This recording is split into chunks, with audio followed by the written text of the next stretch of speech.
well calculated to keep you in suspense. Philomel Cottage. What's that, Alex? Oh, I was just reading the sign over the gate. What does Philomel mean? Why, you little foreigner, we've been here for 3 weeks and you still don't know. Philomel is another name for the bird that's supposed to sing only for lovers. We've been hearing it every twilight. Nightingale. Of course.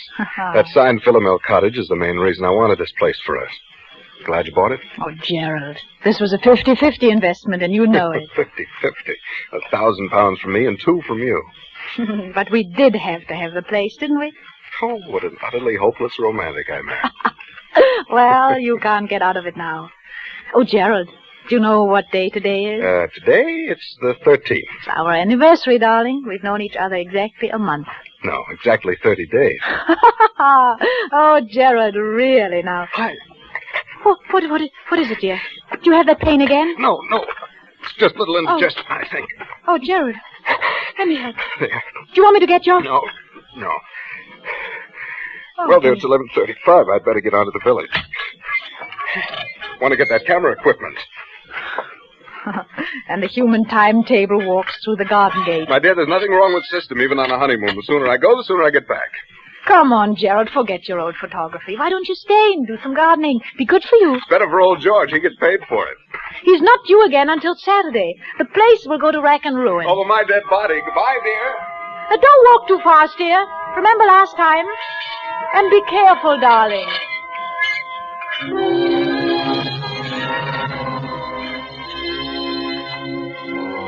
careful? Why, it had just slipped out. Be careful. I was swinging there on the garden gate, smiling out my happiness across a part of England that was as remote and placid as any you'd care to find. I wondered why I said such a ridiculous thing. If this were London, say, that would have... London? And slowly my smile fell away. I knew then that the memory of that last week in London had never really been far from my mind. That and that last talk with Dick on the top deck of the bus crossing Trafalgar Square. I'd never seen him like that before. Gerald Martin. I tell you, Alex, the man's a perfect stranger to you. You know nothing about him. I know that I love him. How can you know in a week? You've only met him. Well, it doesn't take everyone 7 years to find out they're in love with a girl. It's meant for me, isn't it, Alex? It's Alex. no use, Dick.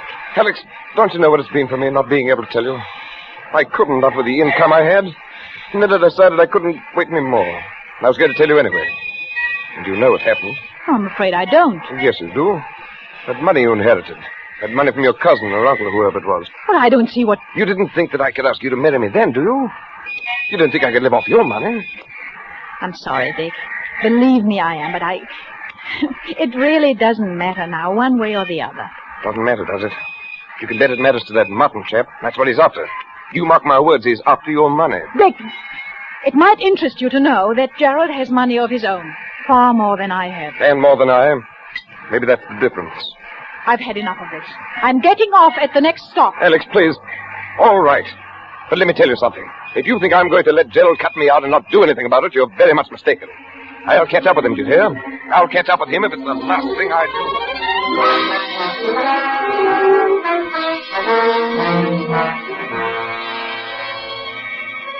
I'll catch up with him if it's the last thing I do. It was just a heat of the moment outburst of hurt pride. I shook my head and shook it away. And then the telephone rang inside the cottage. Now, who could be calling? Couldn't be Gerald. Gerald had hardly had time to get beyond the turn in the road. Except if something had happened to him.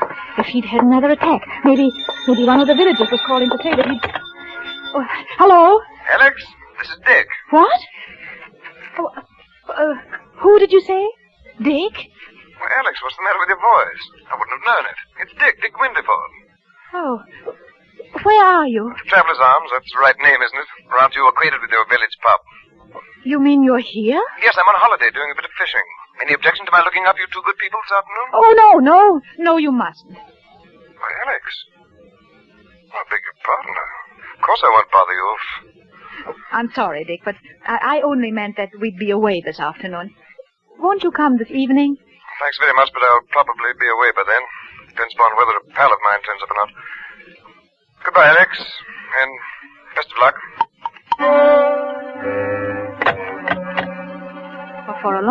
moment, I stood quite still. And then I walked across the living room, and by the time I reached the side porch, I'd made up my mind. I would say nothing to Gerald about it. I stepped out into the garden and... Oh, why, George! I thought we'd agreed that Saturday was your day here. Oh, well, there'll be a fair over to Squire's on Saturday. And I says to myself, Mr.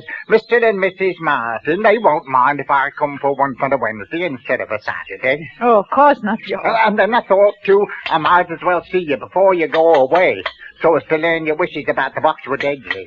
Before I go away? Ah, to London tomorrow. Me? Going to London tomorrow?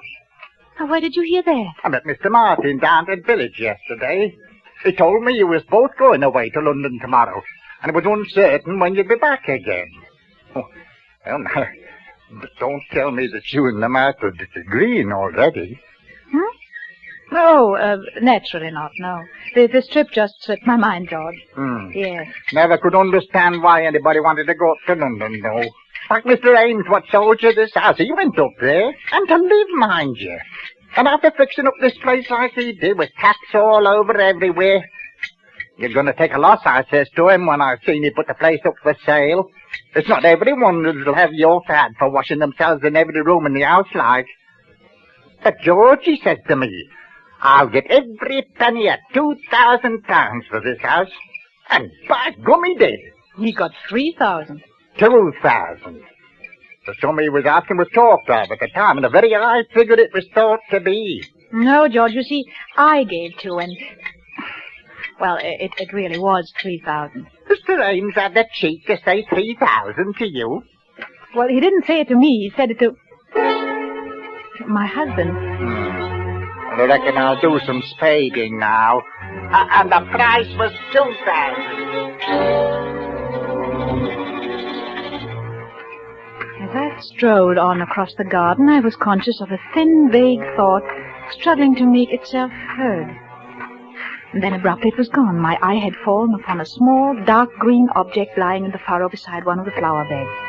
It was Gerald's diary, my husband's pocket diary. I picked it up and opened it. I remember I scanned the entries with some amusement, once again reminded of Gerald's enslavement to time and system. On page 21 there was an entry. April 14th, Mary Alex at St. Peter's Church, 2:30.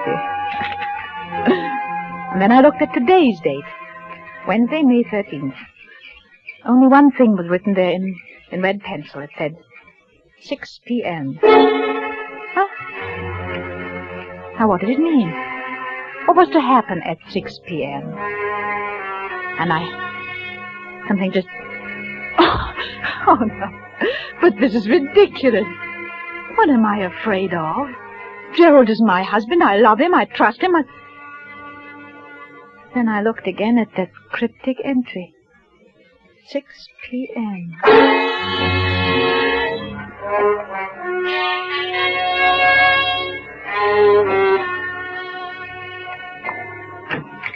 Oh, Alex! Yes? Yes? There you are. Oh, miss me, darling? Oh, why wouldn't I? It's 3 o'clock. You've had time to buy out the whole village. Only the camera shop. Now, if I don't have the best equipped darkroom this side of London, it won't be my fault. If you're not careful, that dark room of yours is going to overfill the whole cellar. Oh, incidentally, here's something you've been watering the flowers with. Catch. Oh, my diary. Dropped it in the garden, did I? Mm-hmm. I know all your secrets now. Oh, not guilty. Well, I'm not so sure. What about your assignation at 6 p.m. today? Oh, that. Well, you've caught me at last. It's a rendezvous with a very handsome young woman, quite remarkably like you, in fact. You're evading the issue. Not at all. That's simply a reminder that I want you to help me develop some negatives this evening. At 6 o'clock? Well, I'll be getting dinner. We'll eat a light supper tonight. We might have just a sandwich or two and some coffee out on the porch. Well, before we work on the negatives, you mean? Yes, that'll be pleasant, won't it? You know something, Alex? I've never found anybody yet who could touch your coffee. No, really. And that covers Australia and Canada, too. You and your mysterious past. Why do you say that? No reason. But, Jared, I do wish I knew more about you. Alex, you're serious. Well, I know it's silly. Well, darling, I've told you all about me. My boyhood in Sydney, my life in Canada. Oh, I see. You mean love affairs. You women are all alike. Well, but there must have been other women. Oh, I don't mean that you're a Bluebeard or What? something, but Bluebeard? surely... What's your mind on such a subject anyway? Never mentioned it before. Oh, I don't know, Gerald.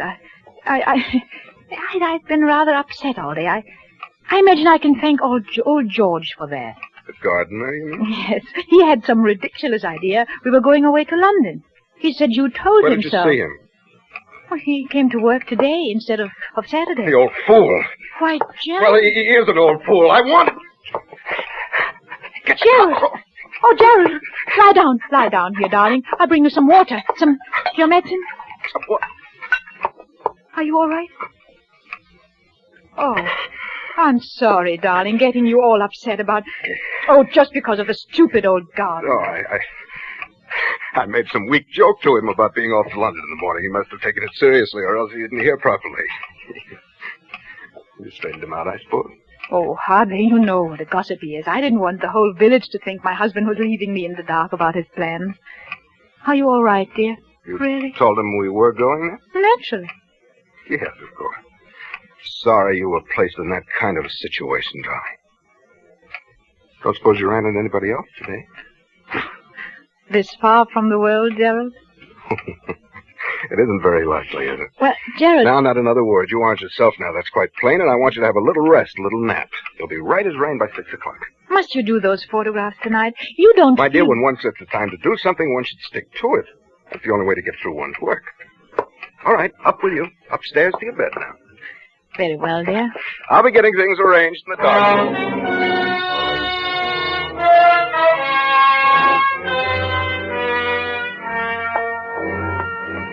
I went upstairs to my room. I told myself there was no basis whatever for my state of mind. And still the turmoil, the doubt, the odd, unaccountable sense of dread persisted and grew until quite clearly I knew what I must do. Knew I must find some testimony to my husband's past, something to reassure me. And strangely I remembered that single locked drawer in Gerald's bureau. I tiptoed to the door at the head of the stairs, opened it, and entered my husband's room. The key. If only I could find the key to that locked drawer. But there was none in sight. The closet, and then his coat pockets, and then... there at my feet. There on the floor. I saw it.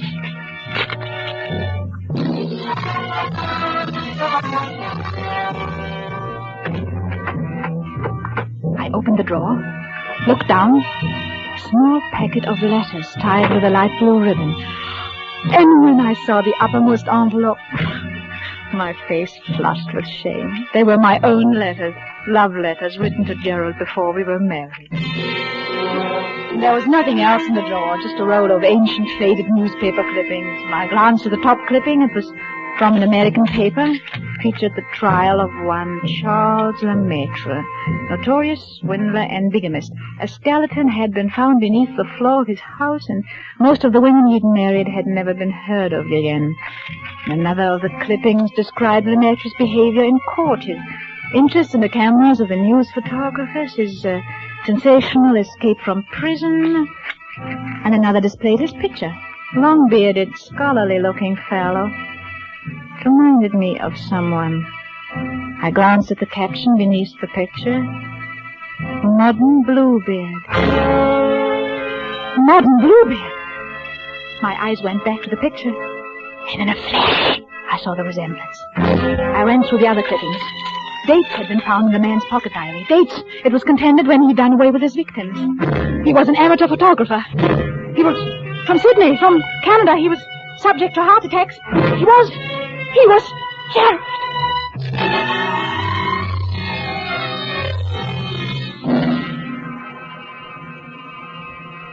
The room whirled about me. Dick had tried to warn me. Dick had been near me that morning, and I turned him away. It was then that I noticed a sound. There was a pipe in the corner, running up through the room. From below, near its base, something was striking at that pipe as though someone were digging. Yes, I knew then that Charles Lemaitre was preparing the dark room for the latest one of his victims. 6 o'clock. Less than an hour from now. All the jigsaw pieces shot into place. The money paid for the house. My money! My money only. The bonds I'd entrusted to his keeping. And then suddenly, I heard the quiet. The digging had stopped. Escape from that house at once, before he came up. The clippings, back in the drawer. Don't look. Don't lock it. Don't bother. Just get away. I rushed to the door, out in the hall, and... Yes, my dear? Oh, you startled me. I was just trying to find your nail file. Were you, dear? Well, that's nothing to look so guilty about now, is it? Better come on down. Getting late, you know. Gerald, Just have time to make the coffee and sandwiches before we do the pictures, that is. Well, I'll be right down, darling, as soon as... we really mustn't delay, must we? Coming, Alex? Very well. Now, that's better. Never mind, Gerald, it's... Why, Alex, how cold you are. Cold? Oh, yes. Yes, I am rather. Well, that will soon pass away, I'm sure. Hurry along, dear. Hurry along. Yes, into the kitchen. Alex, what is the matter? Oh, nothing. Nothing. Now, I'll be all right. The kitchen. Here. Yes, I'll fix something in a second. You just sit here in the living room and... Oh, no, the porch. That'll be more comfortable, won't it? And I'll be right with you. Splendid, Alex. I'll just... Why, no, of course not. What, Gerald? How rotten of me not to have suggested it. Since you're feeling a bit under par, you can probably do with some help. I'll come with you.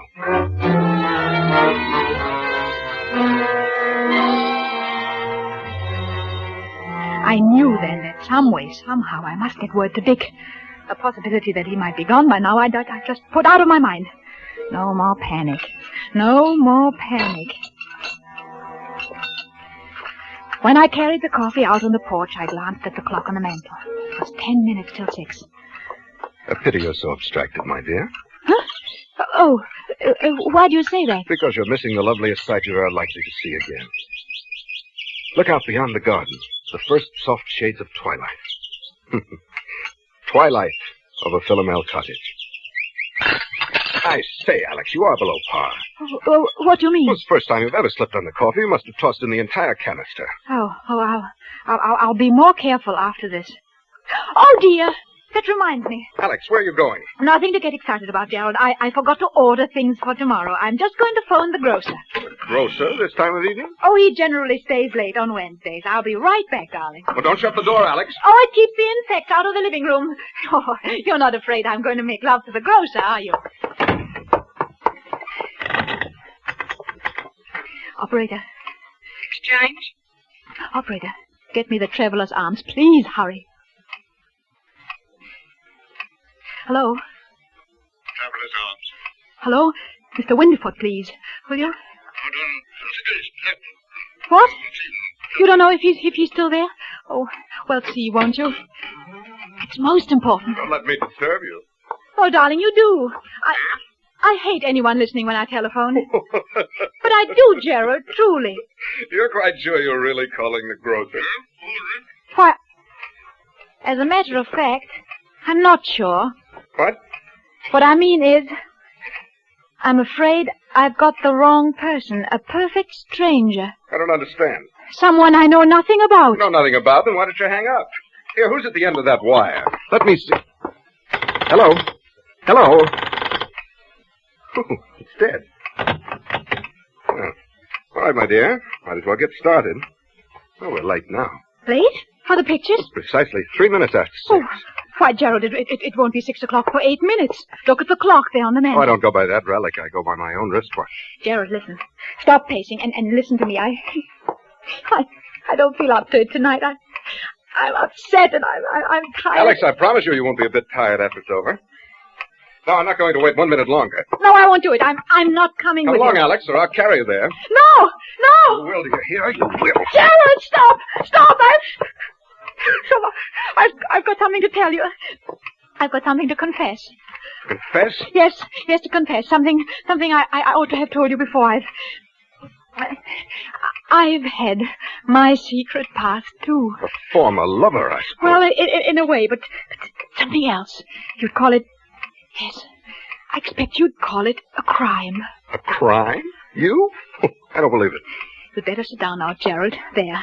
I told you I'd never been married before, and that was not entirely true. There was a marriage when I was 22 in Vienna. He was an elderly man with a little property. Go on. I induced him to insure his life in my favor, and at one time I was a nurse with access to a number of poisons. And there's one poison, a white powder. You know something about poisons, perhaps? No, I know very little about them. How? Well, this one is absolutely untraceable. Any doctor would give a certificate of heart failure, and oh no! No, I can't. Go on, I want to hear. Well, all right, I always made his coffee for him, and one evening I put a pinch of this poison in his cup. I remember that evening how very much like this it was, how peaceful. He gasped a little and tried to move from his chair, but couldn't, and presently he died. How much was the insurance money? About £2,000. I speculated, though I lost it. And it was over 2 years before I married again. Huh? And he was a much younger man. Quite well off. There was a will in my favor. He liked me to make his coffee, too, just as my first husband had done. I made very good coffee. Alex. It was the same, along about twilight. Coffee. It was the same as the other. He just sat there in his chair. The coffee. And died. Our village doctor pronounced it heart failure. My husband did have a weak heart, you see. And that helped. It helped a great deal. Alex, listen. That netted me over £4,000. I didn't speculate The with... coffee. That's why it tasted that way, you devil. You poisoned me. You poisoned me. I'll kill you. Yes, I poisoned you. And already the poison is working, you see. You can't move from your chair. You're lying. I'll kill you. I'll kill...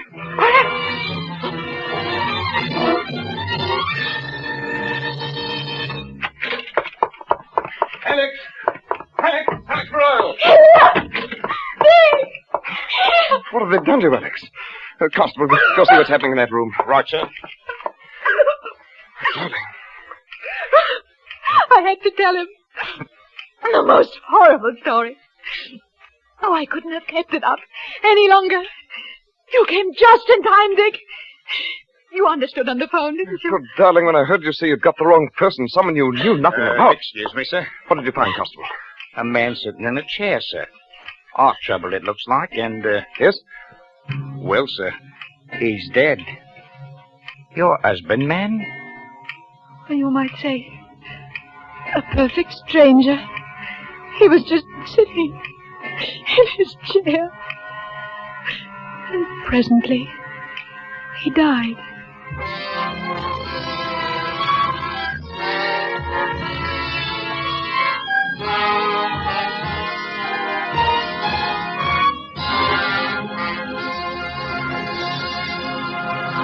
As Roma Wines bring you Mark Stevens in a remarkable tale of suspense.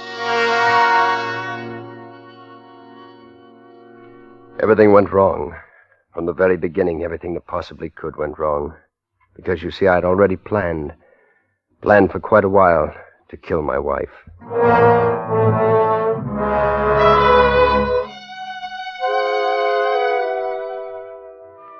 The first thing was the doors, and that's funny, too, because that was the thing that had impressed me the most about the new place, the doors.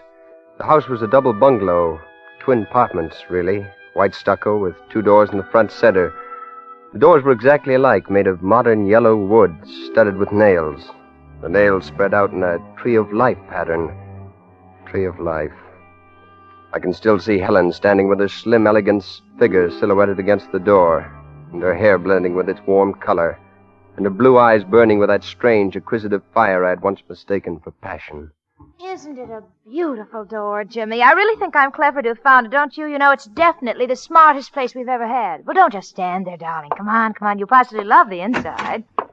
You see, Jimmy, the entrance hall and the living room can be thrown into one. Jimmy, we can have some stunning parties. Bedrooms to the back? 3 rooms, small dressing room, 2 baths. Of course, we'll have to buy some new furniture to go with the house. Most of our old pieces simply won't belong. It's awfully dark back here. Oh, nonsense, darling. It's just cloudy today. Besides, you'll love it when you want to sleep late on Sunday. That's why I'm giving you the center room. I'm taking the front one with the dressing room. The corner room with the 3 windows? Oh, well, that'll be the guest room. Mom and the girls will be coming in every so often, you know. Then you want to bring home some of your business associates. I never have. Oh, but don't you see? Now you can. Jimmy Dawson, I'm not going to let you be an old stick in the mud anymore. We're going to have a wonderful winter, darling.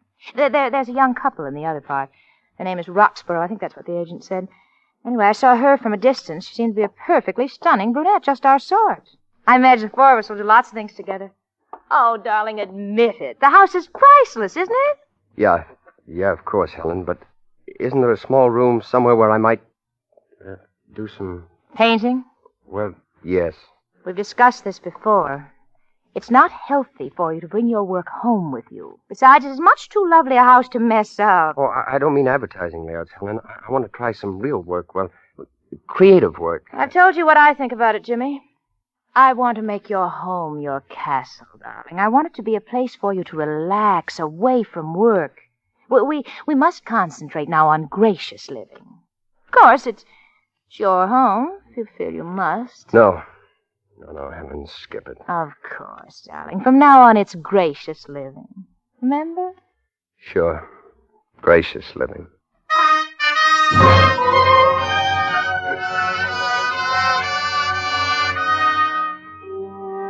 I'd already begun to make some plans for Helen, for killing Helen, that is, when we moved into the new house 2 weeks later. I rode the Interurban to work that day and left the car with Helen. She said she needed it to move some of our smaller, more breakable treasures. I offered to stay and help her with the moving, but Helen said I'd be in the way. I ate dinner in town and rode the Interurban back, walked the 7 blocks to my new home. I hated it more with each step I took. When I got there, the shades were down. The lights were out on both sides, which meant Helen was out again. I stood outside for a while, not wanting to go in. Finally, I started up the steps, but the doors made me pause. I suddenly realized I didn't know which was my door. I felt like a fool. Suppose I were to go barging in on the Roxboroughs, or whatever their name was. Certainly they'd think I was a fool. All I could do was choose one of the doors. I was just fumbling at the lock with my key, and when the door opened from the inside, I couldn't see the man who opened it very well, but I could see the gun he held in his hand. It was the biggest gun I've ever seen in my life. Come in. Why, Come in. After he closed the door, the man with the gun switched on the lights. Hey, what? And I saw the other one. He was big, with a lot of black hair and an angry face. He had a gun, too. Kept fooling with it, spinning the cylinder. He was standing in front of the couch trying to hide something lying there covered with an overcoat. But I knew what it was. I saw the hand trailing down on the floor. A woman's hand. And just who are you? You heard him. Who are you? Is that my wife? So you're Roxborough, huh? You're supposed to be halfway to Chicago by now. Roxborough. Well. Cute, ain't he? Curly hair and everything. Real cute. Look, I made a mistake. You see that... What do you know about that? He thinks he made a mistake, Rico. What kind of mistake you think you made, Curly? What kind of a mistake? You fix this thing all up with our boss, the day, the time, the alibi, the works, and then you walk in right in the middle of it. Oh, you made a mistake, all right, Curly. The biggest mistake you ever made in your life. Maybe the last, too, huh, Rico? Maybe the last. Who knows?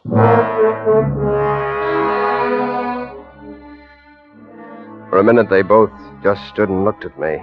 Oh, I'd made a mistake, all right. Here I'd gone and stumbled in on a job being done by a couple of hired killers. The job of killing his wife for Roxborough, my neighbor Roxborough. And they thought I was Roxborough. Even that wasn't the worst. As long as they thought I was Roxborough, though, I might be able to make a deal. But if they ever found out I wasn't Roxborough, the end of the line, I had to be Roxborough. Any last words, Curly? Now, wait a minute. Honest, I made a mistake. You said that. We don't like those kind of mistakes in our business. You can see how that would be, can't you? But listen, if it wasn't a mistake, why else would I come home right when... Oh, you can say it. It don't matter now. Right when we're knocking off your wife. Huh, Curly? I bet you I know. I bet she likes to play hero, huh, Rico? Hero? Sure, you come home, you find burglars. That's us. We just knocked off your wife, so you knock us off. You're a hero. Get it? You ought to be in Hollywood, Bud, where they pay for that stuff. Only you better tell Curly that I ain't making it up. Because a poor guy tried that on us once, Curly. The poor guy. But I couldn't have meant anything like that. I don't even have a gun. I haven't even got a jackknife. Listen, we can make some kind of a deal. There's a rod in the desk. Maybe you figured on using that. Huh, Curly? Hey, wait a minute, Rico, wait a minute. Curly here said something about a deal. I don't like deals. The boss don't like deals. I like the other way. It's cleaner all around. Turn around, Curly. No, wait a minute. Relax, relax. I just want to frisk you. This time. He started going over my pockets, and that was all right, till he came to my wallet and took it. My wallet? Driver's license, social security card, every identification under the sun to prove I wasn't Roxborough, but James Dawson. If he ever looked inside, it was finished. I had to do something to distract his attention. I had to do it right then. Hey, where you going? Oh, I just wanted to look. At her? Yeah. Maybe Curly thinks we don't know our jobs, huh, Max? Go ahead. Take a look. Take a good look. Might be somebody you know. I walked over to the couch. I lifted the coat off her face. I looked. I put the coat back again. I felt sick. I hadn't needed more than that one look to know she was dead. And I knew something else. I knew that my chances of getting out of this alive had just gone down about 90%. Well, satisfied? He looks kind of sick, Max. Maybe he's the sensitive type. You know, these sensitive guys are funny. They don't mind having it done. Oh, no, that don't worry him a bit. But the guy that does it because he needs a few bucks, he's just a big ape. A guy with no feelings. Ain't that right, Curly? I'm not complaining. He's not complaining. Well, that's something anyway, huh, Max? He's not complaining. Oh, that's good. But a minute ago, he was talking about a deal. I like that better. We got work to do. We can talk about deals later. And I still say no deal. Maybe we ought to ask Curly. You want us to finish the job up right, don't you, Curly? Oh, sure. Ask Curly. Finish the job? Sure, collect the ice. You don't know what that means. Do you, Curly? The jewelry, the silverware, the stuff that makes it look like burglars. Remember? Oh, yeah. Where do you keep it? Why, her bedroom, I guess. You guess. Oh, these sensitive guys are great guessers, but you'd better have guessed right, Curly. Come on inside. All right, now where is it? I think the dressing table. Take a look, Rico. Yeah. Well, looky here. He guessed it right on the nose. Oh, Curly, sharp he is. And there's some real pretty ice here, too. I bet this was her engagement ring, huh, Curly? You got the stuff. You don't have to talk about it. Oh, you got the wrong attitude, Curly. You knew this was part of the deal. We get part of our cut out of this stuff, Hey, see? I tell you what I did with that sapphire, Max. What's sapphire? The Allison job, the place you got the garnets. Oh, yeah. I had it made into a pin for my kid. I gave it to her for graduation. She was crazy about it. Your kid? Sure, I got a couple of swell kids, boy and a girl. Smart, too. Maybe that's the trouble with these sensitive guys, huh, Rico? No kids. I wanted 4. She didn't, huh? Well, that's the way it goes sometimes. I bet she'd have figured it a little different if she'd have known how it was going to turn out for her. Huh, Curly? Yeah, maybe she would. All right, now listen. We got work to do, the rest of the house. Now, about that deal. Never mind the deal. What are we going to do with him while we're working? I'd leave him in here. You wouldn't try to holler or anything like that, would you, Curly? Oh, no, I won't. There, you see, I told you. He's sharp. He's going to think over the deal while we're gone. I tell you I don't like it. How do you know? You haven't heard it. Oh. Now, listen, Curly. There's 2 ways. The first is Rico's way, quick and clean, you know what I mean? Yeah, I know. The other way, you pay us $5,000. But I haven't got $5,000. With a setup like this, with the business you got, you can raise it, and you're better, too. I still like my way better. You see what I mean, Curly? Think it over. Come on, Rico. Oh, maybe I better stay here and watch him. If you watch him, who's going to watch me? I see what you mean. And don't try nothing funny, Curly. Because I still like my way better.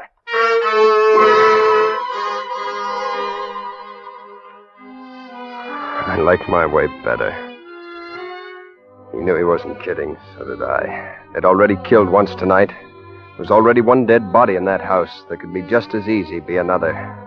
There could be me.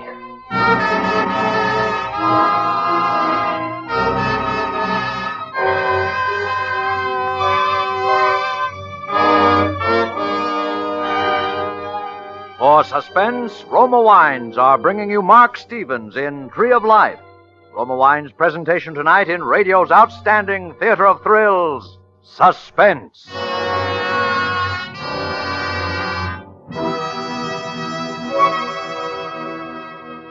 Between the acts of Suspense, this is Ken Niles for Roma Wines.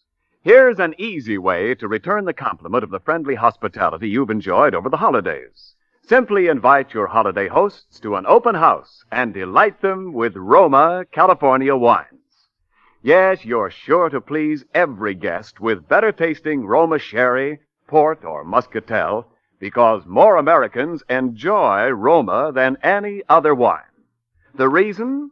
Roma wines taste better because Roma starts with choicest grapes, because Roma vintner skill and America's finest winemaking resources guide this grape treasure unhurriedly to tempting taste perfection, because Roma selects at peak taste richness from the world's greatest wine reserves for your pleasure. No wonder Roma wines are America's favorites. So, for smart, gracious hospitality at your thank you party, be sure to serve Roma, R-O-M-A, Roma wines, by America's greatest vintner. And now, Roma Wines bring back to our Hollywood soundstage Mark Stevens in Tree of Life, a tale well calculated to keep you in suspense.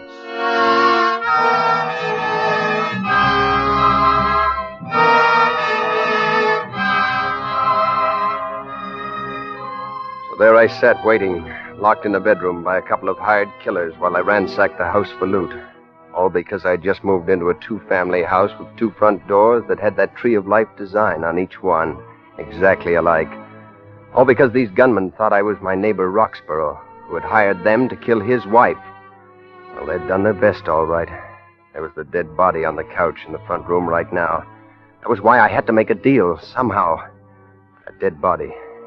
And more than that, if I did manage to put it over, I had to have money to get away. Because I knew I had to go away, far away, for a long time. They had my wallet. There was just the off chance there might be some in the room here somewhere. She must have had money. I started going over the room with a fine tooth comb, the closet, inside of shoes, hat boxes, under the mattress, any place and every place that a woman might be liable to hide money. In the bottom bureau drawer, I found a leather pocketbook. It had 2 affectionate notes from some guy named Steve, and that was all. I gave up. I went back to sit down in front of the dressing table again. I knocked something on the floor. It was a powder box, one of those musical things that keeps playing some gimmick tune over and over until they run down. There was powder in little heaps spilled on the floor. There was something else. Buried in all that powder was what I'd been looking for. A roll of bills. Nearly $400. I just had about time to put the stuff in my pocket when I heard the 2 gunmen galloping down the hall. What do you think you're doing in there? Hold it, Rico. Huh? All right, what's the idea? I just a little nervous, I guess. I knocked that thing on the floor, see? Well, put it back together again. Sure. What do you know? He's nervous. What are you nervous about, Curly? My wife's got one of them things, too. Made me get it for her last Christmas. Did it make you nervous like Curly? Curly ain't nervous about that. You got a way to get that $5,000, Curly? I can't get the cash right away. Well, maybe we could take a note. Huh, Rico? Huh? Oh, yeah, no. Sure, maybe we could. Come on, Curly. You're going to come out here and write us a nice little note. All right. Now, sit down there at the desk. Make yourself real comfortable. Maybe you better tell him how the note should go. Oh, yeah. Maybe I should. Now, Curly, all you got to do is write us a nice little note telling how you killed your wife. How I killed my wife? He don't think he did kill his wife. Maybe he thinks we did. But if I did that, you could blackmail me. You could keep blackmailing Hey, me. you see, I told you it was sharp. You know, this thing has got to be said right, so one can believe it. Right, Curly? Yeah, that's right. That's right. Now, you're going to sit right down there and write how you and your wife was always getting in your hair, you know. You was always having fights, and finally, well, you had a real big one tonight, and you hit her over the head with a bottle. Only you hit her a little too hard, see? Is that how she... You don't think we use these things unless we have to, do you? Too noisy. We don't want to cause you no trouble, understand, Curly? We just want to be sure you do raise that $5,000, see? Yeah, I see, but... Well, if it came to a showdown, how would you explain the note? Very sharp, very sharp. You see what I mean, Rico? Curly wants to know, if we turn him in, how do we tell the cops we got the note? Easy. We make a deal with a guy who's got to take a rap for burglary anyway. Says he burgled this place, too, and found the note. We bought it from him. Get it? I get it. Then start writing. For a minute, I sat there thinking. I wasn't too worried about the handwriting. The chances that Roxborough had been fool enough to write anything in his own hand that these mugs had ever seen was pretty slim. And it couldn't do me any harm, writing a confession in another man's name. So I began to write. And I stopped thinking about Roxborough and his wife. Began thinking about Helen and 5 wasted years. The opportunities missed, the friends lost, the time gone down the drain. All because of Helen and what she thought was gracious living. Gracious living. When I got through it, it was a pretty good note. Let me see it. Uh-huh. Okay. It almost sounds like you meant it, Curly. I did. Okay. Sign it. Huh? I said sign it. Sign it? I couldn't sign it. I didn't know Roxborough's first name. They'd know that. One thing they'd be sure to know. I could have cried. To get this far, freedom almost in sight, and then to have it end this way, I just sat there holding the pen. What's the matter? Cold feet? Yeah, maybe. Come on, sign it. Well, And not K. Roxborough, like that little printed note you sent the boss. The full name. Not K. Roxborough, the full name. What's the K for, Curly? Kenneth? No. No, it's Kendall. Is that all? No, that's not all. Oh, no, the $5,000. That's the idea. That's my sharp boy, the $5,000. Well, I don't know where I can lay my hands on that much cash tonight. Well, cash was sort of what we had in mind, Curly. I could write you a check. No checks. Hey, wait a minute. I think he's got something there. Yeah, he could date it ahead. He could say he gave it to his wife for a mink coat or something, and it was stolen by them nasty burglars. You could think up something, couldn't you, Curly? You better. Why can't we get the cash from him tomorrow? Because Curly's got to be in Chicago tonight for sure. If the cops nab him for this job, what good is that little note he just wrote us, huh? Oh, yeah. Okay, Curly, write a check. Sure. To, cash. Yeah. 5,000. Kendall Roxborough. Okay. Now we're going to do you a favor, Curly. We're going to take you down and put you on that next train to Chicago. How do we know we won't take a pounder and never come back? And leave this nice business of his? Oh, Curly wouldn't do that, would you, Curly? No, of course not. Okay, then let's go. I don't like sticking around here with that. She can't hurt you. She can't hurt nobody. Even Curly, if he's smart.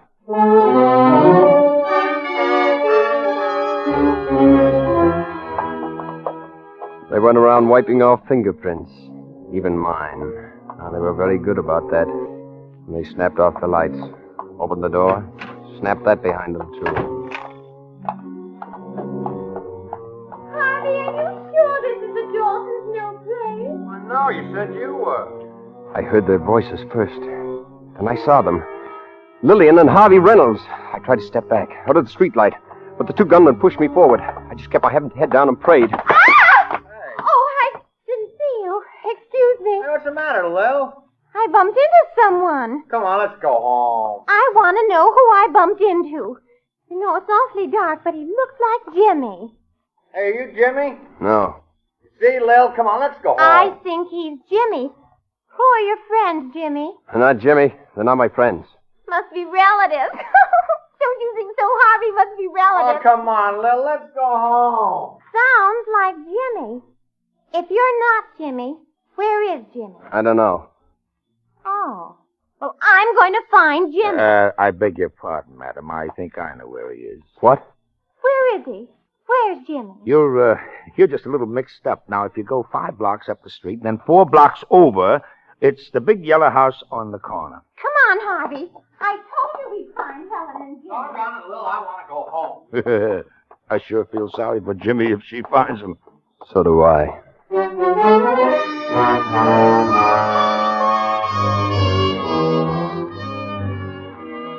We drove down the station, found that the next train for Chicago was in about 45 minutes. One of them went in with me while I got my ticket. And we just stood out there in the darkness on the platform and waited. When the train finally pulled in, they walked me down to my car and stood there with me in the vestibule until the train was ready to pull out. Bob! Bob! Take it easy now, Curly. And about that check. Yeah. It better be good. Yeah. Because if it ain't, we'll be waiting for you when you come back.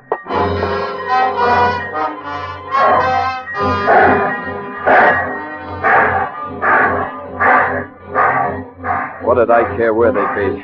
I was free. Well, I was going to Chicago, all right. But from there, I was going to catch a train to Detroit. From there, I was going to cross the Canadian border. I was never coming back because I'd made it. I was free.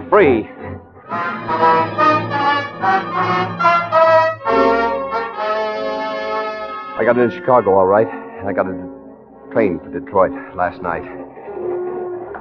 I was walking through the observation car, not paying much attention to anything, except look for a seat, when somebody slapped me on the shoulder. Well, if it isn't Dawson. Huh? Oh, yes, maybe you don't know me, Mr. Dawson. I know you, at least by sight. I'm your next-door neighbor, Kent Roxborough. Kent Roxborough? Mm-hmm. Well, small world these days, isn't it? I suppose you're out this way on business like me, huh? I stayed over in Chicago last night. Got a good room for a change, too. Then I thought I might just as well clear up a couple little things out in Detroit. Listen, Roxborough, I got to talk to you. Of course, old man. Come on, let's find a seat. No, not here. What's the matter, old boy? Trouble? Listen, I ran into those men last night by mistake. Those men you sent to see your wife. What? What in the world are you talking about? I never sent any... Okay, it's all right. I understand why you did it. I was thinking of doing the same thing myself, but I walked in on them by mistake. They told me all about it. They thought I was you.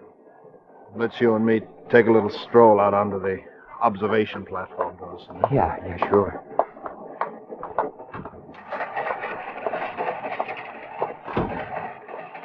Now, what's all this, Dawson? I tell you, it was a mistake. The doors, they're exactly alike. Yeah, I remember. I walked in. They thought I was you.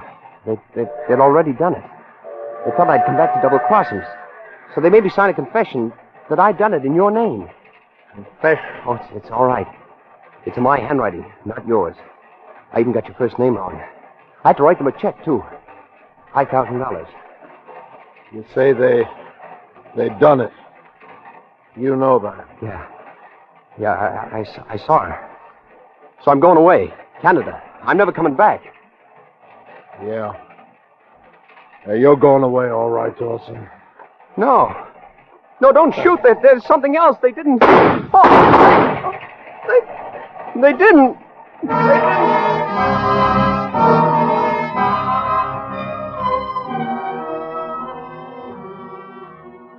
They found me beside the tracks this morning. They say I may live until tonight, maybe even a little longer. I guess I can't blame him. The cops picked him up. He'll get his. So will those 2 hired killers. I guess he thought he had to do it once he knew that I knew. I guess I can't blame anyone but myself. I guess it's what you call retribution. Because I'd planned to kill my wife. I'd have done it, too, I guess. But what he didn't give me time to tell him was that it wasn't me that got the wrong door. It was the gunman. It wasn't me that got into his house. It was the gunman that got into mine. It wasn't his wife they killed. It was mine. Gracious living, Helen had always talked about it. Now Gracious dying. I guess that's what you'd call it. Retribution.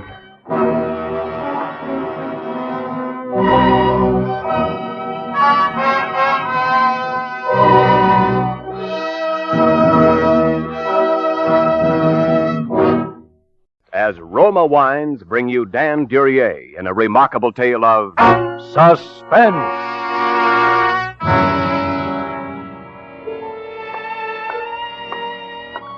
I walked over to the safe and began to dial the numbers.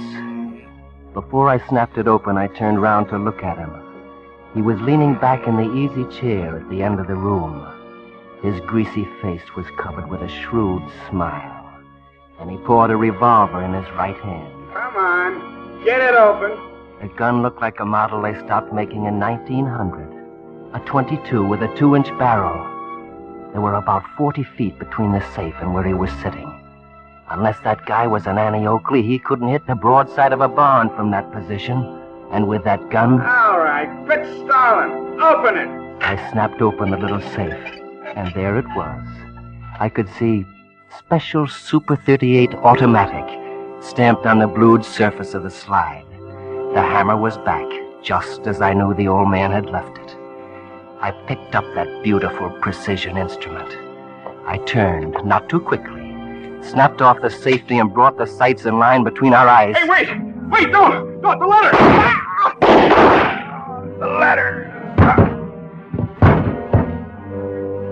He lay there on the floor. I looked at him, and I had that strange feeling that I had overlooked something. Something important.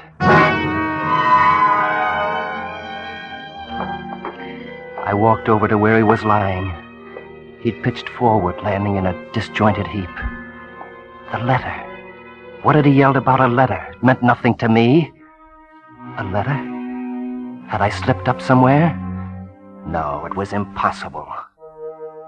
I must have stood there over his body for 10 minutes, for the blood was soaking its way across the carpet. I tried to think of how I stood now, of what I had to do next, but my mind wouldn't let me. It kept slipping back to 3 months ago. 3 months ago. 3 months ago.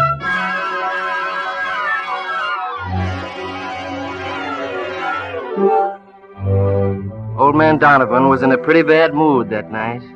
He and his wife, Roseanne, were scrapping. They stopped as I came into the living room. That's final. Oh, Charles, come in. Hello, Charles. Hello, Mrs. Donovan. I finished going over these papers, Mr. Donovan. Ah, good. They look okay. Yes, sir? Have you seen Mrs. Donovan's bank statements around anywhere? No, I haven't run across them. Oh, she's been overdrawing again. We've got to get this straightened out once and for all. I tell you, I haven't been overdrawing. How many times do I have to tell you? Don't argue with me. Charles, will you see if you can find them somewhere? I don't know where they are. But of course you don't know where they are. Look for them. What do I have a private secretary for? Yes, sir. Yes, sir. I'm going to bed now. I want those statements in the morning, do you understand? Oh, good night, Roseanne. Good night, John. Charlie, Come here. I can't stand it any longer.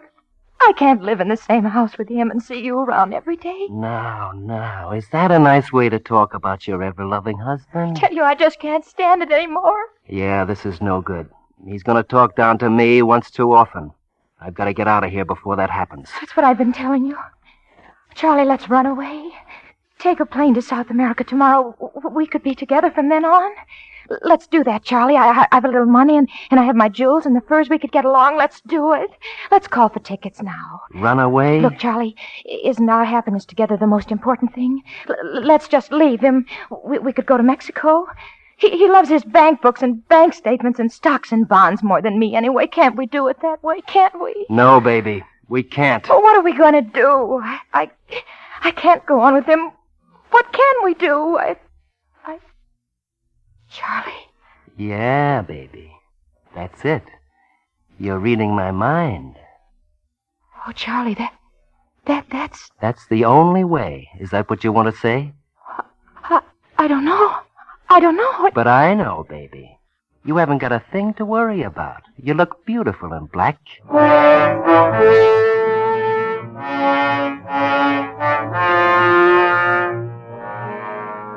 There wasn't much time to waste. I couldn't take any chances on him catching on. If we were going to do it my way, we'd have to do it soon.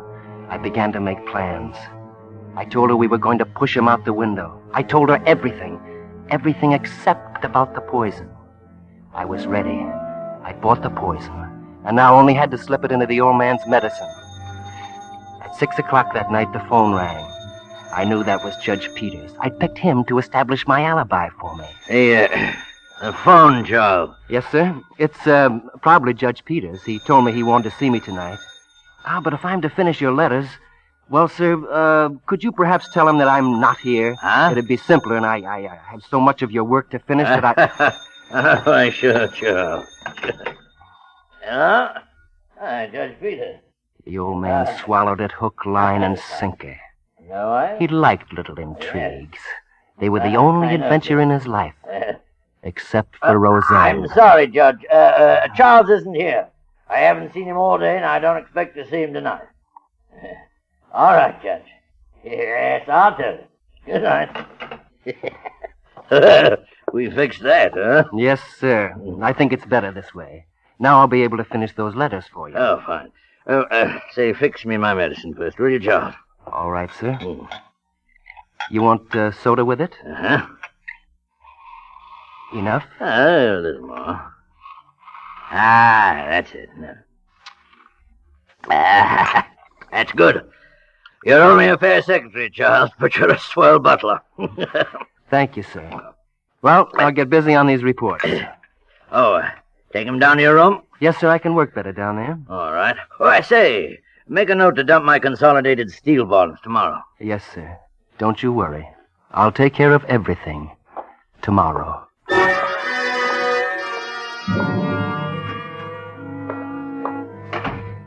As I walked out the door, I saw him take a sip out of his glass. The next couple of hours, I'd have a lot of work to do. I walked down the stairs instead of taking the elevator. No one had seen me enter, and no one was going to see me leave. My whole plan hinged on leaving without being noticed. I went out the side door. She was waiting for me outside just as we'd arranged. It was exactly 15 minutes after 6. So far, my timing was perfect. I took her through the hotel lobby, over to the elevator. Will you be all right? I'll be all right. Oh, boy. Yeah? Will you see that Mrs. Donovan gets off at her floor all right? She's not feeling too well. Yes, sir. Thanks. Oh, say, do you happen to have the time? My watch must have stopped. Let's see. That's 20 after 6. Thanks. Thanks a lot. I'll be up in about an hour, Mrs. Donovan. Going up.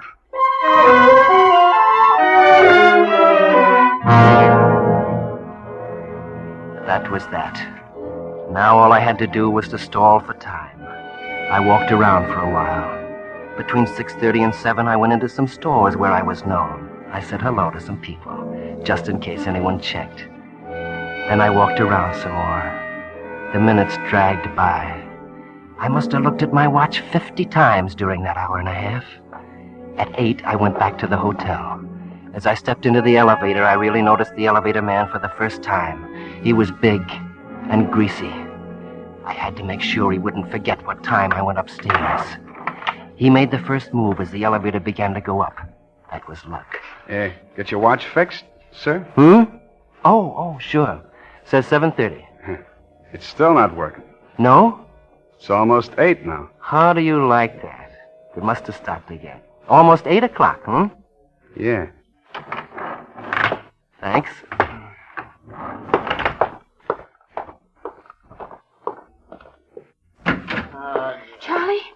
Charlie, where have you been? There's something wrong with John. He keeps moaning and holding his stomach. He wants me to call a doctor. Stall him for a minute. What can be wrong with him? Search me, baby. Charles, I'm so glad you came. Help me to my bed, Charles. Call a doctor for me, will you? Relax, old man. I'll get him in a minute. Are you going to do it now? Do you think we'd better do it now, Charlie? Charles, for the love of heaven, get a doctor. Don't just let me die here. Roseanne, please get a doctor. Charlie, I can't. I'm so sick. I'm going to lose my nerve. Help me get him over to the window. No, Charles, what are you going to do? No, Charles. No. That's it, Roseanne. Up on the sill. Charles, no. Now, push. Push.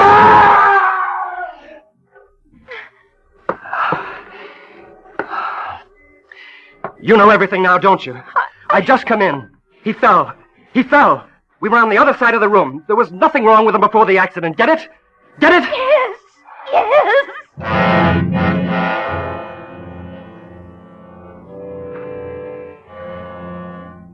I looked at her standing there. She was shaking, frightened half to death. And yet her face had a reddish glow, like something warm and mellow. The kind of stuff you feel in your dreams. At that moment, I wouldn't have traded her in for anything. Anything less than $1 million.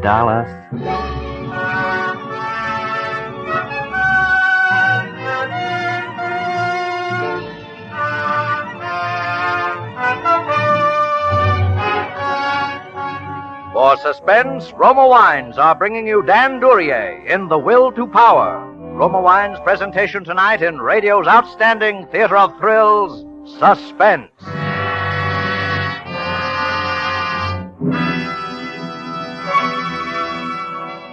Between the acts of Suspense, this is Ken Niles for Roma Wines.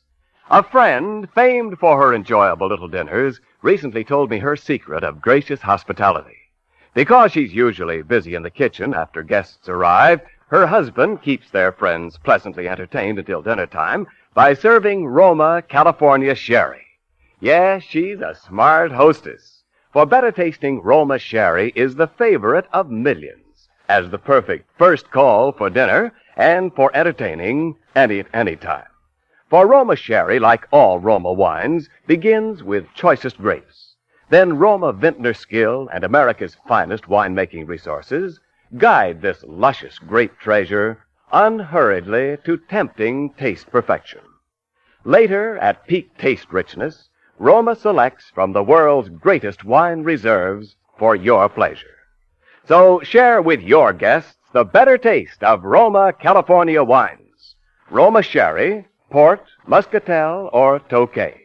Insist on Roma, R-O-M-A. Roma wines by America's greatest vintner. And now, Roma Wines bring back to our Hollywood soundstage Dan Duryea in The Will to Power, a tale well calculated to keep you in suspense.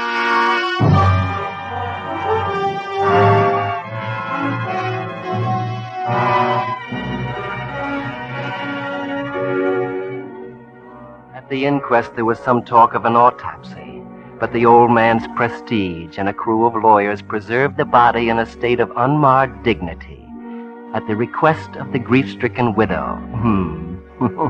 That's just the way they put it, too. The day after the funeral, we were married, quietly, no publicity. Well, there I was. I had all the old man's dough, and I had her. I don't know what it was that made me go on. Maybe it was the reading of the will that made me go through with my original plans. $1 million? Well, now we know better. In one safety deposit box alone, there was over $400,000 in cash. And then there were the estates. Compared to that kind of money and what it meant to me, she was just another dame.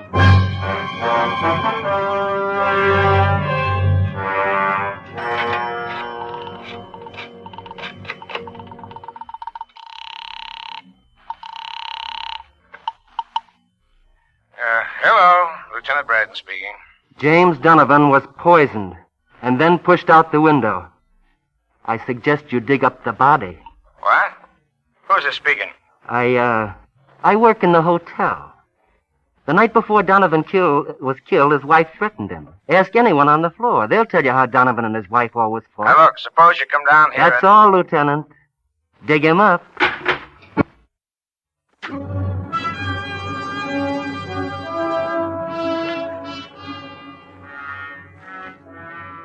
The second part was in the works. And now all I had to do was to sit back and wait. I was on my way to being the sole owner of the Donovan millions, standing alone on top of a mountain, with everyone looking up at me. Everyone looking up at me.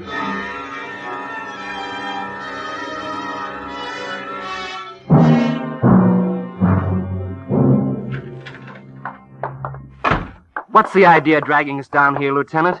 Treating us like a pair of common criminals? What is it you want of us, You'll Lieutenant? get the idea in just a minute now. Just don't get excited. Not get excited? Why, of all the... It's mighty strange the guy falls out of a window with 2 people in the room. What do you mean, strange? We were on the other side of the room. Accidents will happen. Sure, I know. I was at the inquest, too. What I really wanted to ask you was, where were you before he fell out? I told you, I'd just come in. I see. You were out before. Why, yes, I'd gone... Can you prove that? What? Can you prove that you weren't in the apartment any length of time before the accident? Yes, I guess so. I hadn't seen him all day. Sure, I guess I could prove it. But why? And how about you, Mrs. Donovan? Listen, Lieutenant, if you have something to tell us, let's hear it. Otherwise, let us go. Okay, brother. We dug up old man Donovan. He had enough poison in him to kill an ox. Poison? Poison? Why, that's impossible. He couldn't have been poisoned. Mrs. Donovan was up there with him all the time. Oh, she was? Of course. He couldn't have been poisoned.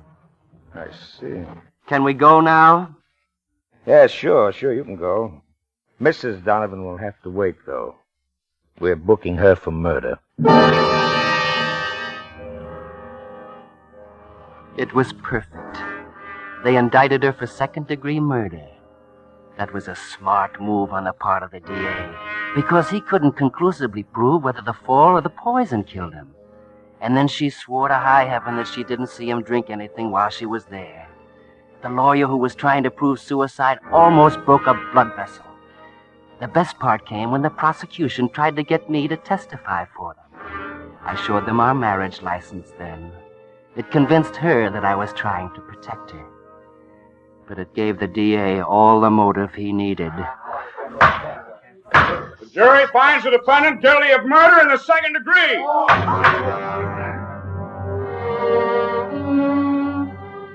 There was only one more step left. I had to face her in her cell. You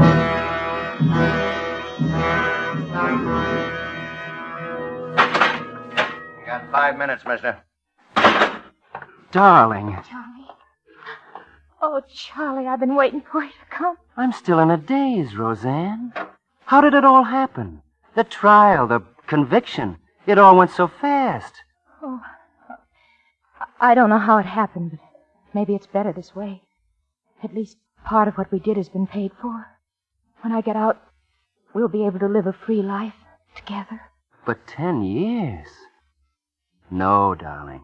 I'm going to tell them. No. I'm going to confess everything. I'll do that rather than see you wasting away in prison. No. No, you're not. You'll just be trading places with me.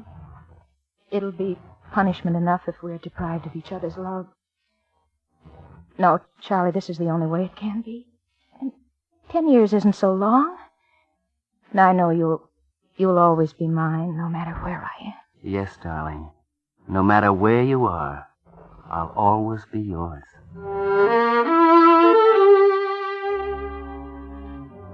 I really felt bad about it, too. But you've got to compromise in life. I traded in a thing I wanted for something I wanted more. Money and power. It was right there in the palm of my hand. And all I did was make a fist.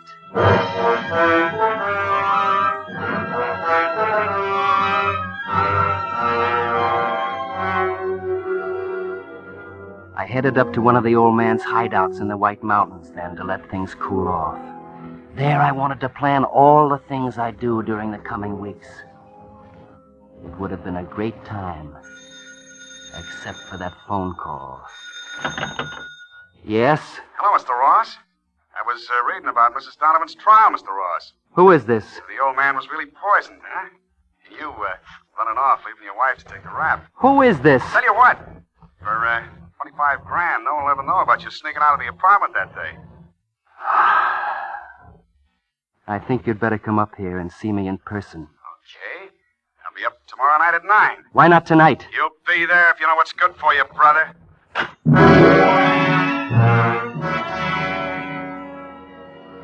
Blackmail. I knew what to do, and paying him wasn't the answer. Once I began to pay, he'd then have the power that belonged to me. He'd pull the strings. This man, whoever he was, could degrade me and humiliate me more than I'd ever been degraded while serving the old man. I heard the car drive up at a little after 9. I'd left the front door open and sat in the living room, waiting for him. He walked in. Hello, Mr. Ross. It was the elevator man. Well, Mr. Ross. Got a pretty classy setup here. My. Poor Mr. Donovan. Sure is a shame when a guy has to leave all that money behind. Get to the point or get out. Brother, from now on, you're going to treat me with respect. What I know can send you straight to the chair. Keep talking. I saw you sneak out of Donovan's apartment a couple of hours before he died. I saw you pull your act in the lobby so the dame would be alone with the old man. It's pretty clear the way you framed her at the trial. But you didn't fool me for a minute. What's the count? Well, I figure you're working the babe for plenty, so, seeing the papers said that Donovan left a flock of millions, $25,000 will do for a start.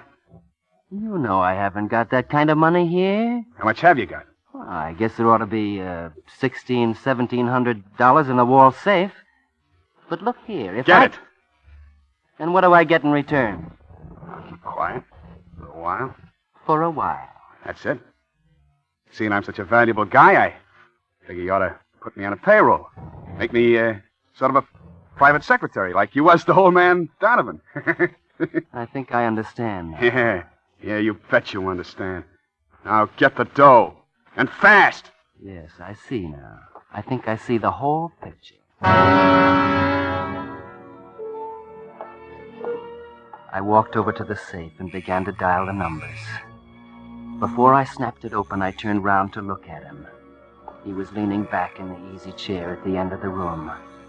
His greasy face was covered with a shrewd smile, and he was pawing that silly little revolver in his right hand. It looked like a 1900 Ivor Johnson 22 caliber with a 2-inch barrel. I took that, and the fact that there were about 40 feet between us, in at a glance. Unless that guy was an Annie Oakley, he couldn't hit the broadside of a barn from that position. And with that gun... All right. Quit stalling. Open it! I snapped open the little safe, and there it was. I could see Colt Super 38 Automatic stamped on the blued surface of the slide. The hammer was back, just as I knew the old man had left it. I snapped off the safety and brought the sights in line between our eyes. Hey, wait! Don't! The ladder! The ladder! He lay there on the floor. I looked down at him, and I had this strange feeling that I'd overlooked something.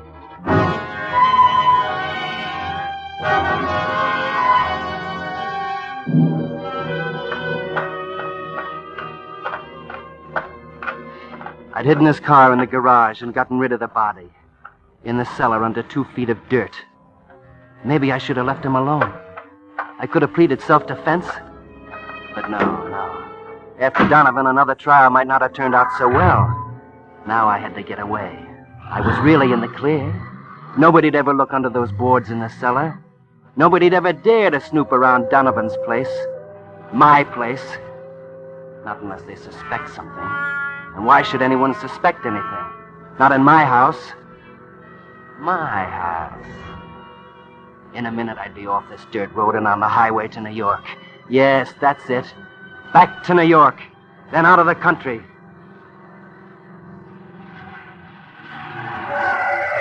What the... Hey, you... How about pulling out of the road and letting me by? You seem to be in an awful hurry, mister. Who is it? Why don't you... How about letting me see your driver's license, huh? Well, if it isn't Mr. Ross. Why, Lieutenant Braddon, what's the trouble? Oh, no trouble at all. As a matter of fact, I just came up here to talk to you. Sort of a social call. Well, right now I'm going to New York. I mean, I can't. You see, Lieutenant... You know, Mr. Ross, I never had a chance to talk to you after the trial. I got a little theory about Donovan's death.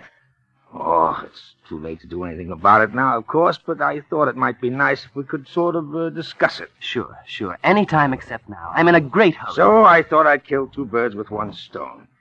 What? Well, some crank sent me a letter, see, saying he was coming up here to see you. It seems he thought that you might kill him.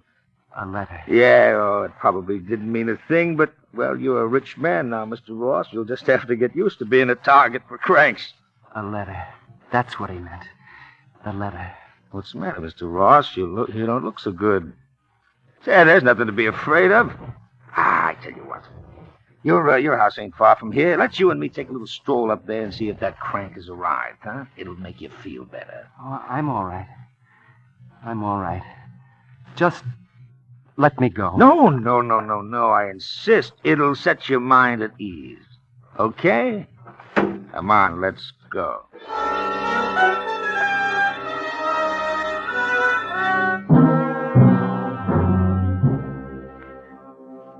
The cop didn't have any trouble finding him at all. I guess Roseanne will get the money after all now, when she gets out. It's too bad, really.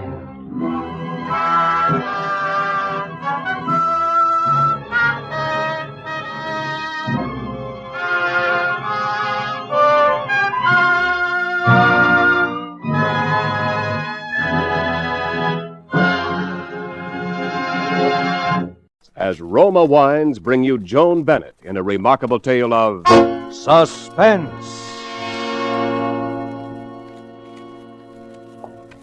Are you feeling any better now?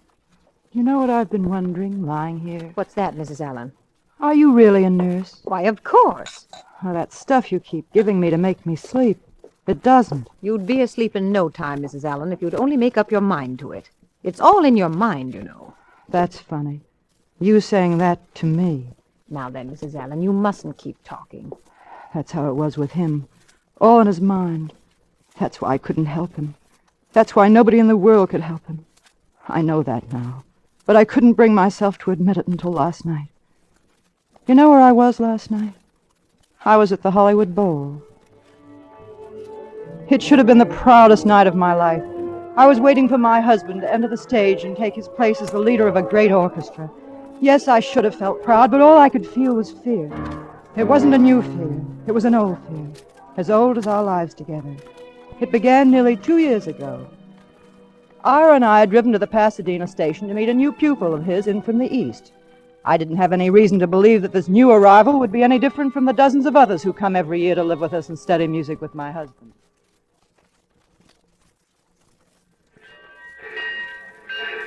Ira, I don't see him anywhere. Don't you know what he looks like? Huh? What's that, my dear? Oh, never mind. There, that looks like it might be him over there. Excuse me. Are you looking for Professor Whitmer? Oh, Professor Whitmer. Yeah, I'm Mark Allen. You'll have to talk to my wife. I can't hear you just now.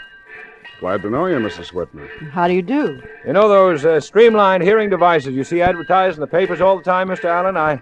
I have one, but like an idiot, I left it at home. Well, that's something Beethoven would have liked to have been able to say, Professor. Yes. But you know, Mr. Allen, I think he'd rather have put up with being plain deaf. Excuse me, sir, but what about your bag, sir? We have our car with us, Mr. Allen. Right. Just take me to the car, will you? Will you look after Yes, Mr. sir. Allen's bag, my dear? I just did. It's the one right here. Just put the bags in the back. Yes, ma'am. Yes, ma'am. Here you are. Oh, thank you, sir. Thank you. I guess we can all ride in the front, can't we? After you, Mrs. Whitmer. See, Mr. Allen, my wife takes care of everything. That's what poor old Beethoven needed. Good, dependable wife. Is this your first visit to California, Mr. Allen? That's right. Never been further west than Chicago before in my life. Well, you'll find the climate a nice change anyway. What about you, Mrs. Whitmer?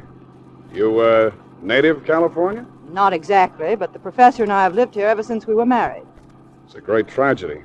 A great conductor losing his hearing like that.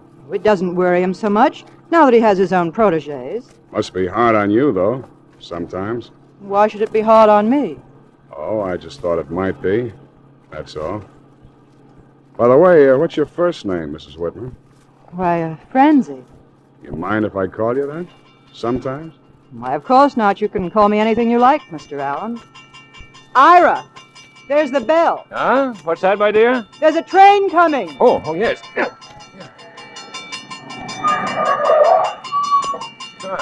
Thank you, my dear.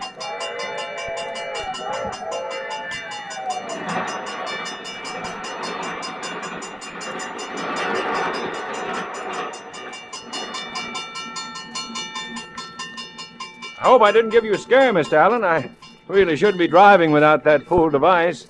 My dear, would you like to drive? You drive. We're almost home now anyway. Is this where we live? Uh-huh. This is Brooksville. Nice little town we live in. I certainly hope you'll enjoy it, Mr. Allen. I'm sure I will. Francie.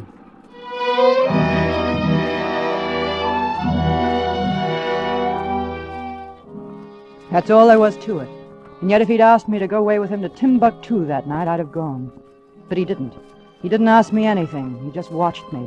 Not like the musical genius he was supposed to be. He was rough and hard and strong. A kid from the wrong side of the tracks. A kid like me. And I was watching him. I was watching him all the time until one morning, Ira had gone into L.A. for the day. I was in the kitchen washing up the breakfast dishes.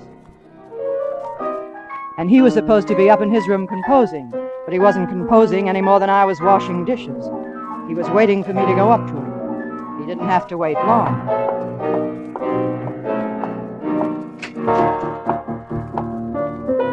Oh, pardon me. Why, come on in, Mrs. Whitman. I was looking for my husband. He, went to the concert at the Philharmonic. He did? Oh, I wanted him to do an errand for me. Well, that's too bad. Oh, well, it'll have to wait until next week now, I suppose.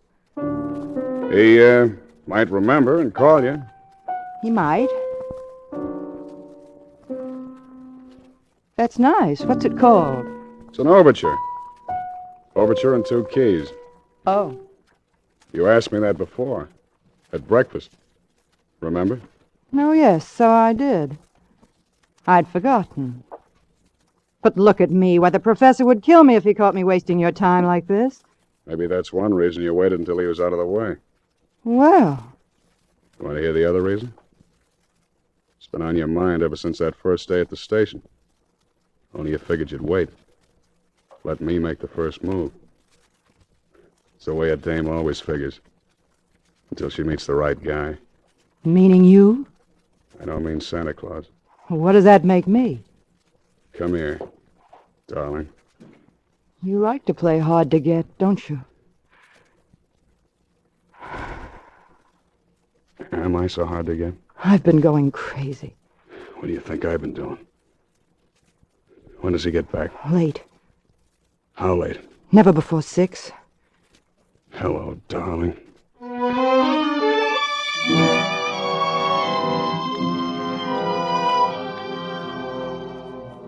6 o'clock came too soon that night. It always came too soon. I think I dreaded that clock more than I dreaded Ira. We couldn't cheat on the clock. But with Ira, well, taking care of Ira wasn't a problem for any Einstein. But Mark was the one who had to do it. Mark had to fix it so that earphones or no earphones, Ira would be deaf as an adder. Sometimes I couldn't understand why Mark got so upset over that part of it. He used to tell me that I never would understand. I wasn't a musician and I wasn't deaf. Well, anyway, I had plenty of other things to feel bad about. We both did. We were like 2 shipwrecked sailors dying of thirst, and all we got to drink was salt water. You can stand that kind of thirst just so long.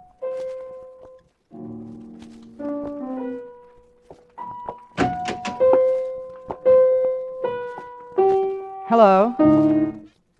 Hello yourself. Keep on playing. Oh. Isn't he gone yet? He just called off his L.A. appointment. What's up? Oh, he thinks he's in for the flu or something. Anyway, he's staying home all day. Lock the door, baby. Keep the germs out. Mark. Yeah? He was talking about you. He said you decided to cut the course. I've taken in all about all he can teach me. Besides, the dough's running short. You're lying. But I'm glad you're lying. Mark, take me with you. We can go away together. Where? New York, Chicago, it doesn't matter. He'd follow us? You know that? The kind of guy who'd track us down to the end of the earth. I wouldn't mind. I would. I'd mind plenty. You mean your career as the great conductor? That makes me a heel, doesn't it? That makes you like the rest of them. That's all Ira thinks about, his career. He cares about as much for me as... Okay. So far as the law is concerned, you're Professor Whitmer's wife. And there isn't anything we can do about it. Isn't there, Mark? Nothing that makes sense. Mark. Does it make any sense to you? I've thought about it. You wanted to hear me say it, though, didn't you? Don't look at me like that. Then you'd be sure I was crazy about you. Mark. Come here. If we only didn't feel this way every time. But we do. Don't we? Every time. Hello, darling. Ira! I must apologize for lowering myself to the role of an eavesdropper. Ira, please. Then it's also regrettable that you, Mr. Allen, should presume that my affliction would affect my powers of observation. For that matter, my tolerance. You'll kindly make arrangements to leave my house.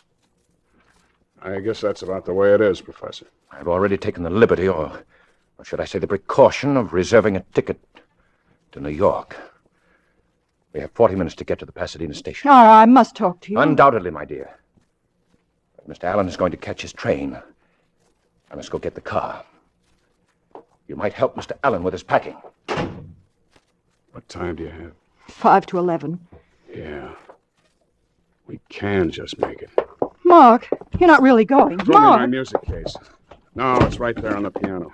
What about the rest of your junk? Or are you leaving that behind as souvenirs? It's only until I can send you a forwarding address. At least you can tell me where you're going. You heard him. New York. There's the car now. Mark. Yeah? Mark, let me know if you should change your mind. I won't have to let you know, Francie. I haven't changed my mind.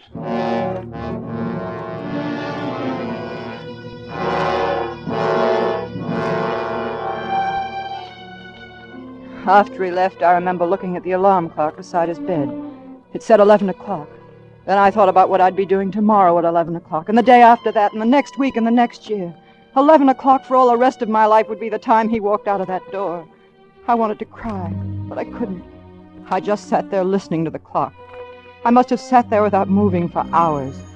Then I heard the bell. My first thought was it was Ira. Automatically, I got up and walked downstairs to answer it. Good day, ma'am. You Mrs. Whitmer? That's right. Lieutenant Scott, police headquarters. You know this gentleman here? Oh, yes. You must get ready for some bad news, Mrs. Whitmer. My husband? Yes, ma'am. There's been an accident. Lieutenant, I'm an old friend of the family. Maybe you better let me tell her.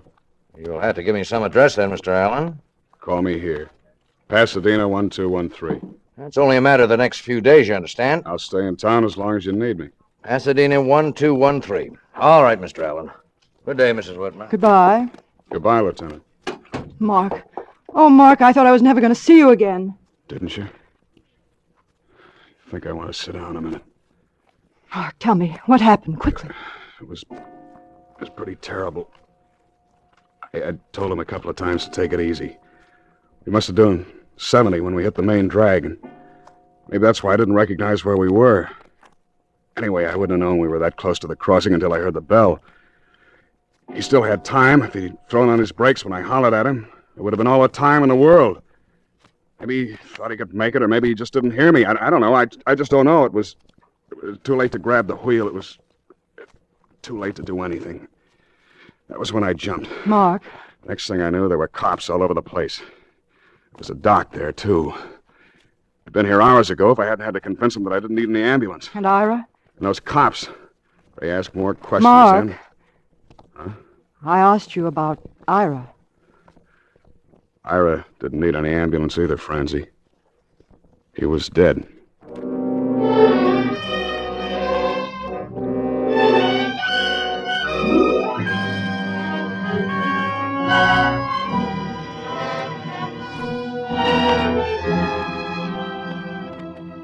For Suspense, Roma Wines are bringing you Joan Bennett in Overture in 2 keys. Roma Wines' presentation tonight in radio's outstanding theater of thrills, Suspense.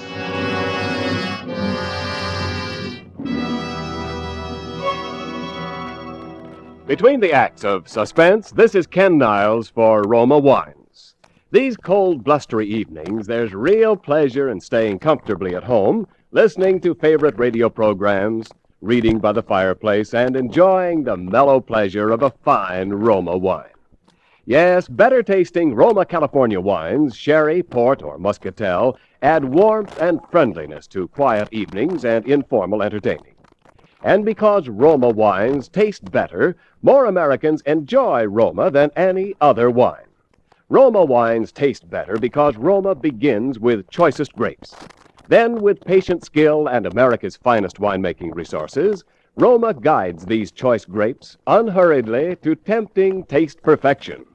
Later, along with Roma wines of years before, this rich grape treasure awaits selection from the world's greatest wine reserves for your pleasure. So share with your friends these better-tasting Roma wines. Insist on Roma, R-O-M-A, Roma wines. And now, Roma Wines bring back to our Hollywood soundstage Joan Bennett as Francie Whitmer, with Howard Duff as Mark Allen in Overture in 2 keys. A tale well calculated to keep you in suspense.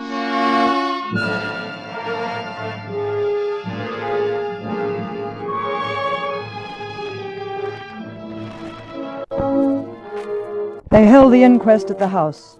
Took the coroner less than 3 minutes to return the verdict. Accidental death.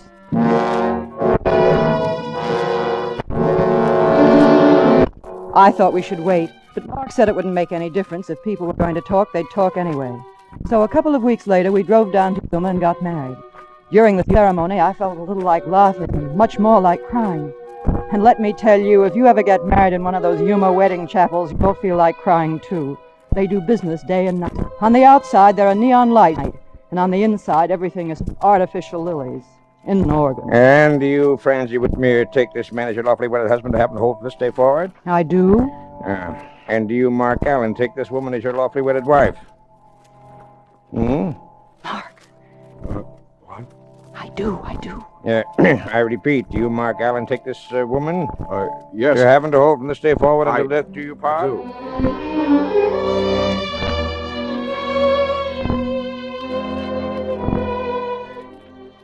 Poor Mark. I kidded him afterwards about fluffing his lines, and he acted very serious about the whole thing and tried to make out that he didn't hear that particular part. Well, I guess every man thinks that those words are written just to make him nervous, and every woman thinks they are written just for her. At least I know I did. At first we were as happy as any two people could possibly be. And then, it wasn't that anything changed, but I began to worry about Mark. It was as though he were expecting something. Sometimes when he thought I wasn't watching him, it almost seemed as though he were listening for something. A couple of nights ago, we had the party. It was kind of a send-off for Mark's debut at the Bowl, and it was a very Tony affair. All the long hair. You can just imagine my humiliation, Mr. Allen. Right in the middle of Mimi's death scene, too. And afterwards, he had the nerve to tell me there was nothing wrong with his voice. It was stage fright. Oh, I could have slaughtered that tenor. If you'll excuse me, Madam Tetra, I think my wife wants Oh, there, darling. Fine. Can't we get rid of these people? Eventually, I suppose. Here comes Donnelly. Maybe he'll know how to cut it short. Well, it looks like a good party. You see, Mrs. Allen, you get an important manager, and all the important artists visit your home. Now can you get them all out of my home? Well, no, you can't disappoint your public, Mark. What about playing something to sort of wind up the evening, eh? How about the Overture? I know it won't sound on the piano, but after all, it is a Now where is he going? You asked him to wind up the evening, didn't you? But how can I make an announcement if he doesn't tell me what he's going to play?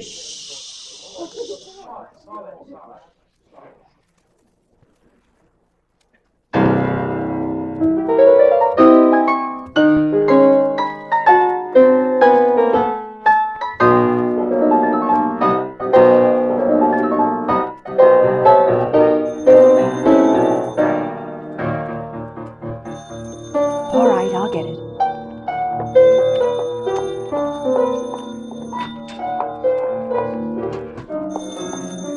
Of course, it wasn't anything important. Phone calls that come at a moment like that never are. It was just someone who wanted to wish Mark good luck tomorrow night. I said thanks and hung up. It wasn't until I was halfway back up the stairs that I knew something had gone wrong. Oh, my dear, you should have seen his face. It looked more like a stroke to me. What happened? There's nothing to be alarmed over, Mrs. Allen. Where's my husband? He's upstairs, resting. What's the matter with him? There's nothing at all, my dear. Really nothing at all. He was a little overtired, so he went upstairs. If you ask me, Mrs. Allen, it's a plain case of stage fright. Well, I was telling him only this... I didn't wait for the rest. When I found him, he was just lying there staring into the darkness. I wanted to hold him in my arms and tell him that no matter what, he was my guy. But I didn't. I didn't say a word, neither did he.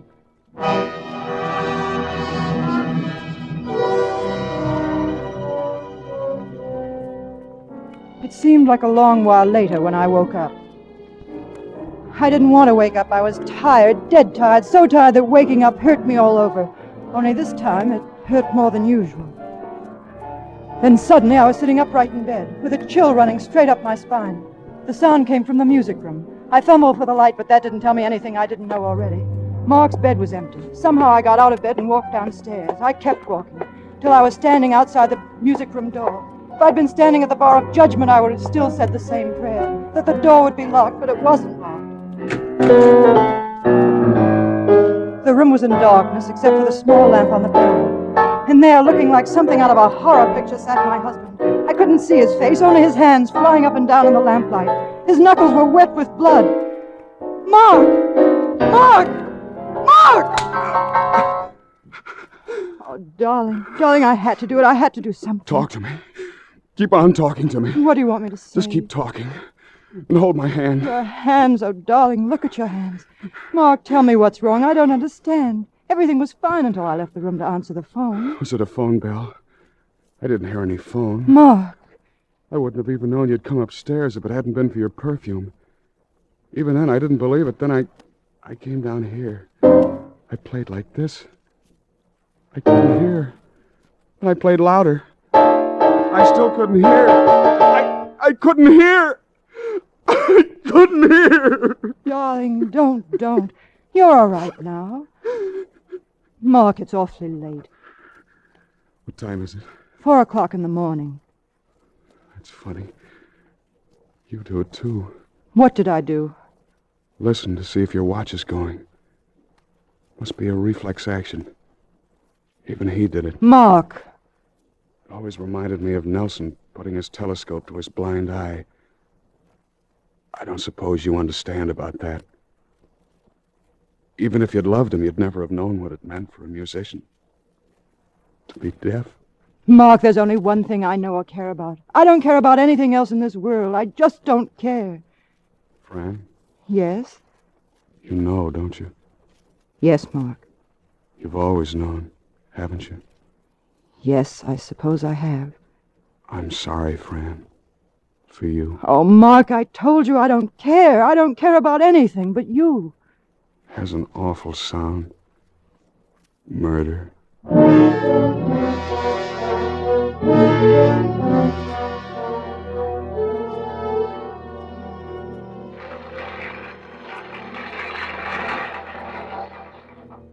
As I sat watching him walk across the great stage of the Hollywood Bowl, I wanted to pray, but I knew I hadn't even the right to do that. All I could do was think of what he must be thinking, how he must have timed it to the split second, how he must have snipped the wire on the earphone so Ira wouldn't notice it, how he must have felt when they were coming to the railroad crossing and he heard the warning bell and Ira couldn't. Ira couldn't hear anything. Mark had planned it that way. He had killed my husband because he couldn't hear a little bell.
Play!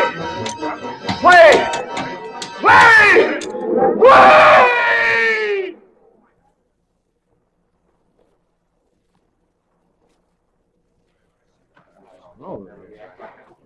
Let me through, please. Please, I have to get through. I'm sorry, lady. Mr. Allen isn't receiving any visitors. I'm his wife. Oh, of course. This way, Miss Allen. Oh, thank heaven. Really, I must That's all right, Doctor. Mrs. Allen, the press are outside. You must talk to them. Mark. I heard the bell. Darling, it's all right. It's all right. I'm here with you. It's me, Francie. Didn't you hear it? It began to ring as I entered the stage. It was the bell.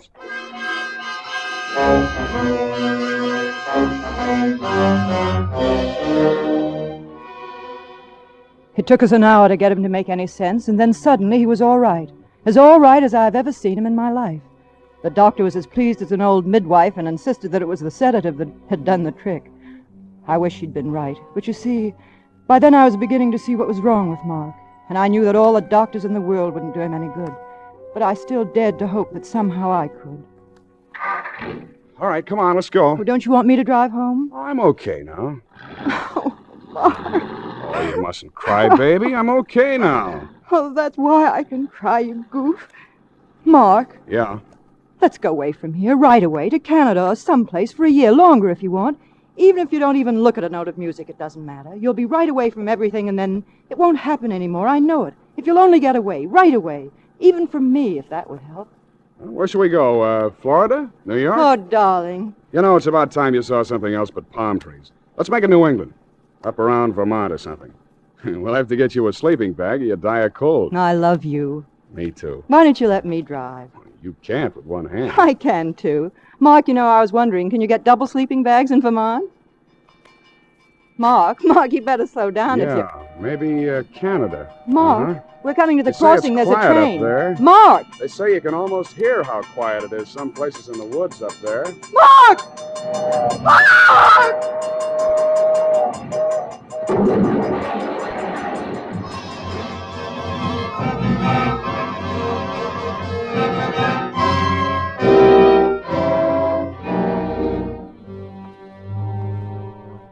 That's how the music ended. They told me today that he was dead before they got us to the hospital. I'm going to live. Isn't that swell?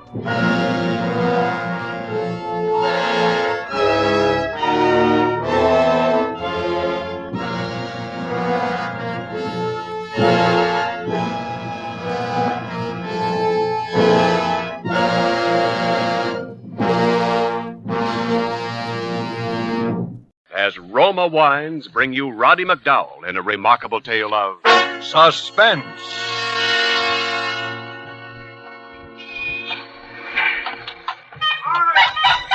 Get your slop pails off of that seat.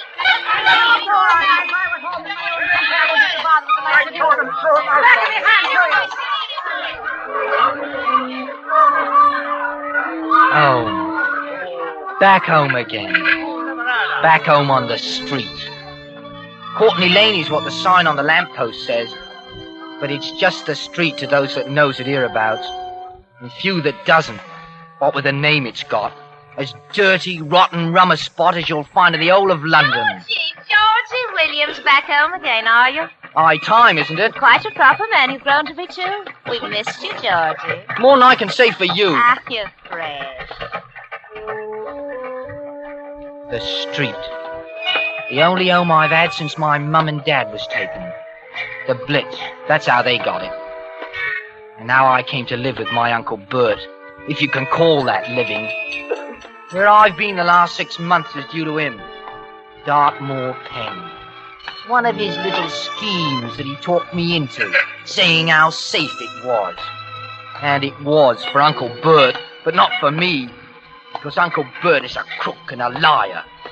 He'd steal the pennies off a dead man's eyes. Only he'd never get caught. They could prove it on the dead one sooner than they could on Uncle Bert. Come on, move along there. Hey, you there, just a minute. You're George Williams, ain't you? That's right, copper. What of it? Oh, nothing at all, me lad. Just mind you don't cut any fancy capers now that you're back. I can take care of myself, I can. Ah? And if you can't, there are those that can, you know. Don't forget that. That's what it's like, being from the street. You're marked with it. If you're kin to Uncle Bert, it goes for double. But there's no place to go. So, I'm going home. Georgie! Georgie, lad! Hello, Uncle Bert. Georgie, you're a sight for sore eyes. Come on in, come in. Welcome home. I'm coming in. But there's no need to carry on so about it. Carry on about it? Why, you're the prodigal son, you are, Georgie, my lad. It's the fatted calf for you. Come off it, Uncle Bert. You don't want me back. If there was any other place in the whole of England for me to hang my hat, I wouldn't be back. Oh, my boy, now that hurts, that does. To think you'd say that to me, what raised you from a young lad? Yeah, and got me a 6-month stretch at hard labour to top it off. Downright ungrateful I am, eh, Uncle Bert? Georgie, how was I to know you'd go ahead and do something I only spoke about in jest? Yes, but if I'd come home with the swag, you'd have had your share quick enough and know just about that. Well, I'm sorry for what happened, Georgie. You never know what I've been through, blaming myself for it so well. But bygones is bygones.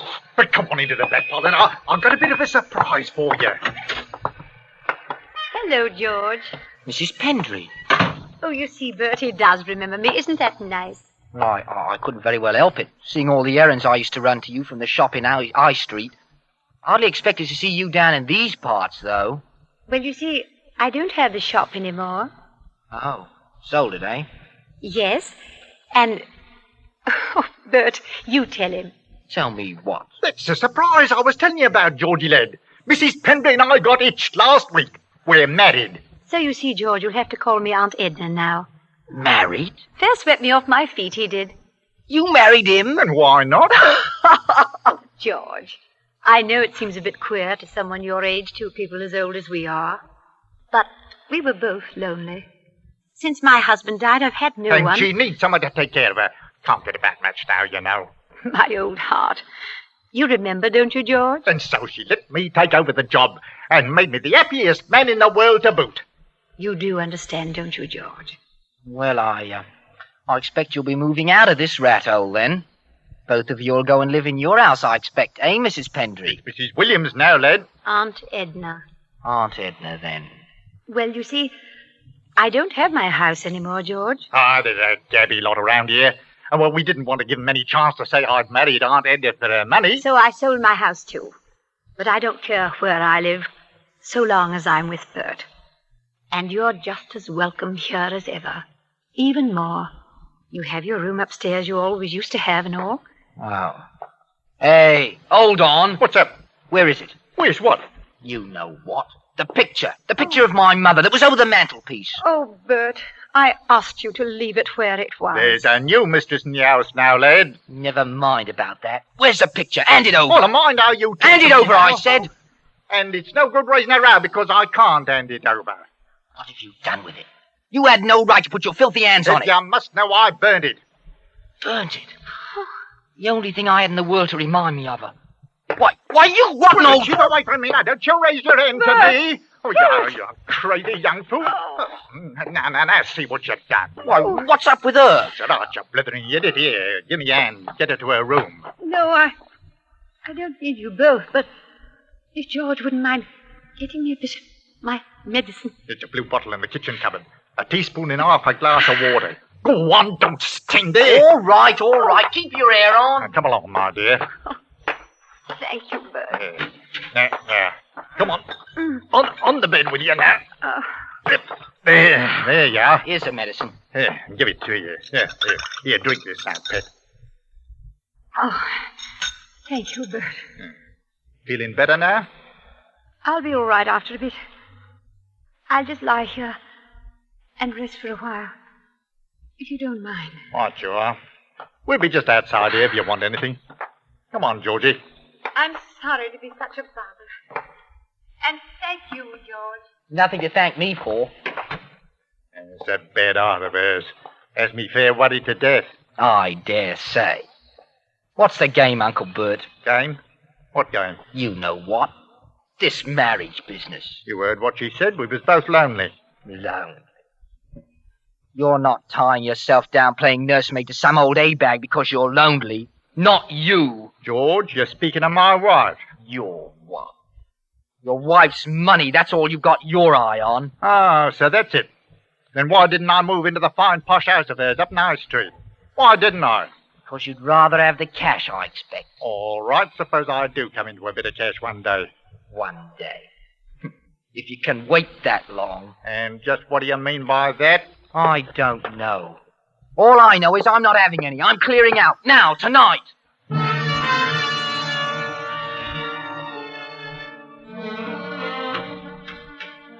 But I didn't go. Oh, I don't know why. That night when it was late enough so I reckoned they'd be asleep, I made straight for the kitchen. I was near dead from hunger, I was. I started rummaging through the cupboard. Then I saw it. Right next to a bottle of medicine. A little box it was, marked with a skull and crossbones. Poison. Rat poison.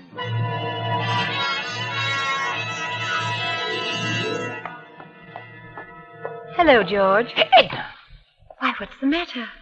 Looks as though I'd scared you half to death. Oh, me? Oh, no. You just came on me a bit sudden, that's all. I didn't expect to find you up. I've been wanting to talk to you. Why? Why don't you and your Uncle Bert get along? Well, if you must know, Uncle Bert and I don't quite see eye to eye on one or two things. But, I'll be out of his way soon enough. Never fear about that. George, I know Bert isn't all that... Well, I know what people say about him.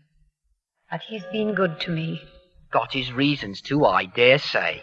He's a sharp one, he is. He's been good to me, and perhaps if he'd had a chance, if he hadn't been in the street, he'd have been a good man all his life. The street. That's what we all put our troubles onto here. The street. I know it's hard, George. But if maybe you could get yourself a bit of education... Oh, why, of course. All I have to do is trot along up to Oxford with the rest of the millionaire's sons. Oh, no, I didn't mean that. Just learn a trade for a starter. And for the money?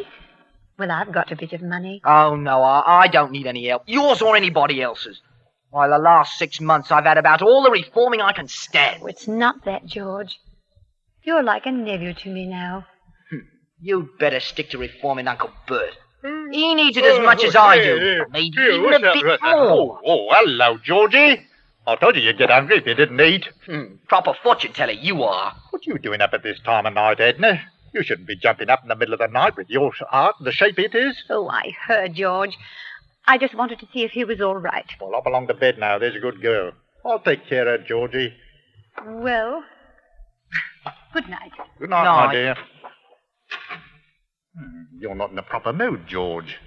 You'll never make your way in the world. Not the way you're going about it. I suppose you know just how to go about it. That's why you've lived in this filthy hole all your life. I wouldn't say that. But I know one way. Money's one way, and I've got me plans. What's this? This part of your plans, is it? That? What? It's rat poison, ain't it? I ain't never seen no rats around here. Well, there's no harm having a bit handy, is there? Ounce of prevention is worth a pound of cure, you know. And a proper handy place you've got for it, too, haven't you? Right next to a bottle of medicine. Oh, so that's it. So now I'm a cruel and inhuman monster that would poison his own wife, is that it? I didn't say you would. But I didn't say you wouldn't neither. I think I got it all planned, eh? I slip her the poison and no one even bothers to ask why she rolled up because they all know she got a bad ticker. Is that the way you see it? I see you've done a bit of thinking at any rate. Now look here, George, my lad. Even if I was the monster you say, I'd be the last one to kill her. Don't you see? Not yet, I don't. I helped her make out her will, Georgie. I'll get the stuff anyway. I can afford to wait. I don't know about certain other parties, Georgie, that would benefit along with me, but I can afford to wait.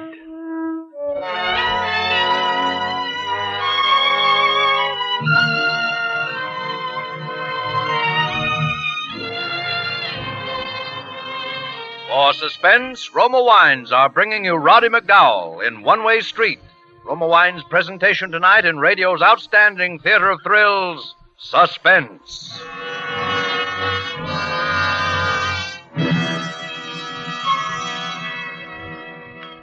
Between the acts of Suspense, this is Ken Niles for Roma Wines. The time-honored custom of making a good dinner better with wine is especially appreciated when the wine is distinguished Grand Estate. Let Grand Estate wine make your mealtimes more pleasureful. The simplest dinner becomes an adventure in gracious dining when enriched with the friendly glow of candlelight and the ruby redness of Grand Estate California Burgundy or the pale glinting gold of Grand Estate Sauterne. And how much more flavorful your dinner will taste served with a Grand Estate wine. For each Grand Estate wine is a distinguished limited bottling by Roma, America's greatest vintner.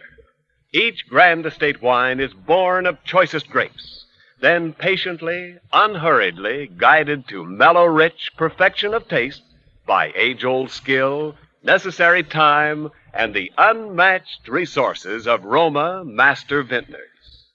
Tomorrow, give the magic touch of distinction to your dinner with a Grand Estate wine by Roma, the crowning achievement of vintner skill. And now, Roma Wines bring back to our Hollywood soundstage Roddy McDowell as Georgie Williams, with Raymond Lawrence as his Uncle Bert and Jeanette Nolan as his Aunt Edna, in One Way Street, a tale well calculated to keep you in suspense.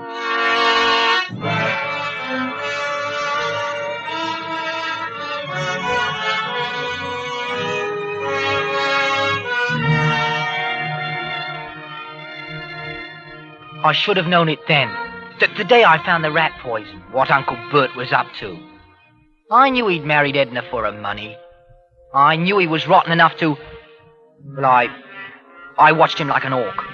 I fixed all the meals myself, seeing I wanted to help around the house. And the poison was always there, up in the kitchen cupboard next to a medicine, with the skull and crossbones on it, and the seal.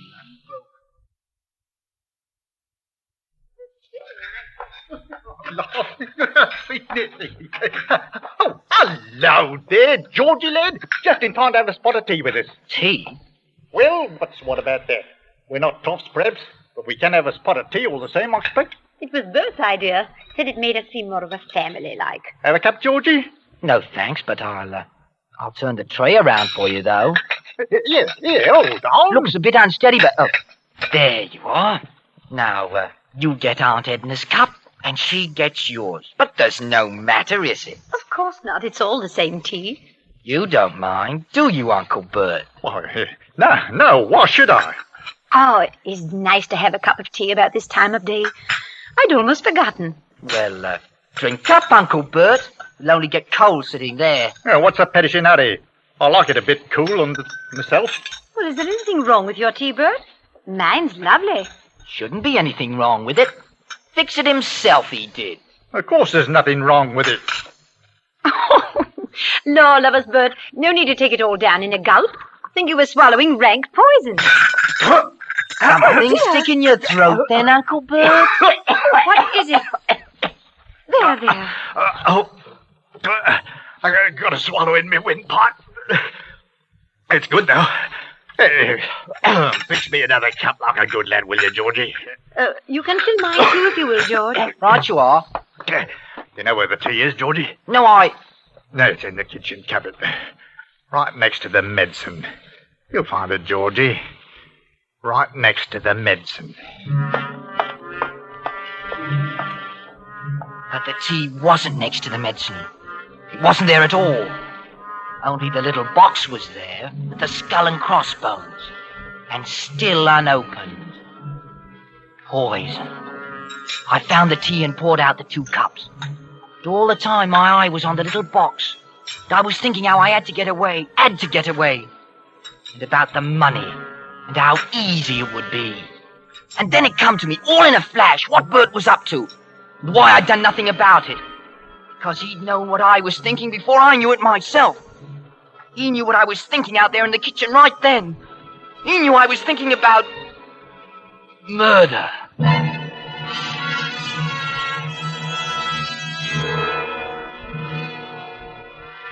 That night I hid the box. Didn't chuck it out, mind you, only hid it. In a place not too hard to find. Next morning it was back in the cupboard. right next to the medicine. Poison. No mistake about it now. Another of Uncle Bert's nice, safe little schemes. Safe for him.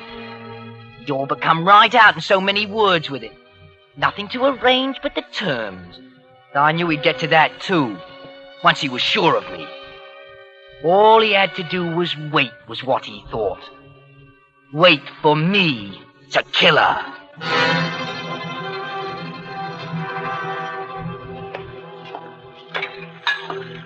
Hello there, Georgie Millet. Cleaning up the breakfast dishes, eh? Well, it don't look like I'm playing a bloody game of darts, does it now?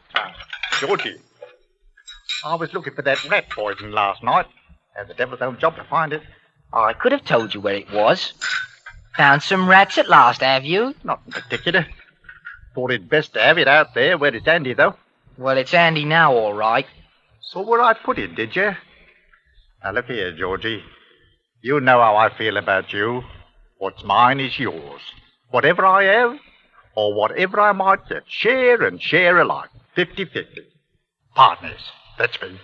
First I've ever known you to offer a bloke so much as a time of day. It might be the last two. But the one time might be worth all the rest. Hey, Georgie? Only times I've known you cheat your own grandmother out of the last 2 teeth in her head. That's as maybe. But if you're partners, you're taking your chances together, aren't you? Both of you in the same, for bad or for good. Got to treat each other fair and square then, don't you? If it's like that. That's how it is, all right. You think it over. See if it ain't. Bert! Oh, Bert! Yes, my dear? Could you bring me a bit of my medicine? Not taking bad, are you? Not bad, but a bit of the medicine might help. Right you are. Well, Georgie, you know how to fix it, don't you? I know how to fix it. I'll just nip along down the road then. Got a few things to attend to. But I'll be back in plenty of time. Mind you are, then. And, Georgie, fix it right this time.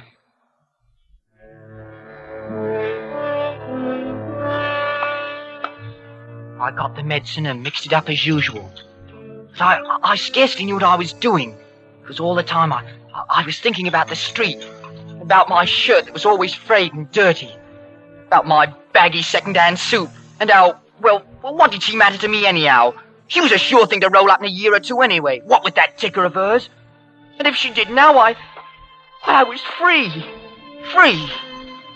Next thing I knew, I'd opened the box and dumped enough of the stuff into her glass to kill a cart horse. Then I was carrying it into her, walking like in a dream, and wondering where my voice was coming from. It sounded so strange and far away. Just set it down on the table, will you, George? Righto. Right you are, Aunt Edna. I hate to be such a trouble to you, George. You've been awfully good about the house here and all. Oh, it's no trouble. All the same. I know it isn't easy. Oh, I don't mind. Always used to help my mum about the house. You loved your mother a lot, didn't you, George? Yes, I did. I wish you'd do what I know she'd want you to do, if she was alive. What's that? Get away. Get away from the street. I know she's praying for that, wherever she is. The street does things to people, George. Terrible things. Well, I will. I will get away one day. One day may be too late. Maybe it will. Maybe it won't. Why don't you let me help you? I know she'd want that, too. Do you really think she would? Oh, I know she would. George, please. No, I said I don't want any help, and I don't. All right, George. I won't say any more. Hand me my medicine, please. What? My medicine. On the table. Oh, here you are. Thank you. No! George! Oh, I'm sorry. I slipped, I did. Did you? Yes, I thought you struck the glass out of my hand. No, I didn't. Anyway, it's no matter. I'll get you some more. George! Aunt Edna, you've got to get away from here. Get away? Yes, now, today, before it's too late. Perhaps it is too late. No, it isn't. Not for you. I can't get out of it. I never will, but you can. You've got money. You've got to go. Are you sure that's best? Oh, I know it is for everyone. For you, I mean. For your health. That's it. That's what I mean. I was thinking about your health. Oh, you'll never get well here. You'll die here. I've been prepared for that for quite a while. Oh, Aunt Edna, not here. You've got to go. Promise me you'll go. Yes. Perhaps that is best. All right, George. I'll go.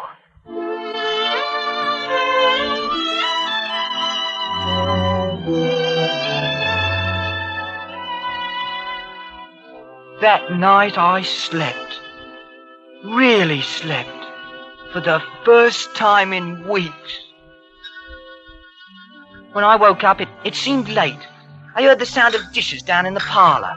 I jumped into my clothes in a flash and looked down the stairs. They were having breakfast. Coffee. I seemed to turn all sick inside. I ran down the back stairs to the kitchen and over to the cupboard. The box was still there, but it was empty. The poison had been used since yesterday. I ran out into the parlor. Oh, thanks. I'll think I will. Edna, don't drink it. Well, what's got into you? Did you drink it, Edna? Tell me. My coffee? Why, yes. He's poisoned you. Shut up, you fool. I won't shut up. I knew he'd do it. Oh. He wanted me to, and when I wouldn't, he did it himself. But he won't get away with it, Edna. I'm going to call the police. I'll get you a doctor. George. No. Hey, you've set her off again, you fool. Get her medicine, quick. Aunt Edna. Get the medicine, I tell you. I'll see to her. Medicine. She's dead. Dead? Oh, don't try any of that, Uncle Bert. You poisoned her, you did, and I know it. I looked at the box in the kitchen, and it's empty. And I'm going to the police. George! Well? I swear I didn't. I swear by all that's holy. She made the coffee herself. She brought it out with her own hands. She did? George! Call the doctor. She's done for me. Call the doctor. Quick! That's it. You've been the ruddy mastermind so far. You get your own doctor. George. So long, Uncle Bert. Happy landings.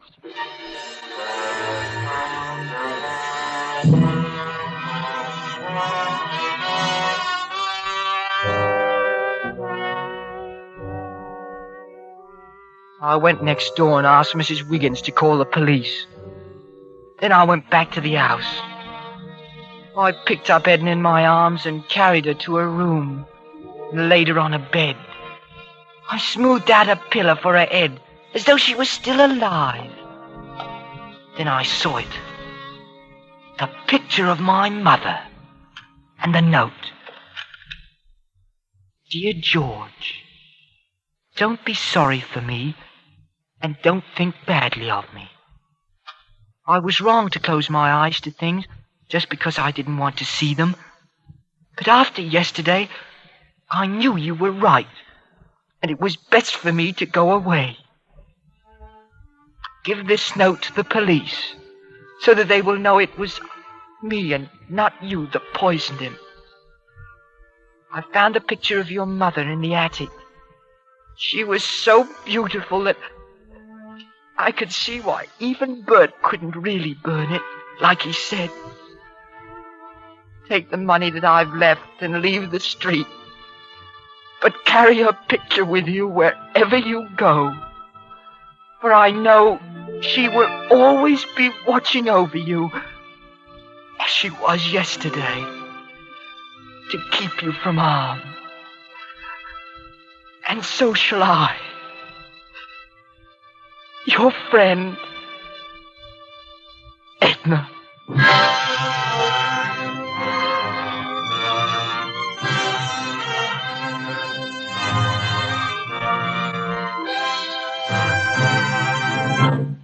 As Roma Wines bring you Van Heflin in a remarkable tale of suspense.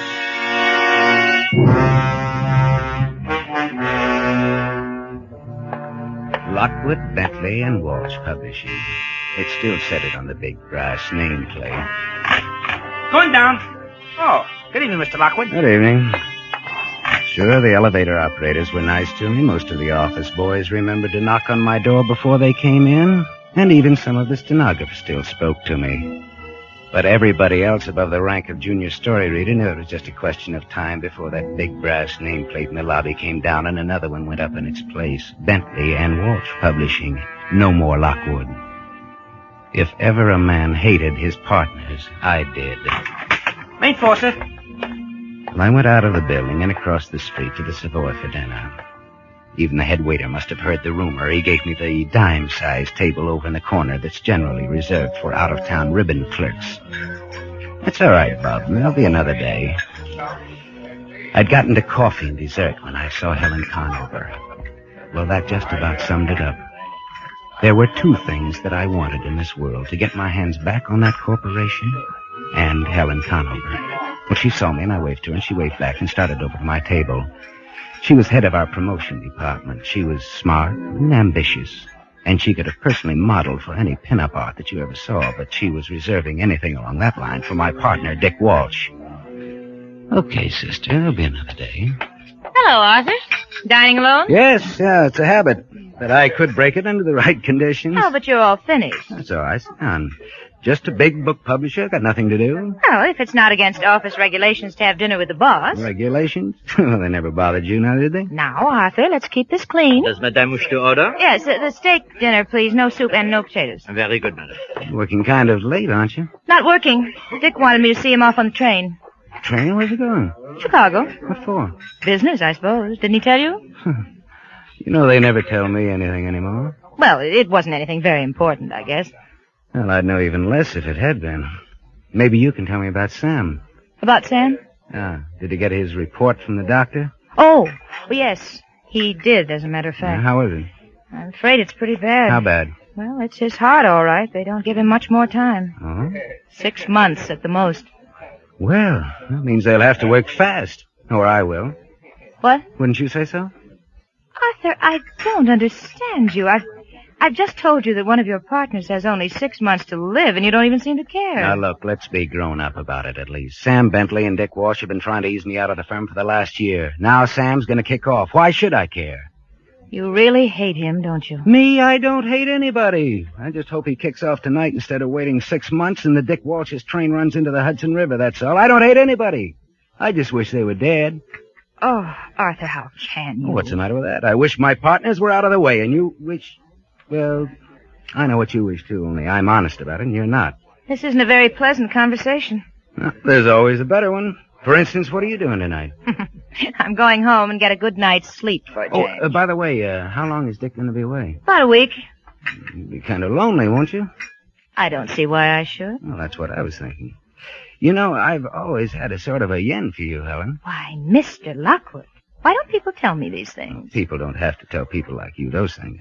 Now that you mention it, I do seem to have noticed a sort of a leer ever so often. That wasn't any leer, baby. That was the real McCoy. Look, Arthur, this may sound kind of corny, but I'm in love with Dick, and he's in love with me. It does. What? Sound corny. Why doesn't he marry you? You know why? Sure, that wife that won't divorce him. You know, he's been using that one for the last 10 years. Please, Arthur, I'd rather not talk about it. Okay. Not to change the subject, but, what do you expect to get out of it? Get out of what? The reorganization, the big day when they kick old Arthur out of the firm. You think maybe they'll make you a vice president? I really don't know what you're talking about, Arthur. Well, you ought to think about it. Because you can never tell, I might be able to make you an even better proposition. I'm afraid I'm not interested in your propositions, Arthur. Any of them. Okay, baby. There'll be another day.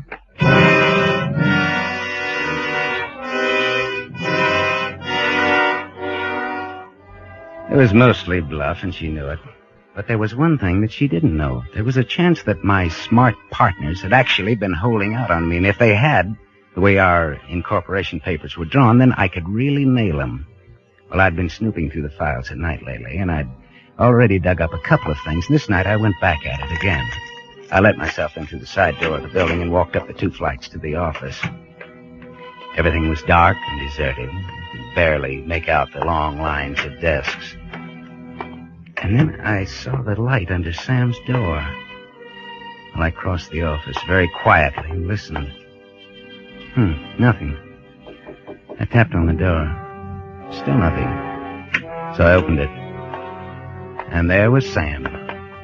There was Sam, leaning back in his chair and staring at me with those cold and slightly protruding blue eyes, much the way he always did.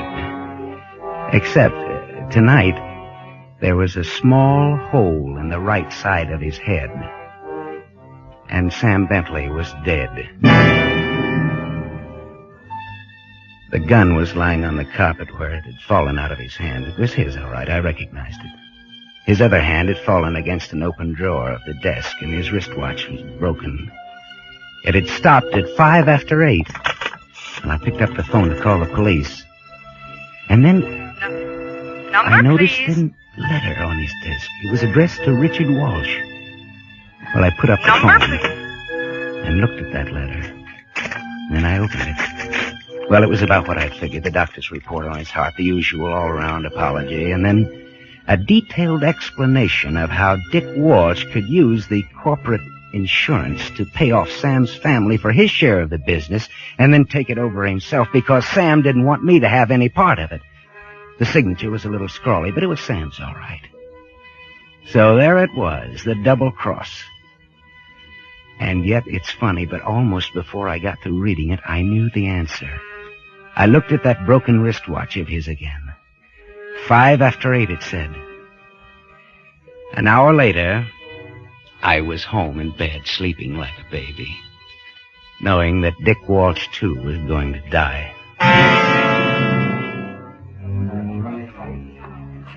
I strolled into the office the next morning about 10 just to be on the safe side, but of course they'd already found him. All over the office there were little huddles that broke up furtively at my approach. Well, I played it for what it was worth and headed for the largest and most important huddle, the executive huddle outside of Sam's door. They were all there, including Helen Conover. And she was looking pretty sick. Well, what is all this? Just a minute. Who are you? Oh, I'm Arthur Lockwood. So what's all this about? Oh, just wait here, please, Mr. Lockwood. Hey, what's going on here anyway? Somebody robbed the till? Arthur. What? Arthur, it's Sam. What? His heart? No, he was shot. Shot? Arthur, the police say it's murder. Will you come in, please, Mr. Lockwood? Yes, certainly. The captain would like to see you again, too, please, Miss Conover. Oh, yes, all right. Well, we went in. Sam was still there. But by this time, somebody had thrown a towel over his face. Big, gangling guy came across the room toward me with his hand out.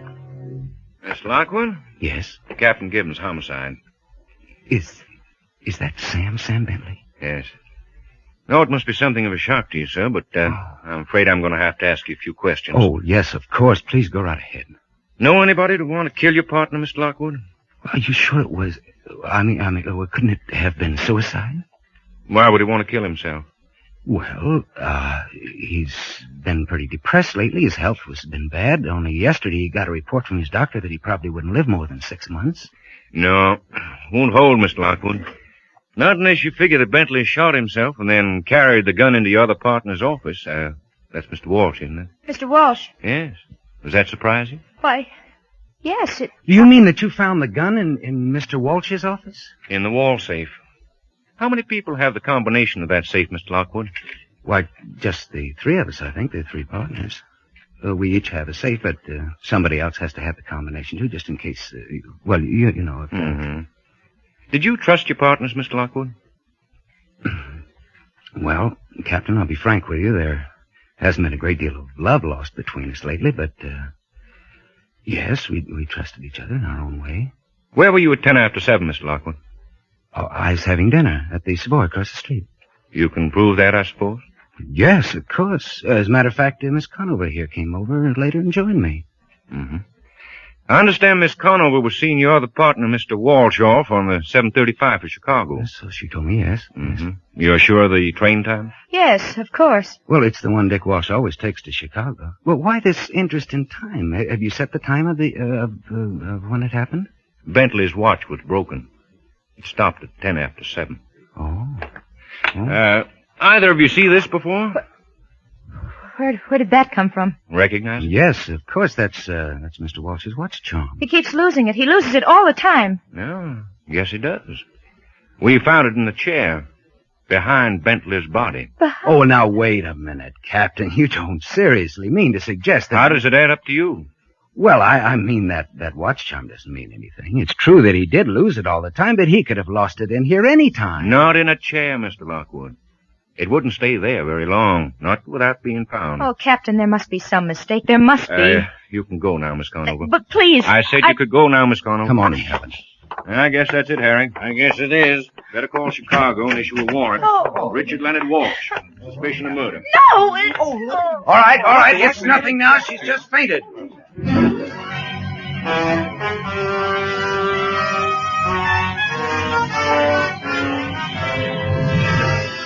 For Suspense, Roma Wines are bringing you Van Heflin in Three Blind Mice.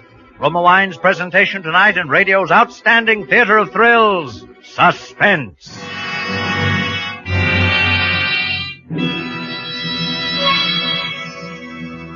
Between the acts of Suspense, this is Ken Niles for Roma Wines. Next time you have friends over in the evening, try this simple, gracious way to add warmth to their welcome. Serve delicious Roma California sherry, port, or muscatel. Delightful with cheese, nuts, cake, or any tasty snack. You're sure to please every guest with better-tasting Roma wines. For Roma wines are favorites from coast to coast, enjoyed by more Americans than any other wine. The reason? Well, Roma wines taste better because Roma starts with choicest grapes. Because Roma, with patient skill and America's finest winemaking resources, guides these naturally finer grapes unhurriedly to tempting taste perfection. Because Roma then places this luscious grape treasure with Roma wines of years before to await selection from the world's greatest reserves of fine wines for your pleasure. So insist on Roma, R-O-M-A, Roma wines, made in California for enjoyment throughout the world. And now, Roma Wines bring back to our Hollywood soundstage Van Heflin as Arthur Lockwood, with Kathy Lewis as Helen Conover in Three Blind Mice, a tale well calculated to keep you in suspense.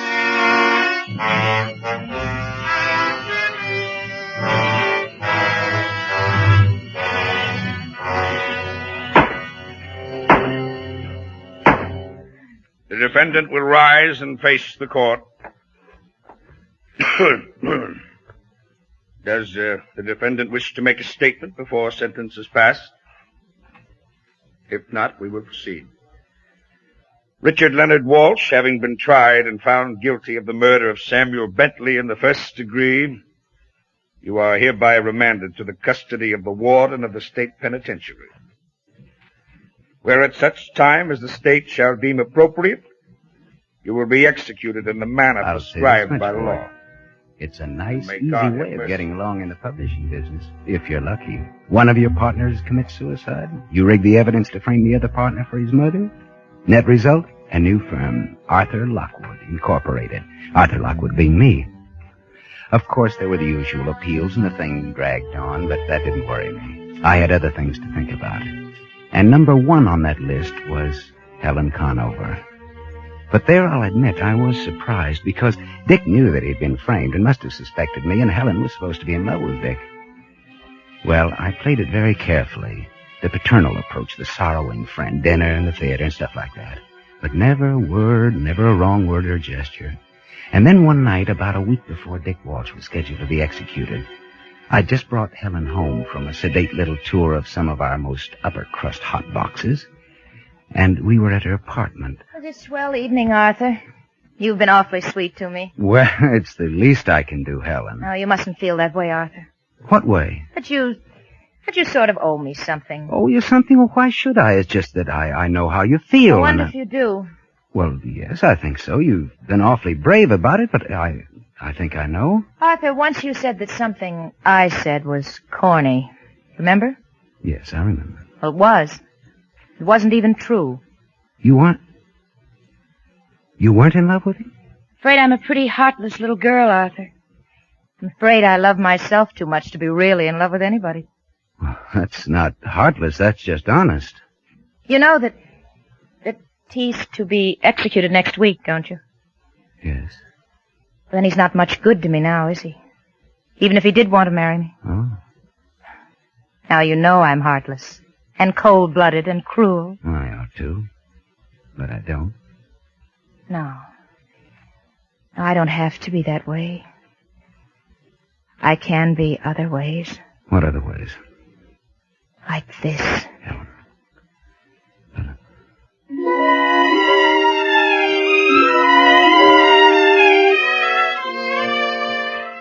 Well, that was that. I didn't care about anything after that, even marriage. We made a quick trip down to Virginia where names in the publishing business wouldn't mean a thing, even ours. And it was all very quiet. No publicity, no fuss, nothing. When we got back, we took a little place in the East 50s, although, of course, she kept her apartment, I kept mine. It had to be that way for a while, at least until after Dick's execution and things had cooled down a bit. Well, I knocked off early at the office that day, for the looks of the thing, and Helen was already home when I got there. Oh, you're home early, aren't you, darling? Any particular reason? No particular reason. Penny for your thoughts, darling. My thoughts? Oh, nothing special. I guess I was just thinking. I don't know. Bet I know. What? You were thinking about Dick. That he's going to die tonight. Well, maybe I was. I don't know. Well, I'm glad you did come home anyway, darling, because I wanted to have a little talk with you. Sure. Sure, about what? You really shouldn't let it bother you, you know. About what bothered me? The execution. Why should it bother me? He killed a man, didn't he? Why should I worry about what the law does to him? Are you so sure, Arthur? So sure of what? So sure that he did kill a man? Well, right then it hit me. That all the time I'd been thinking how slick everything was. Something was wrong, terribly wrong. That all this time she'd been playing with me like a smart young cat with a silly, blind old mouse. 3 mice, and one of them dead. And another with them as good as dead. And I was left. All the evidence and everything. Wasn't like Dick to do a thing like that. You don't think he killed him? Arthur, do you remember, it was a long time ago, you asked me what I expected to get out of it? If Sam and Dick squeezed you out of the firm. Yeah, I remember. And you said you might have a better proposition? Yeah? Well, I've decided what I want. Sure. You really want to be a vice president? We can fix that easy enough, although I sort of had the idea that you'd be pulling out after a while now that we're married. Arthur, you're priceless. No, I'm afraid a vice presidency isn't at all what I have in mind, and I don't know where you got the idea that I'd be pulling out of the firm. Ever. All right. What do you want? I want a full partnership, Arthur. A partnership? Yes. Is that so strange? Well, we are partners now, in a way. You're my wife. No. I mean a real partnership. A corporate partnership. Look, Helen, you're asking me out of a clear sky to give you half a share in $1 million business. Yes. Well, that'll take some thinking about. Yes. I suppose it will. I was saying, it was strange about that evidence. For instance, there was the letter. What letter? The letter that was on Sam's desk when he killed himself. It disappeared. You must be crazy. Am I? What about the wristwatch? When he died, it said 5 after 8. But when they found him, it said 10 after 7. And the gun. It was lying on the carpet by his hand, but somehow it got into Dick's wall safe. You knew all that, and you let an innocent man go to the chair. Oh, really? Oh, Arthur, you are priceless. I let an innocent man go to the chair? You know, of course, that a wife can't testify against her husband. Oh, no. No, a wife can't be forced to testify against her husband, but she can if her conscience... All right. What do you want? I thought I'd mentioned it. The partnership. I see. Now, you're not going to be unreasonable about it, are you, darling?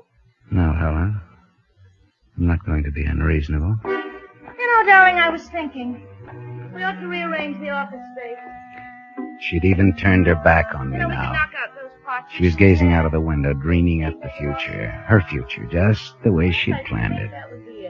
I couldn't guess how she knew. She must have been hiding somewhere and seen me, but that didn't matter much now. I only knew that I was right back where I'd started from, the business slipping out of my hands, and someday, no business, and no Helen. I had to think fast and act fast. There was a bronze statuette on the end table. I picked it up and hefted it. It was just about right. So I stepped over behind her. The offices, then, will be just exactly the same. Except for that. Darling, you won't mind that, will you,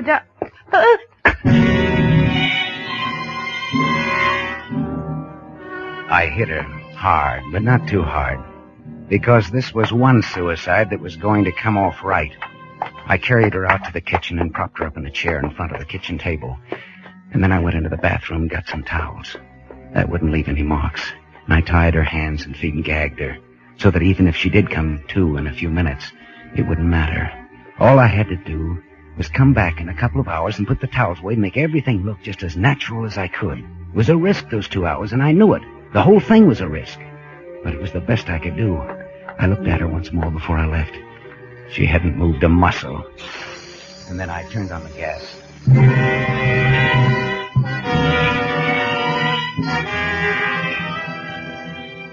By the time I got back to my apartment, I was shaking all over. This time I had really killed somebody.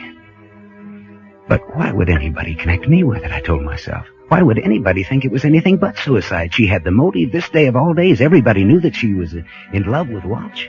And even if her marriage to me came out, the motive would still hold. And then the doorbell rang, and I jumped a foot. At first I wasn't going to answer it, and then I thought I'd better.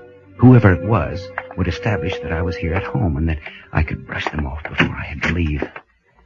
Hello, Mr. Lockwood. Busy? Why, no, Captain Gibbons. No, come right in. Thanks. Right in here, please. Have a seat. Uh-huh. Cigar? Thanks. Oh, pretty good cigar. You must be doing pretty well for yourself nowadays. Better let me light it myself. You, seem kind of nervous.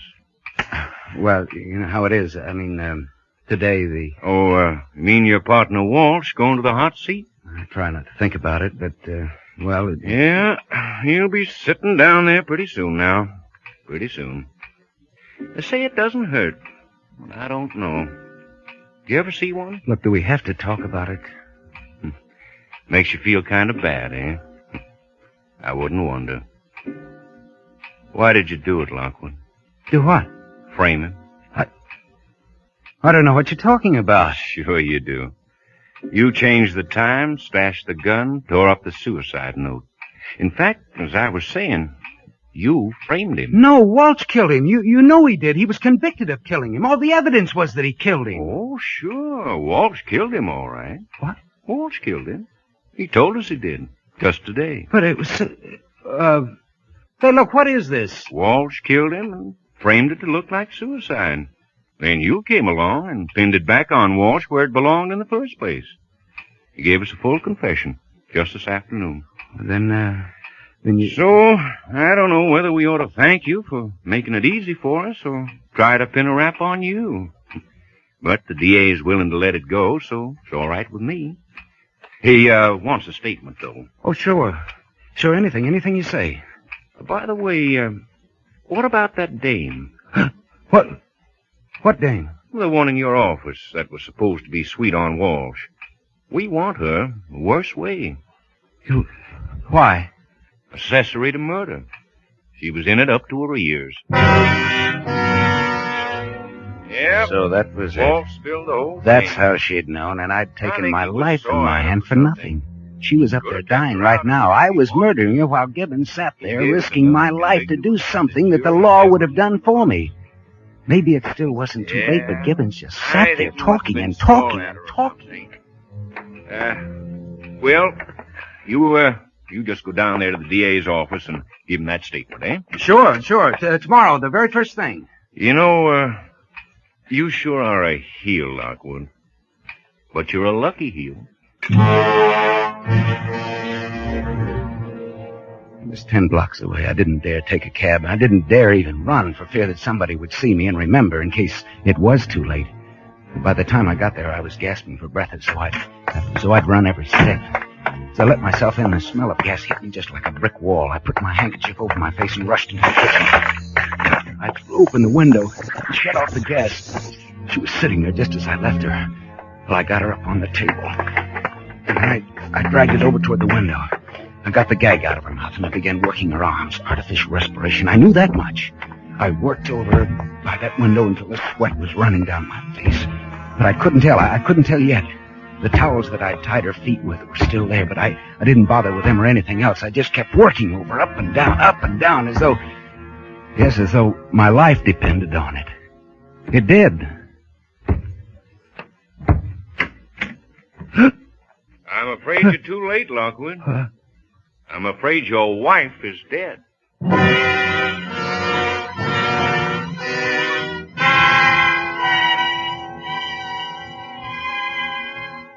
He was a smart cop, that Gibbons. He knew a lot.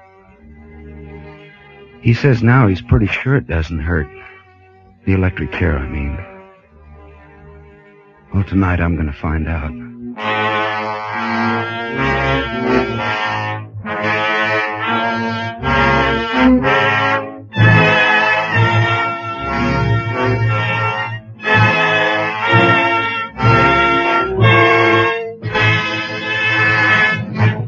As Roma Wines bring you Glenn Ford in a remarkable tale of suspense.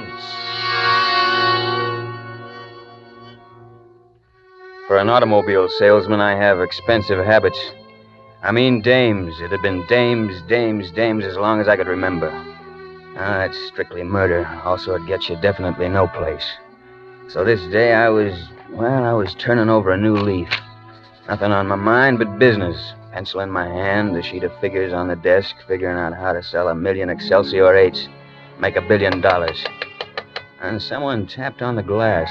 I didn't even look up, just the busy executive. Here it was again. Now I looked up. Am I disturbing you?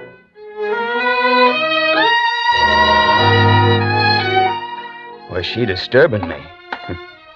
I got up in a trance and followed her across the showroom floor. It seemed as though I'd never seen anyone walk like that before in all my life. This is my husband, Mr. Ganlon, Mr. Evans, the sales manager. How do you do, sir?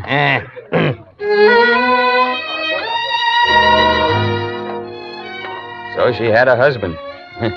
He was a little sourpuss runt with a limpy leg about twice her age, dressed like dough. The kind of dough that you could buy Excelsior 8s by the dozens.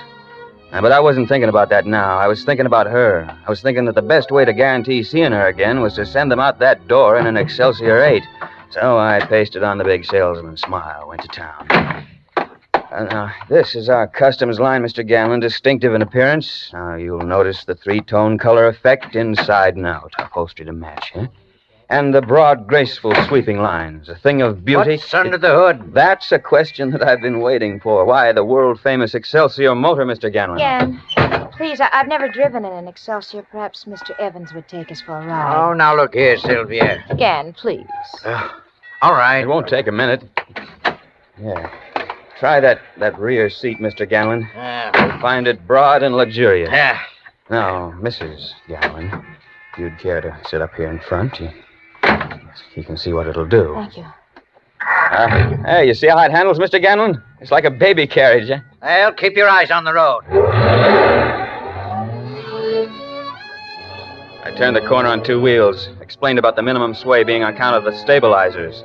Well, I got a couple of grunts for that try. In the mirror, I saw he'd closed his eyes, so I turned to her.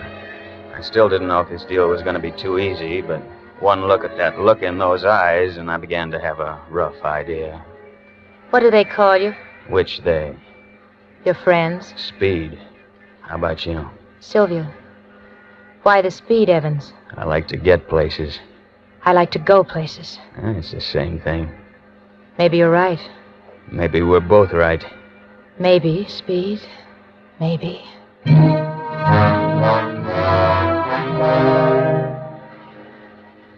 If she'd asked for it, I'd have made that Excelsior turn somersaults.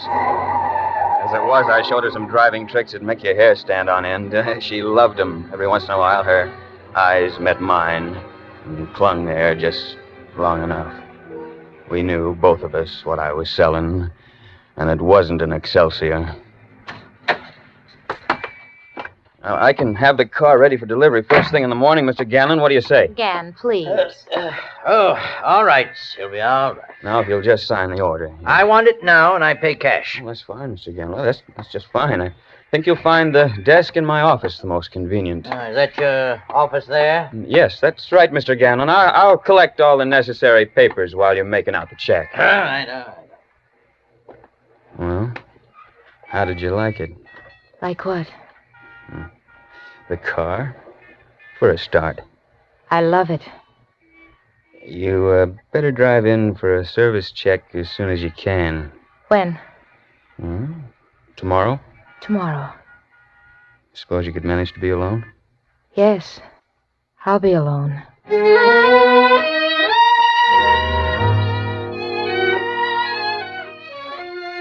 She came in the next morning. She was alone. Well, from that day, we went places. We went there fast. But this was, well, it was different. She was different. Different from anything I'd ever known before. And in less than 2 weeks, I knew I didn't care about husbands or Excelsior 8s or even $1 million. All I cared about was her. And it was the same with her most of the time. That was what was tearing me up. The way it was other times. Standoffish, scared. I was screwy. I didn't get it. Well, one day we were down at the beach. As usual, lately we were arguing about it. Oh, please, Speed, don't. Oh, what's the matter with Reno? We've got to do something about it someday, haven't we? Oh, yes. Well, that's what they got Reno for. He'll come after me. I'll let him come. We'll tear up his claim check. Speed, I want to run along the beach. Come on. Hey, 33, I'm too old for this stuff. Hey, wait a minute. Anyway, look. Speed, you got to learn to relax. I lost my roller skates. I'll get you another pair. I don't need skates. Yes, you do. That's all right, Sylvia. Look, listen, Sylvia. Cut out the horseplay and quit stalling. I want a decision. One way or another now. Oh, darling, now you're angry. I am. It's a screwy deal. You love me. You want to leave him, but you won't. Oh, but I will, darling. Speed, you see, there's so many things. They're all complicated and mixed up. First, there's my father. Well, what about him? Well, you see, my father and Ganlon were mining partners in a little town called Phobia, Arizona, and then there was a cave-in, and my father was killed. Oh, he was such a wonderful man. We were so terribly close. Oh, it's tough, baby. Sometimes it's almost as though he were alive. I see him, Speed, in dreams ever so often. I hear him speak. It was 10 years ago. Well, what's all this got to do with you and Ganlon? Stop it! Stop torturing me! Can't you just leave me alone? Leave me alone! Okay, if that's what you want. Oh, no. Speed, don't. Look, baby, I don't know about you, but I'm leaving town tonight. I can't take this any longer. I'm going back now and quit my job and draw my $3 out of the bank and pack a bag. I'm leaving tonight, with you or without you. Oh, no, Speed, you can't. You can't go without Well, me. that's up to you, baby. Oh, I'm afraid. Of what? I don't know. Well, we'll worry about that later. What about it? All right, I'll go.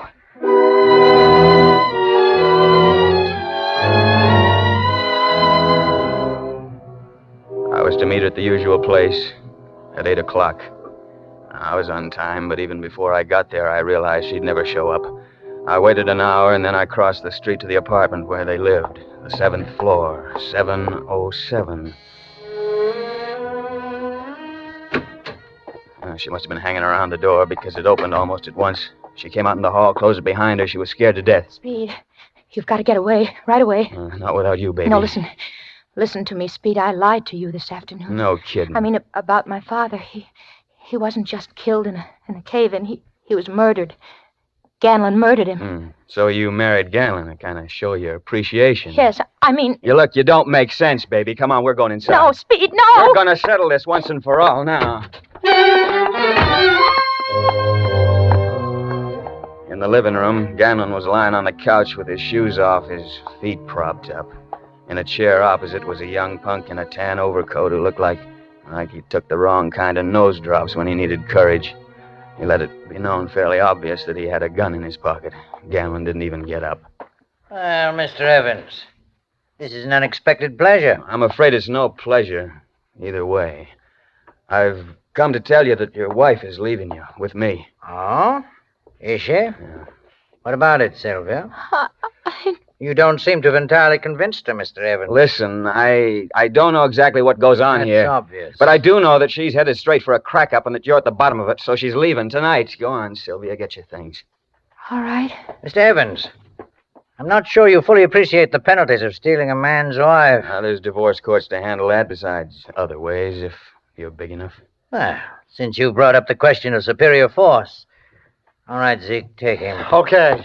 Put him up. Hi, funny face. Oh, gunsels with guns you have, huh? Sometimes they come in handy, Mr. Evans. Come on, start walking. Any particular direction? Yeah, outside. All right.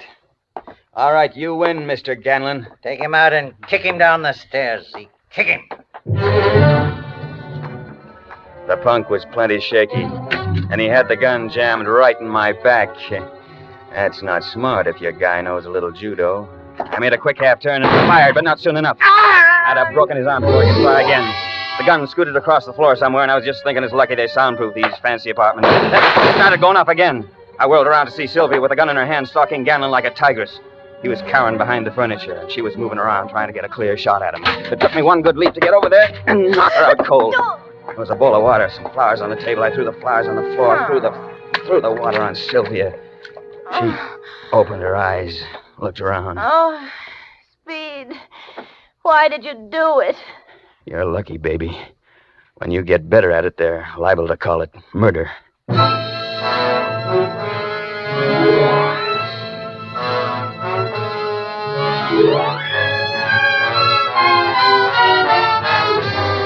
For Suspense, Roma Wines are bringing you Glenn Ford in End of the Road. Roma Wines' presentation tonight in radio's outstanding theater of thrills, Suspense.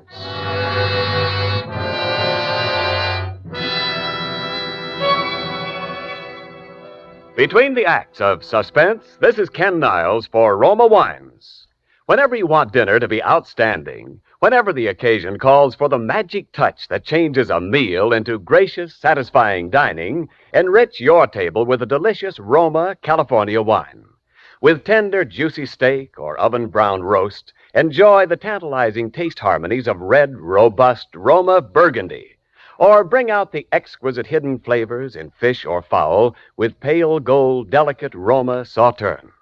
And remember, all Roma wines taste better because Roma begins with choicest grapes. Then, with unmatched skill and resources, Roma guides these naturally finer grapes unhurriedly to tempting taste perfection. Later, Roma places this luscious grape treasure with Roma wines of years before, and finally, Roma selects from the world's greatest wine reserves for your pleasure. With your dinner tomorrow, enjoy better tasting Roma wines. That's R-O-M-A, Roma, the greatest name in wine. And now, Roma Wines bring back to our Hollywood soundstage Glenn Ford as Speed Evans, with Kathy Lewis as Sylvia Ganlon in End of the Road, a tale well calculated to keep you in suspense.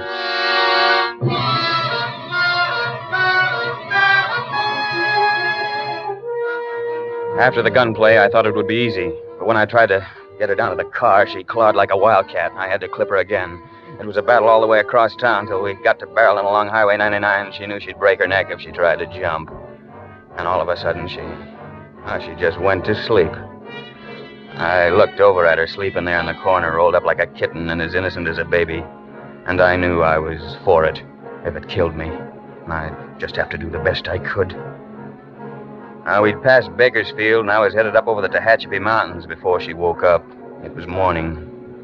Oh. Hello, darling. Feeling any better, baby? Oh, yes. I had such a wonderful dream. I was a little girl again. And I was with my father, and he was rowing across a lake. And then... Then what? Speed. I lied to you about Ganlon. He didn't kill my father. I was wicked to say that, wasn't I? Oh, you're just a little mixed up, that's all. Speed, Yeah? where are we going? We're going to your hometown, baby. Phoebe, Arizona. Oh, You like the idea? I suppose so. Why? Look, baby, I'm no psychiatrist, but something happened back there when you were a kid. Something to do with the death of your father. It's had you on the merry-go-round ever since. So much so that about 9 hours ago, you tried to kill a man. I said I was sorry about that, Speed. Sure. But if you and I are going to make a go of this, I think we ought to do something more besides just saying we feel sorry, don't you? You make it sound as though you thought I was going to go around killing people for the rest of my life. All I say is that you're not going to be very happy until we know the facts about this thing, whatever they are. Until you've faced the facts, and from then on, we can forget it. Speed, Yeah. I'm terribly hungry, aren't you? Yeah, I could do with a little something. Look, there's a place up ahead. Oh, okay.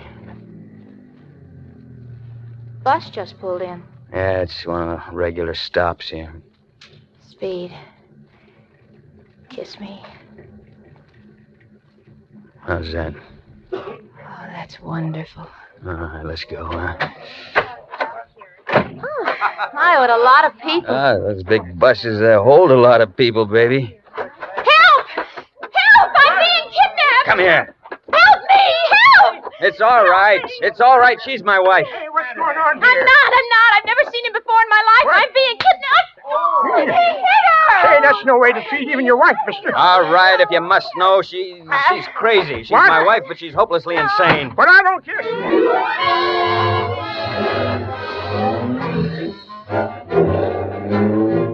About 5 minutes later, she snapped out of it. You'd think nothing at all had happened, but I wasn't taking any more chances. I took to the side roads wherever I could, figuring the cops would be on my tail any minute, so we didn't cross the state line till way after midnight. Well, it was next morning when I kicked it out of gear at Phoebe, Arizona. There was only one hotel. We registered, adjoining rooms. All the time, I was watching her like a hawk. I didn't need to. Now that we were there, she seemed glad. Now, we'd been in our rooms about 5 minutes when the phone rang. Hello. Mr. Evans? Yeah? Just a moment, Mr. Evans. Mr. Evans, this is San Francisco, operator 23. We've got a long-distance call for you. San Francisco? Yes, sir. We've been trying to reach you all night. Shall I put your party on now? All right, go ahead. Hello, Evans? Yeah? This is Ganlon. You must have a private eye on your payroll, too, huh? I know you're an intelligent man, Evans, whatever else you may be. I knew where you'd go. But I want to tell you something. You're getting in deep water, deeper than you know anything about. And you hope I'll drown, huh? All right, maybe I will. But I'm still wading in. I'm coming down there, Evans. In the meantime, keep quiet and keep her quiet. And keep your nose out of things. What's that supposed to be? A threat? I'm not threatening you. I'm telling you. For your own good.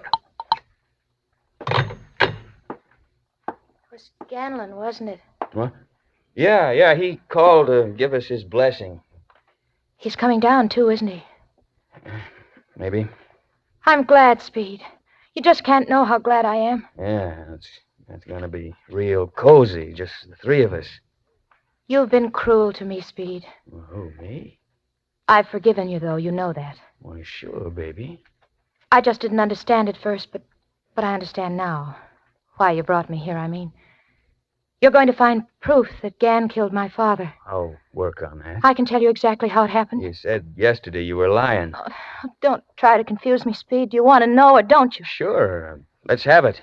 Well, my father and Gan were tunneling a new shaft in the side of the mountain. They were working alone that day.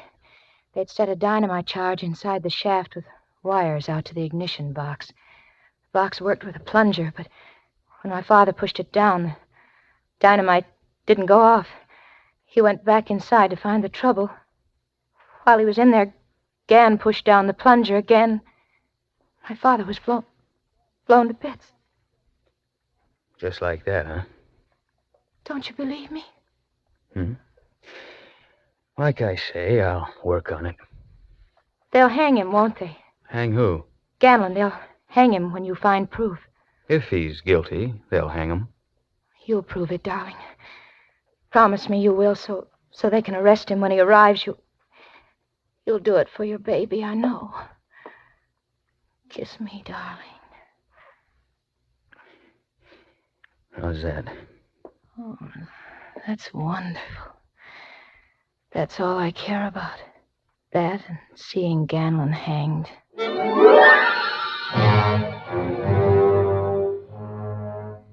She went to sleep then, just as peaceful as you please, dreaming of Ganlon with a rope around his neck. Well, I found the thing they call the City Hall. Asked to see records on her old man's death. Well, they hemmed and hawed some, and then it came out that half the town was burned down a few years back. The records went up with it. They finally suggested I see an old-timer named Konski who had been her father's mine foreman at one time or another. Well, I did. He was already waiting for me. He seemed to know what I was after. He was all primed with the answers. Sure I know Sylvia. Sweetest, prettiest little kid I ever see all my life. And of course you knew her father. Sure I knew. I guess Sylvia must have been pretty fond of him. Sure, she was crazy about him. Oh, wasn't she? Maybe. But if she was the only one in this town wasn't glad to see him die. Look, you don't have to be cagey with me. I'm trying to help Sylvia. All right. You know what is the best thing you can do? What? Get out of town before you make plenty trouble. That was that. Well, the next stop was the office of the weekly paper, owned, published, printed, and peddled by one guy, a guy named McLean. He seemed to know all about my business, too. Had the files all laid out for me. Why don't you lay off it, Evans? It's 10 years old and dead and buried. Mind if I look at your files? Yeah, sure. Go ahead. You can see what it says. Mine disaster, premature explosion, accidental death. Any chance it wasn't accidental? What do you mean? Any chance that Ganlon did it? Not a chance. You seem pretty sure. You ever notice that gimpy leg of his? Yeah? Well, that's how he got it. He was in the mine when it happened. I was getting no place fast, only a suspicion and not a very comfortable one. I hadn't the faintest idea where to go from here. And I thought of the doctor. There had to be a doc to sign a death certificate. Well, I found out who he was, dug him up, and he looked like the worst bet of the bunch. He was half wacky from the effects of age and a misspent life, nothing left but his dignity, and the collection of photographs that he insisted on talking about until I wanted to smack him. Yes, it was my hobby before my eyes went back on me, but those you see on the wall are only a few. Here. Take a look at some of these. Who are all you people covering up for, Doc? Huh? I beg your pardon? You heard me. Young man, you realize that what you've just said constitutes a most serious slur on my professional reputation? Oh, nuts. Look, I'm trying to help a girl that I'm in love with. Can't anybody understand that? Take this one, for instance, and notice the contrasts, the light and shadow. Yeah. I don't suppose you understand the meaning of the term traumatic experience, huh? No, I thought not. The psychic structure of the personality is a very delicate mechanism. For instance, in the case of Sylvia. Now, take her to a competent man in the field, Mr. Evans. I no longer handle such cases. That's not what I came to you for, and you know it. I'm afraid I can't help you. Retired some time ago, you see. Now, look at some of these. They're older, of course, but there's still some very good ones among them. Look, Doc, I don't want to look at pictures. All I want... Oh, you found one you like, eh? I knew you did. It has a date on it, July 14th, 1935. That mean anything to you? Is that the stalagmite incrustation? If so, it's... I don't know. It's just some rocks in a hole in the mountain to me, but that date is the date that Sylvia's father was killed. Give it to me. Give it to me. No, you don't. No. I'm afraid you're torn it, Doc. Give it back to me, I say. Yeah, but the part I got is still enough to show who killed him.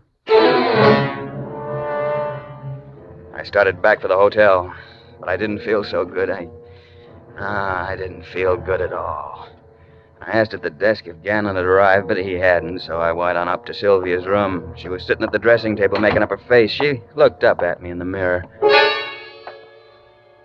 You know. I can tell by your eyes you know. Yes, baby, I know. And they'll hang him, won't they? Ganlon? No, baby, he's in the clear. But he isn't. He can't be. He murdered my father. I know he did. You're lying to me, Speed. Look, take it easy, baby. It's going to be all right. Just let's get it over with, and we can forget it. Get what over with? You're acting so funny, darling. Take a look at this picture. Huh? Oh, that's me, isn't it? When I was a little girl. I'm awfully far away, but I'd still know it's me. This smoke. Don't you remember? Please, Speed, my head's hurting. Don't. Try to remember. You're tormenting me. You're trying to hurt me. That smoke is the explosion, isn't it? I don't know. I don't know. You pushed the plunger. I don't remember know. while your father was inside the shaft. Remember? I don't... Yes! Yes, I killed him. All right, baby. That's all there is to it. You can forget. I hated him. It's all I lived for. It's all I ever dreamed of. See his face bloody and battered. See his body mangled and dirty. I hated him. I hate you. I hate all men. If I could kill every man in the world. Where did you get that gun, baby? Out of your overcoat. Yeah, better put it down. I tried to kill Ganlon because he knew. Now you know. Put it down. It's too late, Speed.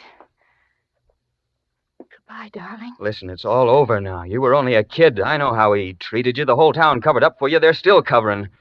Goodbye. When the door flew open, I ducked, and then the shots came. When I looked around, Ganlon was lying on the open door, the gun still in his hand. He walked right into it. Well, he must have got in one shot, though. That was enough. She was still breathing when I got to her. But that was about all. Oh.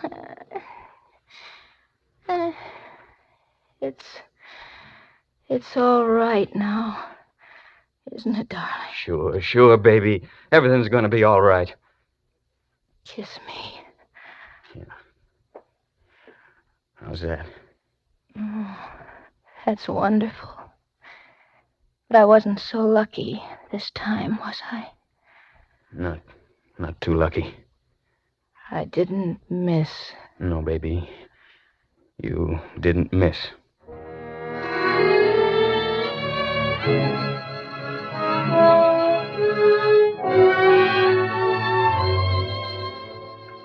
Well, anytime you want to buy an Excelsior, just come on in and see old Speed Evans.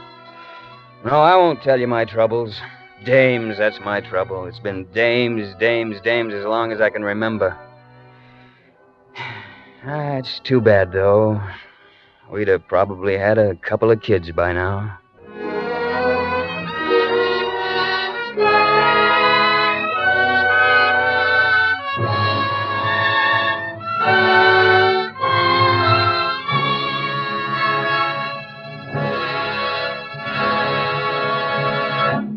As Roma Wines bring you Agnes Moorehead in a remarkable tale of suspense.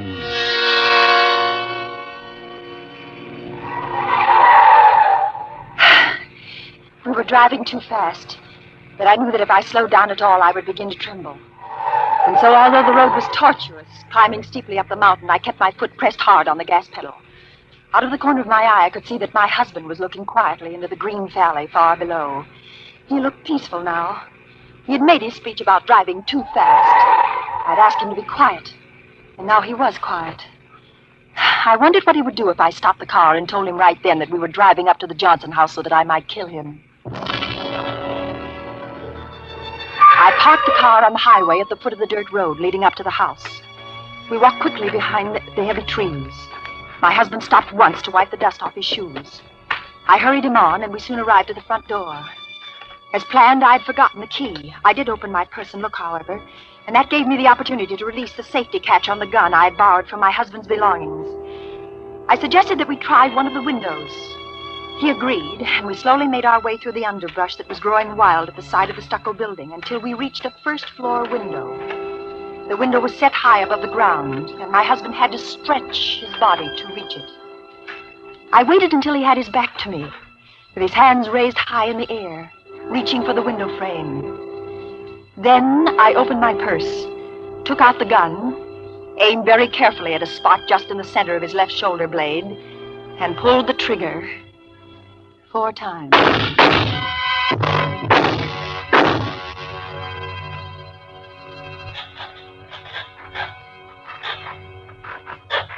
fall right away. He had had his fingers over the window ledge, ready to unfasten the catch when the bullets hit him.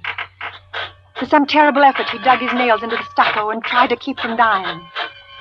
I couldn't move. I wanted to scream, but my throat felt paralyzed. He tried to turn his face and look at me, but he hadn't that much life left. At last, he said,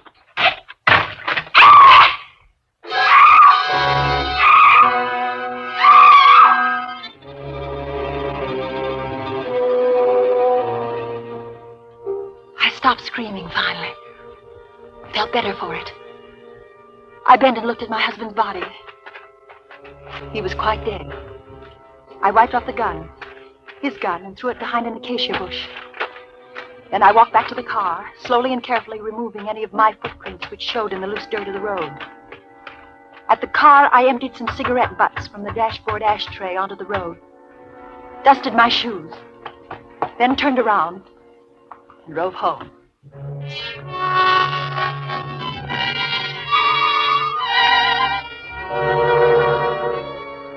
I put the car in the garage, went in and had my shower, and lay down in the library to wait. A few minutes after the grandfather clock struck 11, the telephone rang. Hello? Miss Skinner? This is she. This is Jonathan Brown, Sheriff's Office. I have some bad news for you. My husband? Yes, ma'am. He's been killed. Miss Skinner? Hello, Miss Skinner. You all right? I waited quietly for a moment. Then I let the phone fall to the floor. I listened until I heard Jonathan Brown hang up. Then I replaced my telephone on its stand. Went into the kitchen for some ice, which I put in a large Turkish towel. I then arranged myself carefully and attractively on the living room divan. And waited again.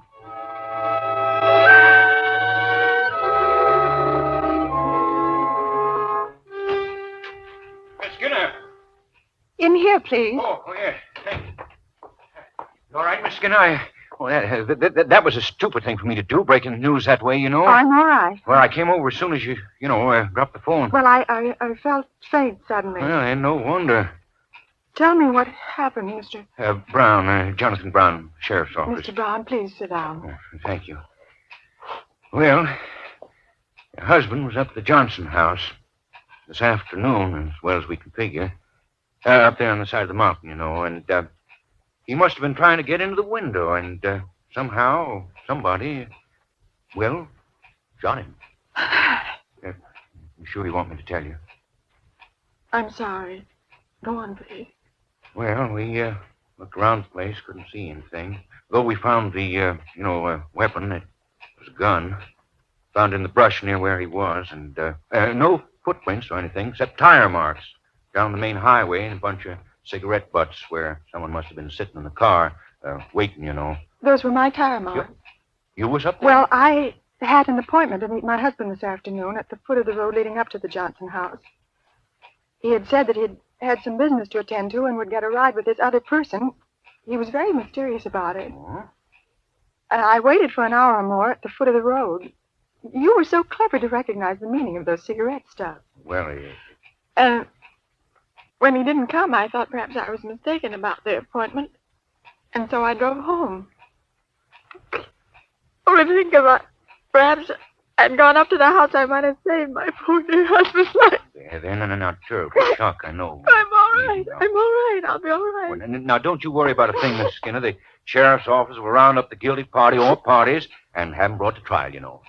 Yes, I'm sure.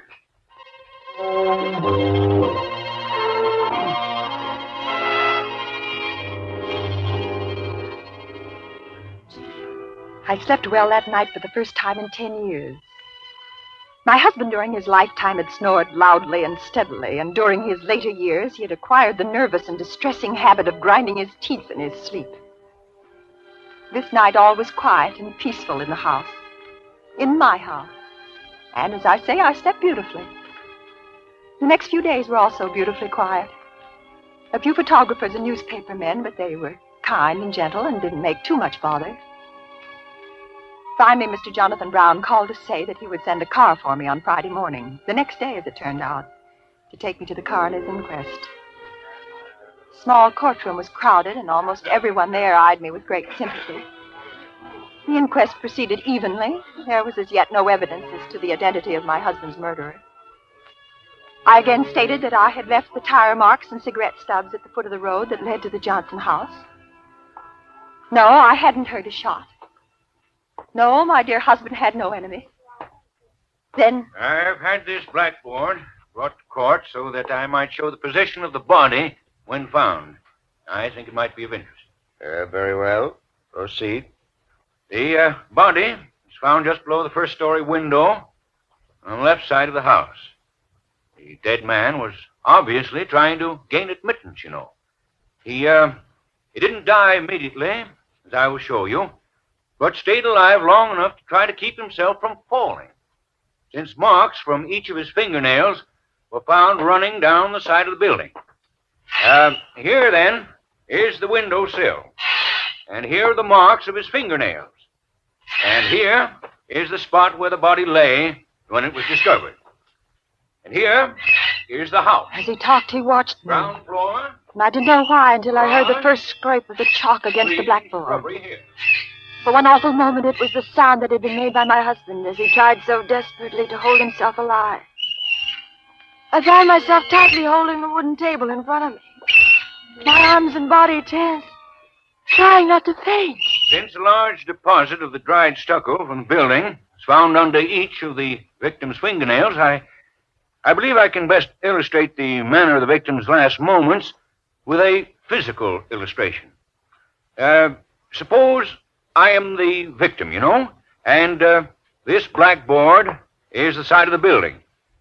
We hear the gunshots, and then the victim slowly sinks to the ground.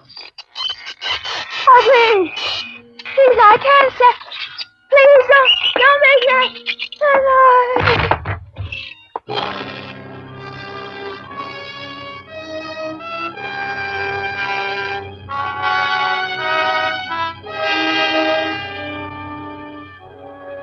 For Suspense, Roma Wines are bringing you Agnes Moorehead in the 13th Sound. Roma Wines' presentation tonight in radio's outstanding theater of thrills, Suspense.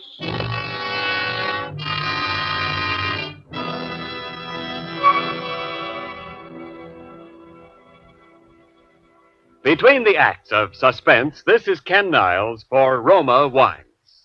Tomorrow, on Valentine's Day, delight your Valentine with a gift that's smart, lavish, and in perfect taste. Say it with Roma Champagne, traditional wine of romance. Brilliant, bubbling Roma Champagne is an unforgettable token of your thoughtfulness. For pale gold, sprightly dry Roma California Champagne, made by the world-famous Charmant bulk process, is sparkling wine at its finest. Yes, to make any golden moment live forever, say it with Roma Champagne. And remember, you enjoy an exclusive difference, a better taste in Roma Champagne. For Roma crushes only the choicest grapes, especially selected for fine champagne. Then Roma vintners' unmatched skill, the magic of necessary time, and America's finest wine-making resources guide this grape treasure to rare taste luxury. Finally, from the famed Roma Champagne cellars to you comes better tasting Roma Champagne.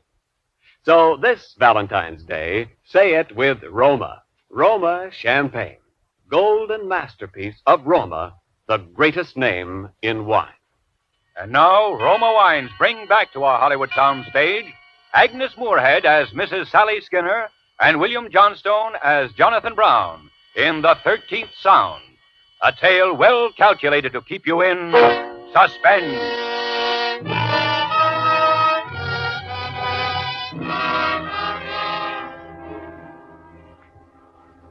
I must have been taken home from the inquest. For the next consciousness I had, I was lying on the guest bed. In the corner sat Mr. Jonathan Brown. He must have seen my eyes open. Feeling better? Yes, thank you. I'm terribly sorry. Oh, that's all right. Quite a strain, you know. Yes, it was. Quite a strain. The coroner asked whether it'd be all right to go on without you. Everybody seemed agreed, you know, so we finished up while the doc looked you over. What happened?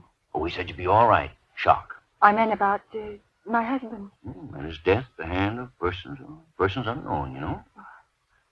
Is there anything further I must do? Not a thing, Miss Skinner. It's been very kind. Well, it's a terrible thing happened to you. Well, I'm going now, if there's nothing more you need from me. No, nothing, thank you. Well, goodbye then, and don't you worry.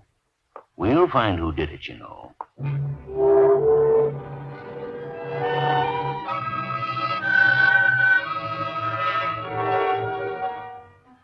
After he had left, I had the time to be angry at myself for my behavior at the inquest. What must the people have thought? To faint only from the noise of a piece of chalk on a blackboard? I wondered if Mr. Brown had suspected anything, because as I remembered back to earlier afternoon, he had been watching me as he drew those silly little diagrams on the board. He hadn't been looking anywhere else, not at the coroner or at any of the reporters, not even at what he was doing. He'd been looking at me. Well, of course he was looking at me. He was showing his sympathy.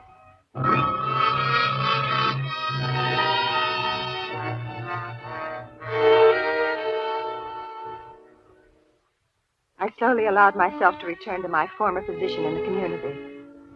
I was able now to do the things I'd always wanted to do, but had been restrained from doing by a certain attitude of my husband. He had never liked entertaining.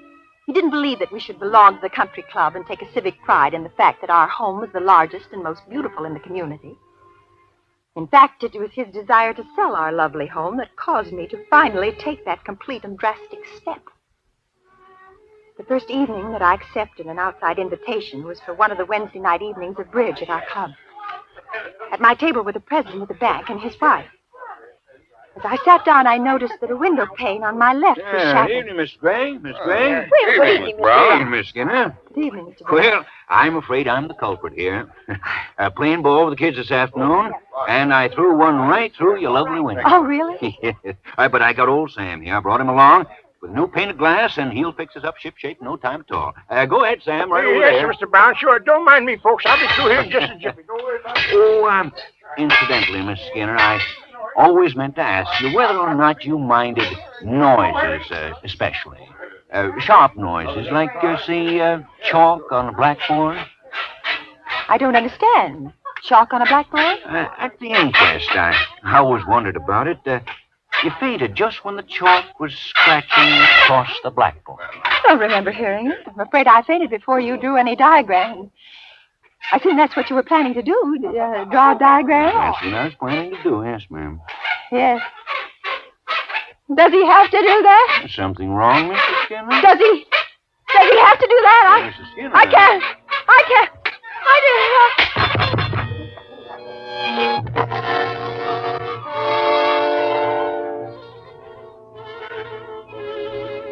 I stayed at home for the next few days. I canceled all appointments. The heat really was unbearable. In October, I resumed my activities. I began to see people again. I grew especially interested in chamber music. Through my activity, I arranged a musical evening to be given by a group of which I was the second vice president. They planned the formation of a Philharmonic Society eventually.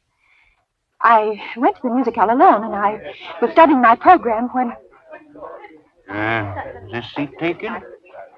Good evening, Mr. Brown. Well, Miss Skinner, good evening. Didn't recognize you, ma'am. Well, I was to be joined later. Well, I'll just sit here a moment, then.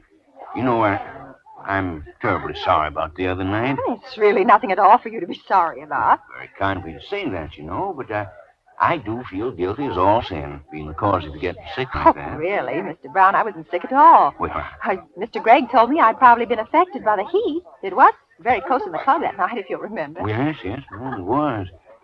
Well, just so I don't feel it was my fault, you know. No, I don't want you to feel that it was your fault. That's very kind of you, you know. If you don't mind, I'll stay here until whoever holds the seat gets it, all right? That's all right. We crave your indulgence and a certain open-mindedness for giving a fair chance to the first piece with which we are going to open our program this evening. The title of this piece is The 13th Sound.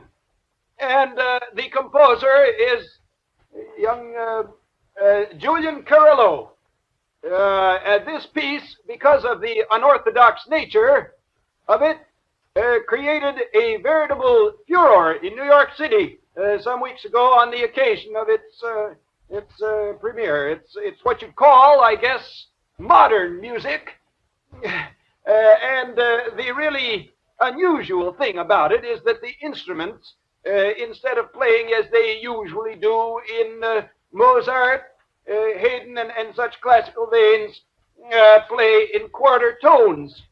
Now, a quarter tone is somewhere in between the other tones, such as we are accustomed to hearing. So on this following piece, the instruments are not playing, as you would think, out of tune. This is the way it is supposed to sound. Thank you. So now the various members of the quartet will tune their various instruments into these quarter tones. And this is quite a short piece, but I know you're going to like it. Tune up, gentlemen.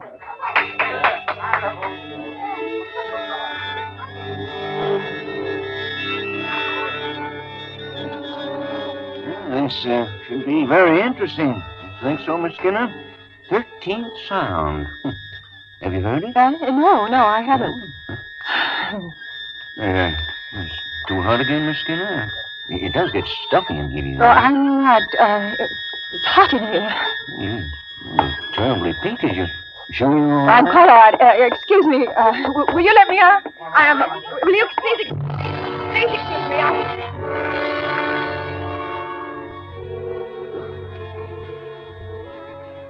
I left Mr. Brown sitting there. My man drove me home. I never liked modern music. I locked all the doors and I turned on all the lights. And then I did a foolish thing. I found a hammer and a piece of board. And I beat and beat and beat and beat on the board with a hammer as hard as I could. And finally the heavy, steady, safe pounding that I made drove the other sharp, shrill, awful noise from my mind. Then I turned out all the lights and opened the windows and went to sleep. I didn't sleep well, but I didn't stay awake either.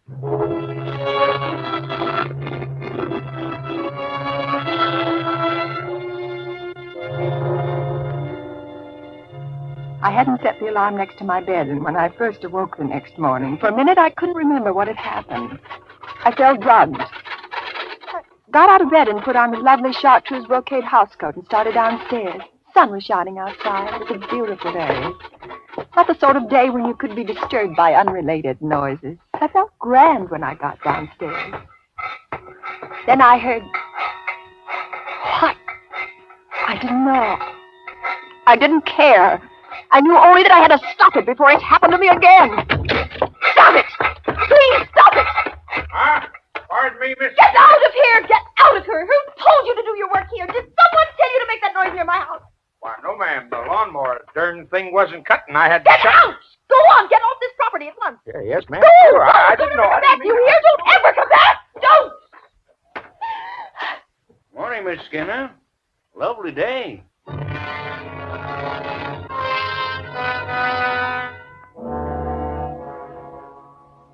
I turned and ran. Right back to my living room. I stood shivering there in a beam of sunlight. I waited for him to come bursting into the room after me. I waited. And then the doorbell rang. Who is it? It's Mrs. Gray. Oh, just a moment. Come in. What, did I disturb you? Oh, no. Then I will come in. But I can only stay a minute. Would you like some coffee? Oh, no, thank you. When I was so sick, you remember, the doctor absolutely forbid me having any more coffee. Oh, I didn't know that. Oh, sit down, please. Do you drink much coffee? No, why do you ask? Well, I thought perhaps your recent attacks might have been caused by that. Mr. Gregg is a great one for aspirin and salt tablets. I think it's much simpler than that. Cut out coffee. Well, I think my attacks were just caused by this heat. I plan a sea voyage. Oh, how splendid. That'll certainly fix you. You know, I don't mean to be disrespectful, heaven knows. But perhaps on the boat. You might meet a fine young man who... Well, perhaps. Oh, when do you plan to leave? This afternoon. I'm leaving from New York. Oh, you can't. Pardon? Well, the clubhouse, the unveiling ceremonies are this afternoon. Oh, I'd forgotten. Well, you simply can't leave. We have no one who can replace you on the speaker's platform. Oh, well, all right then, Mrs. Gregg. I'll stay for the ceremony.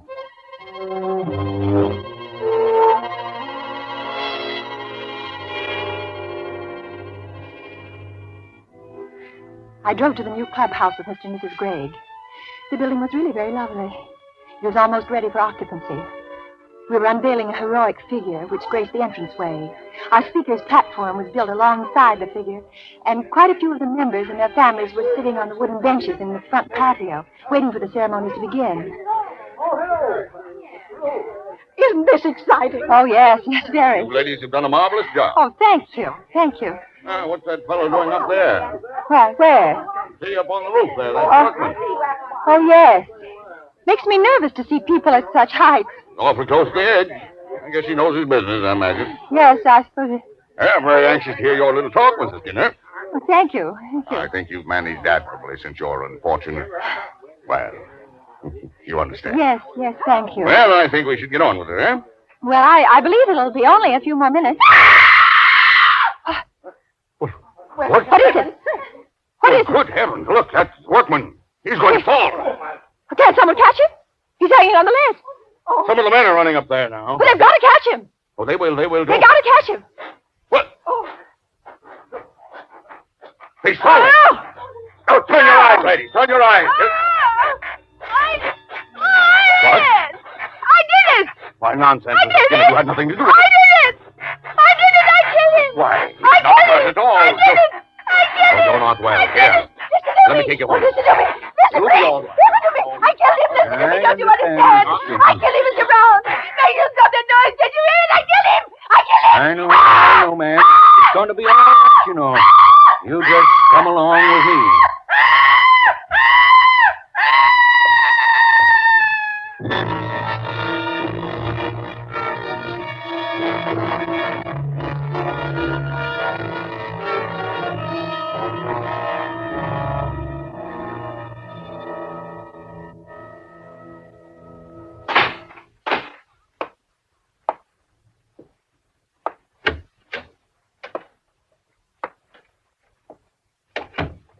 Sign it, Jonathan?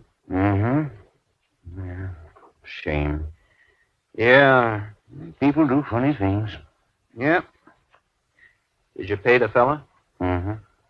He's clever. Very clever. Sure is. I really thought he was falling off of that building. Used to be an acrobat. Oh. Say, how did he make that noise? Yeah. Holding tenpenny nails in his hands. Scraped them along the face of the building as he slid down. Yeah, did you think of that, too? Mm-hmm. Made an awful racket. Mm-hmm. Pretty. Nice lady, you know. Yeah. What the devil are you doing? Huh? Oh, fixing my nails, I guess. Well, cut it out, will you? Sure. What's the matter with you? Noise makes me nervous, I guess. You know?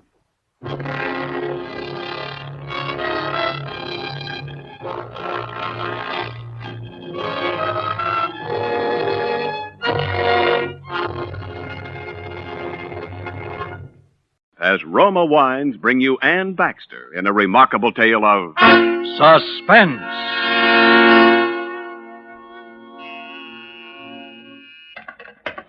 Reception. Yes, she is, Miss Thornton. Very well, Miss Thornton. I'll have her come in. Miss Brand. Yes? Miss Thornton will see you now. Large corner office at the end of the hall. Thank you. Jean Thornton was a tall, square-shouldered blonde with high cheekbones and a good figure, and nervous as a cat. More than that. I hadn't been in her office 5 minutes before I knew that she was afraid of something. Her boss, the responsibilities of her job, something. I couldn't understand it. She was art director of William J. Farrell and Company, one of the best advertising agencies in town. She had everything I wanted, professionally and a couple of other ways. And yet she was afraid. I couldn't understand it. Then? Yes, these are quite good, Miss... Brandt. Helen Brandt. Yes, Miss Brandt. Quite good. But, cigarette? Thanks. Oh, how cute. Oh, silly thing. Mr. Farrell sent it to me from Mexico. Where else in the world would anybody have the patience to sit down and put together a musical cigarette case? But, as I was saying... what was I saying? Oh, yes. Yes, these are really very good layouts, Miss Brandt. I like them. But I don't quite see how we can use you just now. You said that before, Miss Thornton. Yes, so I did. Well... Look, Miss Thornton, I don't need the job. I'm not one of those desperate people that's come in to cry on your shoulder. I have a job at Maxfield and Ellis, but they're stupid there. I'm not getting any place. In a firm like this, where people have imagination, you have a chance. That's all I want, a chance. So do a lot of other people, Miss Brandt. Well, I'm not a lot of other people. I think I've got ability, and you know it. Commercial ability. I think I could be professional. Yes. Well, if there's an opening, we'll get in touch with you. You'll get in touch. I know what that means. I've been given the brush off by experts. That will be all, Miss Brandt. But I'm sick of being brushed off. I've got ability, as much as you have and maybe more, and I'll show you. Miss Brandt, will you leave my office, or shall I have you thrown out? All right, Miss Thornton. Good day.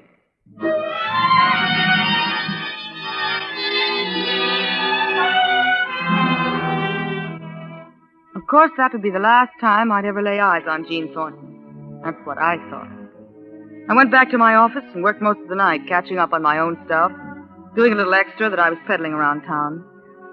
I was standing on the sidewalk, kidding with a night elevator man, while I waited for a cab, and looking up at the tower against the early morning sky. That dark tower, 36 floors above the street, and 3 blocks up the avenue, where the William J. Farrell Agency had their offices, and where I'd have given my right arm to be working. You'll miss all your beauty sleep working this late, Miss Brandt. Now, Charlie, who says I need beauty sleep? Oh, you don't. I like to work at night. It's quiet. Think of all the sunrises I see. Look at that sky. Yeah, it's going to be a nice day, I guess. Look! I saw the body falling and the scream came to us at the same moment. We stood there frozen, horrified, fascinated.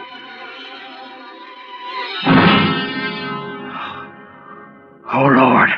I wish I hadn't seen that. Charlie, that was someone from the Farrell Agency. Whoever it was, poor devil. A woman. Oh, wait, Miss Brandt. I wouldn't go up there. Miss Brandt.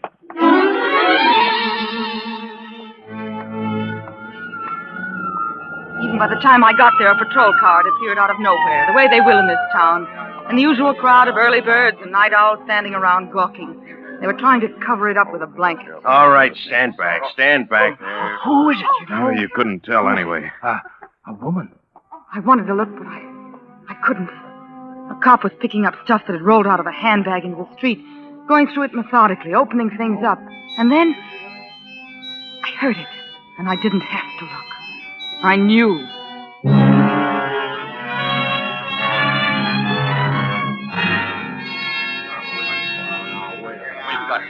Please, I tell you, I don't know when Mr. Farrell's coming in. I don't You know. wouldn't try to kid the press, would you, sister? You might as well tell us, because we'll just sit here anyway until...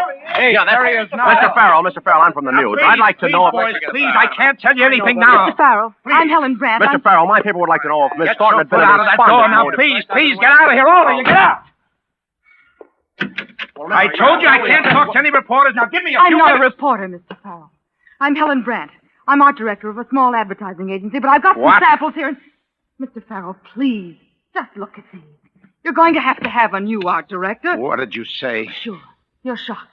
But it can't hurt her. And I've been trying to see her for months, and now you're on a spot, and if you just look... Take those things out of my face and get out of just here. look at them first. That's all I ask. All I ask is that you...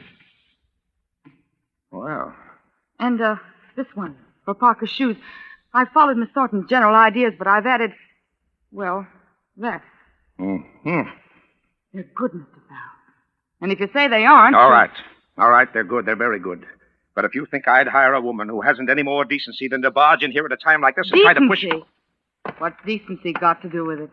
Do you need an art director or a Sunday school teacher? Look, Mr. Farrell, now, if you don't mind, my people want to know what Miss Thornton was doing in her office at 5 o'clock this morning. She must have been working all night on the new Parker layouts. They have to be out by... They have to be out by 3 this afternoon. Working all night. Maybe went to the window for fresh air, tired, got dizzy. Look, Miss... Brandt. Helen Brandt. Miss Brandt. Miss Brandt, I think you're one of the most despicable women I've ever had the misfortune to meet. But I've got a very big job to get out this afternoon. My assistant art director's homesick, and by the time I interview Thanks, these... Mr. Farrell. You can arrange the details with my secretary in there. And frankly, the less I have to do with you myself, the better I'll like it. I think you'll change your mind about that, Mr. Farrell. Now, Mr. Farrell, All you right, wouldn't mind. We know things are tough and you don't want to tell us, but... Yes? Are you, Mr. Farrell's secretary, yes. Oh, well, I'm Helen Brandt. Marie Harris. How do you do? How do you do? I'm taking Miss Thornton's place. Taking Miss Thornton's place, I see. Yes, temporarily. Well, you're not one to let the grass grow under your feet, are you, my dear? Mr. Farrell said I could arrange the details with you. To be sure. I expect you'd better make out one of our regular employment forms. Oh, thank you. Temporarily, you said. Yes. Still, doesn't it feel a bit odd to be filling a dead woman's shoes that are hardly cold, so to speak? I don't see anything so odd about it, Miss Harris. Somebody would have to. No, of course you wouldn't. By previous experience, does it mean just in the advertising business? Any experience that might be applicable. It has occurred to you, I suppose, Miss Brandt, that when someone like Miss Thornton is cut off in mid-career, so to speak, there's usually a reason for it? They say it was an accident. An accident, do they?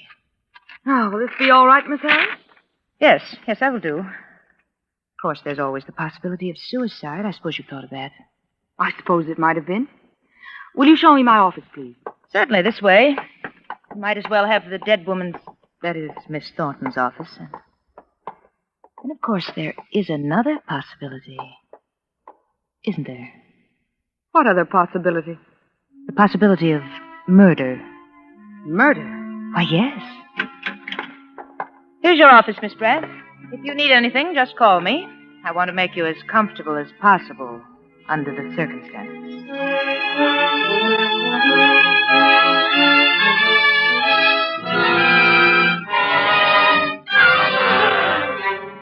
For Suspense, Roma Wines are bringing you Ann Baxter in Always Room at the Top. Roma Wines' presentation tonight in radio's outstanding theater of thrills, Suspense.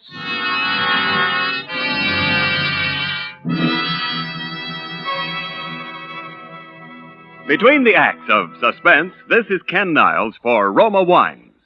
Next time you buy wine, remember, more Americans enjoy Roma than any other wine. Yes, Roma wine is America's first choice because there's an important difference in Roma wine. A difference in fuller bouquet, richer body, better taste. A difference that means more enjoyment, more pleasure for you and your guests. To bring you wines that are superior, that taste better, Roma starts with California's choicest grapes. Then Roma master vintners with America's finest winemaking resources guide this choice grape treasure unhurriedly to tempting taste perfection. Later, along with Roma wines of years before, these cuvées await selection from the world's greatest reserves of fine wines for your pleasure. That's what makes the difference in Roma wines. That's why Roma wines taste better every time. So for your best buy in good taste, insist on Roma wine. R-O-M-A. Roma, the greatest name in wine. And now, Roma Wines bring back to our Hollywood soundstage Ann Baxter as Helen Brandt, with Kathy Lewis as Marie and Wally Mayer as Bill Farrell in Always Room at the Top, a tale well calculated to keep you in suspense.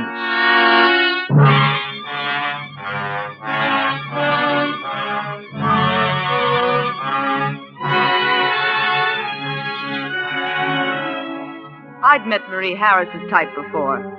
Jealous of her authority as the boss's secretary, resentful of every newcomer, and determined to make them uncomfortable. So it was only natural for her to resent someone like myself, a total stranger, who walked into the job of art director for one of the best advertising outfits in town, the William J. Farrell Agency. And even though Mr. Farrell had said temporary, I knew that I had the job. I knew it before the first campaign was over. I was in. And then, one night, the first of those funny little things began to happen. I was just taking off my hat and coat when I saw it there on my desk. A picture. A big framed picture of the dead girl, Jean Thornton. And written across the face of it, it said, Bill, darling, to the swellest guy and the swellest boss any girl ever had. Admiring your predecessor, Miss Brandt? Where did that come from? I'm sure I haven't the faintest idea. It wasn't there when I left last night. Somebody put it there. Possibly some well-wisher, Miss Brandt. Some sincere well-wisher. As a sort of warning. A warning of what? What are you driving at? Miss Thornton and Mr. Farrell were quite close at one time. And what's that got to do with me? You know what happened, Miss Brandt, to Miss Thornton? Look, Marie, are you hinting that female art directors in this office have a habit of falling for the boss and then falling out the window? I'm not hinting anything, Miss Brandt. You asked me for an explanation of how the picture got there. I've given you one. Doubtless it is far-fetched. Certainly it must seem so to you. It's crazy. Of course. Will that be all, Miss Brandt? Listen, Marie. Let's you and I cut out the formality and let down our hair. Is there anything around here that I, ought to know? I'm sure I don't know what you mean, Miss Brandt. All right. The girl who used to have my job is dead. You've been hitting around enough about it. Is there anything that you know that I don't? Now, is that plain enough? Quite. I can only say that I have not hinted at anything. I have perhaps engaged in certain idle speculations on matters which were better left as they are. That's all. Okay, Marie. But the way things look now, I'm liable to be around here for quite a while. Oh, I should think it likely. And you and I ought to learn to get along. You'll have no trouble getting along with me, Miss Brandt. But you mean I may with him? I can only say, Miss Brandt, as your sincere friend. And well-wisher? Yes. That you're working for a man who's subject to singularly strong enthusiasms. Sometimes these enthusiasms are apt to be carried to extremes. It is essential to appreciate this in dealing with Mr. Farrell. I don't suppose this picture gag would be one of Mr. Farrell's little enthusiasms. Under the circumstances, I should think it most unlikely. And it wouldn't be one of yours, my little well-wisher. No, Miss Brandt, it would not.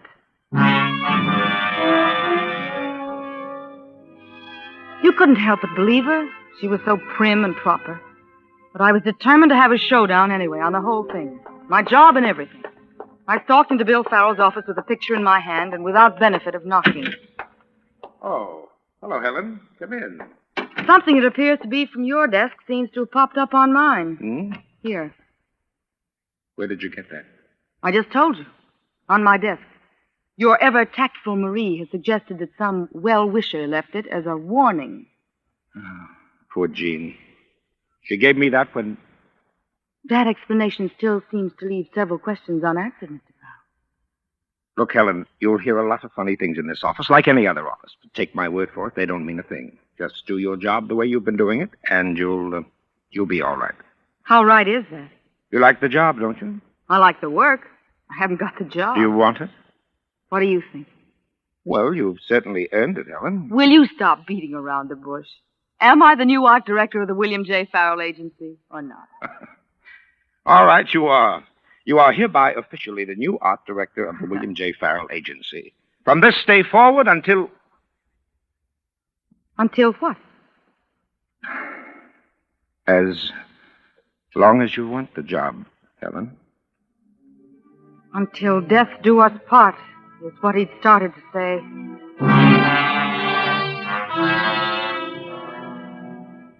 I forgot it, though. I forgot it almost the moment he said it. For the next 24 hours, I was walking on air. It wasn't just a job. It was something even better. I knew Bill Farrell was falling in love with me. I knew that was just a matter of time, too.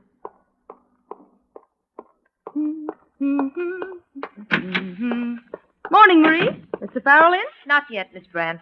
I wish you wouldn't be so formal with me, Marie. Everybody calls everybody else by their first names around here except you.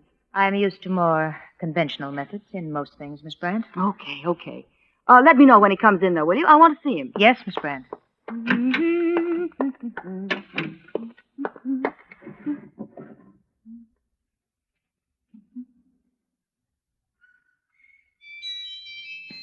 Hello, Bill, darling.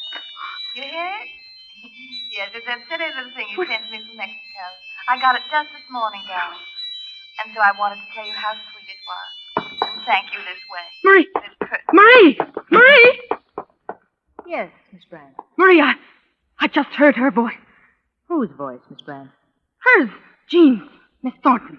Why don't you lie down on the couch for a moment, Miss Brandt? You've been working too hard lately, and I'll get you some water. No, I tell you, I heard it. Right in this room. In this room? Yes, I know it was because there was that music box, too. That cigarette case of hers. Oh, yes, I remember. So do I. Because the last time I heard it was down there when they were picking up the things. There's no one here now, Miss Brandt? No one but you and me? I know, but I heard it. Was it speaking to you, this voice? No, to Bill, to Mr. Farrell. Something personal. Oh, I dare say. Have you ever looked in this closet by the door, Miss Brand? Why, not especially, no. I think there's probably a perfectly logical explanation of what you heard, Miss Brand. Yes, you see? Oh. A dictograph. It used to be Miss Thornton's. They use dictographs for everything in this office. They say it saves them $40,000 a year in stenographic help. I see. Something must have turned it on. Yes, there, you see? This box of pencils that has fallen off the shelf. It must have been that. What turned it off, Marie? I'm sure I don't know. It's quite simple, isn't it? Here's the switch. Hello, Bill, darling. You here? Stop it! Stop it! Yes, Miss Brand. And now get it out of here. Certainly, Miss Brand. Is there any particular I don't place... care what you do with it. Do anything you like. Throw it out the window. What was that, Miss Brand? Just get it out of here. And leave me alone.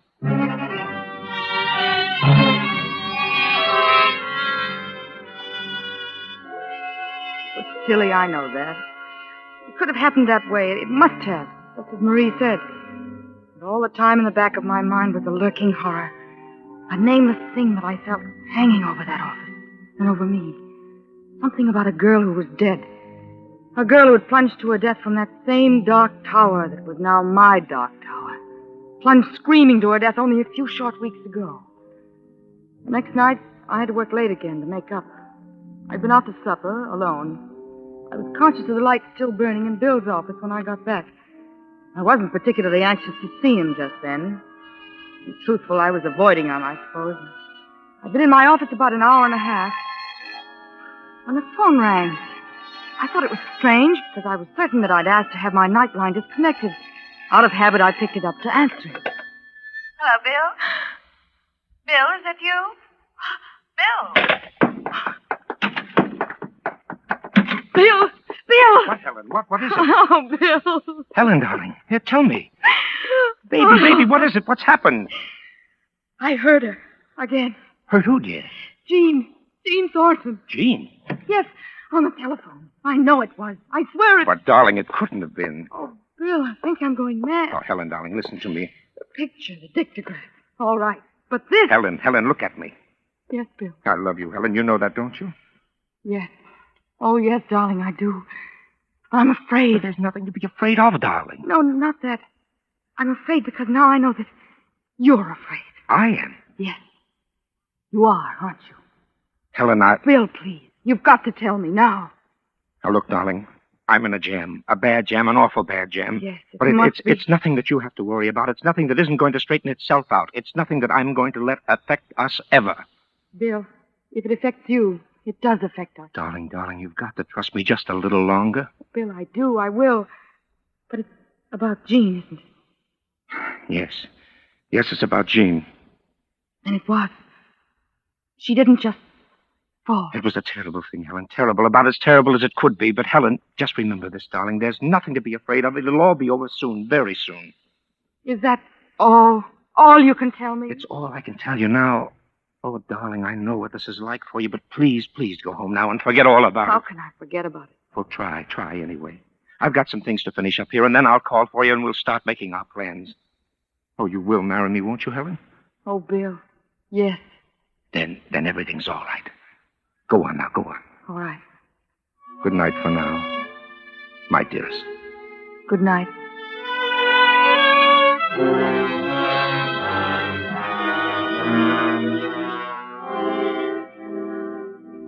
I went out.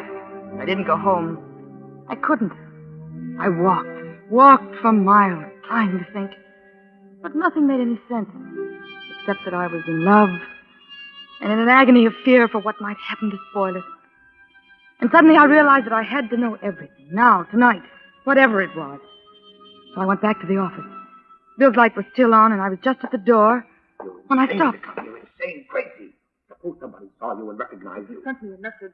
I did not. I gave no message to no one. Why do you lie to me like that? I'm not going to. You I heard it.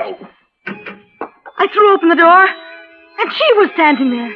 Jean Thornton. A woman who was dead.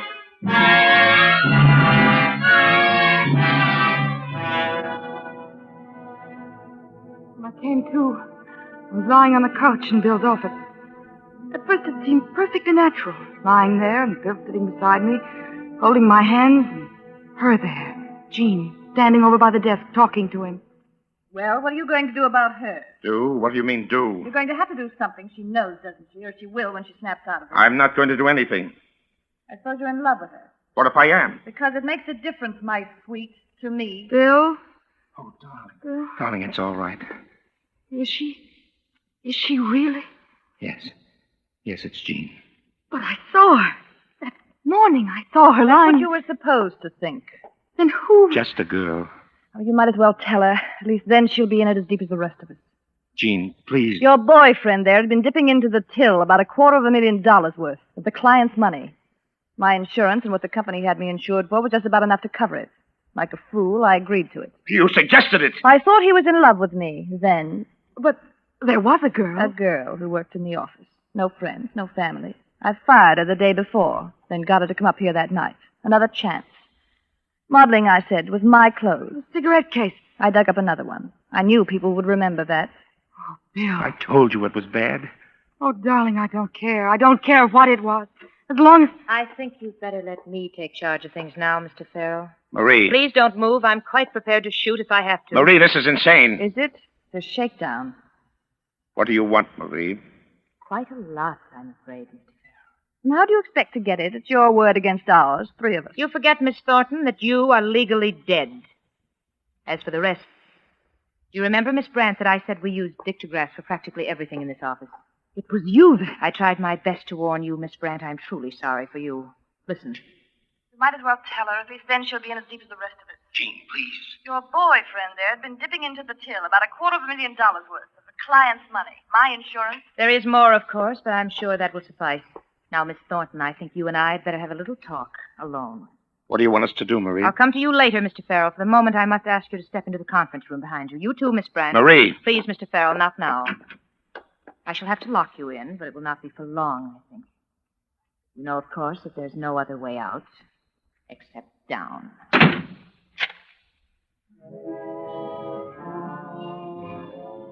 We stood there, huddled together by the locked door, but we could hear nothing.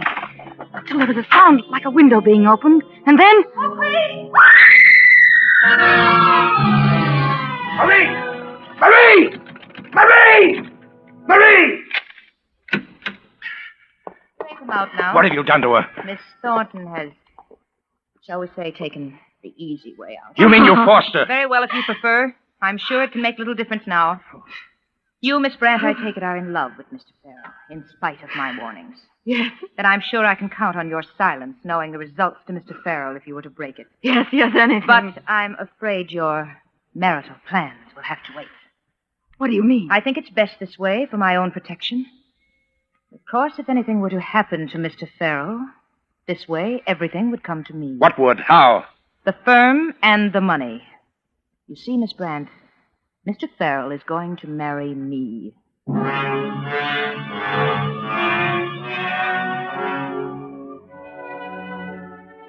I looked at Bill.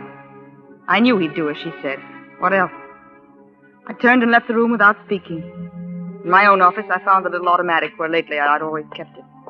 When I came back, Bill was staring out the window, and Marie was making up her face from a little compact. They didn't even glance in my direction.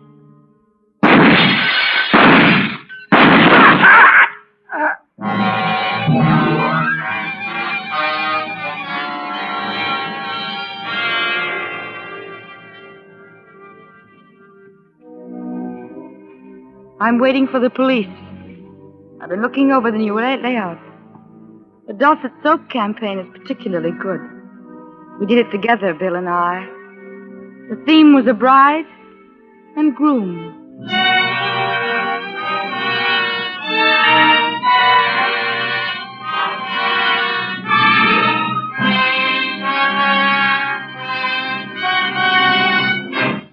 As Roma Wines bring you William Bendix in a remarkable tale of Suspense.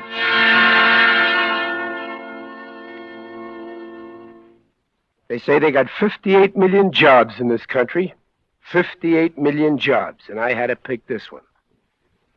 Well, that's the way it goes. Some guys that got some special ability that other guys don't have, they just get picked out of the crowd, I guess, in spite of themselves. Well, this day I'm walking along Central Avenue, not paying much attention to anything in particular. Then I see this sign, Help Wanted, it says. Jobs. Then it's got a list of different kinds of jobs, like chauffeur, house painter, salesman. There's nothing so funny about that. But then I see what kind of dough they're paying. And, brother, what kind of dough they're paying. I'm thinking maybe this inflation ain't such a bad idea after all. And I walk in. Well, there's quite a bunch of guys in there, naturally, sitting around on benches. And I sit down, and every so often, a door opens, and a tough-looking little gray-haired guy comes out and picks out a guy, and the guy goes in a sort of an office with him. And that's the last we ever see of him. So this keeps happening for a while, and I'm thinking this guy must really be handing out the jobs. And then the door opens again, and the guy's looking at me. Okay, you. Me? Yes, you. All right, sit down. What's your name? Walters. First name? What's the matter? Don't you know it? Muscles. What? Muscles. Now, M-U... look, don't try to clown with me, pal. What's your name? Listen, for your information, my first name is Sylvester. Only I don't like the name Sylvester, so most people don't call me Sylvester, on account of it's better for them that way. So they call me Muscles. Now you catch on? Here. Live here in town? No. Where you from? Brooklyn. I should have known it. What's your IQ? Come again? Skip it, skip it. Got any friends in town? No, just... And I can see why. Look, Pop, are you talking to me about a job or a poke in the nose? What? You wouldn't try to get tough with me, would you, you big baboon? What? Is that gun loaded, Pop? Yeah. Now you want to make something out of it? No, I don't. And how do you like that? But if you will put that heater down for a minute, Pop, I will bend you around like a pretzel. You know, I think you're going to be all right, son. Yeah? Hold it now. Hold it. Don't get sore. I was just trying something out on you, that's all. You take awful chances, Pop. Guns don't worry you much, do they? Guns? I spent the last 4 years playing with firearms for Uncle Whiskers. Guns to me are like the measles. I don't worry about them. I just got a healthy respect for them, and I like to keep my distance, that's all. Especially when the other guys got them and I don't. Yeah, I think you're going to be all right. For what? Oh, yeah.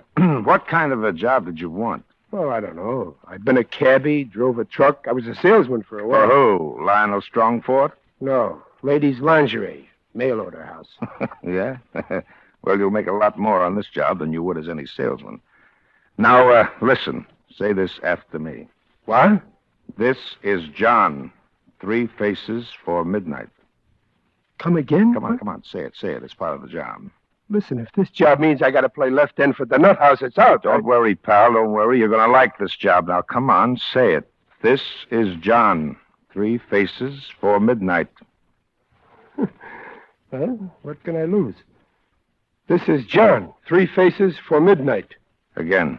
This is John. 3 faces for midnight. Yeah. You're going to be all right. Well, is that good? Listen to this. What's that? A dictograph. It plays records. Oh, yeah, well, that's more like it. Hey, you got Crosby... Listen. Yeah? This is John. Which way is the road? 3 faces for midnight. Well, we're ready. Tomorrow night, regular time. I'll call. There. Did you get it? Well, they sound just like a couple of mugs to me, especially that guy John. I guess nobody ever does. Why? Recognize their own voice when they hear it. That guy John sounds enough like you to be your twin brother. Oh, I guess a guy can't help what he sounds. You mean I sound like that? I mean you're hired. What a price to pay for a job. Go on through that door to the back and wait for me. I got a couple of things to do, and then we'll get busy. Well, okay, but this better be on the level. Because so far, it sure stinks. Oh, pardon me.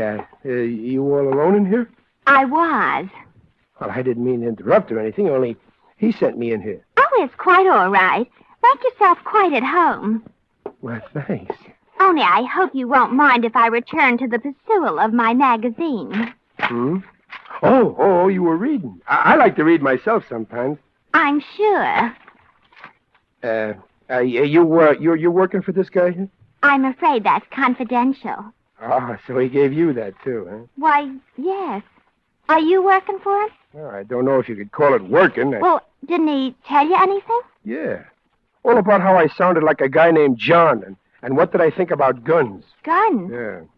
Oh. But what are you supposed to do? Well, I don't know exactly. That sounds just as crazy as what I'm supposed to do. Well, you see, I'm a photographer. Oh, you take pictures? Uh-huh. I'm just an amateur, really. But I get some very good pictures. I showed him some. A 16 millimeter. What's that? Movies. With this camera here. See? Oh, well, if this is some kind of gag for the movies, then it makes sense. They say in that racket everybody's crazy. Well, I don't know. I figured he wanted me to take some pictures of some kind of an affair. Some wedding or something. Well, what am I supposed to do? Give the bride away? Now I wanted to... Oh, you two get acquainted? Well, we were making a start. Good. Okay, now look. I got all your instructions written down here. Everything you're supposed to do. You take a train to Woodbridge and walk, not take a cab, walk to a certain house. There's a map here. You can't miss it. Well, aren't you coming? Yeah, sure. I'll be there, but I got to go separately. There's a reason for that. So go on, beat it now. Your train leaves in a half an hour. You can read over your instructions on the way. Okay, I'm playing along as though this was on the level, but it better be. It's on the level, all right, but listen. Yeah. Don't you do anything that's not in those instructions. See? Why should we? I'm just telling you. Because I wouldn't want to see anything happen to you. Either of you.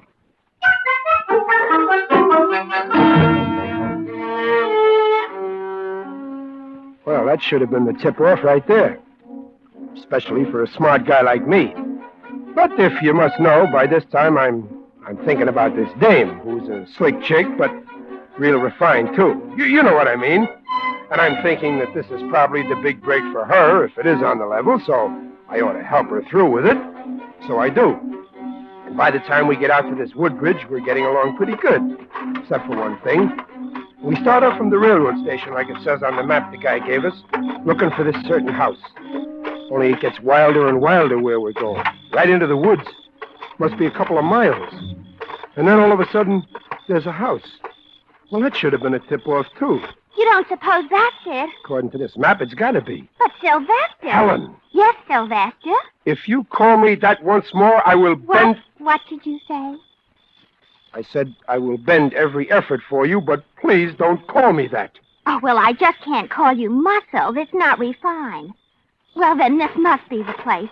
But it certainly is a funny place to have any kind of an affair. Don't look like it's been lived in for 20 years. Listen. Yeah, it's going to be a storm. Well, we better just go on inside. You know, like it says to do. That door don't sound like it's ever been opened. Ooh. Gee, it's spooky in here. Yeah, I can't find a light in it. Maybe that nice Mr... Oh, Sylvester. What? I don't even know his name. Do you? No, and I wish I didn't know him. Close the door. Shh. It's all right. It's me. That's the idea. Now we can have some light. Ah. Well, it's nice on the inside, isn't it? Really refined. Yeah, it used to be an old hideout. Now, come on to the front room here, and I'll give you the pitch. Well, don't think we're in any hurry to know, because we are, see? All right. Now, listen. In about an hour, there's going to be a guy come out here to take a bribe. He's quite a big guy in this town, and he's taken a big bribe. $200,000. 200 grand? Yeah. He's going to take the money from another guy that he's never seen before. A guy named John. You're going to be John. Oh, so I'm going to be John. That's right. The guy you heard on the record in my office, the guy you sound like. The other guy you heard is the guy that's taken the money. Yeah? Well, you can count me out. The whole thing Sylvester. Smells. And if I had known that you were getting a young girl... Now, wait a minute. There are only two people in the world who know about this. Me and... Yeah, and who are you? Just call me Tim. Me and Grover T. Wyatt. You know who he is. No. You don't mean Governor Wyatt? Yes. Why, he's nice. I voted for him. Why, he's one of the best-looking men. For his age, I mean. Wyatt's a swell guy, clean as a whistle, for 20 years. But he made one little mistake back there, and a certain guy has caught onto it. Well, all I can say is, if this thing doesn't come off, if he doesn't hear from me by 3 o'clock this afternoon, well, Governor Wyatt's a dead pigeon. I don't care if he's a dead horse. 200 grand is plenty of lettuce, and that means plenty of trouble. And what about this John that I'm supposed to be? He knows it, too. He's been our contact man on the phone with the scripter, and Well, I don't like it. And Helen here. What are you squawking about? There's nothing going to happen to you, and there's a bonus of $5 apiece in it for both of you. So, we stick our necks out for a lousy $5. $500. That's what I said, a lousy 500. 500? That's what I said. Well, well. Say, where is this bum that's been giving trouble to the governor? I will bend him around like a pretzel. We don't need any of that. We're just going to get him good this time, and that's the end of him. And you want me to take pictures of the, transaction? Yes, now you're getting smart. Yeah, from that landing up there. That's why we've got so much light in here. Will it be okay? Oh, it'll be quite all right, I'm sure. Yeah, but there's just one thing. What? So this guy shows up and he thinks I'm John because he's never seen John. But what if John shows up? Well, now, this John was sort of a double-crosser. He won't show up. How do you know? He had a little accident this morning.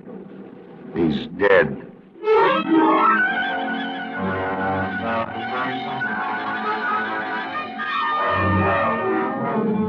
For Suspense, Roma Wines are bringing you William Bendix in Three Faces at Midnight. Roma Wines' presentation tonight in radio's outstanding theater of thrills, Suspense.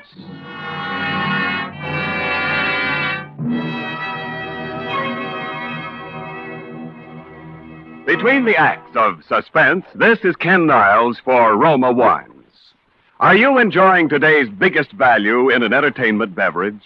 You are when you serve Roma Wine, because Roma Wine is America's first choice for more pleasure at moderate cost.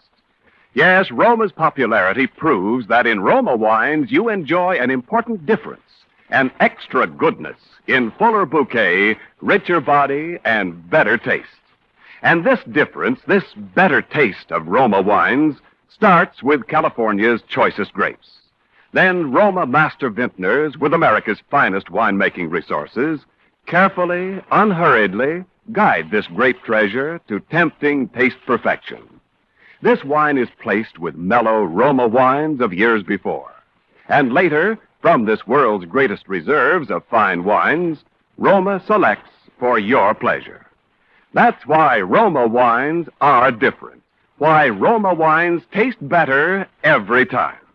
So for your best buy in good taste, insist on Roma wine. R-O-M-A. Roma, the greatest name in wine. And now, Roma Wines bring back to our Hollywood soundstage William Bendix as Sylvester Walters, with Sandra Gould as Helen, his partner in adventure, in Three Faces at Midnight, a tale well calculated to keep you in suspense.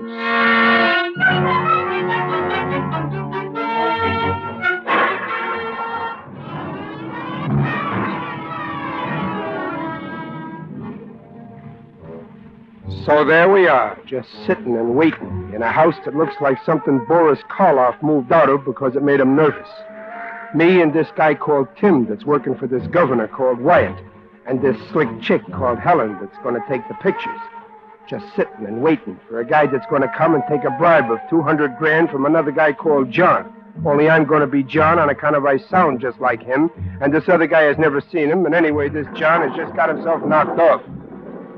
You don't get it? Neither do I. But for $500, who am I to have to know everybody's business? And Helen, she's sitting there as cool as though bribes of 200 grand and dead guys named John was just something she run across at the dime store novelty counter. So we go over what I'm supposed to say to this guy a couple of times, and the storm outside getting worse all the time. And then we hear the knock on the door. That's him. That's him now. All the dough's there in the briefcase. You know what to do. Helen, up on that landing quick. Okay. Where are you going to be? Right in this closet. Now go to it and make it look good.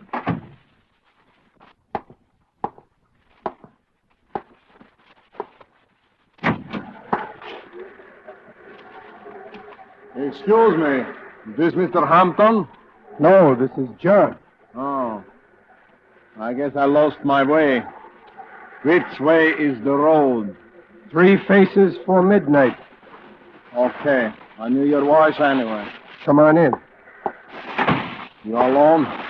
What do you think? I'm asking. 200 grand, I gotta answer questions till nuts. Okay. You got it? Yeah, in this briefcase. 200 G notes. I don't like that. What's supposed to be smaller? What's the point? Well, that's how you're getting it. You want to count it? What for? It better be right. Here, look it over. I don't want no kickbacks. Okay, 200 grand. Yeah, but you'll never get to spend it. Oh, a plant, huh? Yes, with pictures. Do you like it? Well, that's too bad, team. Too bad for you, boy. Look out! What did you do that for? Drop that gun, drop it! I got it. Now stand back from the muscles. Stand back. Tim! No, Tim, no! No, Tim! No!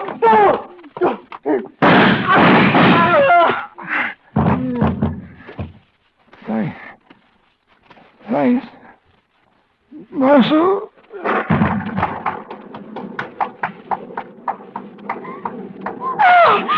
Oh, Sylvester. Yeah. Are they... Dead? Yeah. Both of them. Oh, Sylvester. What are we going to do? Well, I got what you might call a rough idea. What? Come on. We're going to get this out of here.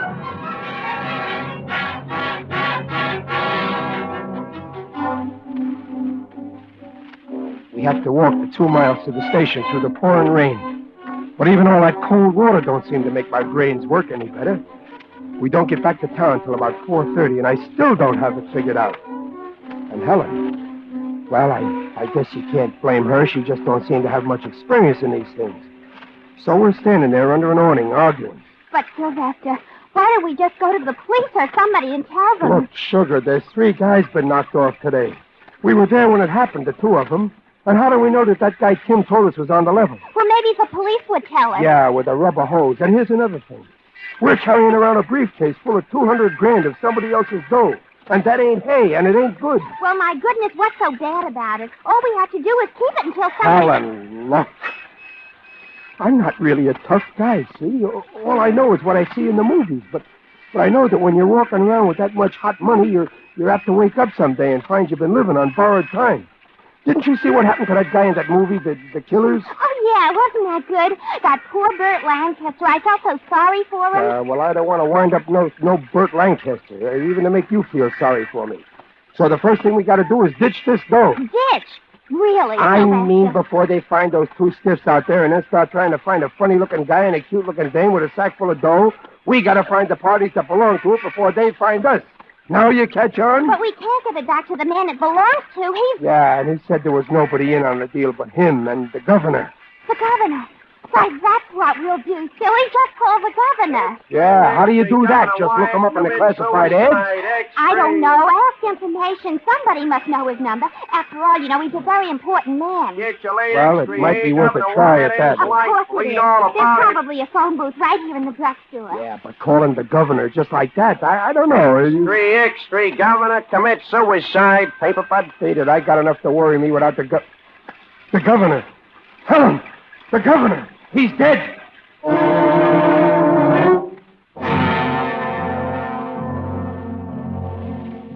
of course. Now I remember what that guy said about the governor being a dead pigeon if he didn't get word by 3 o'clock.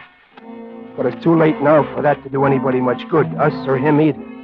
There was just one more chance, that employment agency.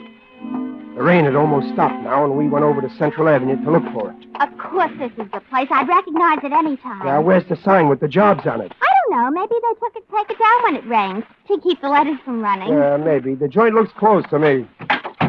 It is. Hey, anybody in there? Hey, open up! Come on, open up! What do you want? We want to see the boss. I'm in charge here. What do you want? Well, we were sort of looking for a couple of jobs. I don't have no jobs. I'm just trying to rent this place. It's vacant. Vacant? Isn't this an employment agency? Not since this morning. You want to rent it? Look, this is kind of important to us. The guy that had it before, he was a sort of a tough-looking little gray-haired guy, huh? Yeah, that's a guy by the name of Whiting. George Whiting. Oh, no, his name was Tim. Look, lady, if you know so much, what are you asking me for? Right, it's all right. He probably had two names. You wouldn't know his home address, would you? I don't know a thing about the man, fella. If you gotta see him so bad, the only thing I could advise you to do is, stick around on the off chance he might come back. But he can't. He's dead. He's wanting to skip it. Well, we got the wrong guy.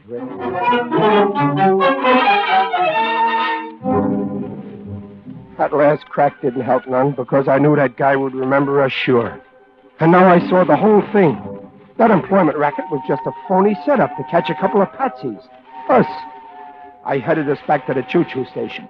On the way, I slipped a G-note out of the briefcase. It was time to do something fast. Leave town? Oh, but I don't want to leave town. It's nice Yeah, here. they got nice, comfortable slabs in the morgue, too. Come on, we're going to check this briefcase. But what are we going to check it for if we're going to leave town?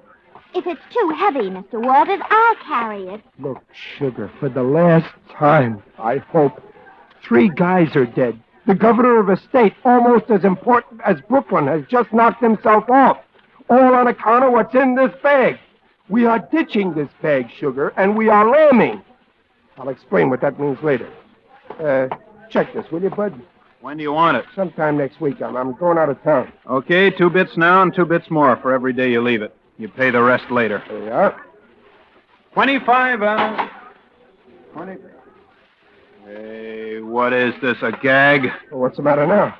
$1,000. Oh, I must have made a mistake. You sure must have. Yeah, but I don't seem to have nothing smaller. Well, I sure ain't gonna change this. Okay. Give me the bag. Come on, Helen. Hey, wait! Hey, Jerry, stop that guy! What? Hey, you! Wait a minute. Now, look, officer, I just... Come on. The man wants to see you. What's the matter, Sam? That guy must be nuts. He just walked off and left a $1,000 bill. Oh, did I say? A G-note. Let me see it. Well, it's mine. Ask him. Where'd you get this, Bud? Well, why, officer, I just made a little killing at the track. Which track? Why, look, I just wanted to check my bag, officer. What's in that bag? Nothing, officer. Just some purely personal stuff. Let me see. Say, what is... Give me that bag. Well, what? What's in it, Jerry? Why, there's nothing in this bag at all. Nothing at all. Just a little movie camera. You see, I told you. And about $1 million. Come on.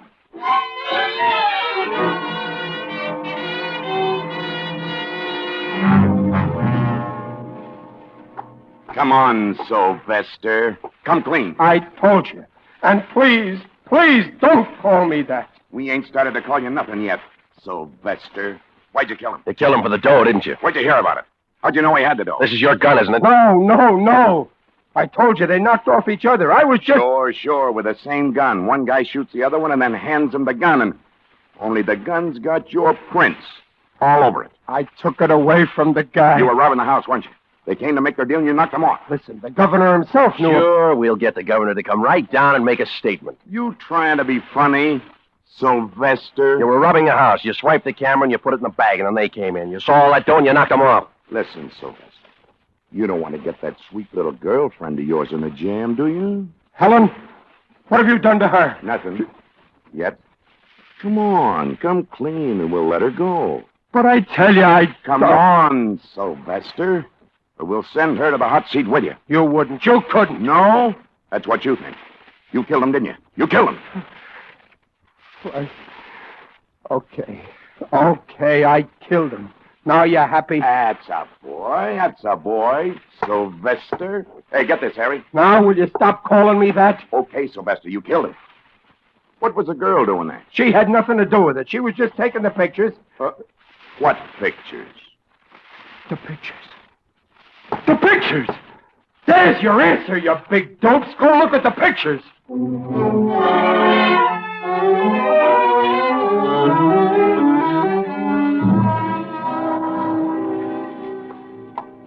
Oh, he's right, Mac. Those pictures show the whole thing. Pete shot Tim O'Mara, and then this guy got the gun away from him, and O'Mara shot Pete, just like he said. Yeah. Now you catch on? You sure? No argument, Mac. It's all right there on the film. Well, you're a lucky boy, Sylvester. Yeah, sure. I get all the breaks. Now go on, beat it. Beat it before we think of something else. Okay, you've had your fun. Didn't you like it? Sylvester? But if you'll take off that gun and that badge for a minute, I will bend you around like a pretzel. You mean right here, Sylvester? Yeah, right here.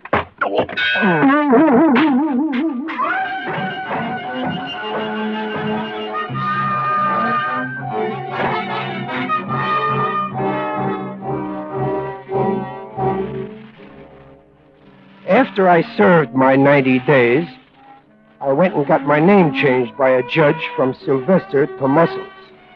It's legal now. Mr. Muscles Walters. It may sound funny to you, but I like it.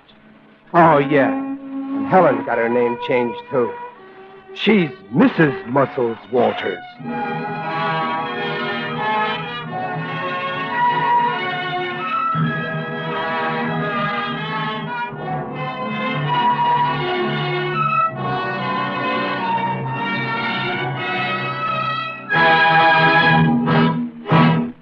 As Roma Wines bring you Eddie Bracken in a remarkable tale of Suspense.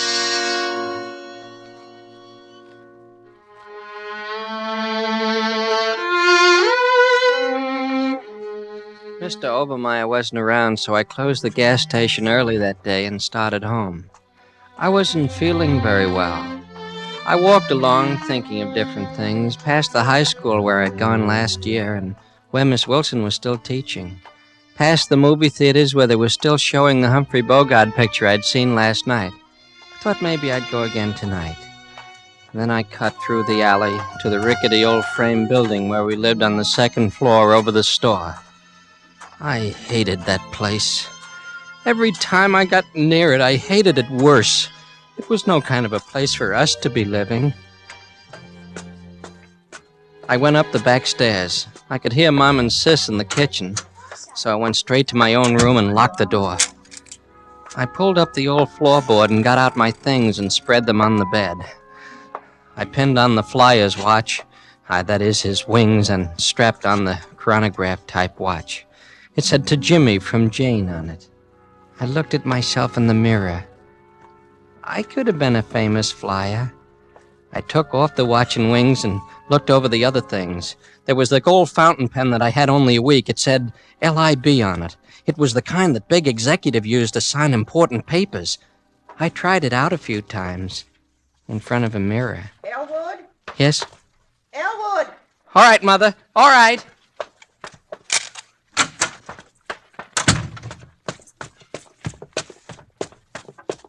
What are you doing home so early? Did you get fired? No, I just closed up a little early. Well, you will get fired. Mr. Obermeyer catches you closing up early. Oh, no, I won't. And don't think you're going to lie around this house when you do. Your sister and I have a hard enough time as it is without having you on our necks. Well, I don't feel very well today, Mom. Don't feel very well. Is supper ready? No. Is that all you can think about when you come home? Food? There isn't much else, is there? Is that so? Well, any time you get tired of using this place as a boarding house... Forget it, Mom. What's this? Leave it alone. Do you have to look at everything? Well, what is it? An old album of snapshots I found in the trunk today. Didn't know I still had it. Gee. Is this me? Let me see. That's you. How old was I then? Oh, let me see, about 6. You were real cute then. Are there any pictures of Dad? No. Say, I remember this place. This is where we lived just before we came to Fairfield, wasn't it? Quite a while before. You were about 8 then. Who's this? Who's this man? You ought to remember him. You were almost 9 when he went away. I don't. Who was he? He was your stepfather. What's the idea of tearing that up? Unless I want to. Cut it out. You got no right to tear up that picture. The Lord knows I got no use for that man, but you got no right to tear it up. Ah, you had no right to marry him either. Shut up! Now get out of here before I hit you again. Get out of here! Get out!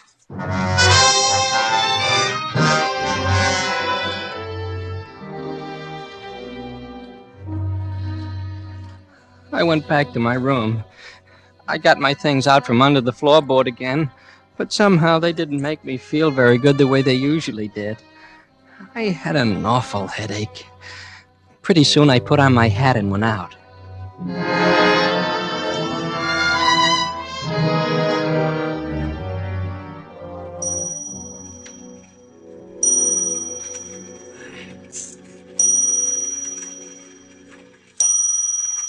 Is the oil and water all right, Miss Wilson? I think it is, Elwood, yes. Well, that'll be $1.80 then. All right.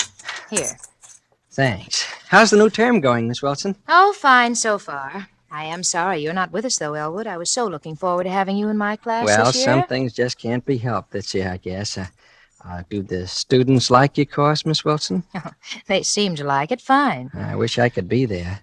Is there anything about abnormal psychology, Miss Wilson? We touch on it towards the end of the course. Oh, I read something about it. I read some of the Freud and Adler stuff, too. Have you, Elwood? Sometimes I think you get more real education staying out of school than the rest of them do staying in. Well, I try to keep up with what's going on in the world. You're way ahead of most people, Elwood. I hope someday you can get away from this town, someplace where you can really use your ability. You can go a long way, Elwood. Oh, I'm going to. I'm going to do something about it someday, all right. I know you are. Maybe between us we can figure out something. Huh? Maybe we can. Can I come over and listen to your records again sometime, Miss Wilson? Of course you can, Elwood. Anytime you feel... Oh, hey, Elwood. What's the matter? Elwood, we got a phone for Dr. Parker and the police. What's up? Why? Well, it's Mr. Granby. They just found him over there in the lot. Henry Granby? Yes. Our phone. You go on over, Elwood. Maybe you can do something. All right. You want to come, Miss Wilson? Yes, I will. I guess it must be over there on the corner where the people are. Yeah, people crowd around awful quick at something like this, don't they? Oh, they certainly do. Maybe you don't want to look. Well, no. Oh, that's Mr. Granby, all right. Elwood, what happened to him? There's not much use in calling a doctor. Oh, dear, is he? Well, you can see. He's been strangled, Miss Wilson. He's dead.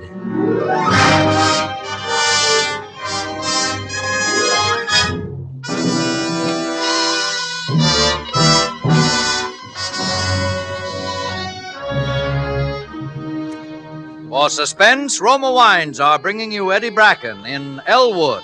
Roma Wines' presentation tonight in radio's outstanding theater of thrills, Suspense.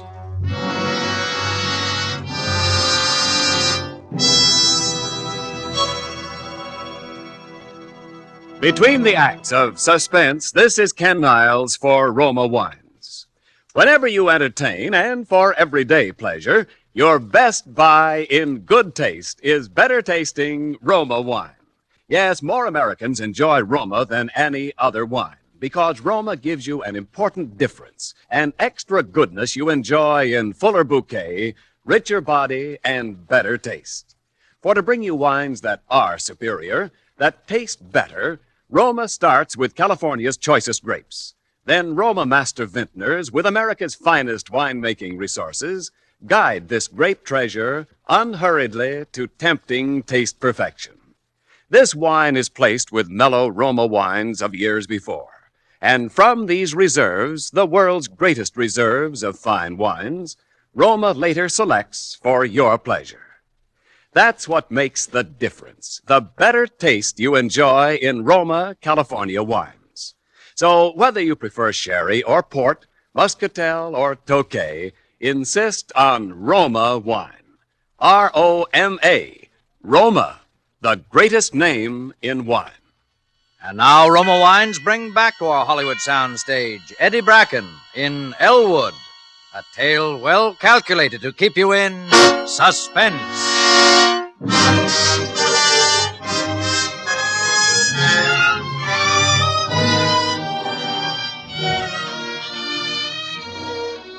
Finding Mr. Granby murdered created a terrific commotion. At first they thought some tramp did it, but they couldn't find anything missing except a Phi Beta Kappa key. So they figured someone in town must have done it, because there were quite a lot of people who didn't like Mr. Granby at all. You can imagine how that made them feel, a little town like ours where everybody knew everybody else, and someone you might say hello to a dozen times a day, was a murderer. Friday was my afternoon off, and I was walking around town, and I ran into Miss Wilson and Winnie Hawks. Why, hello, Elwood. Oh, hello, Miss Wilson. Hi, Winnie. Elwood Parsons. I do wish you'd stop calling me Winnie. My name is Winifred. In fact, it's Miss Hawks to mere acquaintances. I always used to call you Winnie. That was years ago when I was just a child. Winifred's 17 now, Elwood. She's a young lady. Well, at least I'm old enough to be addressed by my right name. Okay, Winnie. All right, then, Ellie. Say, Winnie, what's that? What? That hanging on your bracelet. Oh, that. That's just a little gold football. Andy Sawyer gave it to me. Gee, that's nice. Oh, it's all right. The whole varsity got them. Anybody might have one. Anybody? Yes, even you, if you'd ever taken the trouble to go out for the team. The football equipment cost too much. Say, hear anything new about the murder? New! My father says that if the police can't do anything, it's high time the citizens took things into their own hands. He's forming a vigilante committee. Oh, Winifred. Well, we have to do something, don't we? After all, there's a murderer running around loose. How do we know? It might be anybody. Sure, it might be anybody. Well, of course, I suppose it might, Listen, will both of you swear not to tell us to a living soul? What, Winifred? My father thinks he knows who did it. The murder. Does he? He thinks it's old man Krantz. In the first place, there's something wrong with him living up there in that old shack all alone. And in the second place, he's a foreigner. Winifred, what's that got to do with it? Well, he could have done it. My father thinks he's somebody who's crazy. A fiend. That's the craziest thing I ever heard. Old man Krantz, a fiend. Well, just because you're such bosom pals Tell your with father to guess again, Winnie. Old man Krantz wouldn't hurt anybody. How do you know? Old man Krantz, he wouldn't hurt a fly. He wouldn't dare.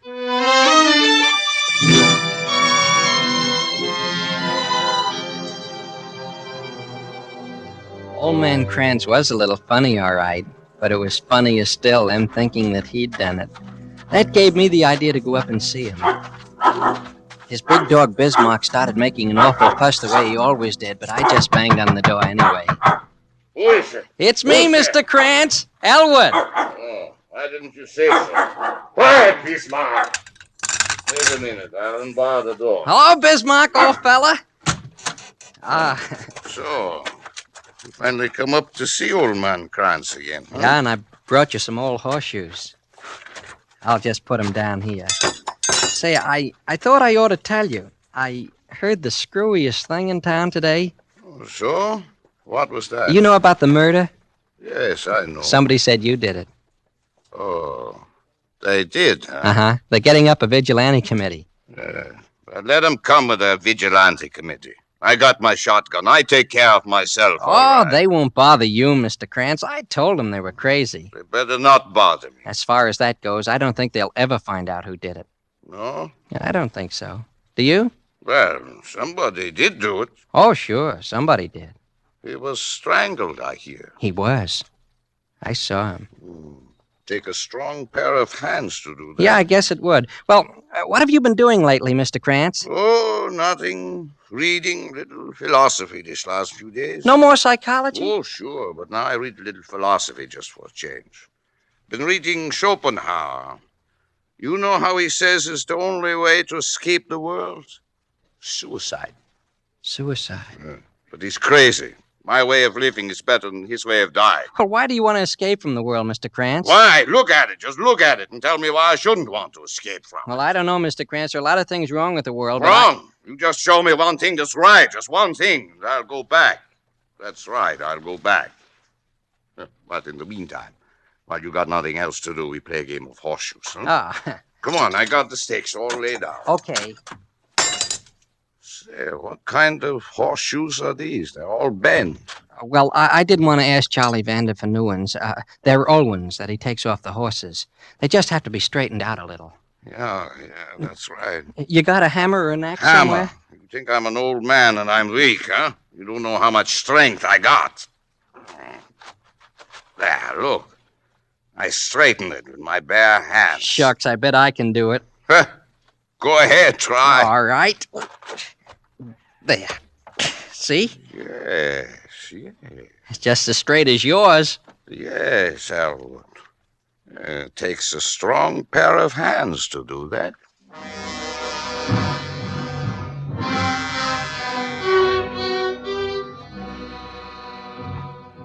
I didn't feel very well that night. I tried on my Phi Beta Kappa key that I had in front of a mirror, and then I put it back in the place under the floor, and then I put on my hat and went out. You know what? The next day they found Winnie Hawks. She was dead. Somebody had strangled her.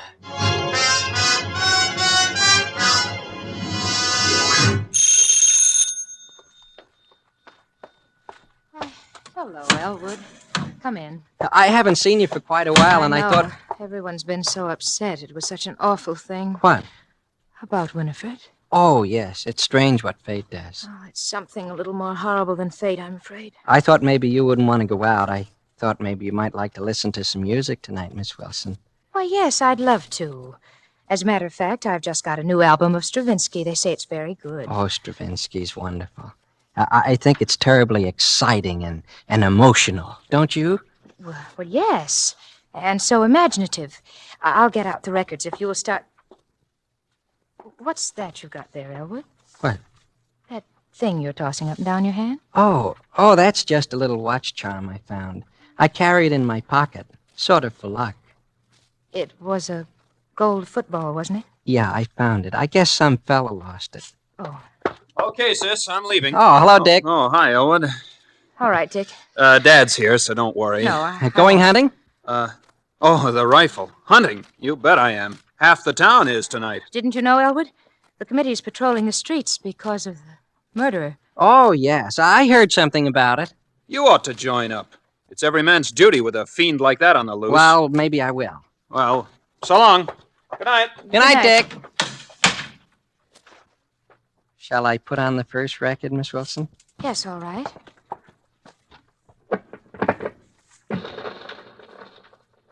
Elwood, Yes? where did you find that gold football? Down by the railroad tracks.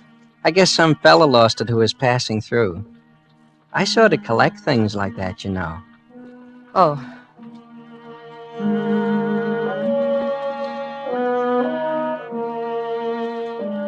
Oh, that music is wonderful. It makes me want to do things, big things. You've been a wonderful help to me, Miss Wilson. I like to help people that I think will benefit by it.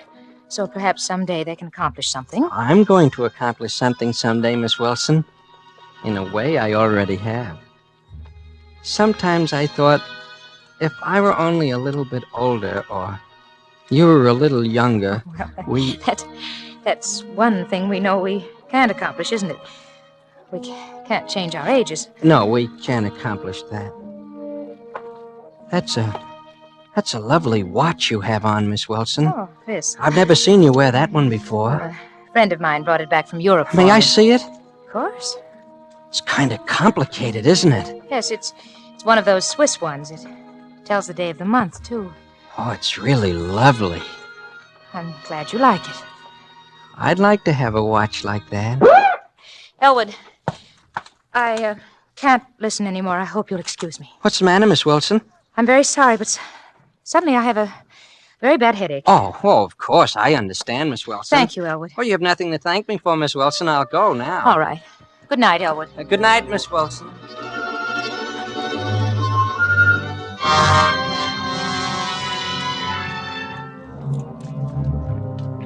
I went home and put the gold football in the place under the floor. I thought I'd go to sleep, but I felt worse that night than I ever had. So after a while, I put on my hat and went out. I walked around for quite a while. Once I saw some of the fellows driving around in a hopped-up Ford, all with rifles and shotguns. How are things at the station, Elwood? I just waved to them and kept on walking. I was down around the station just as the 1140 was pulling out. A man had gotten off and was crossing the tracks to take the shortcut. It was dark. I couldn't see who he was, but he had a brand new briefcase, a lovely one, the kind they call a dispatch case. I followed him. The shortcut is a path up over the ridge below Mr. Krantz's shack. It winds quite a lot, so at first he didn't notice I was following him. I got pretty close before he did, and he turned his head. He began walking faster, and so did I.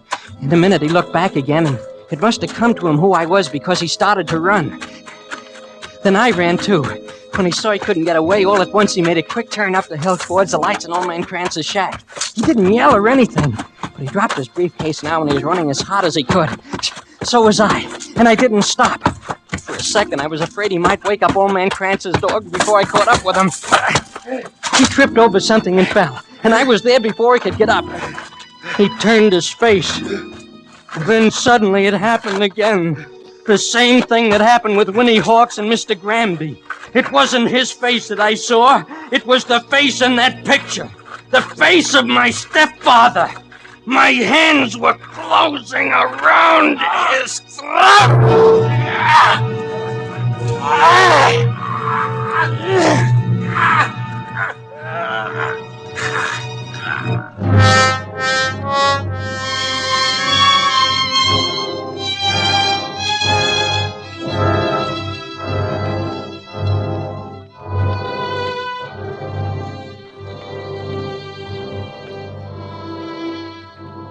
The next day, the sun was shining, and I was pleased because it was my day off again. I'd slept late, but when I started over into town, I saw a lot of kids running up towards the ridge, so I guess they'd found him. I followed along, but when I got there, I saw they were going up further, to Old Man Krantz's shack. There was a big crowd there, and the sheriff and 3 or 4 cops, they didn't seem to be doing much. It was some other men, like Mr. Wilson's brother, that seemed to be in charge. One of them had a rope, and he was slinging it over a tree. And then I saw the dog. Somebody had shot Bismarck, and he was lying there in the grass, all covered with blood. And then they were dragging Old Man Krantz out of his shack. I'm an old man, boys. I don't do it. What would an old man like me want to do a thing like that? Shut up! Now! Now, quiet. Listen here, man. Quiet. I gotta warn you. What you're doing is illegal and contrary to the law. We're in charge now, Sheriff, and let me warn you. Don't try to interfere. Bismarck, old Bismarck, what have you done that for? To a poor dumb animal. He didn't do nothing. Come on, get the rope. No, wait, he didn't do it. How do you know? Well, he couldn't have... There's the one who did it. Right there. I was down the hill before they even had time to fire a shot. That's all it had taken. Just those few words and they knew. But it was too late now. There was a freight train coming through just as I got to the tracks. I got across ahead of it. That cut them off for a minute and gave me time to think. But I knew I'd never get very far in the open daylight. Then I saw an oil tank car standing on the siding with the top up. I scrambled up onto it and down the little ladder inside. It was empty, but I was barely inside when they were across the tracks after me. I hardly dared breathe. Standing there in the darkness with the oil on the bottom of the car seeping into my shoes, I almost fainted thinking of what would happen if somebody got the idea of looking into that tank car. It was good and dark. About 8 o'clock, I guess, before I dared to climb out. I was still frightened, but I was excited, too. They were looking for me. Everybody. In a couple of days, the whole country would be looking for me. But they wouldn't find me. They'd never find me. For years, they'd wonder how I got away, and then I saw 2 men walking up the track to the freight agent's office. I was frightened all over again. Haven't seen any sign of him, have you? No, I just wish I had. I got old Betsy here all primed. They were all over, everywhere. But just the same, I had to get to see Miss Wilson. Somehow I just had to get to see her. I started back over the ridge. I figured that would be the last place they'd be looking. But at every little sound in the brush, I'd go weak all over from fear. I got there, though, through the backyard. And I was just hiding in the bushes alongside the house when I saw her come out the front door with Dick. I'll walk you down there, sis. We're patrolling the streets by the school anyway, so you'll be all right. Keep plenty of lights on, though. Oh, it's so brutal. Brutal? Yes, and you enjoy it, all of you, hunting him down like an animal. What? Good Lord, sis. He is an animal.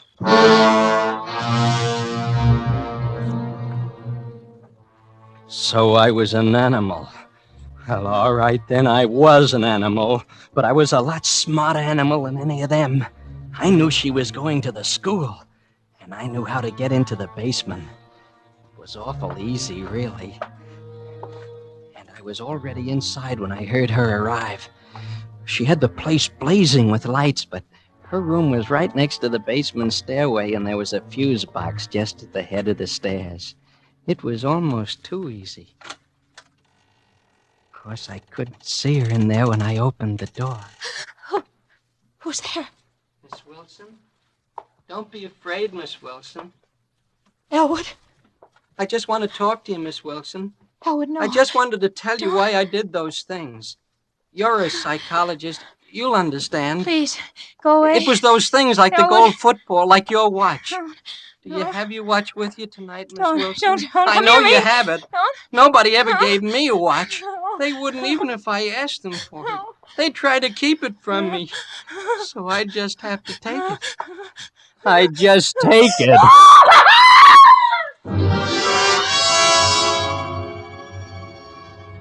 They were coming down the hall. The lights were on all of a sudden. There was only one way out.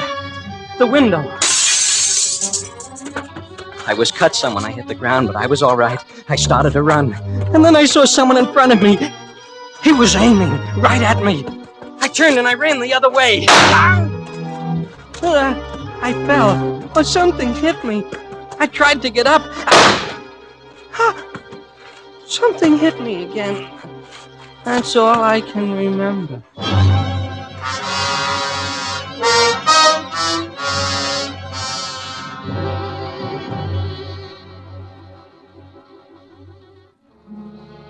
They say I'm what's called a criminal psychopath. They say I took those things because they were symbols of love that I never had. They say I killed those people because they represented my stepfather. And I thought he'd kept me from being loved. They say they don't know whether I should be sent to an asylum or go to a trial. But I don't see why they go to all this trouble. Because they say anyway, I'm going to die.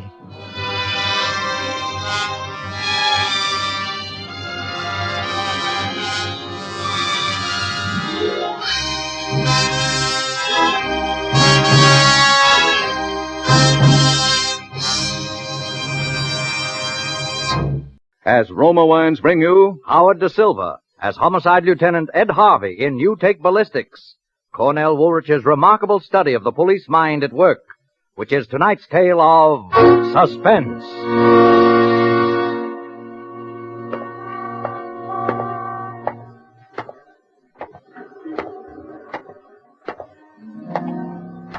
By this time, it was night, pretty late. I walked down toward the apartment on the opposite side of the street like I had a dozen times before that day. This time, I had to count the doorways. I knew Cass was in the 10th one down from the corner. I knew he was there, but I knew I'd never see him. It was too dark. Cass was a lot too smart. Hi, Lieutenant. He made any moves yet? Not a move. How about the back way? No. Peters is covering that. He'd leave us know. Anyway, you know he's still up there. Every little while you can see his shadow against the shade. There, see? Huh? Hey, look, You got a match? Oh, sure, here. Hey, Lieutenant, did you get any orders, or do we just stick around? Myself, I think he's settling down for the night. No. This isn't getting us any place. I'm going to make the pinch. Now. Come on up with me, see what we got. Sure. Oh, boy, it's good to stretch. My gams were killing me. Yeah, I know. I've done plenty of stakeouts myself. Anyway, it was warm tonight. That's a help. Yeah, that's always a help. Hey, you know what I think, Lieutenant? What? I think that guy's waiting for something. Or someone. Like who? Us. He's wise, huh? Smart, pretty smart. I don't like it. Yes, sir, gents. Coleman, Clarence Coleman, take us up. Yes, sir. I need a shave. Huh? Nah, you don't look bad. How long has he been living here? You, how long has Coleman been living here? Oh, Mr. Coleman? 2 or 3 years.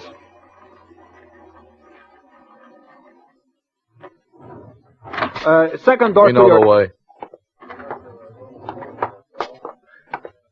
What a dump, huh? Hey, No. Lieutenant, No, you no. think No gun. He won't give us any trouble. He's too smart. Your name, Coleman? Yeah. We're from headquarters. Okay. You want to come in, or you just want to talk to me where you are? We want to talk to you downtown, but first we want to come in. Come on in. Nobody's stopping you.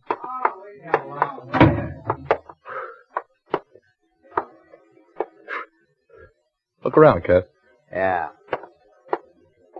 Suppose you guys got a search warrant. I suppose you got a witness that we don't. Go ahead, look. I just want you to know I'm not dumb, that's all. Sure, I know. You're smart. I was doing a crossword puzzle. You don't mind, do you? Oh, go right ahead. I want to get that one down before I forgot. Cat, you find it? No. Do you own a gun? Why, sure. Where is it? Tell them to look in the bottom drawer of the bureau, and they're under my winter underwear. You hear that, Cat? Yeah. I got a license for it, too. You fired it lately? Yeah, sure thing. I got it. Here she is, Lieutenant. Look out, you don't rub off any prints. I told you we're smart. Maybe too smart. 38, one shell gun. When'd you fire it last? Right last night. Why should I lie to you? You're going to give me the nitrate test as soon as you get me downtown anyway. Right last night, huh? Right into Edmund Lombard's body? Wrong. Into the floor. Here. You got all the answers, haven't you? I only know what I know. Can't do better than that for my own brother. If you fired it into the floor, where's the crease? See that little scatter rug? Uh-huh. Just kick it aside. See it? I can do better than a crease. If you dig in with your penknife, you can probably get the slug. Now let's have a look. Hey, what are you doing that for, Cass? This guy just making a chump out of you. Maybe, but we better have the slug just the same, Lieutenant. All right. You, take your hands out of your pockets and get your favorite hat and stop moving toward the door. You're coming with us. There we are. Okay by me. You get it? Yeah, it's a 38, all right. Am I under arrest? Well, if you got to have a name for it, no. Not yet. You're just a guest of the department for the rest of the night. You get the works, I suppose.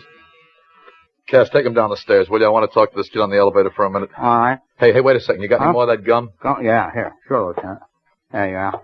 Come on, you. All right. Come on. Let's go down here. Yes, sir. Got a match? Oh, sure, I have. The gun go off anywhere in this building last night? Sure. His did. Who's Coleman? Yeah. The people downstairs telephoned me, so I had to go up there. He fired into the floor by mistake. He was plenty scared. Hey, he in trouble? Nothing serious. Just a little thing called murder.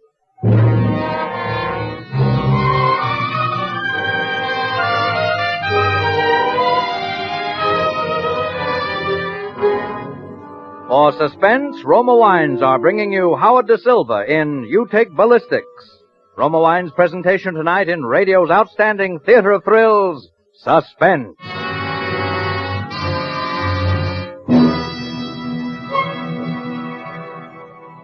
Between the acts of Suspense, this is Truman Bradley for Roma Wines.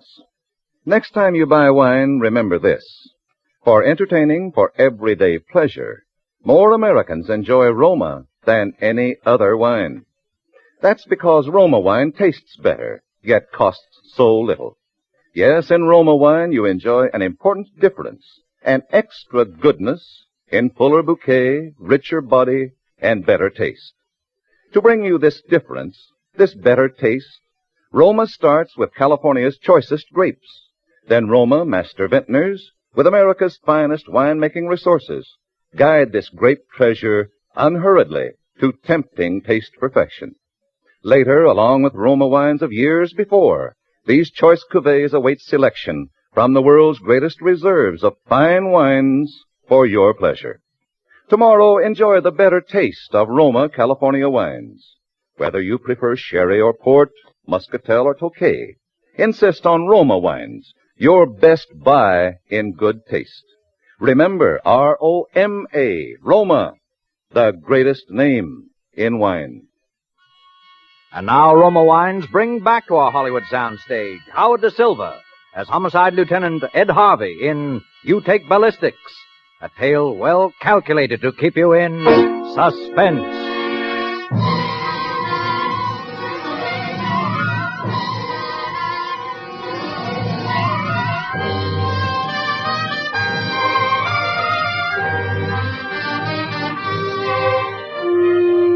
I've been on the force for quite a while, and I've made my shares of arrests big and small.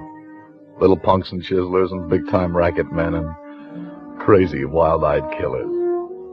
I never made a pinch that looked better and that I liked less than this Coleman. We had everything.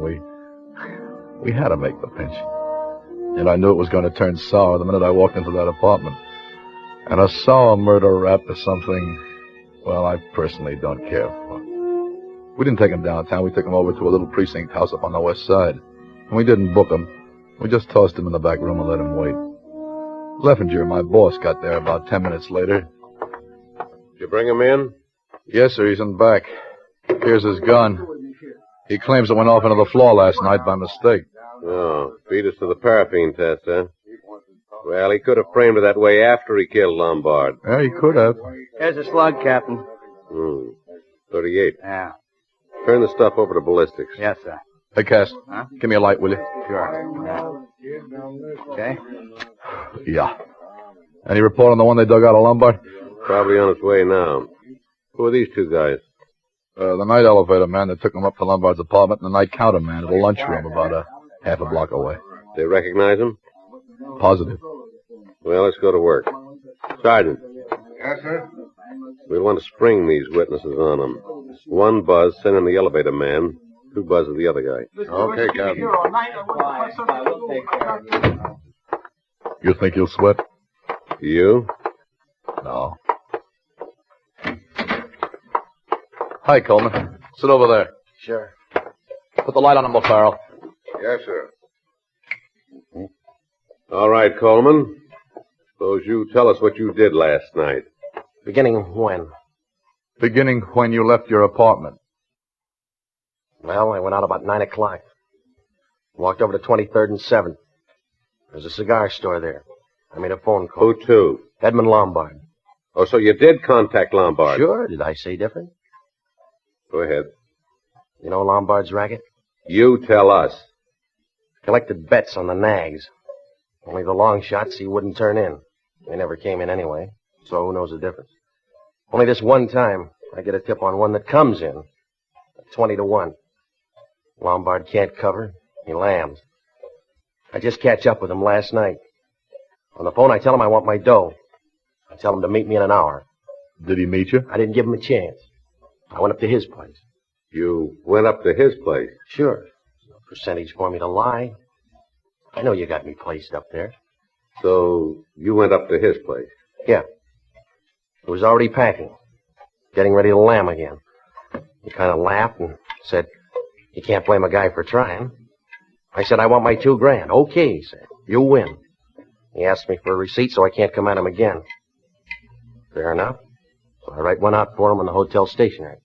Well, wind it up. Let's see how good you can make it. That's all. So he begins unpacking. He figures he might just as well stay where he is now. Then I leave. So that's how it was. Sure you didn't leave out anything? No. Why'd you leave out about killing him? Because it belongs out, because I didn't. You didn't have a gun on you when you went up there. Oh, yeah. Sure I did. Why'd you take a gun if you didn't plan to shoot him? So he wouldn't pull one on me. You think a guy like Eddie Lombard's going to cough up $2,000 just like that? Don't lie to us. When we bring you in here, we want the truth.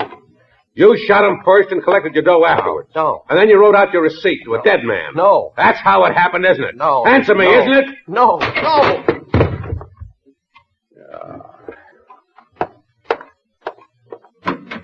Cash. Yeah, Captain. Never mind those witnesses. He spiked them for us. Come on in here and give us a hand. Sure. Okay, bring him out of it. All right, come on. Come on, will you? Get up there. Why don't we give you something to pass out about? Now, why'd you tell him?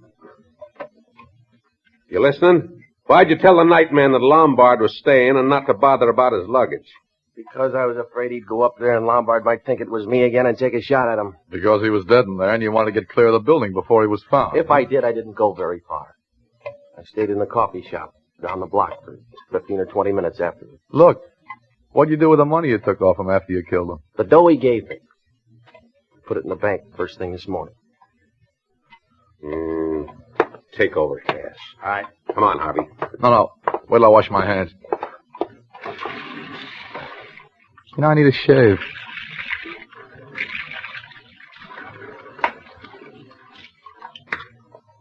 All right.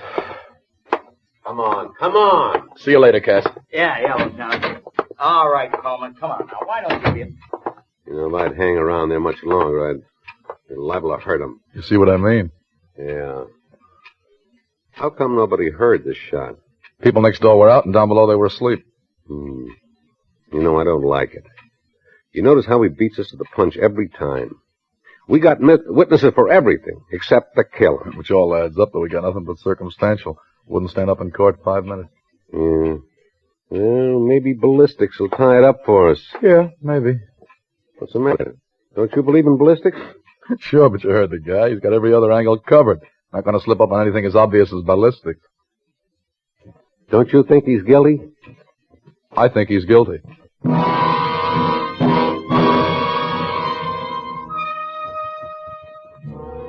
I went back up to Coleman's apartment. I hate this part of any job. There's always the off chance that it may turn up something, so it has to be done. But 9 times out of 10, it doesn't get you a thing. Didn't this time either. It's a lot of junk. In the living room, items, crossword puzzle they've been working on, the pencil stub, the butt of the cigarette he'd been smoking, and the package it came out of. The bathroom, items, usual assorted stuff in the medicine cabinet, and 15 rusty razor blades under the bathtub. Kitchen, items, 3 empty beer bottles and some very lively cockroaches of assorted sizes. The bedroom, items, a bureau full of linen and 3 suits in the closet. One of them was the gray number he'd been wearing the night he called on Lombard. There was nothing in the pockets but a Canadian dime, a faded snapshot of a faded blonde, and a book of cigarette papers. I put the stuff from his pockets in a regulation brown envelope for no very good reason. Went back to the precinct.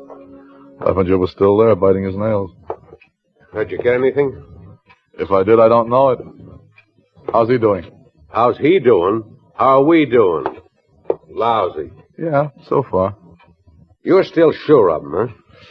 I was never sure of a pinch in my life. Listen, I'm going to let it go through on circumstantial.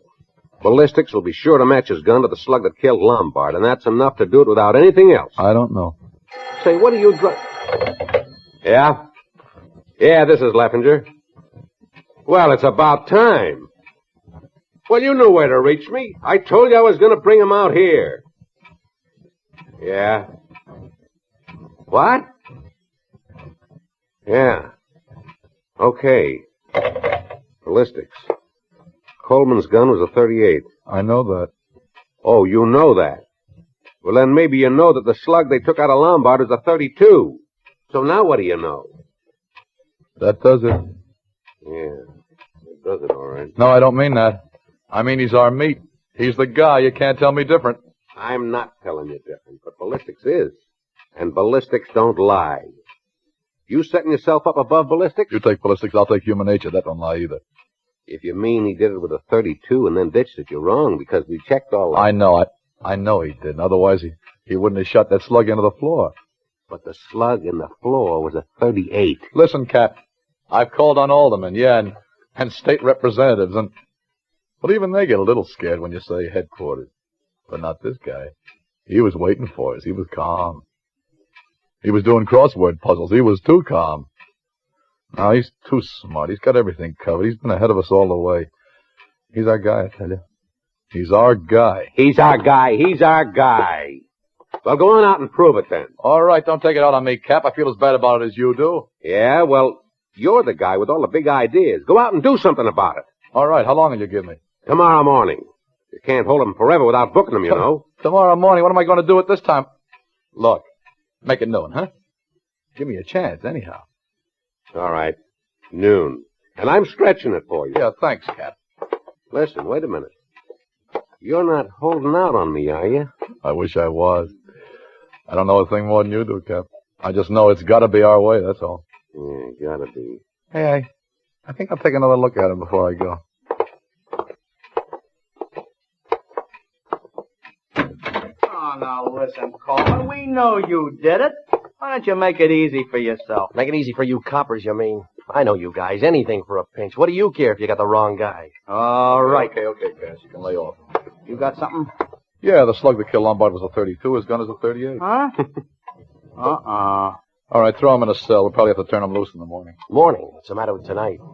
What's the matter? Don't you like it here? All right. But you'll have a sweet case of false arrest on your hands by morning. Remember that, copper, when you're back pounding a beat. Oh, I won't forget. You're smart. Got a match? Go and have a cigarette. I got my own. Go ahead, have one. I wouldn't take a smoke from a copper if it was the last one before I die. You may have a chance to prove that someday. Yeah? Yeah, when you go to the electric chair.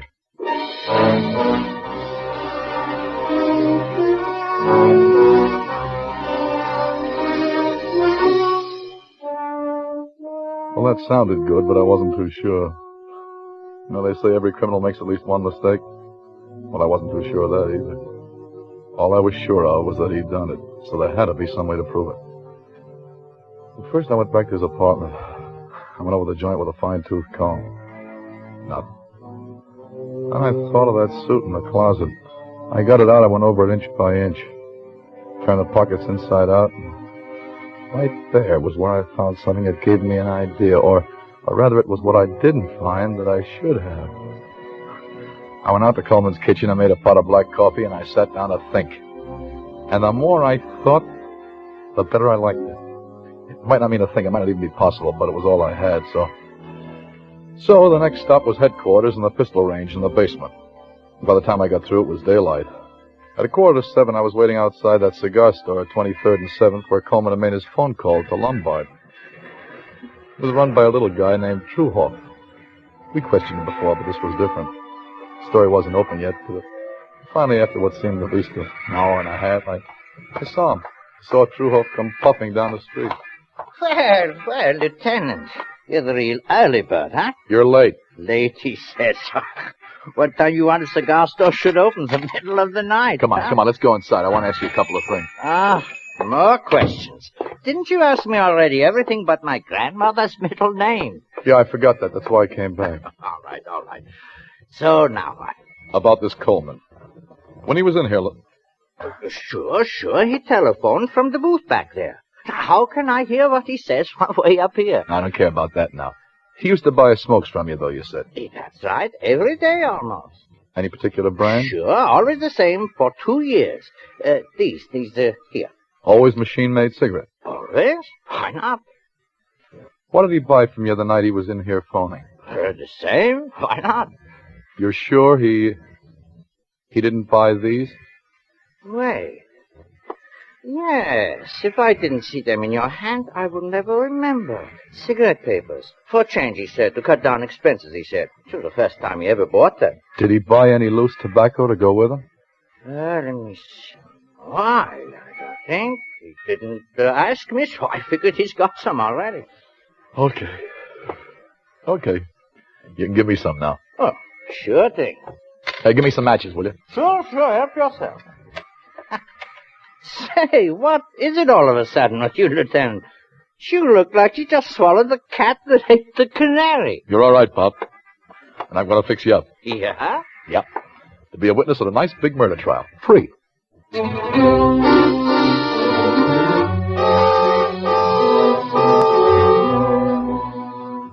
I went back to the precinct, but Leffinger had moved them to another one, over on the east side, on account of the 24-hour detention law. That took more time to locate him, but that was one thing I had plenty of now. I was either in with what I had, or I was out. And suddenly I felt tired. I felt tired as an old dog. I tried breakfast, but that didn't help much, so I went on over to the east side. Leffinger was right on deck, cranky as ever, but I could see he was worried. We had this guy pretty nearly 48 hours, and the cops don't like to break the law any more than the next guy. Well, where you been all night, Bright Eyes? You look like you slept on a park bench. I didn't sleep any place. I've been using my brains. Why did you leave word you were going to move him? What's the difference? His next move is out. His next move is arraignment after what I'm going to show you. Great. Great. I'm just in the mood for lantern slide. Let's have him in, huh? Yeah, bring him in, Johnson. Okay, Captain. Now, look, first I want you to watch how he rolls a cigarette. What are we doing now? Playing parlor games? Just watch him, that's all. And remember, I found these cigarette papers in the pocket of his suit. The suit he wore the night he went to see Lombard. Oh, I suppose he gassed him to death with cheap tobacco. Eh? Here he is, Captain. Oh, the Rover boys. You guys woke me up just to move me to another hideout. Why don't you get wise to yourselves? You know you're going to have to book me or turn me loose sooner or later. All right. Forget it. We're turning you loose. All we want you to do is to sign a waiver that nothing happened to you in here. Nuts, I sign nothing. Hey, take it easy, will you? We got the guy that did it. Yeah? Yeah. Got nothing to worry about. We just don't want any suits for false arrest, that's all. Yeah, well, you took the words right out of my mouth, Copper, because my first stop after here is a lawyer. Now, wait a minute. Let's talk this over. Smoke? Nah, not one of them things. Will you smoke these, don't you? Yeah, sure. Here's some tobacco. Go ahead, roll one. Thanks. That's not the way. I'm a little out of practice. A little out of practice, he says. Don't look to me like he'd ever rolled one before in his life. Does it to you, Cap? All right, so send me to the chair for that. Just the same, he bought these cigarette papers the night he went to see Lombard at the cigar store where he phoned, where he bought all his smokes. First time in 2 years he ever bought any. And no tobacco to go with them. And not a shred of loose tobacco in any of his pockets.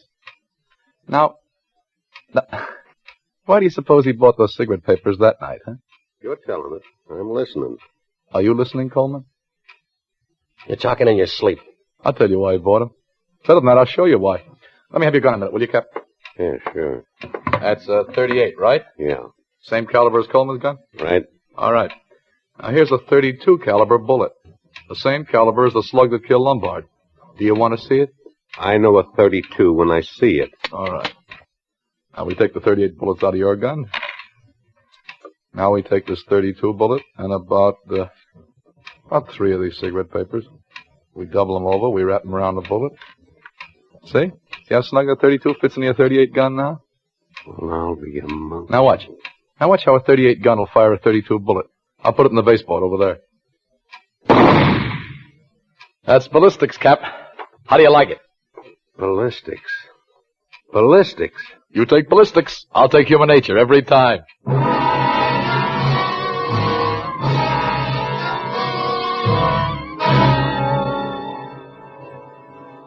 3 months later, Coleman went to the chair.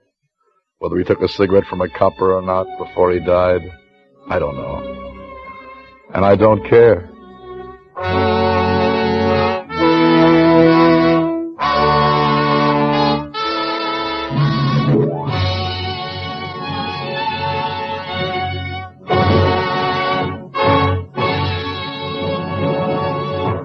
As Roma Wines bring you Phil Silvers in a remarkable tale of suspense.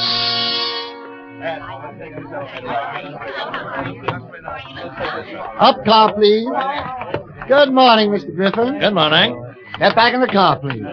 Well, good morning, Miss Wainwright. Hello, Eddie. Morning, Miss Kittredge. Take it away, Eddie. That's all, please. Watch the doors, please. Two, please. Me.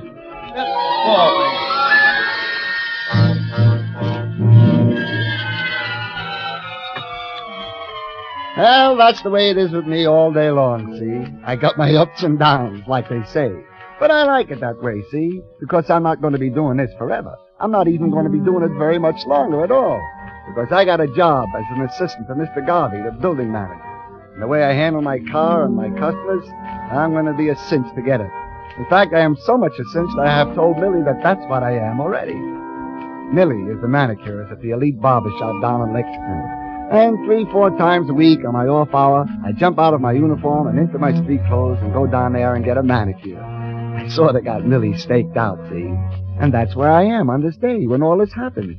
Down there getting a manicure from Millie. That you got real nice hands, though, Mr. Albright.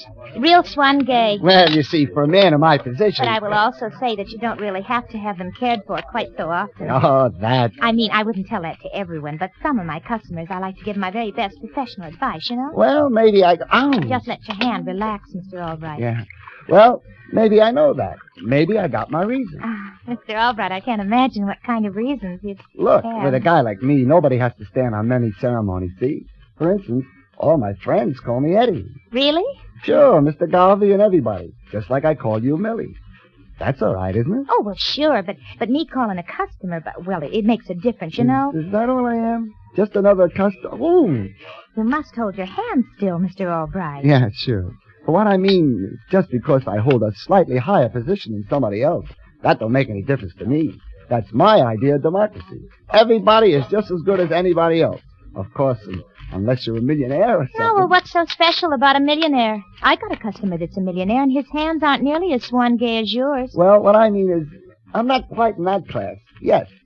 But I wish you would call me Eddie. Well, I was thinking about you. Honest? Once or twice. I mean, you're quite young to be holding a position of assistant manager of a big building like the Dunbar building. Well, I started at the bottom, of course, but there's little tricks in getting to the top, just like in everything else. Gee, I wished I knew some. Well, take me, for instance. You know how I got where I am?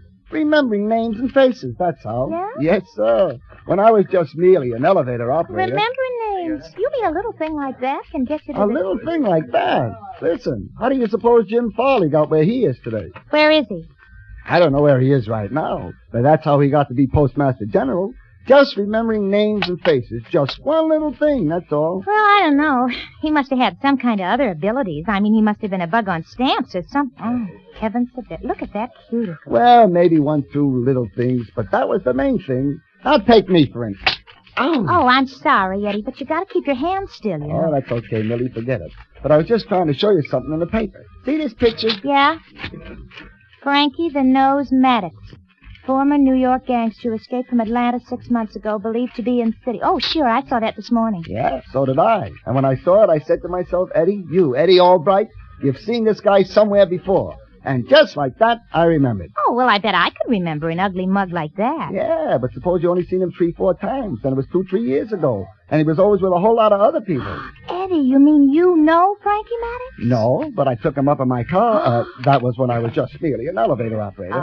I took him up 3, 4 times. There's a rich guy named Ellinger, lives in a penthouse on top of our building, and I took him up there. And that was 2, 3 years ago. But right away I remembered, recalled the face. Oh, I guess that is pretty good, all right. Sure, that's the kind of thing that got me where I am. Yeah, well, some people are lucky, I guess. Well, I don't know. But some people that are lucky like to share their luck with other people. Ever stop to think about that? Well, I'm quite sure I don't know what you mean. Well, take you and me, for example. What? Maybe we could be lucky together. I mean, maybe you and me could go out to dinner and the theater some night. Really? Oh, gee, that'd be awful nice. Well, how about tonight? Tonight? Well, I don't know. I guess I could make it tonight. Okay, now where do I meet? Well. So this is where you spend all your time. Oh, hello, Alex.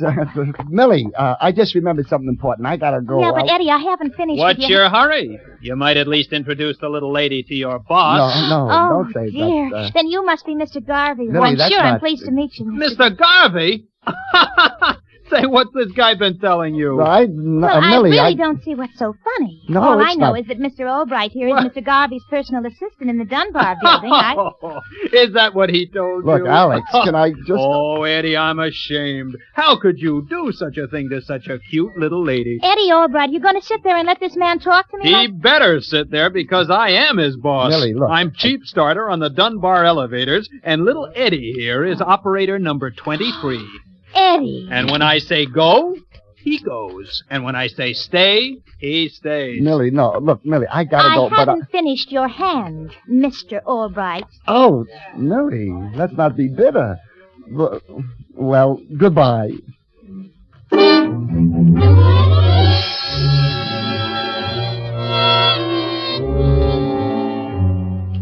Well, you can imagine how that made me feel. I felt lower than the third baseman. And what made it worse, it was all true, what I told Millie. All except the little part about being Mr. Garvey's assistant. But I did remember faces. I was going to get to the top. I was there already. Practically. But all I could think of was how I could get even with that starter, that Alex Henderson, without having him fire me. And pretty soon he came back, and I just didn't speak to him. I didn't even look at him. But I can see him grinning all over that ugly puss of his every time he looks at me. And then I see him looking serious and going over to talk to some guys that just came in that I recognize as plainclothes dicks. And then they separate and sort of hang around the lobby trying to look as though they aren't there. And I figure I'll bide my time to get to that, Alex. So pretty soon I mosey over to where he is. Well, if it isn't Mr. Albright. Okay, you had your fun. What are all the dicks doing in the lobby? Well, now, I wouldn't tell everyone, but of course an important man like you... Oh, lay off, can't you? What's going on? They had a tip Frankie Maddox was heading for this building. Frankie Maddox? Yeah. Friend of yours? Well, I know what he looks like. I took him up to the penthouse 3-4 times, 2-3 years ago. I never forget. Yeah? Who was with him, General MacArthur? Now, look, I'm not kidding. I'd remember him any place. Well, why don't you just go over and speak to the lieutenant over there? Okay, I will. Get back on your car. But, Alex... Get back on your... Well, look who's coming in the door. Our girlfriend. Our girlfriend? Oh, listen, Alex, I can take just... How do you do, Miss O'Malley? Oh, well, I'm quite well, thank you, Mr. Henderson. Hello, Millie. I wonder if you could have one of your boys take me up to the penthouse. We got a call at the shop a little while ago from Mr. Ellinger. He wanted a manicurist sent up. Why, sure, Miss O'Malley. The last car there. Thank you very kindly, Mr. Henderson. Eddie, take the young lady up to the penthouse. Right away. Look sharp.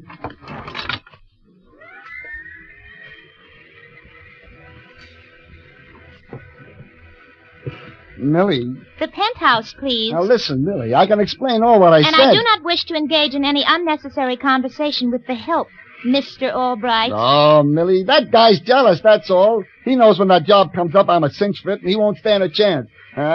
He's just trying to get the knife from me, that's all. And that job is coming up, and I'm going to get it. Any day now, you'll see. Oh, Millie, give me a break. You said yourself it didn't matter even if a guy was a millionaire. I am a very democratic person, Mr. Albright. I have no objection at all to a man being an elevator operator whatsoever. But I do object to his being a big phony. I believe this is my floor. Good day, Mr. Albright. Millie. Hold it, Bud. Huh? You heard him. Hold it. I'm sorry, but you gentlemen can't bring that carpet down on this car. You'll have to take the freight elevator. Shut up. Now, listen. Get in there. All right, easy now. Okay, stand it up in that corner. Well, of course, if you gentlemen insist. Okay, that'll do it. Our policy is to give prompt and courteous service to all the occupants of this building. Okay, however, but the regulation... start down. But it's against regulations. Start down. Yes, sir. But it's against regulations to carry furniture in the passenger cars. And a big carpet like that. What about a big carpet like that? Well, it's furniture. Well, what do you know? Sonny Boy here thinks this is furniture. Well, it ain't furniture, you see, Sonny Boy. Well, the regulations to be Shut up. specific. Yes, sir. What floor, sir? The basement. Yes, sir. Which basement? You ain't trying to be funny, are you, Sonny Boy? No, sir, but we have 3 basements in this building. You all got stairs up to the street? Yeah, they have stairs, but Then it isn't. take us to the first one you come to. Yes, sir. But the building regulations... Oh, shut up. Yes, sir.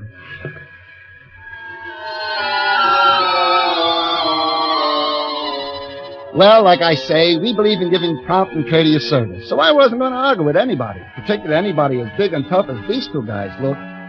They wanted to take a carpet to the basement. There was no skin off my knees.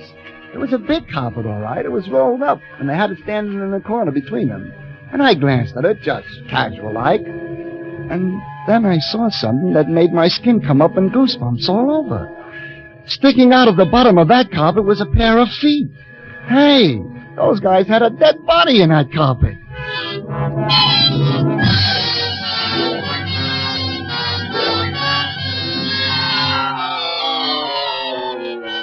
For Suspense, Roma Wines are bringing you Phil Silvers in the swift rise of Eddie Albright. Roma Wines' presentation tonight in radio's outstanding theater of thrills, Suspense.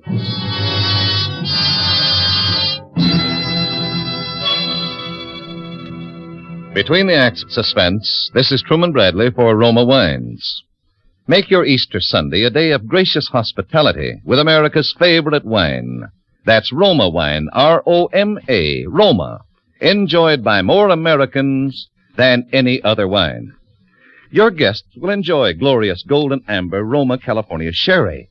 And to bring out the full goodness of that ham or turkey dinner, serve Roma California Burgundy or Sauterne. Whichever Roma wine you serve, you enjoy an important difference, a superiority in fuller bouquet, richer body, and better taste. That's because Roma selects California's choicest grapes, Then, Roma master vintners with America's finest winemaking resources guide this great treasure unhurriedly to tempting taste perfection. Later, with Roma wines of years before, these choice treasures await selection from the world's greatest wine reserves for your pleasure. So tomorrow, for your best buy in good taste, insist on Roma wine. R-O-M-A, Roma, the greatest name in wine. And now, Roma Wines bring back to our Hollywood soundstage Phil Silvers in The Swift Rise of Eddie Albright, a tale well calculated to keep you in suspense.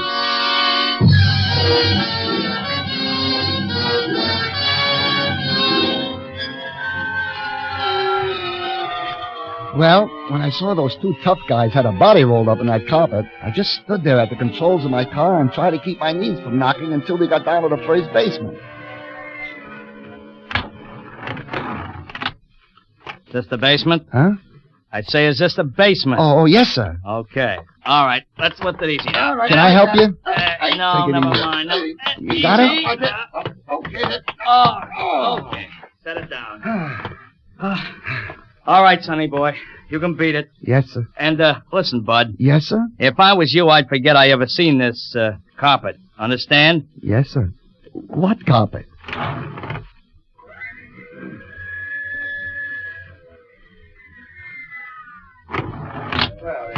My next car, please. Well, where you been, big shot? I had to take a tenant down to the basement. The basement? Yeah. Somebody from the penthouse wanted to see the super about something. Oh, I see. I thought you was going to stick around and help the cops catch Maddox when he shows up. Okay, Alex, you think I'm kidding, but I do know him, what he looks like. Yeah, with his mug all over the papers, sure. You and a million other people. I mean what he looks like, for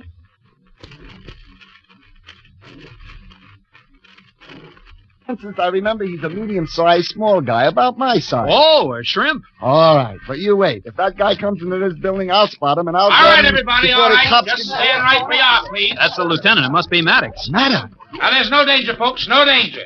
We're just trying to locate somebody. Say, I gotta go. You stay here. I just remembered a party up on the 15th floor. You stay.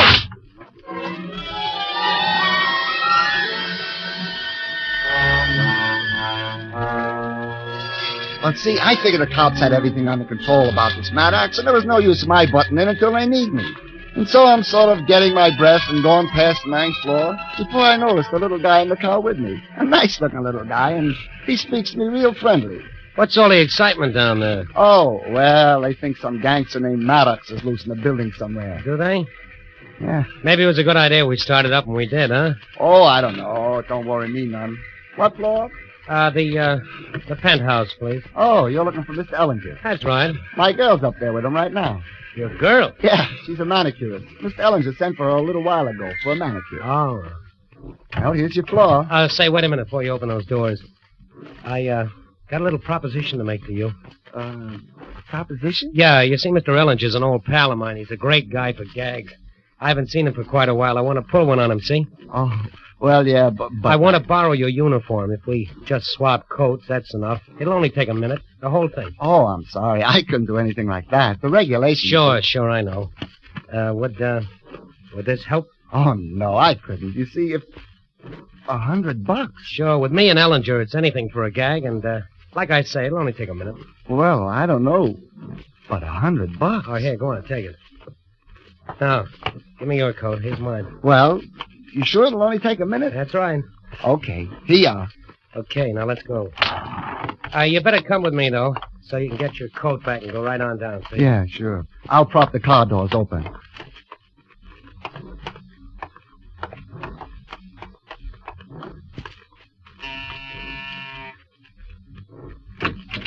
I'm sorry. Millie. Eddie Albright, for heaven's sakes, now what? Who is she? Oh, that's that's Millie that I told you about. Oh, where's Ellinger? Well, I'm sure I don't know, and I've been waiting quite a while, and if I have to wait much longer... You sure he's not home? Well, I should be. Now, if I have to wait much longer, I'm simply going to have to charge him the full rate anyway, and if you're a friend of his, I wish you'd tell him. Sure. I'll fix it for you. We'll come in and wait. As for you, Mr. Albright, of course it's no business of mine. But if you want to throw away your job and your whole career... I got my reasons, Come on. Millie. Well, Yeah, but you said it would only take a minute. Come on. There's another 100 in it for you when you get your coat back. $100?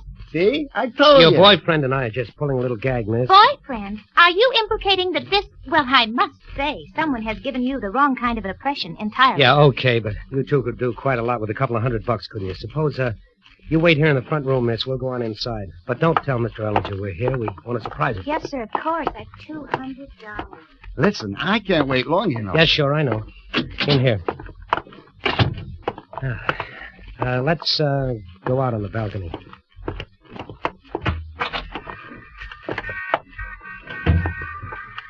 It's nice up here. Yeah, I always wanted a penthouse. You know, with them looking all over for this Maddox, whatever his name is, they won't miss you for a while. Yeah, there's that. But boy, I just wish I could lay my hands on that guy. Oh, Maddox? Yeah, boy, if I could just capture him single-handed or something. What's the matter? You got something against the guy? Oh, no, Mr. Mason. No, Mr. Mason, I got nothing against him. But I gotta do something pretty quick. Fooling around with guys like this Maddox could be a little unhealthy, though, couldn't it? Yeah, there's that. But, well, you see, Mr. Mason, I gotta do something for Millie. I don't know. She seems like a nice kid. She doesn't seem like the kind who'd expect any crazy grandstand plays from a guy. Oh, she wouldn't, Mr. Mason. Millie's the top. She's aces. But you see, well, I already made one and it flopped. It was a terrible flop. Oh, showing off for a dame, huh? Like a little kid. Yeah, I guess so, Mr. Mason. I guess I made an awful fool out of myself. But, well, now I gotta do something to make up for it. Listen, Eddie, a dame that's any good, she doesn't expect anything special of a guy. If she does lay off because she's poisoned, take my word for it, I know. Maybe I wouldn't be where I am today if I hadn't tried to show off for a dame. Just like you. I was a punk kid. I didn't know any better. Gee, Mr. Mason, I wouldn't say where you are today is so bad. Being able to pass out $100 bills like you do. Yeah? Well, you get older. You see things a little different sometimes.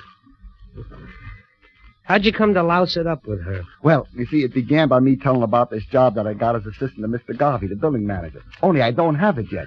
And then Alex. He's the starter. He tips her off. And then I'm trying to explain to her when I bring her up here. Only I don't get a chance because these two mugs get in my car with a What big two carpet. mugs? The two that come from the penthouse here. I guess they're waiting for Mr. Ellinger, and they got a big rolled-up carpet, and they want to go down to the basement. And I told them the regulations, but, gee, maybe I shouldn't be saying this after what they told me. What did they tell you? Well, about the carpet, they said. Carpet. So that's it. Well, I guess it's okay to tell you, Mr. Mason, but I was scared. Well, there was a body in that carpet. Gosh, you don't suppose that's why Mr. Ellinger... Now listen, Eddie, you stay right here, see? But Mr. Mason, my coat... I'll be back in 2 minutes, kid. Then you'll be all set. The basement, huh? Yeah, but Mr. Wait, Mr. Mason... You stay here if you want your coat back. Oh...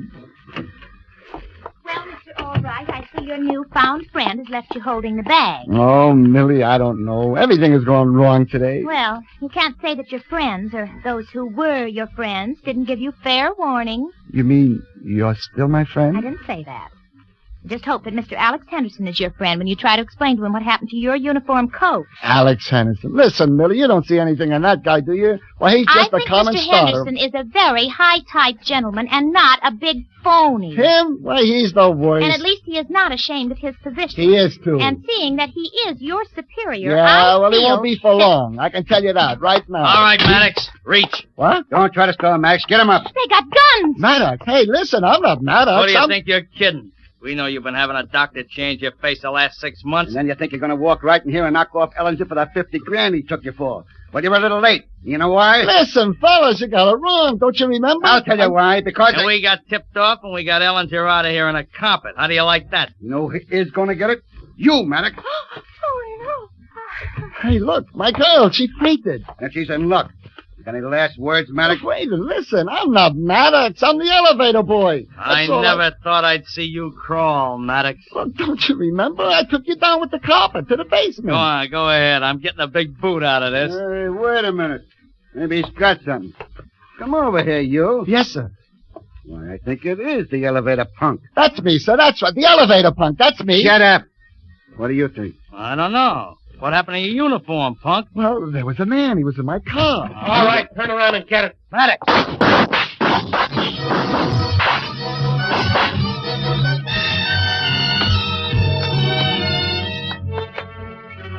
What happened those next few minutes, I'll never know. I was down on the floor until the shooting stopped, and then it was awful still. And I opened one eye and looked around, and Mr. Mason, only he was Maddox, I recognized him. And the two mugs were lying on the floor, and they weren't moving either.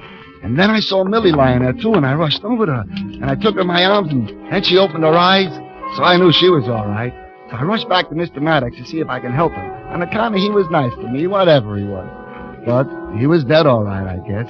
And I took the gun out of his hand, and then all of a sudden the room was full of people, cops and Alex Henderson, and even Mr. Garvey. They were all crowding around me, and everybody was saying something different. It's Maddox, all right, Chief. He's got identification. What happened here? Is that the missing operator, Henderson? That's right, Mr. Garvey. Who's the girl? My officer. He's got a gun in his hand. Give me that, son. Yes, sir. Well, say, son, you must have been mixed up in this little party yourself, huh? Where'd you get the gun? Well, Lieutenant... It's Maddox's gun, isn't it? That's right, Chief. That's what must have happened. Maddox gunned the two hoods, and then the kid jumped him. Yeah? Well, that took a lot of courage, son. Is that what happened? Well, sir, Go ahead, Eddie. Speak up. Don't be afraid. Oh, no, Mr. Garvey. I'm not afraid. I'm Just perfectly... tell us what happened, son. Well, what happened? Yes, sir. That's what happened, all right. What you said... Mr. Maddox made me come in here and change clothes with him. And then those two came in, and Maddox shot them. And then, well, I just sort of overpowered him, and the gun went off, and he was killed. I know guys on the force wouldn't have dared do that. Eddie! Did she see it? I fainted. Well, say, young man, you certainly are to be congratulated. Thanks, Mr. Garvey. Yes, sir. You're the type of man we need on the Dunbar building staff, which reminds me.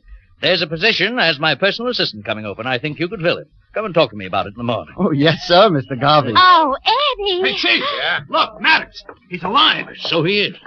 Yeah. He can talk! He can talk? How about it, Maddox? Is that what happened? What, happened? The kid here says you gunned the other two, and he overpowered you, and you got it in the struggle for the gun. Is that what happened? The kid there overpowered me? Oh. Yeah, sure. The kid just overpowered me. He's gone. Gosh.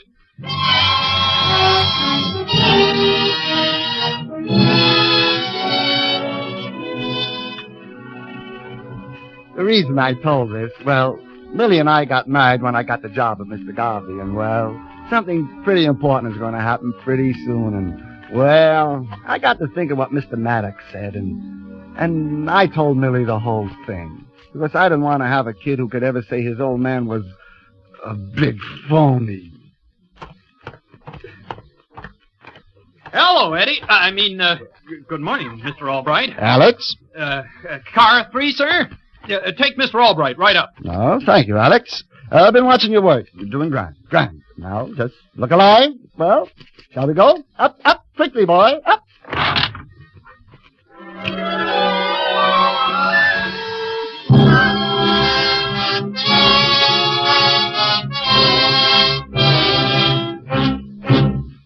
As Roma Wines bring you Kirk Douglas, the young American actor who made such an auspicious screen debut in The Strange Love of Martha Ivers. Mr. Douglas appears as George Mason, with Kathy Lewis as his wife Lois, in Community Property, tonight's tale of Suspense. You sure manage to look sloppy in the mornings, don't you? Thanks. Coffee? Yeah. Maybe I shouldn't have qualified it. You look sloppy most of the times nowadays. Why should I waste my time looking glamorous for you? Oh, don't mind me. I'm just your husband. I just pay the bills. That's all I do. What bills? I should look like one of the 10 best women of the year on what I can squeeze out of you, I suppose. I'm not talking about clothes. But you could get your hair out of your face and put on a little lipstick for a change. Sure. Get up 3 hours early and go to the beauty parlor. All for the privilege of making your breakfast and listening to your sour cracks. What's the matter with you? Didn't you sleep well? What do you care? I thought maybe you'd been lying awake nights again, wondering how you're going to spend your share of Uncle Bert's $50,000. I'd never lie awake nights wondering how to spend any money that you ever got your hands on first. Well, you got something there. I've got better use for that money than letting it go into freak hats and imitation furs. Well, then stop harping about it. I don't care about the money. I don't want to see the money. I don't want to hear about the money. You call this coffee? That's what it says on the can. Yeah, you could even make stuff out of a can taste rotten. Look, if you don't like it, go get your breakfast at Schwab's drugstore. It's no pleasure for me. Well, I would if I could afford it. You know, you're not kidding me any, Lois. Kidding you? I stopped even trying to communicate with you. And that doesn't prevent you trying to make my life as miserable as possible, though, does it? Your life. What kind of a life do you think I've had this past year? I can't even remember the last time I had a civil conversation with you.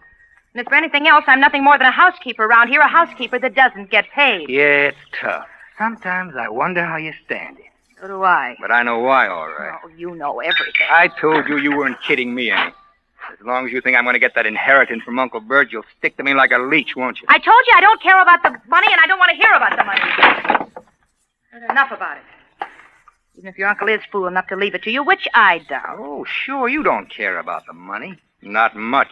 All I care about is having a decent life. I've about come to the conclusion it's impossible for you to be decent to anybody. Well, if it's as bad as all that, why don't you get a divorce? Well, maybe I should. Maybe it's what time we talk divorce, George. Maybe it's just high time. Well, what's stopping you? Sometimes I wonder. Well, I don't. You'll never get a divorce as long as you think I might inherit $50,000. That's what you think. Yeah. Well, I've thought about it. I've thought about it plenty. Then why don't you do something about it? Because I know you're too cheap to pay alimony and the lawyer's fees. That's why. Is that honestly all that's worrying you?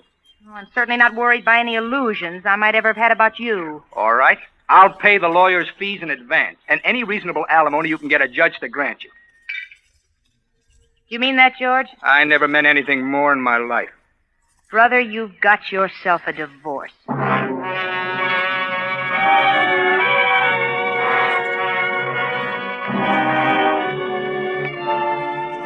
I tried to register shock and righteous indignation, but I could hardly keep my face straight. Lois was going to get a divorce. I'd been working on it for a year, ever since I'd realized that Uncle Bert was going to die and I was going to inherit his estate. Ever since I'd realized that under the community property laws of California, Lois would get half of it. Half of $50,000, I figured. Maybe even more. $50,000. I wasn't going to share that with Lois or anybody else. For a year, I'd been nagging her and insulting her and even knocking her around a little, but it was no use. She just turned sullen and took it. And so I'd just about given up thinking about divorce. I'd begun to think about something else for Lois. I'd begun to think about murder.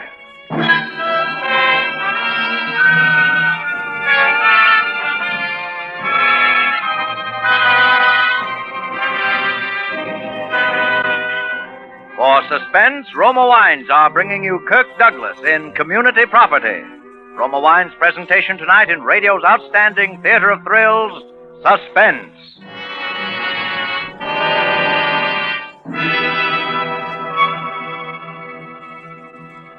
Between the acts of Suspense, this is Truman Bradley for Roma Wines. To enrich your quiet evenings at home, to add warmth to your welcome when friends drop in, serve Roma wine. Yes, your family and friends will appreciate and enjoy the important difference in Roma. The extra goodness and fuller bouquet, richer body, and better taste. That better taste of Roma wine begins with California's choicest grapes. Then, with ancient skill and America's finest wine-making resources, Roma master vintners guide this grape treasure unhurriedly to tempting taste perfection. These choice wines are placed with mellow Roma wines of years before. And from these reserves, the world's greatest reserves of fine wines, Roma later selects for your pleasure. So for everyday enjoyment or gracious hospitality, serve Roma California Sherry, Port, or Muscatel. You'll find all Roma wines delightful, moderate, inexpensive, and always better tasting. That's why more Americans enjoy Roma than any other wine. And now, Roma Wines bring back to our Hollywood soundstage Kirk Douglas as George Mason and Kathy Lewis as his wife Lois in Community Property, a tale well calculated to keep you in suspense.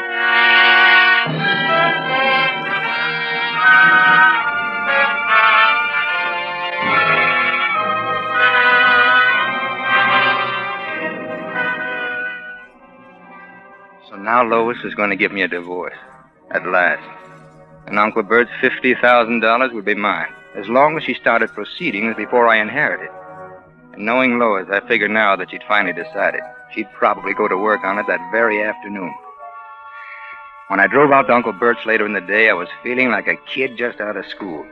It was one of my regular visits, and I never missed. 3 or 4 times a week. That was a bore and a pain. But I'm a guy that can put up with $50,000 worth of almost anything. Good afternoon, Mr. Mason. Oh, hi, Judson. How's the old boy feeling this afternoon? Not too well, I'm afraid, sir. Oh, gee, I'm sorry to hear that. One of his bad days, eh? Rather difficult, yes, sir. Well, do you suppose it's all right for me to see him? Oh, yes, sir. It's nothing that serious, I should say. He's called for his lawyer, Mr. Bernard, and for Dr. Thorpe. I should imagine he'd be quite able to see you as well. Yes. Yes, what is it? Your nephew, Mr. Mason, is here to see you, sir. All right, show him in. Hello, Uncle Bert. How you feeling? Oh, not well, my boy. Not well at all. Well, go on, Judson. Close the door. Go about your business. Yes, sir. Yeah. Judson was saying you've had sort of a bad day. Yes, I'm completely bedridden now, as you see. I'm afraid the end is not far off, my boy. Oh, don't be silly, Uncle Bert. You'll live to be 100. No. I've called Dr. Thorpe. Oh, you can't scare me. Well, you call Dr. Thorpe every other day. I tell you, I'm sick. I'm dying. Are you going to sit there and argue with me? Oh, I know, Uncle Bert, but, gee, I hadn't realized it was that serious. Well, it's most serious. I'm glad you came today. I'd have called you if you hadn't. Oh, I understand your lawyer is coming over here. Oh, yes. I wish to be absolutely certain that my affairs are all in order before the end. Gee, Uncle Bert, well, gosh, it's hard to believe that anything could happen like that. I mean... Ah, my boy. There's no disputing with the Grim Reaper when your time comes. Oh, pull your chair a little closer. Sure. That's it. Now, George, you've always been a good nephew to me. Of course, I know you're always thinking of the money. Oh, but that's only natural. I don't care. Uncle Bert, now that's not fair. You're a liar, George. But you're a good liar. And that's a comfort to an old man. Of course, I don't know what you're like in daily life. I've been ill so long. Just average, I guess. Well, I wouldn't think so.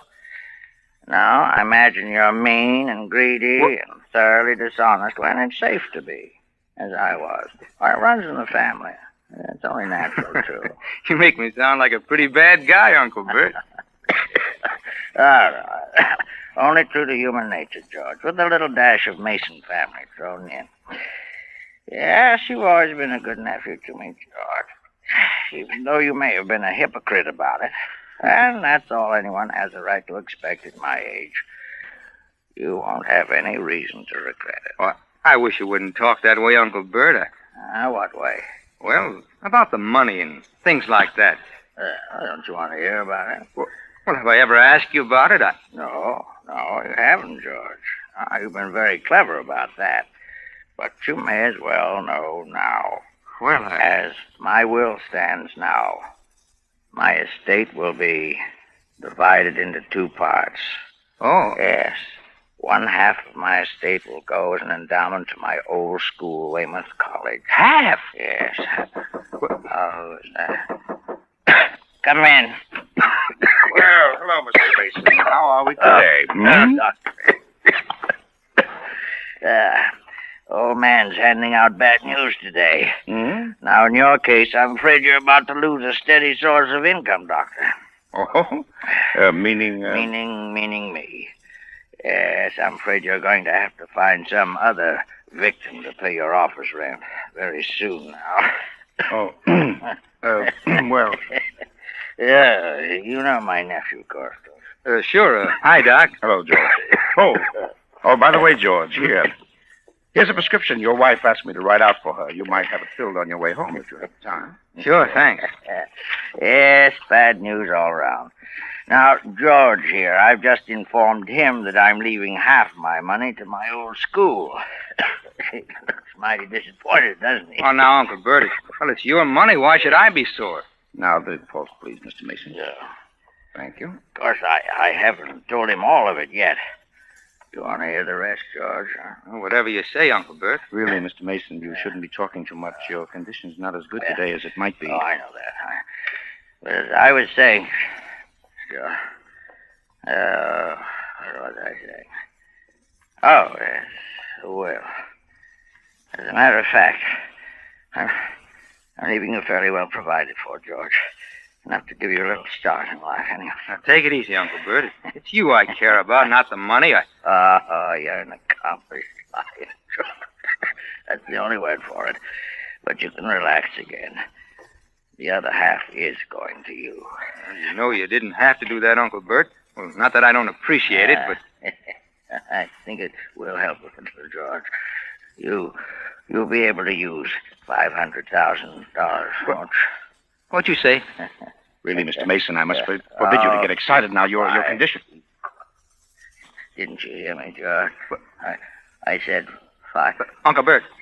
Mr. Mason. Uncle Bert. Uncle Bert, listen to me. I'm afraid he's gone. Tell me what you said. For heaven's sake, man, have a little decency, can't you? He's dead. He can't be. It's some kind of a gag. Did you hear it? $500,000. Oh, come in. Mr. Bernard is here to see. I'm afraid you're too late, Bernie. Oh, Bernie, you drew up the will. You'll know. Oh, hello, George. Bernie, he said 500,000. 500,000. You mean your inheritance? That's roughly what it comes to. Wow, $500,000. And permit me to be the first to congratulate you, George, on bearing up so well under your bereavement, that is. $500,000, and he never told me. Why, the rotten old liar.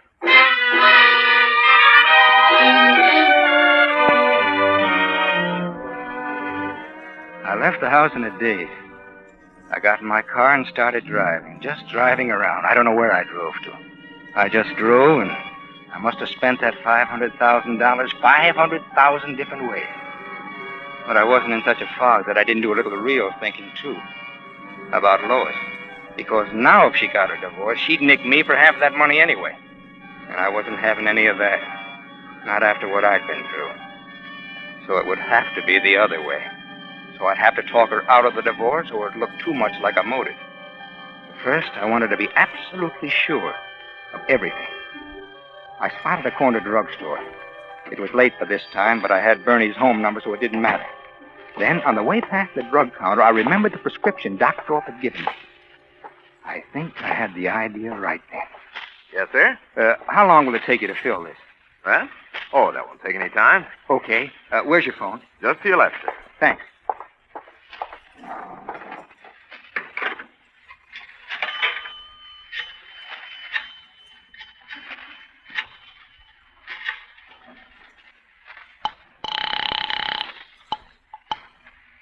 Hello? Bernie? Yeah. George Mason. Why, hello, George. I'm afraid you can't have the money tonight, old boy, but come in first thing tomorrow. Great kidder, aren't you?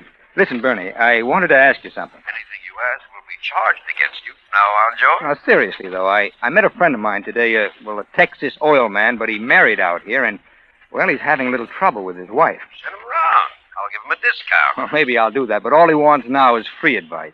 You see, he's worried about this community property law. Well, it seems he came into quite a hunk of dough out here lately, and... Coincidence department, huh? Well, not exactly. This was, a deal, real estate. Well, he wants to know if there's any way he can keep his wife from cutting in on it. Oh, a heel, huh? That's right. Not a chance, my boy. Any property accumulated in the normal course of affairs after the marriage is community property. That's the law. Yeah, that's what he was afraid of. Now, listen, though, George. You want to know something cute? It had nothing to do with your friend. Well, I gotta go, Bernie. I'm late. I'll call you tomorrow. But I'm trying to tell you Well, something. save it till tomorrow, huh? Good night, Bernie. I was in no mood to listen to bright sayings. I had too much else to do. At the drug counter, I picked up the prescription. It was what I thought it was. Sedative, it said. She'd been taking stuff to make her sleep for quite a while now. At the next corner, I bought her the biggest box of candy I could find. Then I went home to kill her.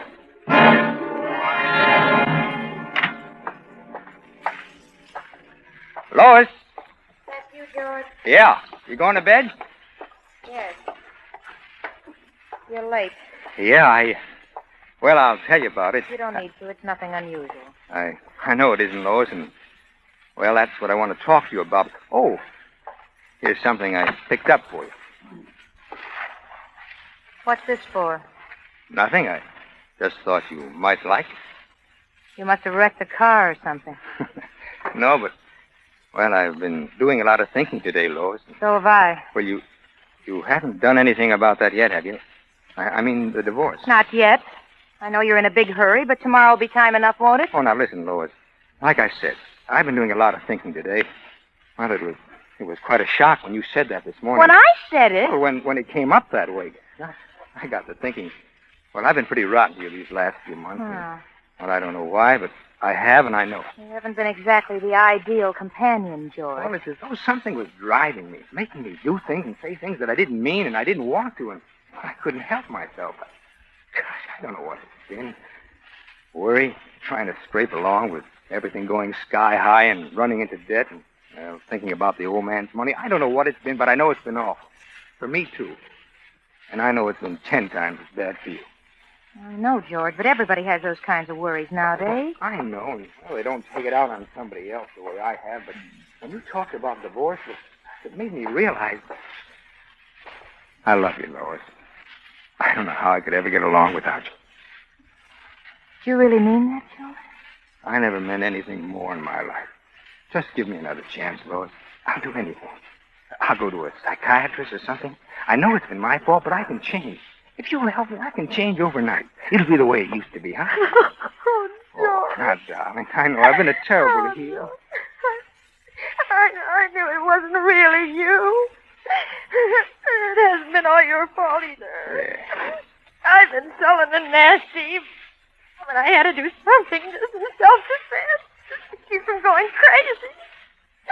Because I love you so. Now, there, baby. It'll be different now. I've learned my lesson, honest. George, I know it will if we try, if we both just try. We used to be so happy. We're going to be happy again, too. You see, happier than ever. I know it.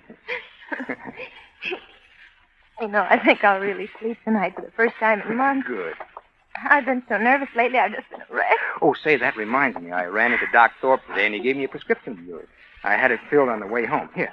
Hmm? Oh, my sleeping pills. That's funny. You're thinking about that now, and I probably won't need them anymore. You better take one anyway, just to be on the safe side, huh? Say, maybe I'll take one, too. Gee, it's been a pretty tough day. All right. I guess tonight maybe I'm almost too happy to sleep. Would you warm up a little milk for me, darling? Take them with? Why, sure, honey. I'll fix you right up. Thanks, darling. I went downstairs and started warming the milk. I'd had the stuff hidden away for a couple of months now. It was a narcotic that would have the same effects as the sleeping pills and show up the same way in an autopsy. I put some sugar and cinnamon in the milk to cover the taste, and then dumped in enough of the stuff to kill a horse. Then I took it up to her. Thanks, darling. Yeah. Huh. That's nice. What'd you put in it? Oh, just sweeten it up a little. Sweet, sweet. Oh, here's your fill. Thank you. Huh. It tastes a little funny. Oh. It's nice, but kind of funny. Oh, yes, maybe I got the milk a little too hot, huh? It always tastes funny when it's boiled. Really? To drink it all now, that's a good girl. There. That's the ticket. Feeling sleepy? All of a sudden. Well, now you lie down and let me tuck you in and you get a good sleep. And tomorrow, we'll start all over again. Oh, yeah. A new life. That's right. Tomorrow, there'll be a brand new life.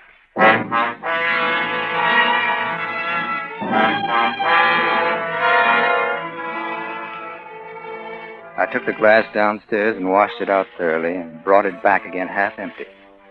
I dumped about 3/4 of the sleeping pills down the drain and then tipped the bottle over on the bedside table to give things that reckless look and went to bed. You think that's pretty funny, I suppose? Lying down in the next bed to someone you know is dying, will be dead before morning? Someone you just murdered? Well, maybe it is. But all I was thinking of was that $500,000 and spending it over and over another million different ways as I went off to sleep, and believe it or not, I slept like a baby.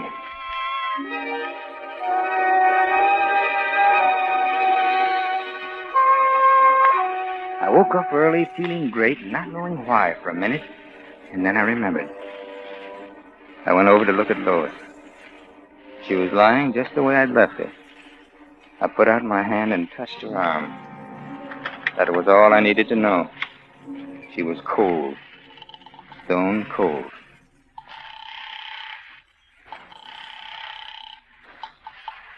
Dr. Thorpe's office. Give me the doctor. Quick, quick. Calling, please. What's the George Mason, hurry, please. Hello, George. Oh, Doc, listen, you gotta come right over here. Something's happened, something terrible. What is it, George? Lois, those pills you gave her. She's taken almost all of them. I can't get her to move. Now, wait a minute, George. Wait a minute. Are you sure there isn't some mistake? I know there isn't. She's cold. You'd better call the police, George. Police? Yes. Yes, it's usual in such cases. I'll be over, but you'd better call the police. In about half an hour, they arrived. 2 plainclothes dicks and a man from the coroner's office.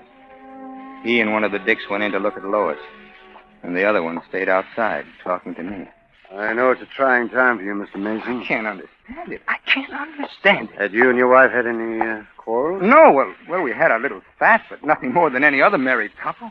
Nothing to make her do a thing like that. Had she been taking these sedatives long? Well, the last few months. I don't know exactly why. Well, she's been nervous and upset. You know, she wasn't getting any younger, of course. But she took them on advice of a physician. She was under a physician's care, I suppose. Oh, yes, Dr. Alexander Thorpe. Well, he saw her regularly. But he never told me there was anything mental. Mm-hmm. Oh, how about it, Doc? Narcotic poisoning. Pretty clear. If that bottle was full, when she went to work on it, she took enough to kill her, all right. Why, I got it filled for her only last night. Well, I guess that's about all, Mr. Mason. I'm Dr. Thorpe, the family physician. Oh, hello, John. Hello, Alex. You know Lieutenant Farley? How do you do, Lieutenant? Hello, Doc. Hello, George. You want to see the, I take it Mrs. Mason is dead? narcotic poisoning. Your prescription, wasn't it, Alex? Yes.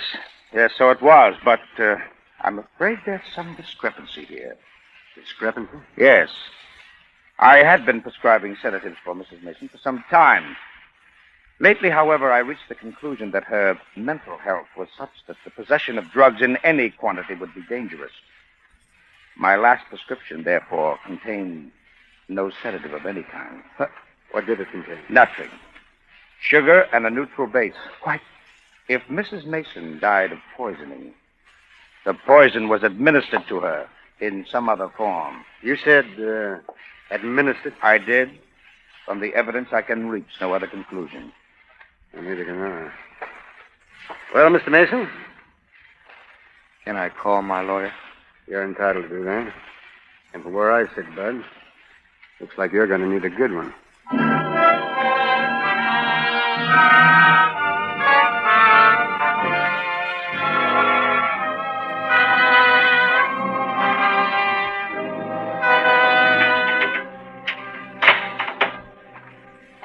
Well, let that be a lesson to you, George. Before you commit a murder, always check with your attorney. Great kidder, huh, Bernie? Sure. If you'd only told me this on the phone yesterday instead of that cock and bull story about a friend from Texas, I could have saved you a lot of trouble. How? I tried to tell you. Money that you earn or make in business is community property. Money that you inherit is not. What? That $500,000 would have been all yours, George. You see what I mean? Next time, check with your attorney. Check with your attorney. A great kidder. Now he says, don't worry. If he can get me off the gas chamber, I'll still have the worst years of my life ahead of me. How do you like that?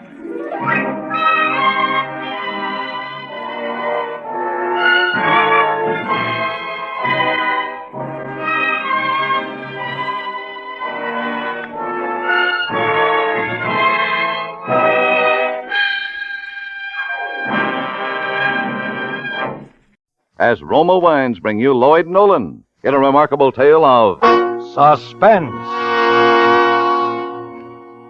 I got to sleep pretty late. I'd been reading a book about the Civil War, and I got interested in the section on Gettysburg. There was some material there I hadn't known about. I didn't sleep very well even after I had turned off the bed light. You know, when you're accustomed to having someone else in the house, it's a sort of an uneasy feeling to know that you're alone. I remember hearing the clock in the front room strike 4. Then I must have fallen asleep. I was dreaming, as I recall it, about a very bloody battle between the blue and the gray, when the alarm clock went off. It was set for 7 because I knew I'd had a busy day ahead. It took me a little while to realize what it was, because in the dream at that moment, I'd invented a bell that scared the opposing forces right off the field. Oh, it was nice and quiet then. I lay warm in bed for a while, trying to remember my dream and not succeeding. When I did remember that I was alone in the house, that Margaret wasn't there to wake me up if I dozed off for just a few more minutes. I'd just gotten out of bed when the telephone made a loud early morning noise. I shoved my feet halfway into some slippers and muttered down the hallway. Yes. Sorry to disturb you. Is this Michael Dawson? It's a little early, but I think so. Do you drive a Pontiac convertible license number 99R479? Yes. Where's your car now, Mr. Dawson? It's right in front of the house. What's up? Will you look and see if it's there? Say, who is this? Police Department, Sergeant O'Connor. Oh, well, just a minute. I thought it's awfully early in the morning for this to happen. It's awfully hard to think clearly when you haven't had a cup of coffee or a cigarette. I walked to the front window and my car wasn't there. And I went back to the phone, still thinking how hard it is to think clearly when it's early in the morning. Hello? Yeah, right here, Mr. Dawson. It's gone, the car. I just wanted to be sure. Your car was stolen last night, Mr. Dawson. It's pretty badly banged up. You insured? Well, I think so. I don't know. I suggest you report the theft to the insurance company and come down to the police garage with a pink owner's slip. Oh, all right. I'll be down as soon as I can. I got dressed, made coffee, drank it, had a cigarette, and I called Tommy Castle, my insurance man. I told him that the Pontiac had been stolen and what the cop had told me to do, and he said he'd drive me down to the garage. I had the pink slip on the desk, and I took it with me. It was 7:45 when Tommy picked me up in front of the house. We drove down to the police station and started walking around to the garage. You don't need to worry, Mike. You're very well covered. Now, aren't you glad that you took all the insurance I recommended? Well, I suppose so. Because you're very well covered. Well, that's swell, but if it's completely wrecked, where am I going to get another car? They can probably fix it like new, and it won't be long before the market will be flooded with new cars. Mr. Dawson? Yes. Sergeant O'Connor. Car's over there, Mr. Dawson. Where? Oh, yeah. Oh, I see. Pretty smashed up. Now, let's look it over very closely, Mike. What a mess. Well, it serves me right for leaving it out in the street all night. Now, never would have happened if my wife had been home. No, Margaret is more thorough than you are, Mike. Is Mrs. Dawson a blonde, about 5'3"? Oh, yes. Why, do you know her? Is that your wife, Mr. Dawson?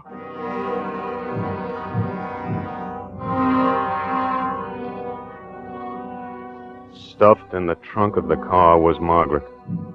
She was wearing the same dress she'd had on the date. Tuesday it was. The day she'd gone to visit her mother. The whole scene was very clear. I can remember easily. Her face was smudged, and I thought she wouldn't like to be seen with her face dirty.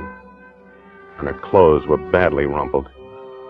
And just below the left shoulder blade, sticking up straight from her back, was the handle of a brass letter opener. I started to weave a little then. Hey, you all right, Mr. Dawson? Easy, Mike, easy. Come over here and sit down. Oh, I'm all right. Please, I'm all right. Sorry I told you that way, but we had reasons. Reasons? Well, it seems to me that you could have been a little Who more... could have done it? Who wanted to kill Margaret? She had a few little faults the same as all of us. Who would want to kill her for them? Here, now, here. Come on, sit down.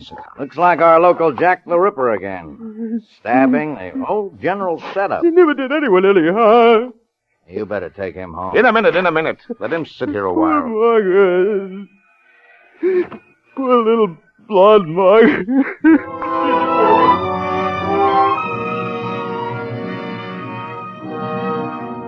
I did that pretty well, don't you think? Because I wasn't surprised at all. I'd planned the whole morning. I didn't think it would all happen that early, but I knew it would happen. You see, I had stolen my car and left it wrecked for the police to find. And in the trunk of my car, I'd stuffed the body of my wife, Margaret, who I had stabbed in the back at 4:30 Tuesday afternoon.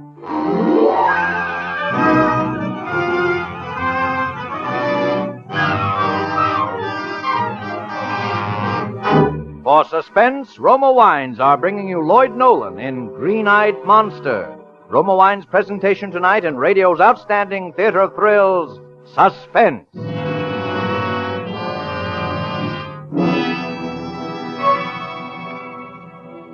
Between the acts of Suspense, this is Truman Bradley for Roma Wines. More Americans enjoy Roma than any other wine.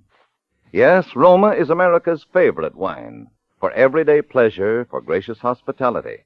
Because in Roma you enjoy the important difference of better wine, extra goodness and fuller bouquet, richer body, and better taste. And there's a reason Roma wines taste better. First, Roma selects California's choicest grapes. Then, with ancient skill and America's finest winemaking resources, Roma master vintners guide this grape treasure unhurriedly to tempting taste perfection. These choice wines are placed with mellow Roma wines of years before. And from these reserves, the world's greatest reserves of fine wines, Roma later selects for your pleasure. Discover for yourself the finer quality, the better taste of Roma California wines. Tomorrow, enjoy a glass of Roma sherry, port, or muscatel. You'll agree that Roma wine is your best buy in good taste. That's R-O-M-A, Roma, the better tasting wine. And now, Roma Wines bring back to our Hollywood soundstage Lloyd Nolan as Michael Dawson and Kathy Lewis as his wife Judy in Green-Eyed Monster, a tale well calculated to keep you in suspense.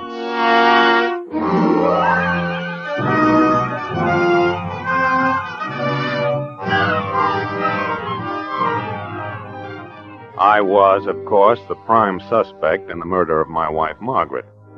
The only thing was that there had been a series of crimes in my neighborhood during the last couple of months, crimes that all followed a general pattern.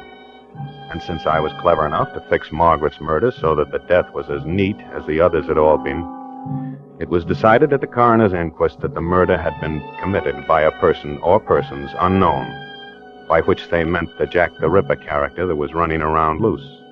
And I wasn't held.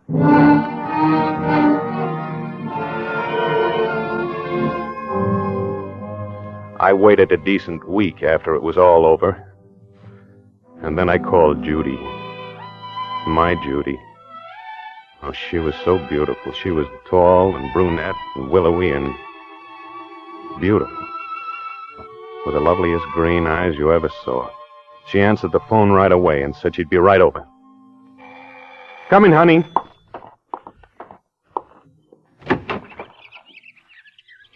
You're the most beautiful thing in the world. I'll bet you say that to all the girls. Come here. My. Really, everybody in the street will see us. Oh, it's okay.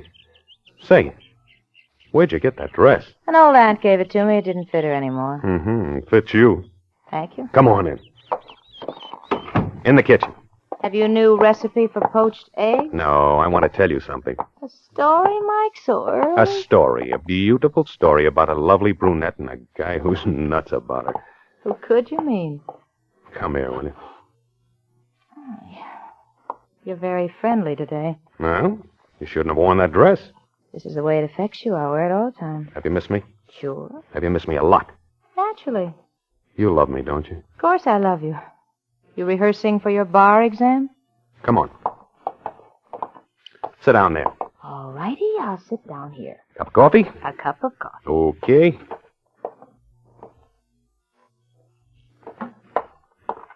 There you are. Don't you want some? No. Sworn off? No, I have something to tell you. I'm sorry about your wife.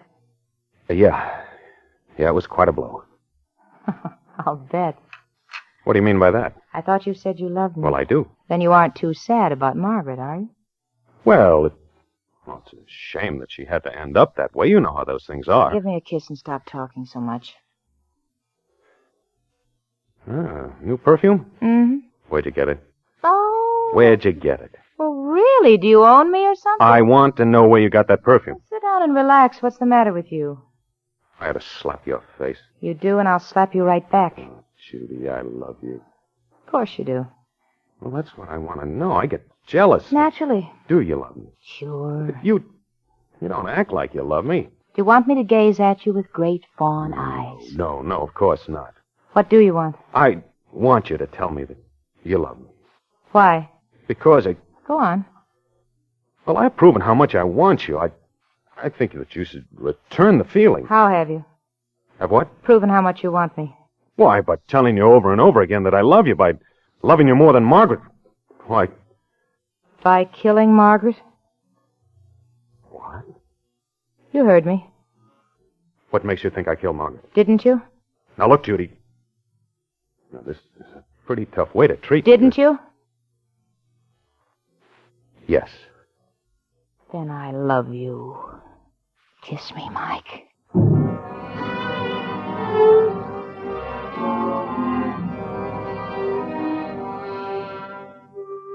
She loved me. She really loved me. That's all I cared about, all I could think about. Oh, she was so wonderful. We got a little house in Glendale, and were married out there where nobody knew us. And then that first evening, the first hour almost, that we were alone together in our own home, somebody came to the door. Well, it was Tommy Castle. He barged in. He talked about I'm your friend, insurance. Mike. And yours too, Mrs. Dawson. That's why I feel it's my privilege, yes, my duty to talk to you this way. Now, I'm the last one in the world who wants to stir up any unhappy memories, but, well, if you remember, Mike, I urged you repeatedly to take out a joint life insurance policy on yourself and on your, that is the farmer. You mean Margaret? Yes, thank you. Well, you know what happened? What happened, Mr. Castle? Why, he never took out the insurance. And so when Margaret, she simply wasn't insured. Maybe that's just as well, Mr. Castle. Well, I'm afraid I don't follow you, Mr. Well, Dawson. if Mike had collected any insurance when Margaret was killed, those silly policemen, you know how they are. They might have thought Mike had some reason to... Well, as I was saying, now you two are just married. A whole new life ahead for you, and now's the time to think about the future. Now, listen, I don't like this whole conversation. This is no way to talk to a man on his wedding day. Oh, but Mike, that's where you're wrong, my boy. This is just the way to talk to a man on his wedding day. Now, can I talk to you for just a second, Mike? No, please don't go, Mrs. Dawson. This will only take a second. Now, listen, Tommy, this is our wedding day. Mike, listen to me. You ought to sign an application on Judy's life. Why, do you know how many women are killed in automobile accidents every year? And here in Los Angeles, this Jack the Ripper character only kills women, you know. All right, let me sign it. And please, Tommy. Why, sure. Yeah, there we are. Of course, you'll have to take a physical examination, but that'll be nothing to a youngster like you know. Folks, I can't tell you how much this is going to mean to you when... what did I do with my hat? Oh, yeah, there it is. I can't tell you how much this is going... Are you going straight back into town? Yes, I am. Anything I can do? I think I'll ride in with you if you don't mind. Well, yeah, I'd be delighted. But, Judy... I'm sorry, Mike. I forgot to tell you. An old girlfriend of mine called me today. She's in town just the one night, and I told her I'd see her. But, Judy, it's I know, but just one of those things, dear. Are we ready, Mr. Castle? Yeah, ready? Sure, I'm ready. Don't worry, darling. Don't wait up.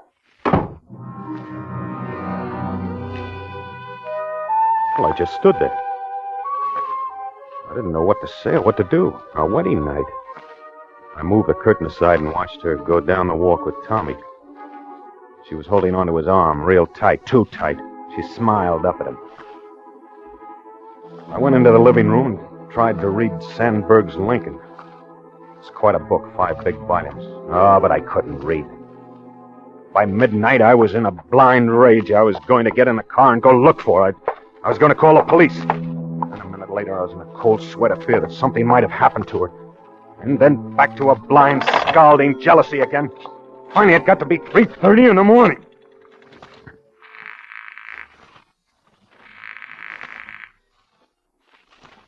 Hello? Tommy? Is that you, Tommy? Huh? Oh, Mike, I just came in. I heard the phone ringing and ran up the stairs.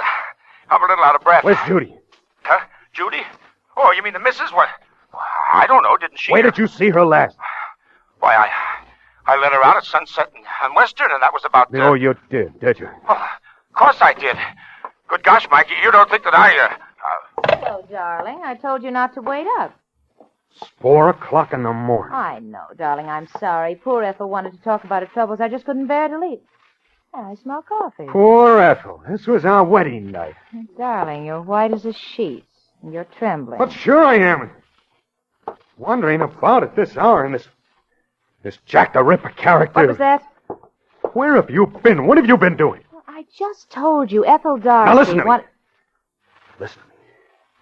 If you ever do a thing like this again. Now, darling, you listen to me. You're not going to try to run my life for me, are you? Your life? I'm thinking about our life. I'm thinking about Mike, that's what I'm thinking about, our life. And that's not all I'm thinking about. Well, all right then. I'm thinking about Margaret. Margaret? You mustn't be like this, darling. You must promise me not ever again. Because I don't think Margaret would like it.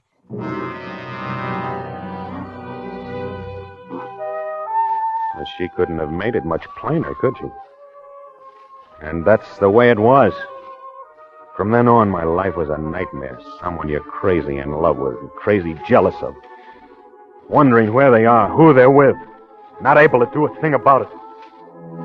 Sometimes I'd think it was getting better. It was going to be all right. She'd stay at home for days at a stretch or a couple of weeks. And then it would begin all over again. She'd just take the car and go.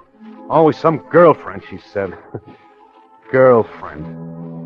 Well, finally, I guess I did go a little crazy. I had to know one way or the other. So one night when she was getting ready to go out, I went to the garage. I jimmied the lock on the trunk compartment of the car so she couldn't be snapped shut again, and I crawled in, pulled the lid down after me.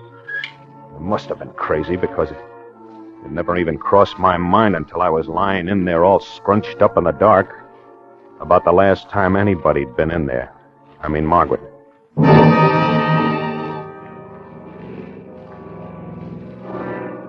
She drove for quite a while. It almost seemed as though she was just cruising around. I mean, not heading for any place in particular. Finally, she stopped. I heard her get out of the car and go in somewhere. When I was sure she'd gone, I cracked the lid of the trunk open and looked out. It was dark. She was going into a crummy little cafe. She was in there a long time. And when she came out, there was somebody with her. It was a girl. There we are. No trouble. I'll drive you home. Kind of a long ways. I could get a taxi. I don't mind. Go ahead, get in. Well, thanks.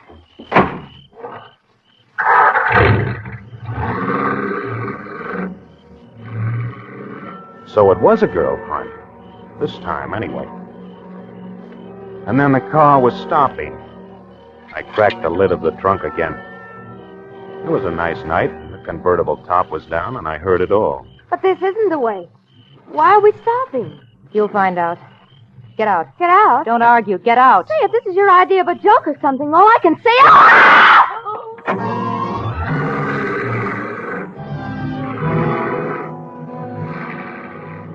As the car roared off, I had a glimpse of it lying there by the road. The girl's body, with a knife in the back, dead.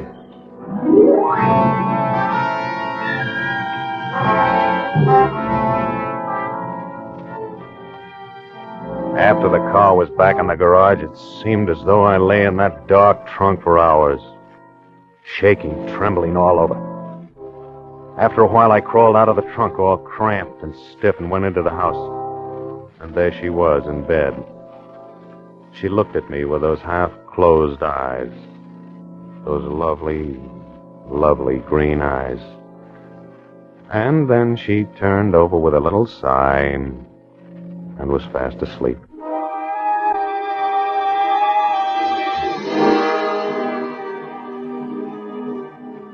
As I lay there in bed staring into the darkness, the only answer that seemed to make any sense was that I was losing my mind because of what I'd done to Margaret, maybe.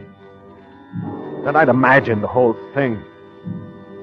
But the next morning, there it all was in the papers.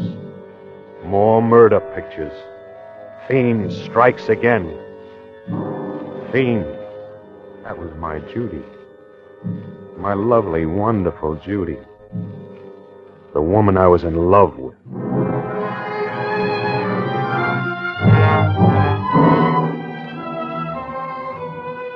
From then on, I watched her like a hawk. Day and night, I never let her out of my sight. I hardly slept at all. I did things like letting the air out of the tires so she couldn't use the car. Like hiding everything in the whole house that was sharp or pointed. Knives, ice picks, scissors, letter openers. And Judy, she was wonderful. Calm, serene, apparently without the faintest idea of what was in my mind. I watched her, and I began to think what I had before. Somehow it must have been a terrible mistake. That was what I was thinking last night. Here we are. I brought you some tea and Melba toast, darling. Oh, You're looking better, I think. thanks. Thanks, Judy. By the way, whatever happened to that letter opener? The new one we used to have on the desk. The what? The letter opener. What do you want it for? Open letters, silly. First of the month. There's a stack of bills in there that high. You're not thinking of going out, are you? You don't know where that letter opener is? No. No, I don't. I guess I can find something else that will do just as well. I had the letter open, of course, but I didn't tell her. I didn't dare. I could feel it inside my inside pocket as I lay there on the couch in the den where I could watch the front hall and the living room door. I heard her fussing around upstairs for a while, and then she came down, and I heard the back door close. She was going to the garage. As I got up, I could feel the letter opener pressing against my side. There was a terrible pain in my head. I don't know exactly what happened after that.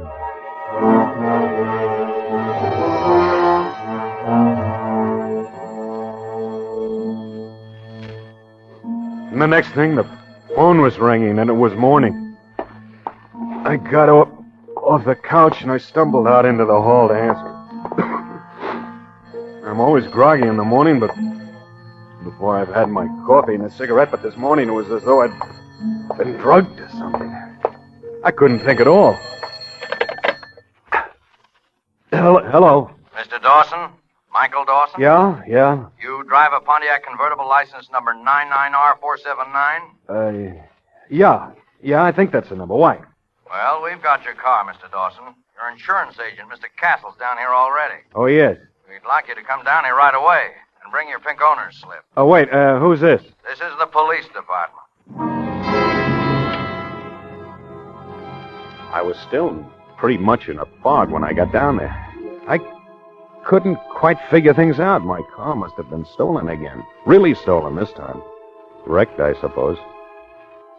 And where was Judy? Maybe she'd wrecked it. Or maybe they'd caught her. No, but then they'd have told me about it, not just asked about the car. Tommy met me outside. He must have been waiting for me. How you feeling, old man? All right, I guess. I'm afraid you're in for kind of a shock. Why, is it pretty bad? Pretty bad. Oh, there he is now. Mr. Dawson? Yes. Come this way, please. Is, that your car, Mr. Dawson? Yes. Yes, but it isn't wrecked. There doesn't seem to be anything the matter with it at all. Lift up the trunk, will you, Sergeant? Yes, sir.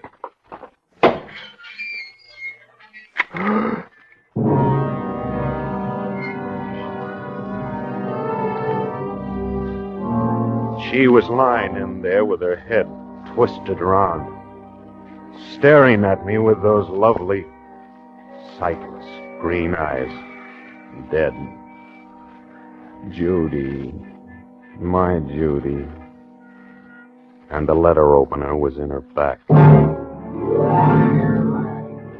right, come around in a minute. Better get a stenographer in. He'll probably want to make a statement now. You all right now, old man? Yeah, sure. We can't pay the insurance, of course, you know. You understand that. Insurance? The life insurance on Judy. But I'll get you a lawyer, do anything I can. Lawyer? Don't you think you're going to need one, Mr. Dawson? Oh, I'll take care of all of that. One accident, that's one thing, but two wives, both in your car. Now there's your letter opener with your fingerprints on it. It won't go, Mr. Dawson, not anymore. Oh. And then, of course, there are all the others, 7 of them that you killed in the last 3 months. That I killed? Now, Mr. Dawson, you're not going to give us any trouble, are you? No. No, I'm not going to give you any trouble. Well,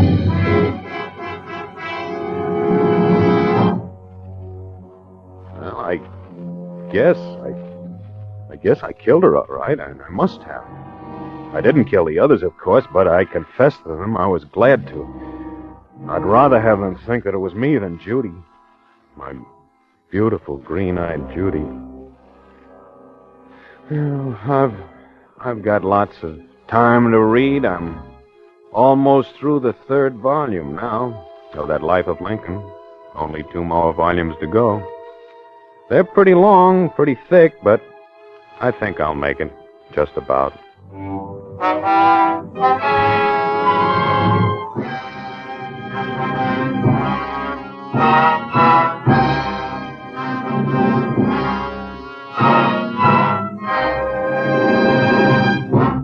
As Roma Wines bring you Richard Conte in a remarkable tale of Suspense.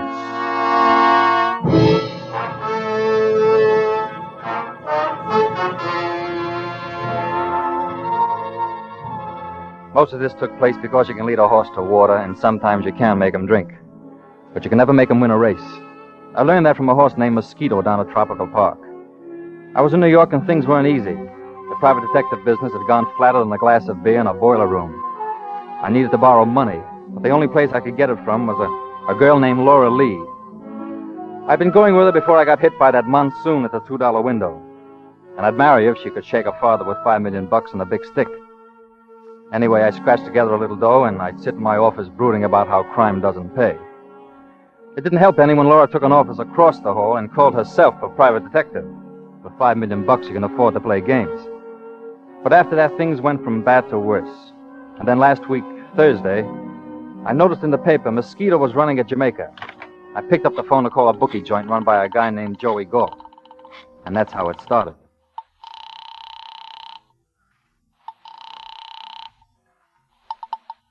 Hello? Let me talk to Joey Galt. I got a bet. He can't talk now. It's only going to take a minute. Why you want him for? I told you I want to make a bet. Just a minute. Hello. Joey, you know that horse Mosquito? Hold it, mister. This ain't Joey Galt. Look, if I wanted to talk to everybody in town, I'd rent a subway. Let me talk to Galt. Who is this? Chris Draper. I want to give Joey a bet. He's not taking any more bets. What do you mean? I got the right thing at Jamaica. What do you mean he's not taking any more bets? I mean it the way it sounds, Draper. Joey Galt isn't taking any more bets. I should have known then, but I'm the kind of a guy that finds out about an earthquake when the repair squad arrives. If Joey Galt wouldn't take my bet, somebody would. It was almost 12, so I put on my coat and started for a bookie joint down on 45th. On the door, I hung a sign that said, "Out to lunch, back at 1 o'clock." I always hated to walk out that door because I had to look at the sign across the hall. Laura Lee, licensed private detective. A dame that couldn't find a spoon of sugar in a candy factory. But she had the scratch, and that's what counts. I walked down to 45th Street and put my last $100 on Mosquito to win. It was raining, so I ducked into a drugstore for a sandwich and a cup of coffee. After that, I strolled up toward my place again. I stopped a couple of times, once in front of a bookstore. The window was full of books on how we had to have a peaceful world. 3 of them were written by generals who wouldn't know peace if somebody lugged it in on a hunk of toast. It was about 1:45 when I walked up to the door of my office. Somebody had made some changes, and I got the fastest slow burn in history. My sign was gone, but there was another one that said, "Gone for 1 week. Please inquire at room 205, Miss Laura Lee." I burst into my office and called the intercepting switchboard. Come on, come on. Yes. What's the matter? Don't you answer these things? Well, I only have 2 hands, Mr. Draper. I bet you got 2 heads to go with them. Look, nobody's called on his phone for a week. Haven't I been getting any calls? Of course, Mr. Draper, you had quite a few, but we switched them to Miss Lee's office. Why? According to your instructions. I see. When did I give them? Well, Miss Lee told us. She said you were working together from now on. When did she say that? Oh, about a week ago, when she brought up the check to pay your office rent. My rent. Yeah. Anything wrong, Mr. Draper? Not a thing, baby. Get a pad of paper. I've got a message for you. Hello, Draper. Just a minute. All right. Where's Pilson? I held onto the phone and looked up from the desk. The room was full of muscle. A guy named Mike Farrago, a collection boy for Joey Galt. I'd seen him around before. A broad guy with a smile like an undertaker. Where's Pilson? Oh, hello. I just called your office. What happened over there? Look, don't make me keep repeating. Where's Pilson? Hello? I don't know any Pilson. You don't sound sure. I'm awful sure, Farrago. I don't know any Pilson. You're a nice guy, Draper. You shouldn't have made it tough. Now, wait a minute. Put that away. It'll go off in my face. That's so you can see it. Now, look, you're trying to find a guy named Pilson. I don't know him. I never heard of him. As far as I'm concerned, you just dreamed him up. The boss don't think that. Huh? Yeah, Pilson just knocked off the boss. He killed Joey Galt? Uh-huh, that's right. He just walked in, took a gun out of his umbrella, and shot Joe right in the ticker. It's a shame. Well, I'm sorry for Joe. Well, I hope they let him make book up there. Everybody's got regrets. We got him about you, Draper. I don't know your boy, Farrago. You had your chance, Draper. Now... Hello, Lieutenant. Lieutenant. Put down that phone. I got him on the wire, Mike. You should have asked him. Hello, Lieutenant. I got one of Galt's boys up here. All right. He's pushing me around a little. If he pushes too hard, you know where to look. All right, you win this one, Draper. I'll be back when you're not so lucky. I'm always lucky. I don't believe it. I've seen your mutual tickets. I'll be back. Goodbye. Goodbye. Bye.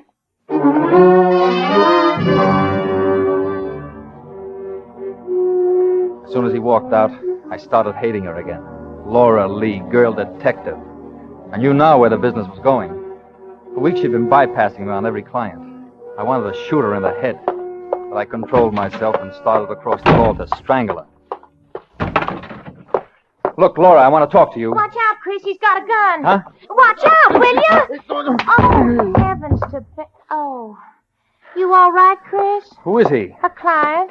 One of mine? Oh, please, Chris, I didn't mean anything with those signs. I just wanted to show you. Chris, if you'd marry me, things like this wouldn't happen. Will you marry me? On my dough? Who is he? Who? This on the floor. He's not a carpet. Who is he? I don't know. He gave me this ticket. Let me see it. Yeah, check stand, Grand Central Station. But don't tell me he wanted you to pick up a suitcase. How could you know that? Look, I spent my life in this jungle. I know a phony pitch when I see it. Oh, it's not a phony. He's a nice old man. All right, he's a nice old man. If you don't mind being shot. Well, he offered me $100 to pick up the suitcase. Look, for 4 bits, any red cap in town will do it. The guy's a phony. Somebody was watching for the bag. You see, he couldn't use a red cap. I was going to pick it up and meet him at track 17 at 2 o'clock. Help me roll him over. You know, Christopher, he's really an important man. They don't wear ragged Real collars. important. Felt so nice. There. Here's his wallet. Hey, you're right. He is an important man. Let me see it. Frank Pilson, age 47, cashier, Everywhere Umbrella Company. Pilson, yeah. Pilson, you've got yourself a tough client, baby. This guy's wanted for murder. Oh, he couldn't be. He shot up a bookie named Joey Galt. Oh, Christopher, there's some mistake. Joey doesn't think so. The police will find out. They'll understand. You'll have to make a bigger sale. All the hoods in town want him. Well, I just don't believe it, and I'm going to take the ticket and meet him with the suitcase. Now, give me that ticket. No, now you stay away from me, Chris. Now... You're not big enough, sweetheart. No. Let loose. Are you going to marry me, Chris? Not today. All right, Chris. I'm sorry, darling, but I'm a big girl now.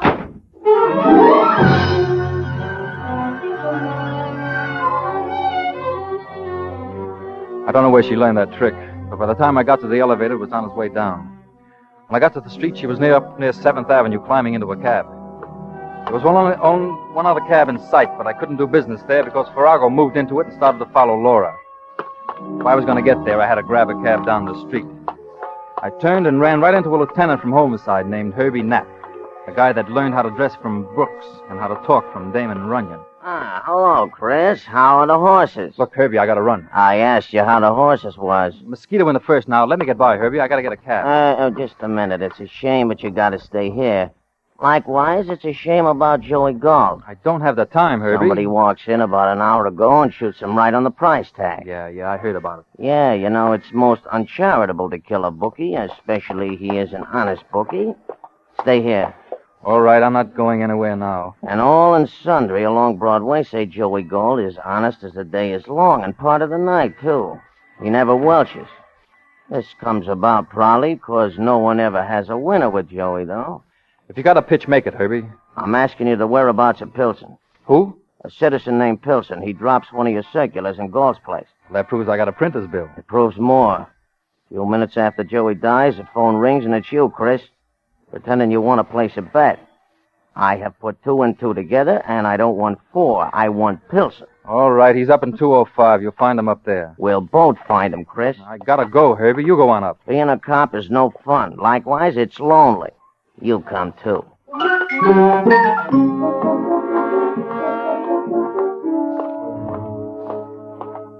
I could see Herbie wasn't going to let me chase that cab, so I got him up to room 205.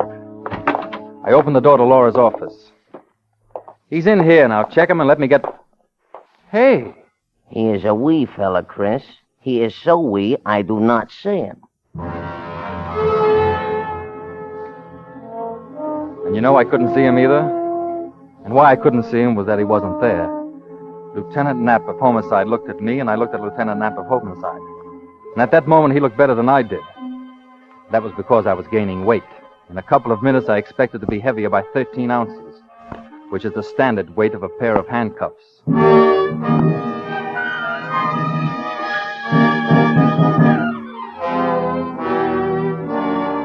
For Suspense, Roma Wines are bringing you Richard Conte in Wind, Place, and Murder. Roma Wines' presentation tonight in radio's outstanding theater of thrills, Suspense.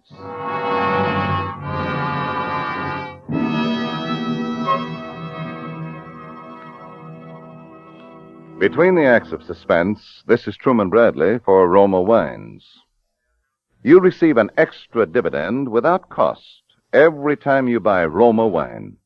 That extra dividend is the fuller bouquet, richer body, and better taste you enjoy in all Roma California wines. That extra dividend of better taste is the reason why more Americans enjoy Roma than any other wine. Yes, Roma wines taste better because Roma selects and presses California's choicest grapes. Then, with ancient skill and resources unmatched in America, Roma master vintners guide this grape treasure unhurriedly to tempting taste perfection. These choice wines are placed with mellow Roma wines of years before, and from these reserves, the world's greatest reserves of fine wines, Roma later selects for your pleasure. Whether your favorite is sherry, port, or muscatel, you'll find more real enjoyment with Roma. So buy Roma tomorrow. That's R-O-M-A, Roma wine, your best buy in good taste. And now, Roma Wines bring back to our Hollywood soundstage Richard Conte as Chris Draper, with Wally Mayer as Mike Farrago in Wind, Place, and Murder, a tale well calculated to keep you in suspense.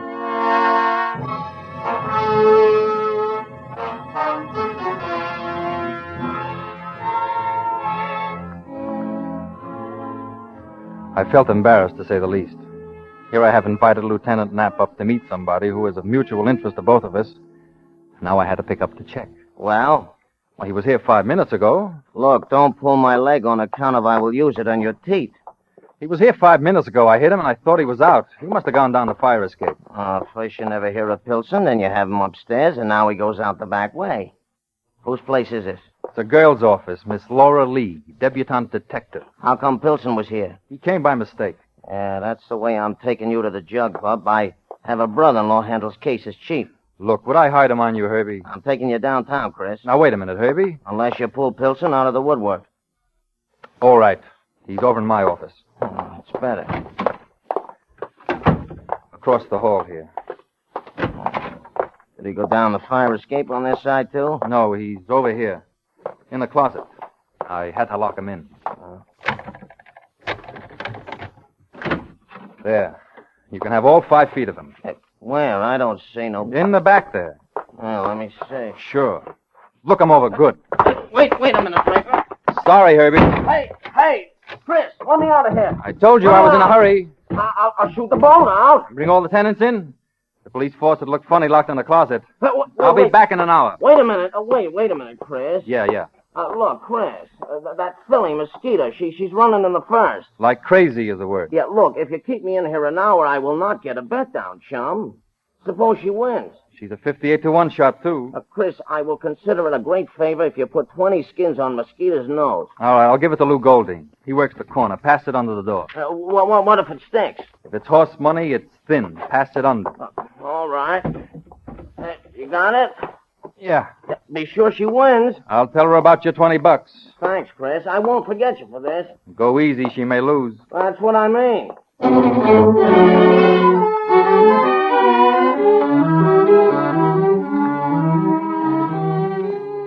It looked like a good trick, but I knew it wasn't. If I didn't find Pilson, Herbie'd come out of that closet burning like horseradish in a floor furnace. And that give and take about horses didn't mean a thing, because he's the kind of a guy who could win the Grand National and put the kids to bed without supper. I had to get to track 17, and I had to head off Laura somewhere in between. I walked to the corner and got down Herbie's bet. Then I cut down 44th Street to Grand Central. The station was jammed with Scarsdale club women trying to look 36 with 46 hips. But I spotted Farrago right away. We couldn't miss with his face. Most witch doctors would have turned it down. He was standing over by the telegraph window, watching the check stand. Laura was there, looking around nervously.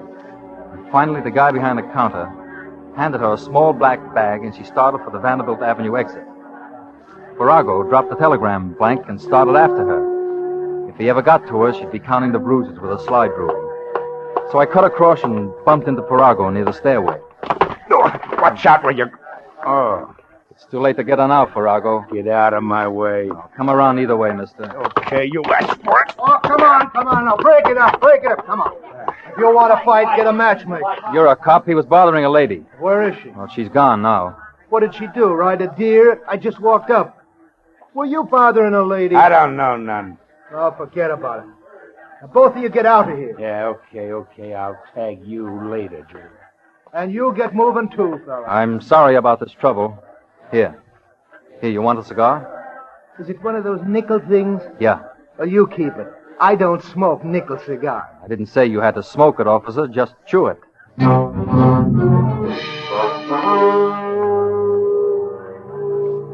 Farrago was up the stairs and out the Vanderbilt exit. But I knew Laura had time to disappear in the crowd, and Farrago didn't know about gate 17. I went over toward the information desk and then walked back to the gate. I didn't see Laura at first. The crowd was starting to gather for the Chicago train. Laura was over on one side, scared, and hugging the wall so tight she could have hired out of the mural. Oh, Chris! Give me that bag. You get out of here, Christopher. Hand me the bag. No. I'm taking over from here. Go away, Chris. Now, if you don't go away, I'll scream. If you stick around, you'll be screaming out of a hole in your throat. I told you up in the office. Homicide wants your boy. Oh, my stars. He didn't kill anybody, Chris. I don't want you to make a mistake. Look, baby, I like your knees, but not on my neck. I got homicide breathing hard. Now, give me the bag. No, I'm not going to do it. Chris, Hold no. it. Hold it. Officer, Who you saving this time, fella? Now, wait a minute, officer. You need a white horse. Is he bothering you, lady? Yes. I'm not bothering her. I know her. She works across the hall. Well, sometimes that helps. Goodbye, fella. I never saw this man before on my born days. Look, don't get the wrong saw him. idea. This is important. On your way, fella. Stop bothering the lady. It's important, I tell you. It's a matter of life and death. That's the first time I ever heard a guy put it that way.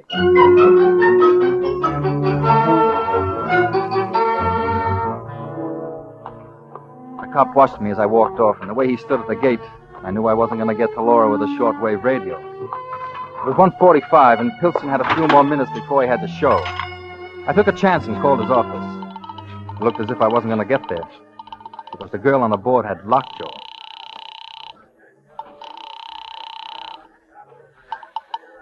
Hello. Ever wear umbrella? I want to talk to Mr. Pilson. He's not here. Be back at 2. Is he the cashier over there? Yes? Well, how long's he been there? Who is this, please? Insurance company. We're just investigating a policy. Oh, yeah. Well, he's been here for 15 years. He was with the company at the start. How about his personal habits? I beg your pardon? His habits, the big two, women and gambling. I don't think so. Are you sure? I don't think he gambles.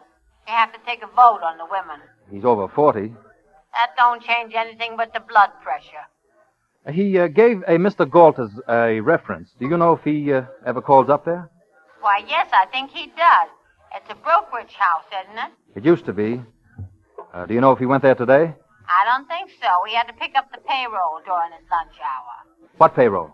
He always picks it up on Friday. I didn't know about that. Would it be risky to insure him? Oh, my, no. He's been doing it for years. A small black bag. He does it every Friday. I see. How much is in the payroll? I don't know. Well, make a guess. Oh, 50,000. I'm not sure. It may be. That's right. What? Maybe.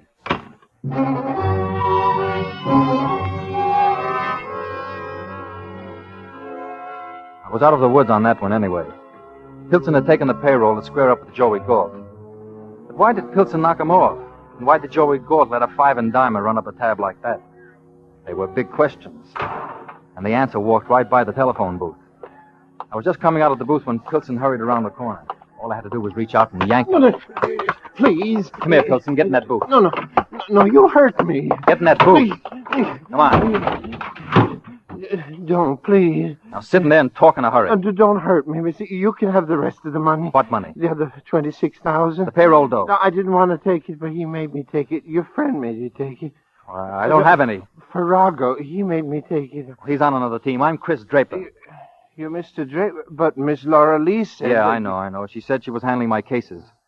Why did you want a detective? I was in trouble. I thought you could help me. I can't square a murder rap. I just took the money. There's no murder. Galt's cold enough to prove it. Galt? And you're wanted for murder.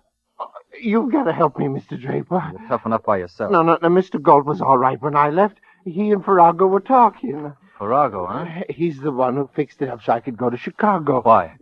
He said I'd get into trouble unless I skipped. He said to take what was left of the payroll and skip. He said I had to do it. Or throw a lot of sevens before 2 o'clock. No, but I got scared. When Farrago came down the stairs, he gave me the gun and he said to take care of myself. But I got scared, and that's why I went to see you. He didn't like me. You're guessing. He wanted that money. I know. He kept asking where it was. I didn't tell him. Then I got away from him, and I came to see you. You've got to help me, Mr. Draper. On that much story? Oh, please, Mr. Draper. I didn't kill him. I wouldn't do that. You can ask anyone. Can I ask Joey Galt? I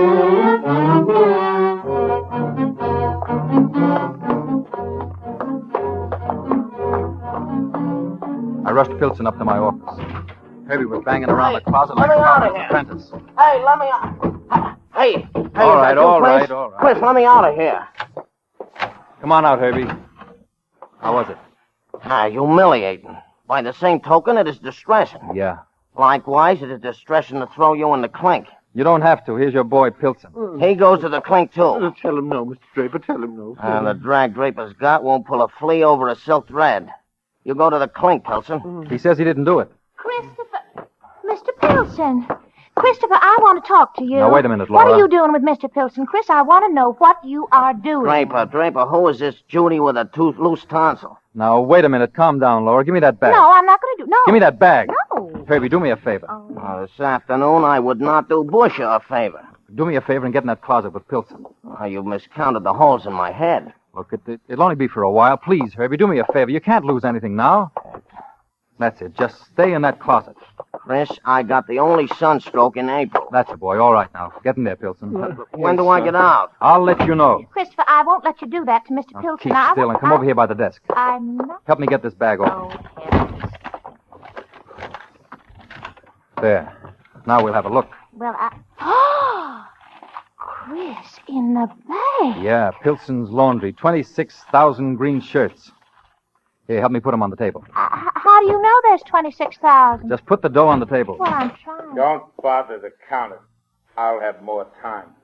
Oh, hello, Farrago. I was afraid you'd follow her. Just scoop it in the bag, Draper. Well, you don't need this. You got the rest of Pilson's payroll. I'm just greedy.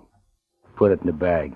Pilson doesn't get much out of this. He gets a lesson. Well, he was right then. You were after that dough. You knocked off Galt and took the dough Pilson paid him. And I want the rest of that payroll. Chris, I was right. Mr. Pilson didn't do it. That's right. Farrago palmed off the murder gun on him. Oh, well, I won't let him take the money. Give me that bag. Wait a minute, lady. Here. All right, lady. Get down on the floor and pick it up. While you're down there, say a prayer for me, too. Scattered all over the prayers. What do you mean? Oh, he's hot now. His only chance is to knock us off. That's right. Now hand me the bag. Thanks. It's the only way, Farrago, but it's a big mistake. As I was saying to Lieutenant Knapp... I'll worry about that, Draper. I'm sorry about you, lady. I got regrets, but I'll get over them. Now use your head, Farrago. If Herbie were here... Sorry. Pick an angel, Draper. Farrago, I don't want to fast talk you, but there's a copper in that closet. Don't kid me. If he'll step out of there, he'll put you away for good. I wasn't born yesterday. But you'll die today, mister.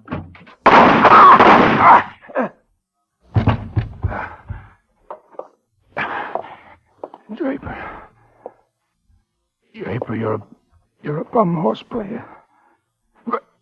But you hit it on the nose. This time.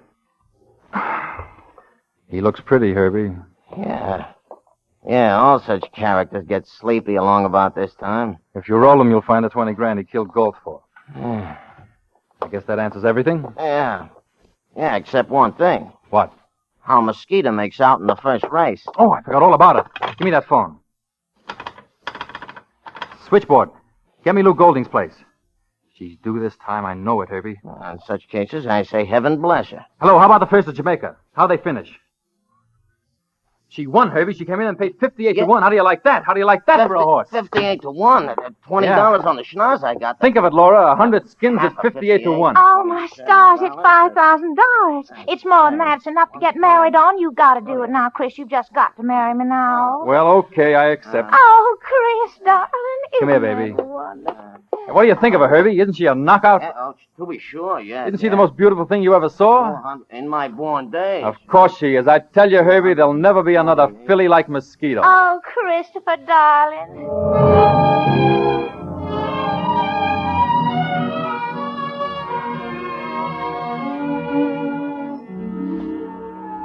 But there's always a kicker along Broadway. That price of 58 to 1 was too big. Lou Golding couldn't stand the belt. When Herbie and I went around to collect, they said he'd skip town. Now I'm broke. And Laura, top heavy with dough, won't let me out of that marriage deal. She even claims Herbie for a witness. I could get a smart lawyer and wriggle out. But I got a sure thing at Hialeah next Tuesday. So I need $100. Laura says she'll give it to me if I marry her. I don't know. It may be worth it.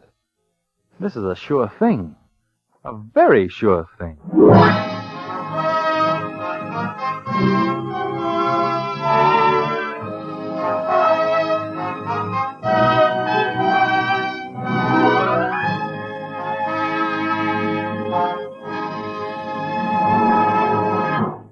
As Roma Wines bring you Ava Gardner in a remarkable tale of suspense.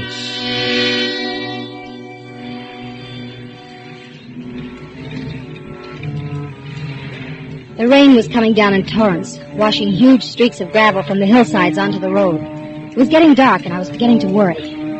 I'd been waiting nearly an hour, and then I saw it. He was edging along the side of the road, his coat collar turned up against the rain, coming toward me.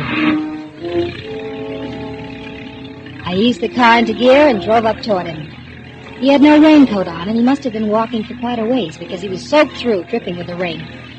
He stuck out his hand when he saw me, and I stopped. You're going to town? By the Lower Road, is that all right? Well, that's even better. Thanks, lady.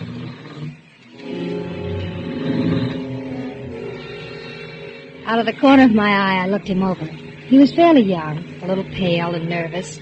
There was no real fear there, and there was a lot of strength. The kind I liked. It's a miserable-looking world tonight, but it's great to be out in it. Maybe you're right. I know I'm right. Little somebody takes the privilege away from you of going where you want to go and doing what you want to do. And you know how good it is to be out. You used the word out twice. Did you just get out of someplace? Yeah, Where? that's my business. Oh, I'm sorry. Yeah, so am I. I shouldn't be so touchy with you. You were nice to me, giving me a ride. Only if I told you where I came from, it might frighten you. I don't think it would. Look at me. There's only one place a guy like me would get out of. Jail? They call it the state penitentiary. Oh, yes, I passed it a half hour ago. Did you just get out? Just got out this morning. This morning? This is Sunday. So what? The state penitentiary doesn't release men on Sunday. Only on weekdays. Well, they released me. You think I broke out? Well, maybe you're wrong, and maybe you're right. What are you jumping for? I'm just reaching for a cigarette. Mind if I smoke? No, you can smoke. Cigarette? No, thanks. What are you getting nervous about? I'm not nervous. See? I told you if you knew where I came from, you'd be frightened. It's natural. Why did you tell me? I just felt like talking. I haven't talked to a dame, a lady, for a long time. Like it? Yeah. Yeah, I do. I don't think I ever talked to one quite like you before. What do you mean, quite like me? You know what I mean. You know what you got on a ball, every bit of it. You like that? I could try. Don't get me wrong. I don't usually pick people up. Okay, relax. I'm not going to do anything to you. Just drive me into the city and let me off. Of course, it would be nice if you didn't say anything to anybody about picking me up. I won't say anything. What are you turning in here for? I'm hungry. I haven't eaten anything all day. You can wait a little while longer. We have 90 more miles to drive, and I'm going to get a sandwich now. Okay. Wait a minute. Let's just understand. You know what this is, don't you? It's a gun. And it shoots. Don't forget that. No, I won't. Okay, on your way.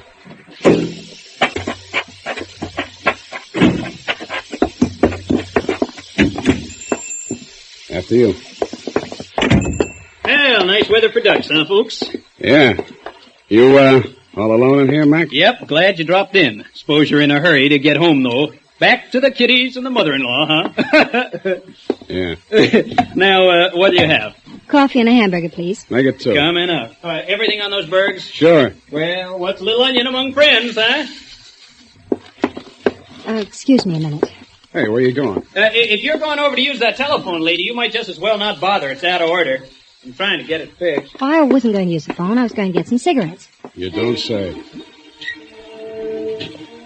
I knew he didn't believe me. He didn't say anything, but the way he looked at me, I could tell. We finished our hamburgers, and I paid for them, and then we went back to the car.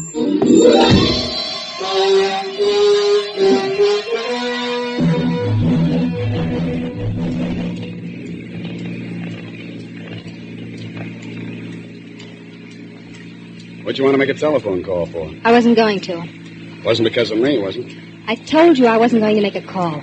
I just wanted some cigarettes. You turned down my cigarette a little while ago. They were the wrong brand. You bought the same brand I offered you. Who are you trying to kid, beautiful? Oh, let's not talk about it. It's not important.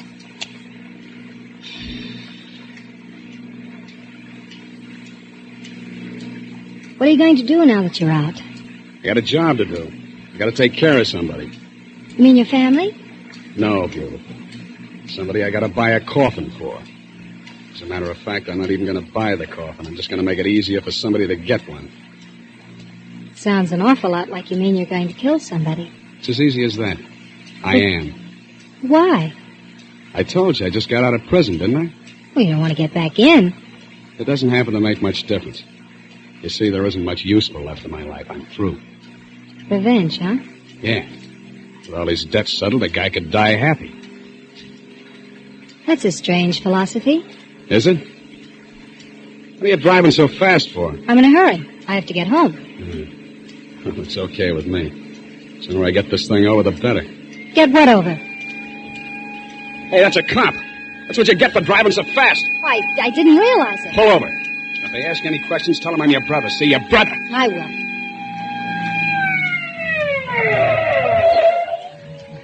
Don't say anything you'd be sorry for, beautiful. You're going pretty fast for these wet roads, lady. I'm sorry. I really didn't realize it. If you'd skidded into a telephone pole, you would have. Let me see your license. It must be here somewhere. That your husband? No, that's my brother. Oh, here's the license. Thanks. Oh. Where have I seen this name before? I don't know. Oh, sure. Your husband's in the department, isn't he? Well, yes, he is. Are you nervous about something? No, I'm just tired. Okay. But just take it easy from now on. Here's your license. I will. Thanks a lot.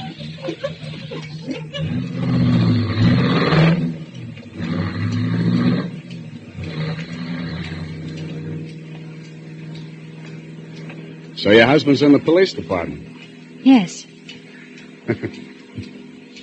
Maybe he'll get a promotion. For catching you? Don't be foolish. Nobody's going to catch me unless I want him to. Not even you, beautiful. What did you mean about my husband? About his getting a promotion? Well, just between you and me, you know what I mean. Somebody I got to take care of is also in the department. What department? Don't act dumb. The police department. Oh. Keep your eyes on the road. I am. You weren't. You were looking at me. Well, what do you expect me to do? You don't exactly make me comfortable sitting there. You recognized me, didn't you? Didn't you? I'm not sure. Yes, you are. And that could be a mistake. Believe me, I don't know who you are or anything about you. That's a lie. Stop looking at me. All right. I'm going to kill Ralph Harris. I don't want to know anything about it. Yes, you do. You know Ralph pretty well. No, I don't. I never heard of him. Stop dummying up. I saw the license when you handed it to the cop. I'm going to kill your husband, Mrs. Harris. You knew it back a few miles on the road. I could see it the way you looked at me. You know, somehow I get the idea you're not going to mind that like you should. Why don't you say something? I can't think of anything. Now that you know, I think you and me are going to have a little understanding. What are you doing? Nothing. Just reaching for your pocketbook. I only have $10 in it. I don't need money that bad. Then what? I'm going to get your address.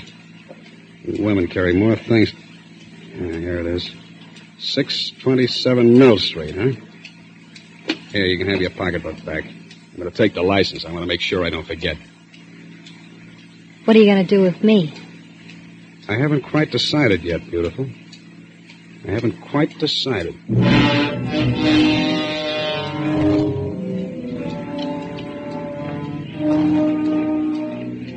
I glanced over at him again. I knew he meant it exactly.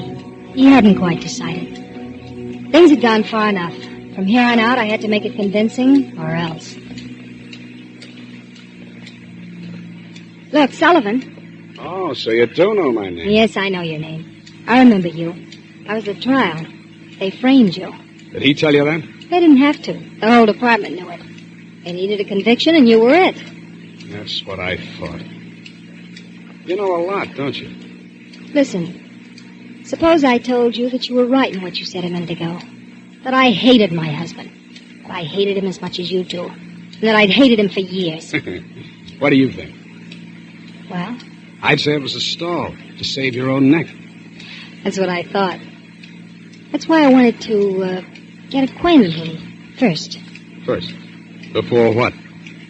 Well, doesn't it seem a little funny to you, my just happening to run into you this way? The wife of the man you've sworn to kill, on the very day you break out of prison? Who says I broke out?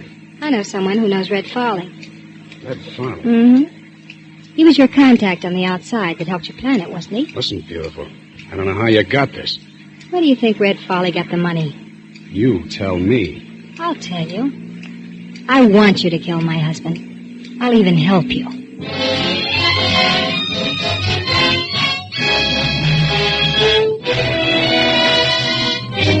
For Suspense, Roma Wines are bringing you Ava Gardner in Lady in Distress. Roma Wines' presentation tonight in radio's outstanding theater of thrills, Suspense.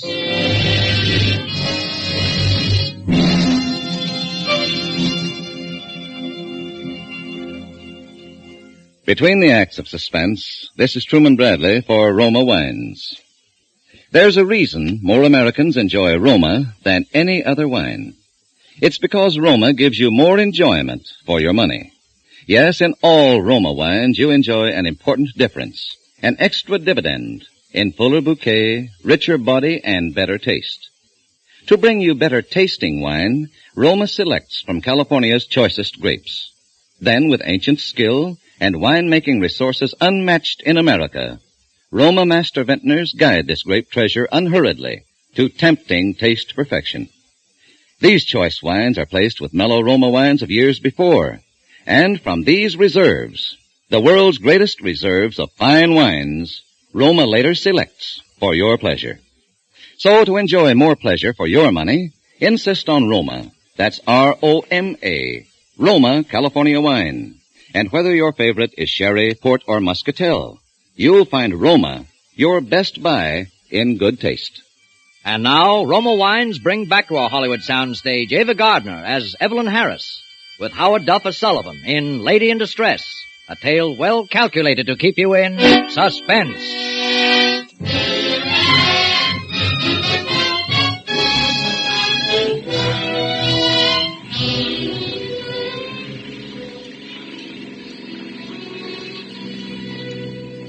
He was beginning to believe me now. When I told him that I knew who'd helped him make the prison break. When I told him that I'd put up the money for it. When I told him that the man he wanted to kill was the man I wanted to kill. When I told him that man was my own husband. We drove along for quite a while without saying anything. Then I pulled into a gas station. What's the idea of coming in here? You don't need gas. You still don't trust me, do you? I don't know. Look, Sullivan, I have to make a phone call to my husband. Oh, no. I'm not that dumb, beautiful. But I have to call him. I told him I would. If I don't, he'll think something's wrong. You can listen. All right. I'll listen.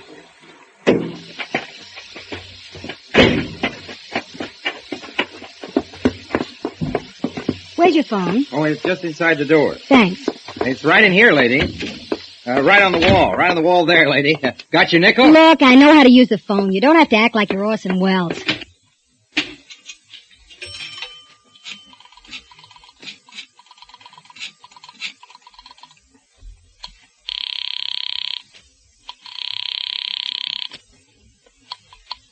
Hello? Ralph, Yes? this is Evelyn.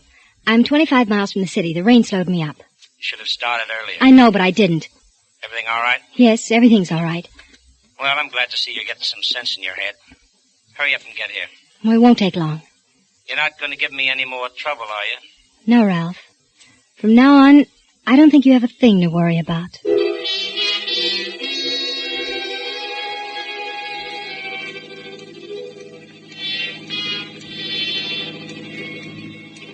We drove on into town then. I didn't say anything more, and neither did Sullivan. But I knew I had him. He was still playing cautious, but I knew I had him.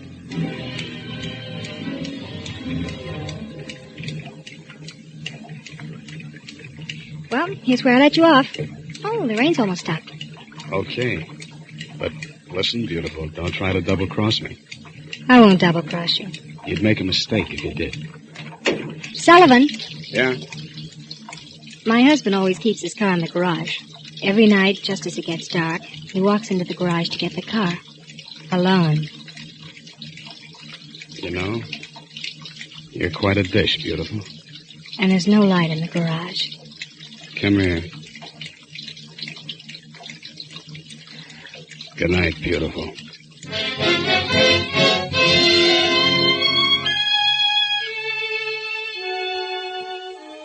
There's only a few more blocks to the house. Ralph was waiting up for me, and he seemed genuinely happy to see me. A month ago, Ralph and I had one of our usual fights, and I went north to stay with my mother. But I realized that I couldn't stay with her forever, and the only thing left for me to do was to come back. And I hated it. Crawling back to a man who had no heart, who ran his home like the lock-up pen down at police headquarters. But I had no choice. Ralph was smug about my coming back, as I knew he would be. I kept wondering if Sullivan was actually going through with it. 2 days later, I knew.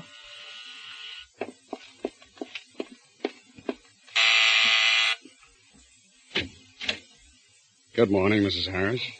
Get inside. Someone might see you. How did you know I was alone? I got friends. Your husband's working right now. He won't be home for 5 hours. What do you want, Sullivan? Let's not act like children. I said I was going to kill your husband, and I meant it. What are you coming here for at this time of day? See this? That little box? Yeah. When you do the wrong thing with it, it blows up. Oh. All I do is put this under the hood of somebody's car, hook it up to the starter, and when somebody gets in his car to drive off somewhere, all he does is step on the starter. And he doesn't have to worry about driving a car ever again. Oh. Let's, go out to the garage, beautiful.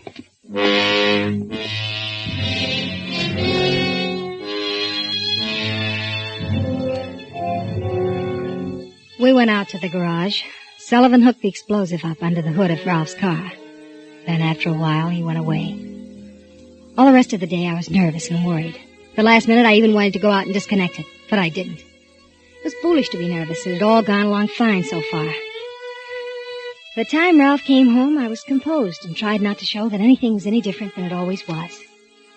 After dinner, Ralph was doing some paperwork on a housebreaking case. Oh, these reports are a nuisance. Anything I can do to help you? No. You know less about these reports than I do. Well, I just thought maybe there might be something. Well, there isn't, so stop bothering. All right, Ralph. Wait a minute. There is something you can do. What? Go out and get the car and bring it around to the front. No. What? What are you looking so surprised about? As soon as I finish the report, I want to run down to the station.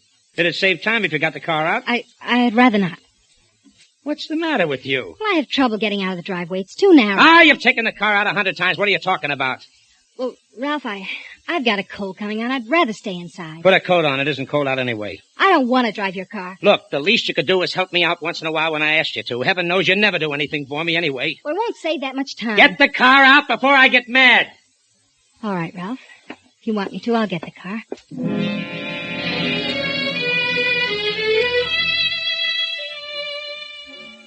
What could I do? I went out and opened the garage doors and putted around for a few minutes and slammed the door a couple of times. And I went back in the house. Well? Well, what, Ralph? Is the car out in front? Wouldn't start. What do you mean it wouldn't start? I don't know. It just wouldn't start. The motor wouldn't turn over. Oh, you give me nothing but trouble. It isn't my fault. It's your car. All right, forget it. Why don't you go out and try it yourself? Because I won't, that's all. I've been having trouble with my battery.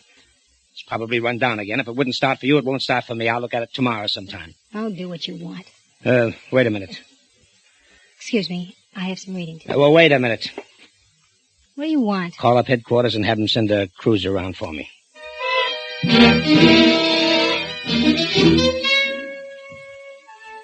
I could hardly sleep that night. Why, of all times, did Ralph have to ask me to get his car? It was almost as if he suspected. I knew he'd have to get the car sometime, but I was afraid he might check over the car and find out what was wrong with it, and discover the mechanism. Or he might send a mechanic out from a garage to look at it, and an innocent person would be killed. And I was afraid of Sullivan by this time, terribly afraid. I was exhausted from nervousness and lack of sleep when I got out of bed the next day. Ralph had breakfast and went off to work in the police cruiser. I didn't dare go near the garage.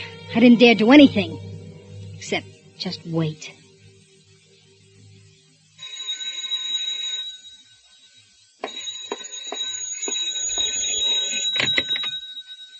Mrs. Harris? Yes? Sullivan speaking. Oh, hello. I've been reading all the papers, and I haven't seen anything about your husband yet. Yes, I know. What happened? Well, last night, he didn't take the car out. Why not? I don't know why not. He just didn't, that's all. Mrs. Harris, you wouldn't try to stall me, would you? No, I swear that's what happened. He left the car he left the house in a police cruiser. He didn't take his car. You know what I think? No, what? I think I'm going to take a run out there and check up myself. Your husband isn't home, is he? No, he won't be home for 3 hours. Okay, beautiful. You can expect me.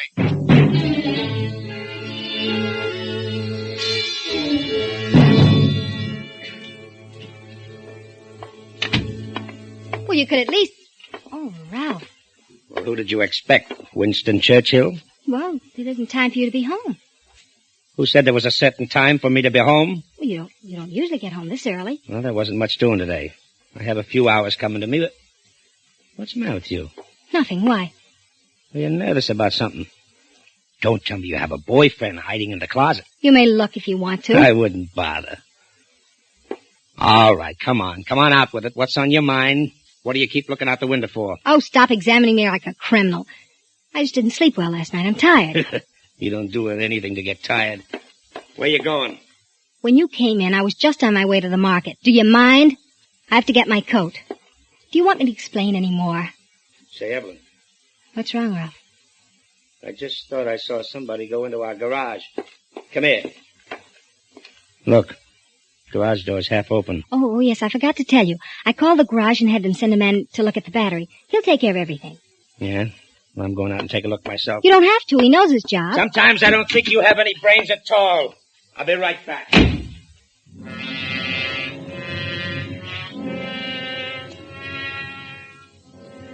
I stood there at the window watching.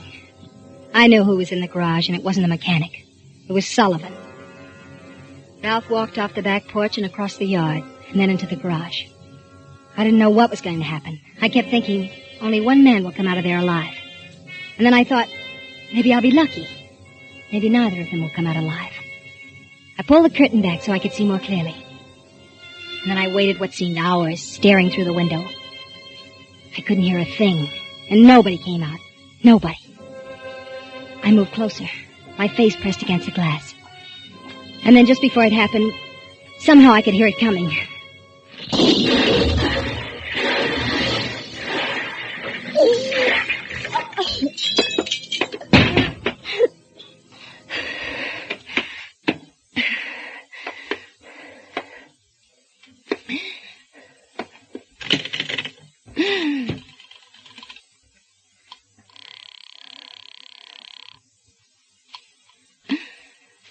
Operator. Get me to police headquarters. Just a moment.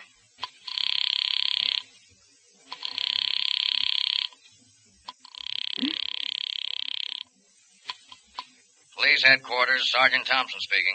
This is Mrs. Ralph Harris.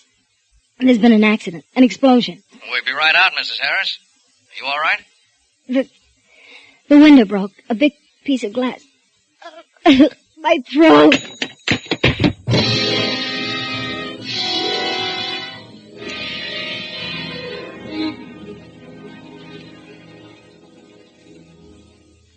One way I was lucky. Neither of them did come out alive.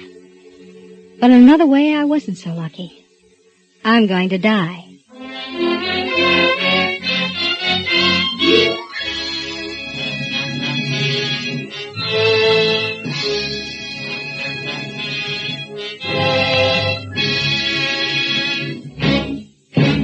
As Roma Wines bring you Wally Mayer in a remarkable tale of Suspense. Accident report submitted to Police Inspector Blandon from Lieutenant Steve Healy. Place 15th Street and 4th Avenue. Time 2:45 p.m. March 11. Remarks. Ernest Bowers, age 34, was crossing the intersection as signal light changed from green to red. A car driven by Theodore Toby made legal right turn from 15th Street into 4th Avenue. Hey, look out! Hey, officer! Oh, look at those Officer! Hey, Here's the guy. Yeah, he's bleeding. All right. Give him some air. Come on now, let me through here. All right, stand back. Let's have a look. Is he hurt bad, officer? I didn't see him. Honest, I didn't. I had the right of way. He's passed out. One of you people call for an ambulance. Yeah, you. Okay, move back here. He's bleeding. Here, I'll prop up his head. Yeah, use his jacket. Here, I'll hold him. Golly, he's limp. Feels just like he's dead.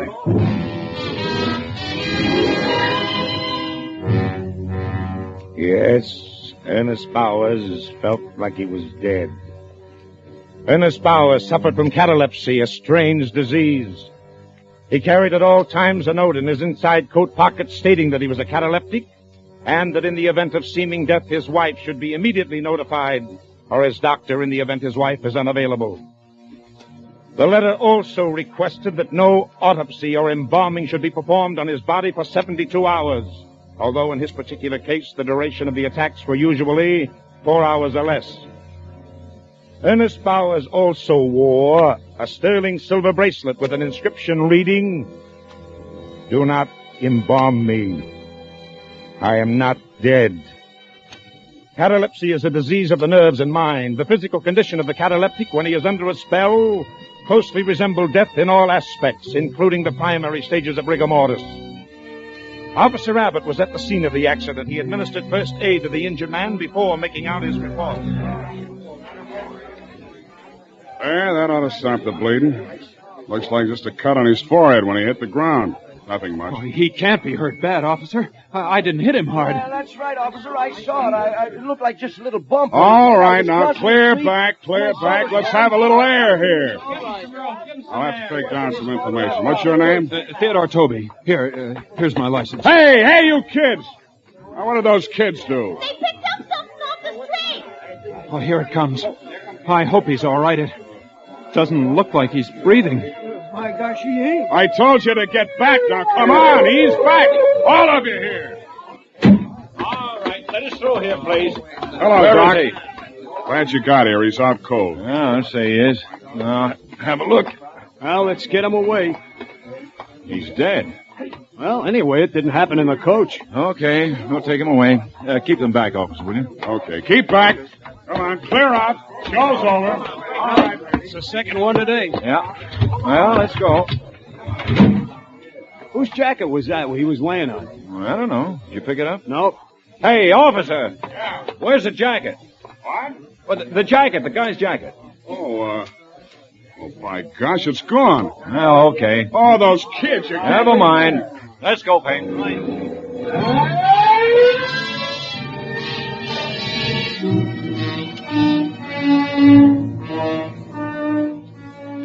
Ernest Bowers had lost the identification of his condition. The letter was in the inside pocket of his jacket.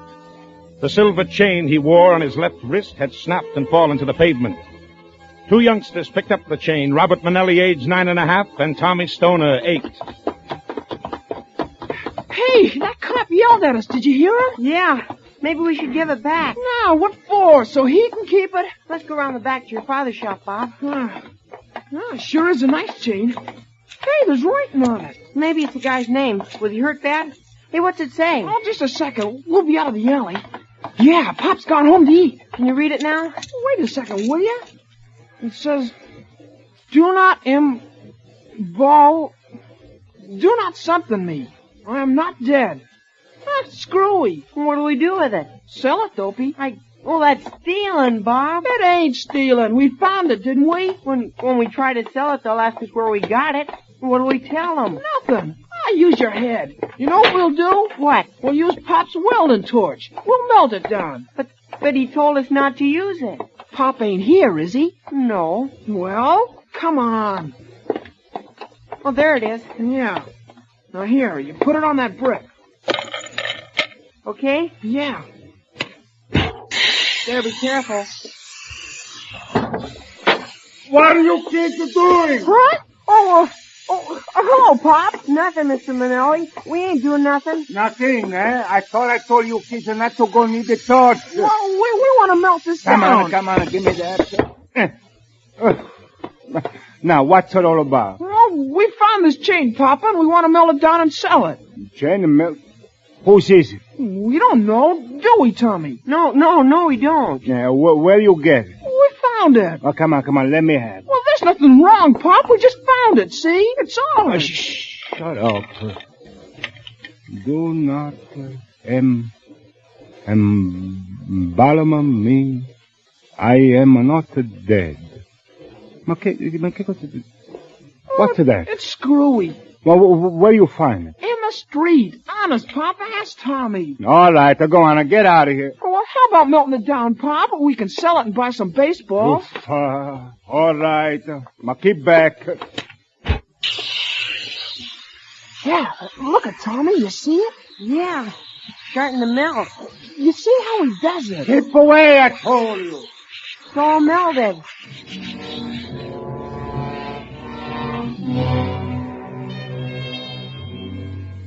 They sold the melted chain for $1.30 to a dealer. $1.30. But the coat.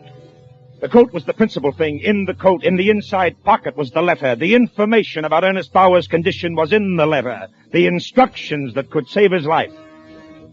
The coat was picked up from the street by honest Jerry Murdoch. Now there's a big sign near the corner of 15th Street. It says, Honest Jerry Murdoch, Swap Shop. He brought the coat into his store, rummaged around on his shelves until he found some cleaner, then started to clean the bloodstains.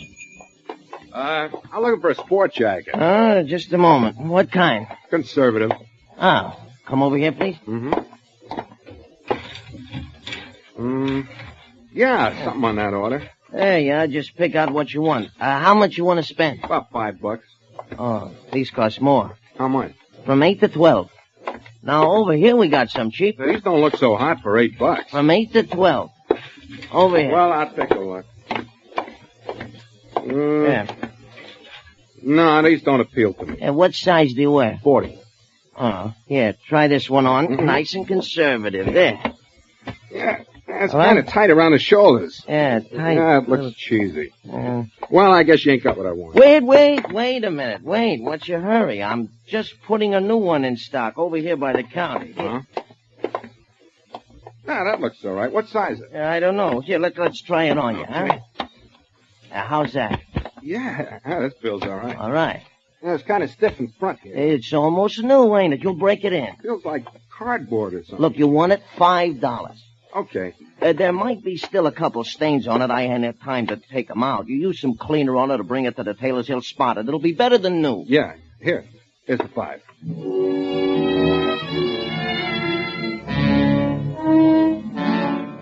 Ernest Bowers was brought to the receiving room of the Veta General Hospital. The time, 4:10. If Bowers was going to awaken, it would probably be before 6:45. Intern on duty, Dr. Weldon, made out his report. He wrote it down while he was standing near the telephone switchboard. Hello. This is the Veta General Hospital. Is there anybody by the name of Bowers at home? That's Bowers, Bowers. No, nobody home. Is Mr. Bowers married? His wife thinks so. Where can I reach her? There's been an accident. I don't know. She's out. Will you tell her to call the Veta General Hospital? Yeah? What happened? Mr. Bowers is dead. That's funny. Just a superficial cut on forehead. Well, that's cardiac. They come and they go. Get me the orderly room, honey. Okay, use that phone there. Right.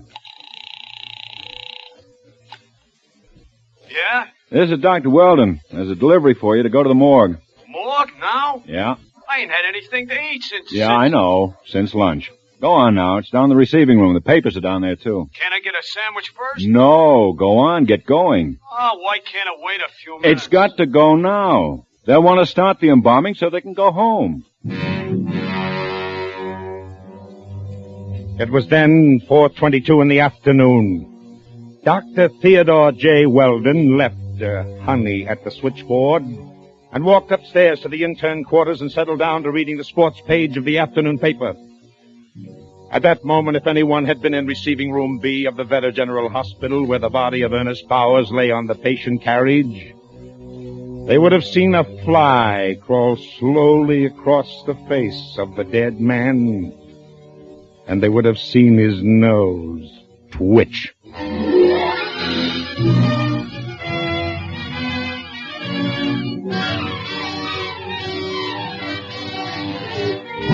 For Suspense, Roma Wines are bringing you an all-star cast of Hollywood radio players headed by Wally Mayer in Dead Ernest, a radio play by Selig Lester and Merwin Gerard.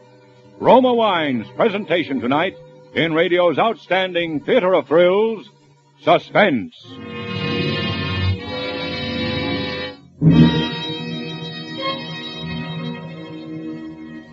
Between the acts of Suspense, this is Truman Bradley for Roma Wines.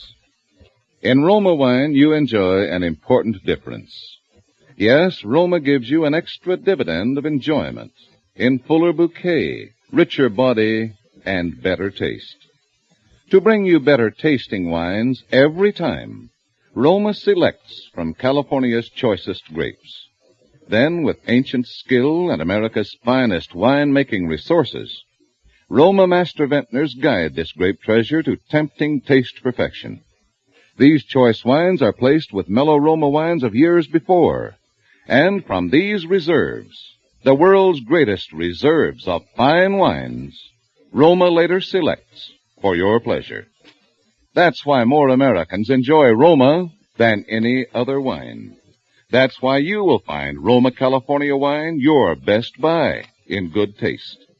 So, whether you prefer sherry or port, muscatel or tokay, insist on Roma wine. R-O-M-A, Roma, the greatest name in wine. And now, Roma Wines bring back to our Hollywood soundstage Wally Mayer, who, as Police Lieutenant Healy, heads an all-star cast of Hollywood radio players in Dead Ernest, a tale well calculated to keep you in suspense.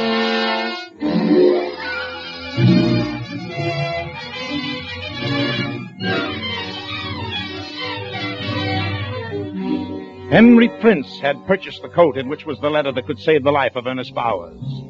When Henry Prince left honest Jerry Murdoch's second-hand store, he stopped to have a chat with some friends, made some purchases at the grocery store, and then started home. The time, a few minutes after 5. He lived about 2 blocks from the scene of the accident, and his wife was waiting for him. Turn around a little bit, will you? How do you like it for $5? Oh, looks all right. You lose some of that weight, look better. Wait a minute. What's that? It's 5? Where? Take it off a minute.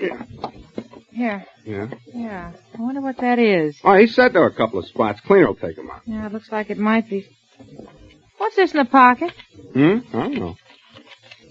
Heaven's sake. To whom it may concern, please open and read. Well, that's what must have felt stiff, huh? Yeah. This note is carried on my person wherever I go. It is to advise responsible parties that I am a a cataleptic. That if it appears as though I am dead, I am not.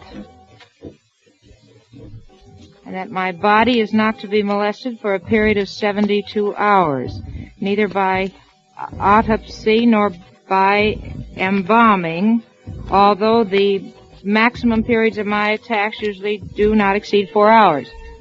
Please telephone my wife, Mrs. Margaret Bowers, at Fulton 11231. This is a boarding house, address 8411 West 25th Street. If she is not there, please try Axminster 43422. This is the number of Dr. Benton. It is of vital importance. It may mean my life. Thank you, Ernest Bowers. Yeah, that's a funny one. Where'd you get that jacket, Harry? That honest Jerry Murdoch. Gee, I wonder what we can do. Well, nothing. It's probably forgotten already. Somebody sold the jacket to him, forgot to take the letter off. Doesn't sound like something a guy'd forget. No, the devil. Well, it might be important. Say, look at that, Harry. Those spots look like blood. No, too dark. That's the color that blood turns. I'm going to telephone that number. Well, go ahead, but I think you're wasting your time. Oh, well, hush. Will you a minute? Oh, for crying out loud. Keep still.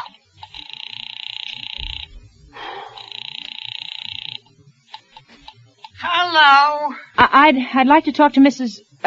Bowers. She ain't in. Well, how do you know? You didn't even go to She find... went out, and you ain't the first after her. Who else wanted to get in touch with her? Oh, somebody. I don't know who. Oh, well, thank you. There, you see? You're wasting your time. I'll try that doctor. Oh, for heaven's sakes. I'm turning into a regular busybody. Well, think of somebody else. Well, I'm getting hungry. Oh, hush, will you? Oh, hush, will you? Oh, busy. How about some dinner? It's cooking. Honestly, I can't get it out of my head.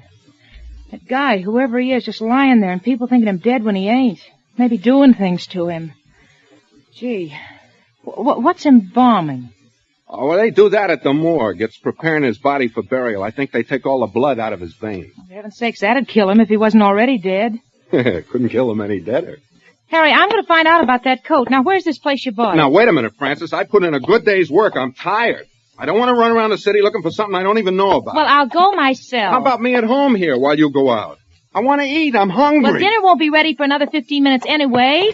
Where's the place? Oh, all right. I'll go with you.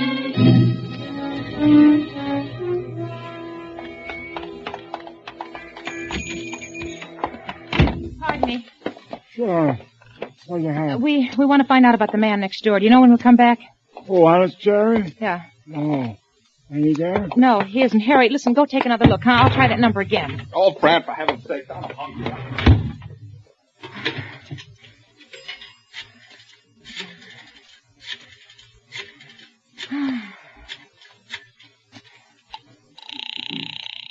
Oh.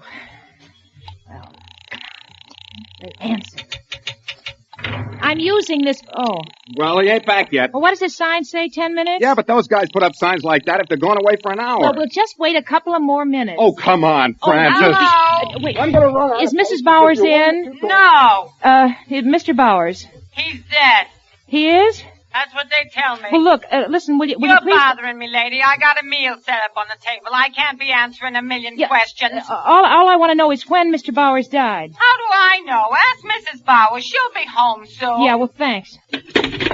Well? Mr. Bowers is dead. I found that out. Oh, you see? I told you. Well, what about the letter, then? What if he ain't dead? What if they only think he's dead? Well, what do you want to do, wait here all night? If I have to. Well, without me, then. Well, just do as you please. I'll be home. I'm hungry. It's after 6. If you think more of a crazy letter than you do of feeding your own husband, then that's all. What do you mean, that's all? Just what I said. That's all. Oh, Harry, the trouble with you is you haven't got any imagination. No, I haven't got any imagination. I'm just a home-loving guy. That's all. I don't go sticking my nose where it don't belong. Oh, well, for heaven's sakes, go home then. I'll find out about it. Think of something besides your stomach once in a while. Officer! Yes, ma'am? Do you know where the fellow who owns that swap shop lives? Honest Jerry Murdoch?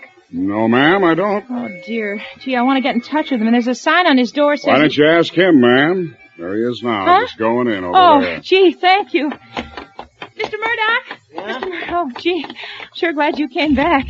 Come in. Just out having a bite to eat. Yeah, listen, you sold my husband a sport jacket this afternoon? Did I? What kind? Well, a light blue one with little red boxes in it. It had a few stains on it. Oh, sorry. I can't take anything back once it's No, sold. no, I don't want to give it back. Listen, where did you get it, Mr. Murdoch? How can I remember where I got it? Long ago? Was it very long ago? I don't see what's any of your business where I got it. Well, it may be important. I've been trying to reach the numbers. The doctor's number's always busy, and his wife isn't home yet. Well, I don't know what you're talking about. Look, tell me one thing, just one thing. Did you have the jacket in here a long time? Well... Oh, please, listen, it's very important. Well, no, I just got it in this afternoon. Oh, where did you get it? Look, you said one question, you asked it, I answered it, that's all.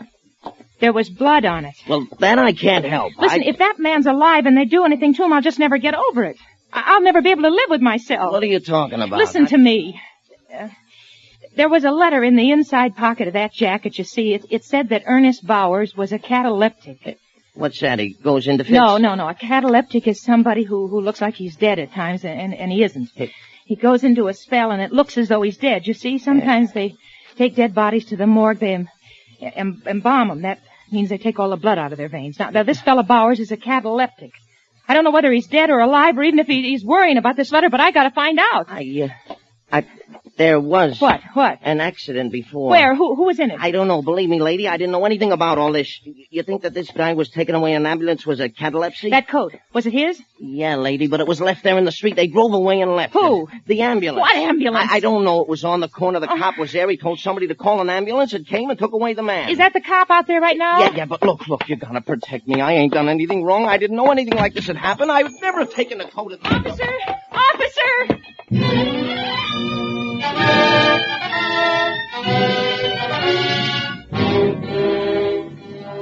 Ernest Bowers lay on a slab at the morgue.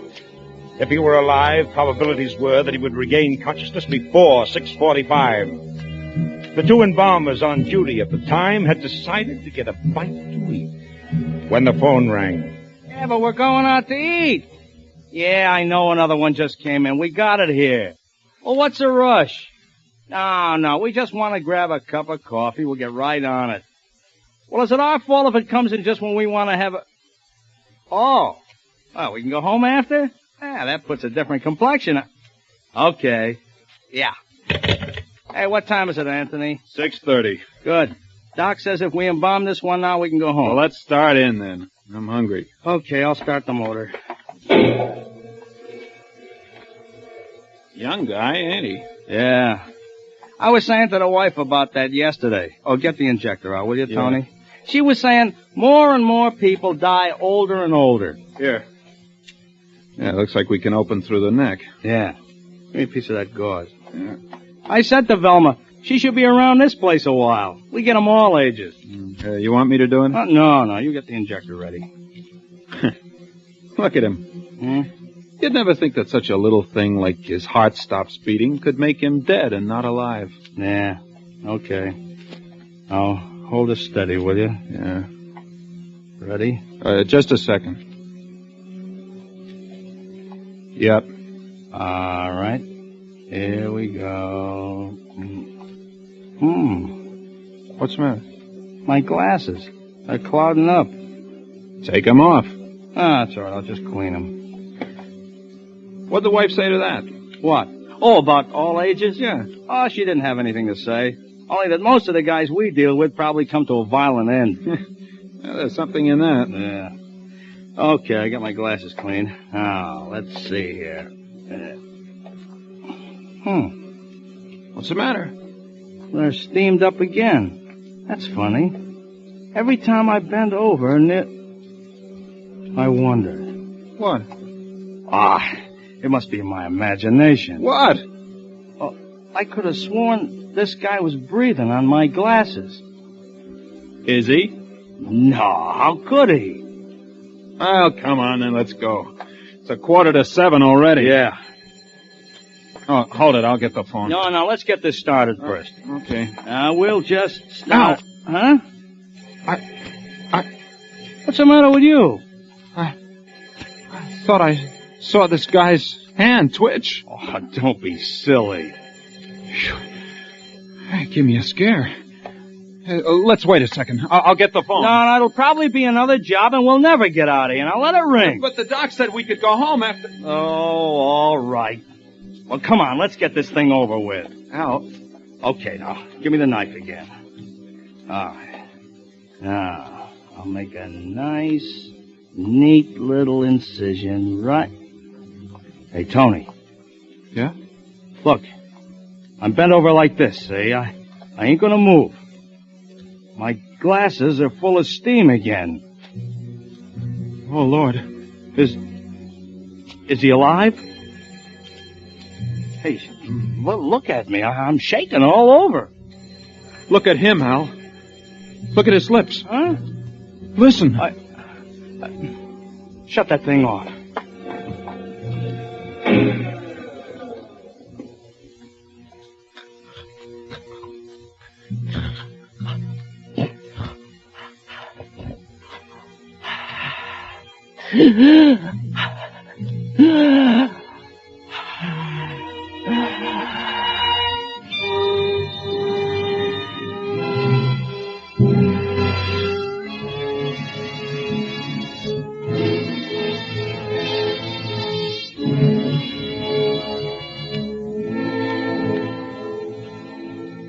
Apparently, the life of Ernest Bowers was worth $1.30 for a silver bracelet to the boys who ran away with it, and $5 for a blood-stained jacket to Honest Jerry Murdoch. Their petty thefts brought a man to the brink of death. As for the busy telephone in the doctor's office, it wasn't busy at all. The good doctor had unwittingly replaced the receiver on the phone stand incorrectly. There's just one more episode which perhaps does not belong in an accident report, but which I would like to include. After regaining full consciousness, Ernest Bowers put in a telephone call from the morgue. Hello. Hello, Mrs. Brawley. Is Mrs. Bowers in? I don't know. I'll see. Josie, see if Mrs. Bowers is home. Who is it? This is Mr. Bowers. Who? Mr. Bowers? They told me you was dead. The hospital called and said... I know, Mrs. Brawley, but they made a mistake. Oh, well, here she is. Hello. Ernest? Where are you? Well, darling, it's quite a long story. Well, You never see, mind. You get right home, you hear? Your dinner's getting ice cold.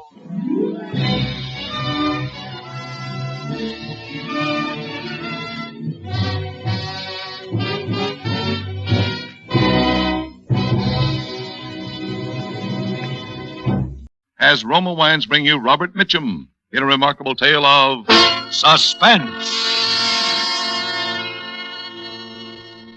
Do you know what death is? It's a simple surgical process whereby a man's name is cut off from his body. If a man's name is dead, the man is dead. Even though his breathing may be normal, his pulse beat regular and strong. My name is dead. So I've become a ghost. A very much alive ghost with hemoglobin in my bloodstream and thoughts in my brain. And yet, as a ghost, I am accused of a crime which I swear to you I did not commit. Going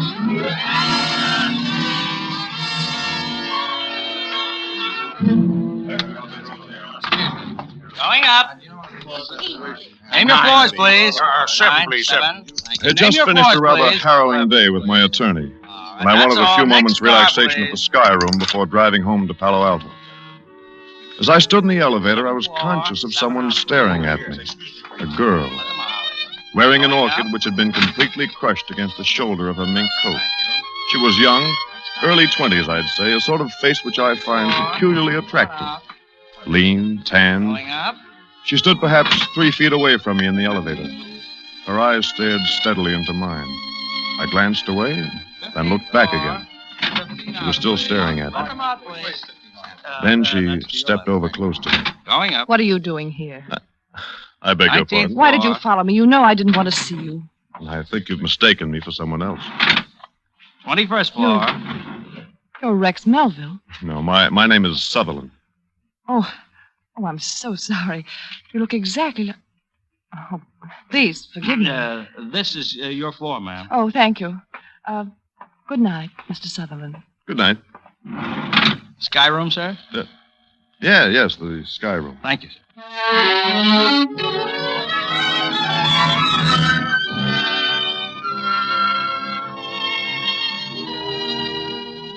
I'm a flyer. and I like to look down on the lights of cities from high places. Usually it makes me feel important and warm inside, but not on this night. I found myself looking down, computing how many miles an hour a human body would be falling by the time it hit the sidewalk. Then I noticed, leaning over the parapet, a few feet away from me, the girl from the elevator. Good evening. Oh, good evening. It looks as if I am following you. It doesn't seem possible. What, the resemblance? Yes, it's almost perfect. You're a little taller, I think. No, my chin comes just below his shoulder, too. You're exactly the same height as Rex. And who is Rex? A friend. You, told me your name on the elevator. I've forgotten it. David Sutherland. I'm Diana Blake. Miss Blake? Yes. Oh, would you care for something to eat, Miss Blake? Yes, I would.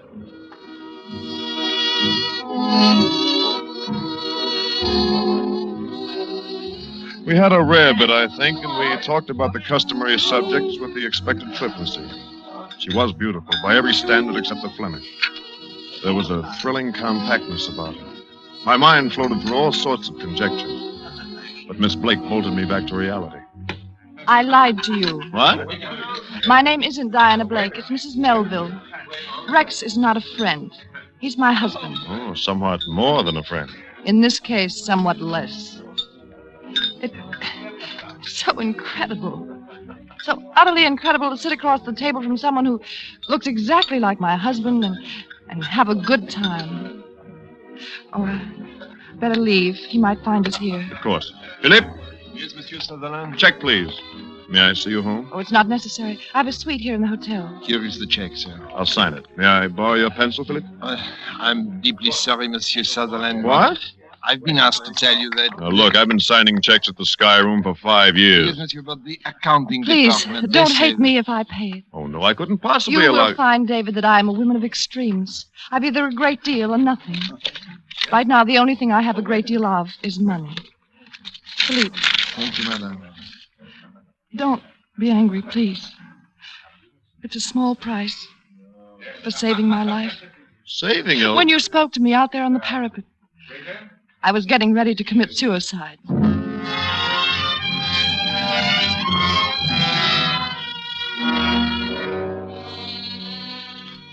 I saw her to the door of her hotel suite, kissed her, mentally, and bade her a formal good night. It's been pleasant meeting you, Mrs. Melville, etc. But inside, I knew what had happened to me. And by 4 a.m, I knew I'd have to do something about it.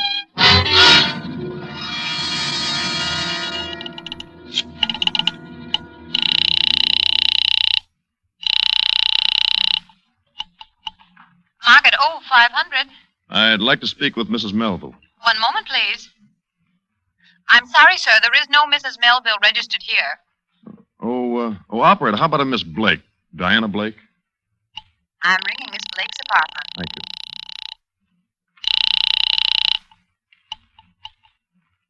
Hello? Forgive me for calling this late. David Sutherland. I wasn't asleep. I thought you'd call. I've got to see you. I know. As soon as possible. You see, it's 4:15. I'll meet you in the hotel lobby at, better make it an hour from now. Oh, no, not the lobby.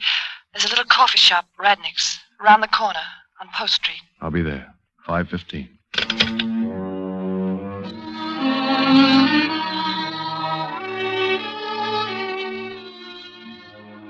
It was just growing light as I drove up the bay shore. Practically no traffic. I got to Radnick's in about, 40 minutes. She was there waiting for me. We ordered coffee. Anything else? Eggs? Toast? No, I'm not hungry. Do you know what I want to talk with you about? I think I know. There are a few things we have to get clear. Are you married? Yes. The hotel has you registered as Miss Blake. I've been separated from Rex for 3 years. I met him in Buenos Aires. We were married. Didn't work. So I left him. No divorce? I hate scandal.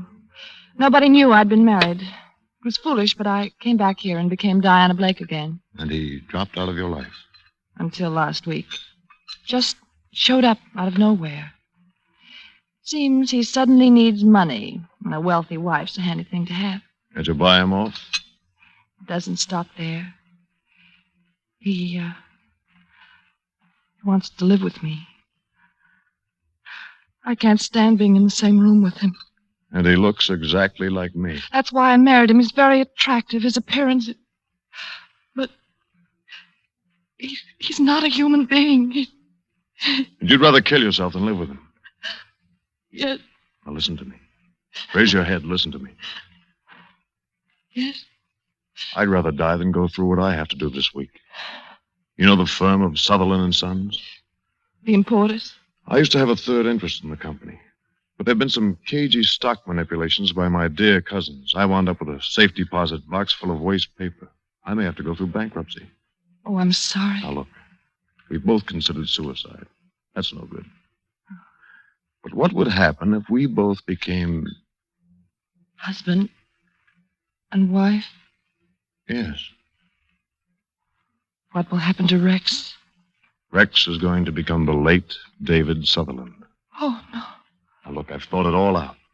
I have some property up in the High Sierra, a summer house called Live Oak. The only way to get there is by air. The place has been advertised for sale. Now, suppose you told Rex you were interested in buying Live Oak. Could you ask him to fly up with me in my plane?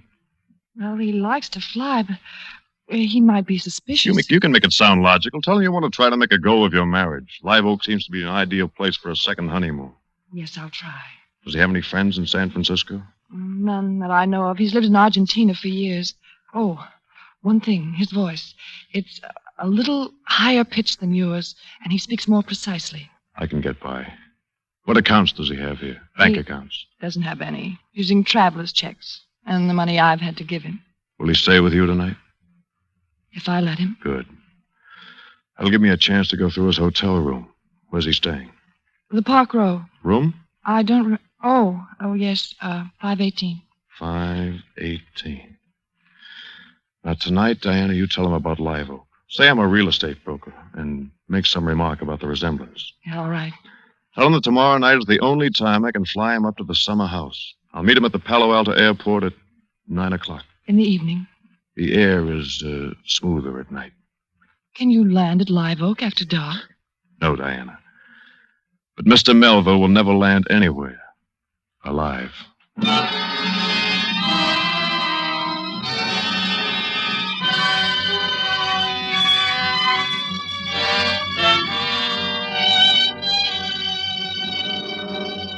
For Suspense, Roma Wines are bringing you Robert Mitchum in Death at Live Oak.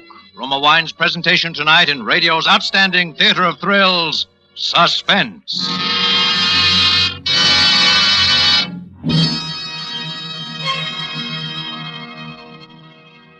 Between the acts of Suspense, this is Truman Bradley for Roma Wines. When you share Roma wine with family or friends, you enjoy fuller bouquet, richer body, and better taste. Yes, Roma wine gives you more enjoyment for your money, an extra dividend of taste pleasure in every sip. To make absolutely sure that Roma wines taste better, Roma selects from California's choicest grapes. Then, with centuries-old skill and wine-making resources unmatched in America, Roma master vintners guide this grape treasure unhurriedly to tempting taste perfection. These choice wines are placed with mellow Roma wines of years before. And from these reserves, the world's greatest reserves of fine wines, Roma later selects for your pleasure. Tomorrow night with dinner, enjoy the superiority, the better taste of Roma California Burgundy or Sauterne. Discover for yourself why more Americans enjoy Roma than any other wine.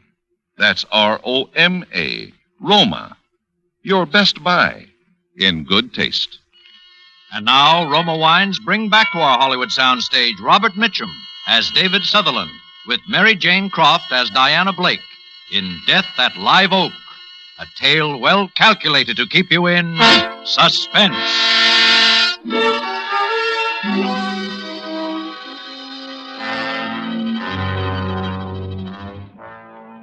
I left Diana and went directly out to the airport.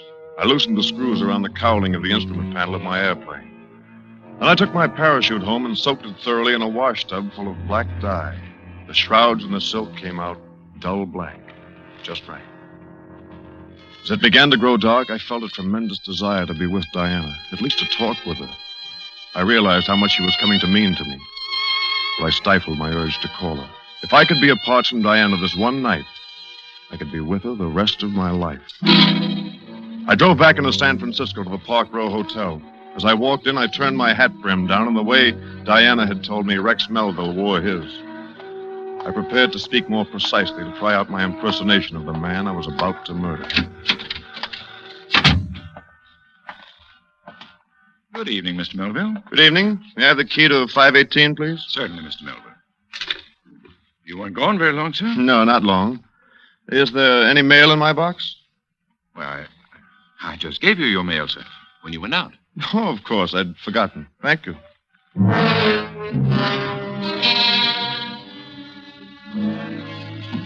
I went on up and unlocked the door to Rex Melville's room. Empty. And in a rather slovenly state of disorder. I made it a point to touch everything in the room, the light switches, the water faucets, the drawer handles.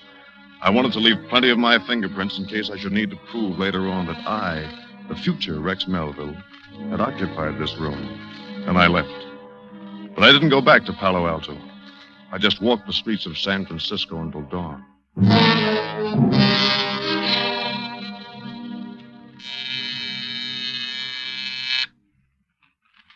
Who is it? David. Just a moment. Oh, Diana. Oh, David. I thought the morning would never come.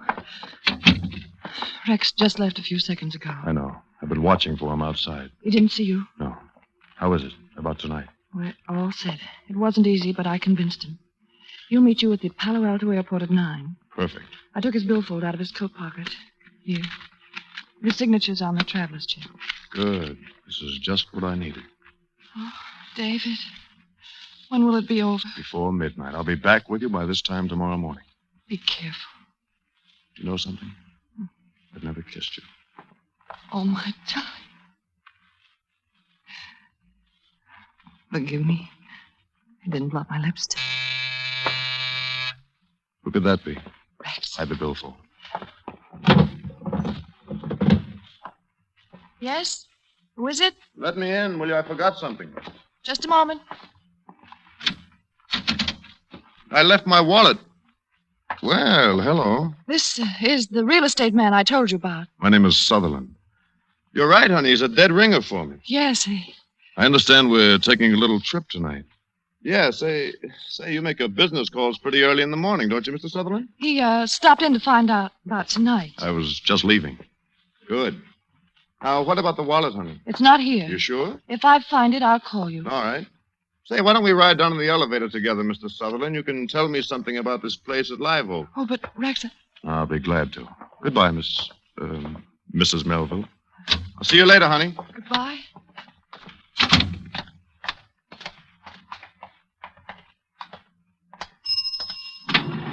Down car. Go right ahead, Mr. Sutherland.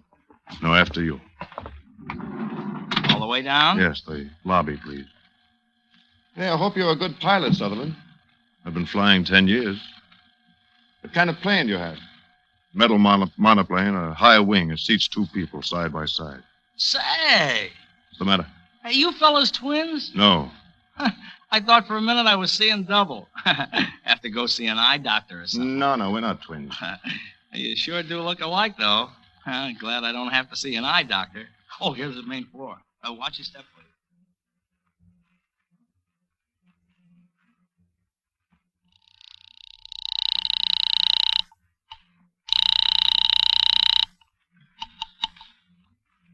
Hello?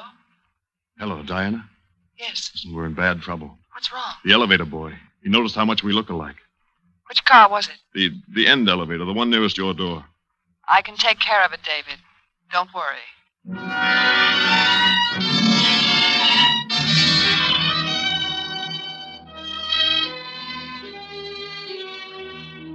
It was a ghastly day of waiting. I wired the Ambassador Hotel in Los Angeles to reserve a room in the name of David Sutherland. I remarked casually to one of my neighbors that I was flying down to Los Angeles in the evening. Promptly at 9 o'clock, I drove to the airfield. It was dark and deserted. I I dumped my black parachute in the pilot's seat and waited. 9:15. No Melville. 9:30. Still no sign of him. About 20 minutes of 10, I saw some headlights turn down the dirt road that leads to the hangar line.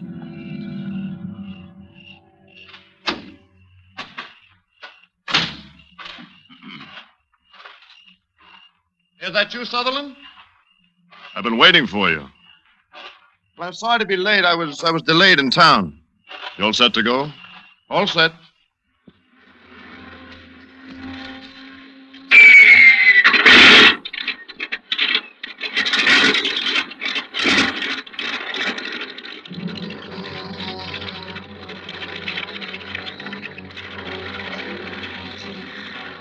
No one saw him get into the plane. The airport isn't normally equipped for night operation. I didn't waste much time warming up the engine. This would be the last takeoff for my ship, so it didn't make much difference.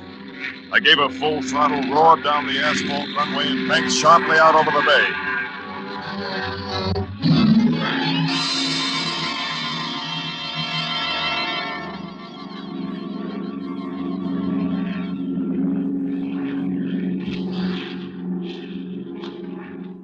Sort of pretty up here. Yes, very.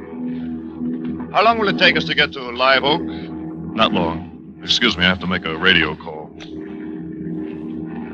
NC 35013 calling San Francisco radio. I wish to file a flight plan. Over. NC 35013. This is San Francisco radio. Go ahead with flight plan. This is NC 35013 over Mountain View at 1500. Pilot Sutherland, airspeed 145. Fuel supply 3 hours. CFR, destination Los Angeles Municipal. Los Angeles? Shut up. ETA in Los Angeles 2345, over. Roger, 013. We'll file San Francisco radio out. But why are we going all the way to Los Angeles? You're taking a longer trip than that, Mr. Melville.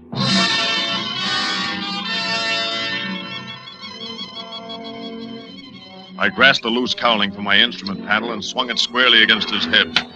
He fell forward against the seat belt. There was no blood. The bruise on his face was exactly where the cowling might strike him if an accident threw him forward against it. Quickly, I screwed the cowling back in place, and then I set about exchanging clothes with my unconscious passenger. It was difficult in the cramped cabin, and I had to watch my flight control. I propped Melville into the pilot's seat and buckled his safety belt. Then I strapped on my own parachute and trimmed the ship nose down. As it started to pick up speed in a steep dive, I shoved open the cabin door and leaped.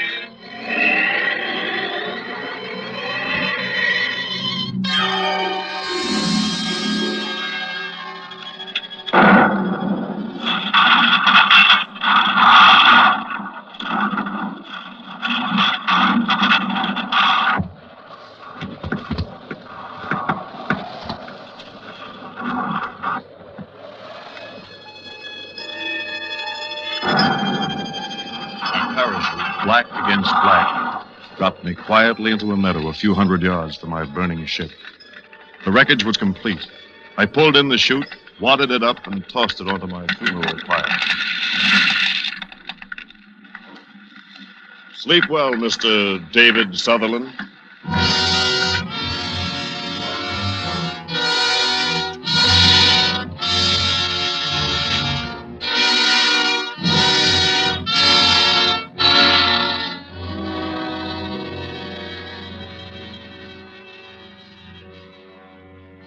My plane had rammed the wild wilderness on the lowest slope of Mount Hamilton.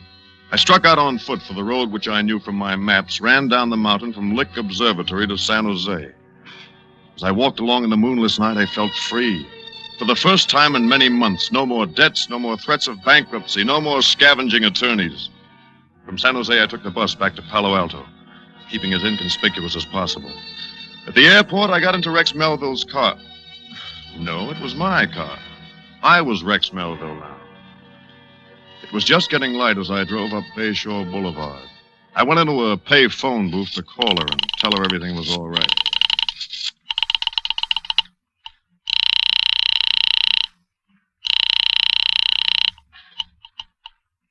Market 0500. Miss Blake's apartment, please.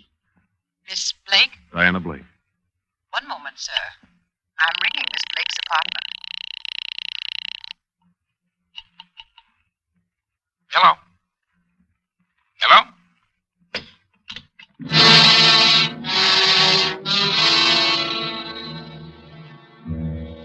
Why should a man's voice answer in Diana's room? I went straight to the Park Row. The same clerk was on duty who had called me Mr. Melville the night before.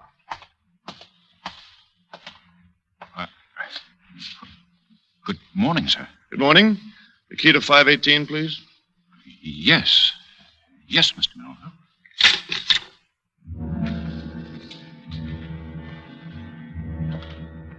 Why should he stare at me that way? Everything had gone according to plan. What had I done wrong? Hello. I must have the wrong room. No. This is the right room. 518. Come in. I've been waiting for you, although we really didn't expect you to come back here. What do you want to see me about? Well, there's a little matter of murder. You must have the wrong person. My name is Melville. Rex Melville. Yes. Mm-hmm. This your billfold? Yes, that's mine. There's my name on it, Rex Melville. Well, you ought to be more careful where you leave it. Why, where did you find this wallet? Now we want to get a few things straight. Harry, find the elevator boy and have him come in. Right. Now, about this Miss Blake. What was your relationship with her? Girlfriend? No, she was my wife. Oh? We were married in Argentina 3 years ago. Well, Mr. Melville, if this woman was your wife, why did she use the name of Miss Blake? We'd been separated. Oh, I see. Did you want to see me, sir? Yes. I want you to take a good look at this gentleman and tell me if he's ever ridden on your elevator. Yeah, I took him down last night from the 21st floor. He was in an awful hurry and sort of nervous. It was just before 9 o'clock. I remember because I go off duty at 9. No. It was someone else. I was in Palo Alto at 9 last night. What is this, anyway? Look at him very carefully, son. You're sure this is the man you took down from the 21st floor? He's even wearing the same suit. I demand to know what right you have to... Don't you remember, Melville? Last night, sometime between 8:15 and 5 minutes of 9, you murdered Diana Blake.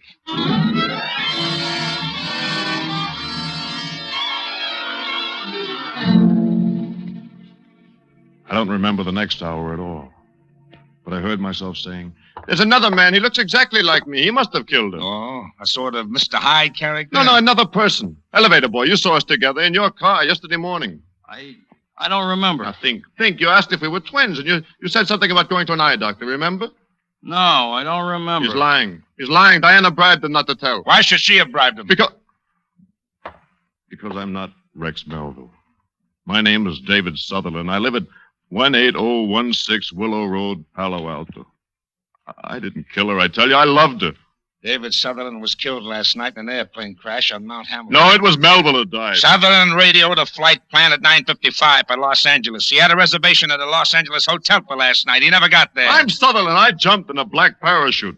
Melville, the murderer, he's the one who died. Why are your fingerprints on every doorknob and every water faucet of Rex Melville's room in the hotel here? I didn't kill Diana Blake. I loved her. You've been separated from her for 3 years. You're the murderer. I'm a murderer, yes. I killed Rex Melville.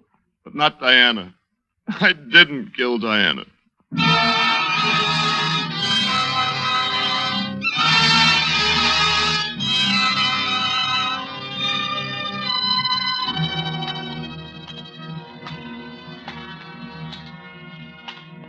So, there it is. Now you know what can happen when a man's name is severed from his body.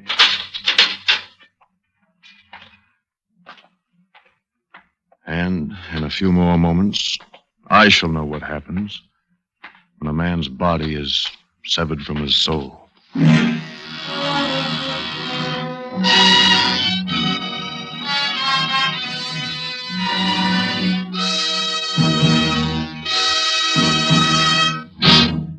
As Roma Wines bring you Virginia Bruce in a remarkable tale of suspense.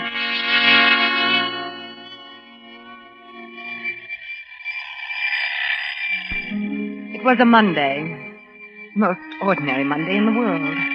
Except that I'd stolen an extra 5 minutes doze after the alarm went off, and I was feeling just a teeny bit guilty about it.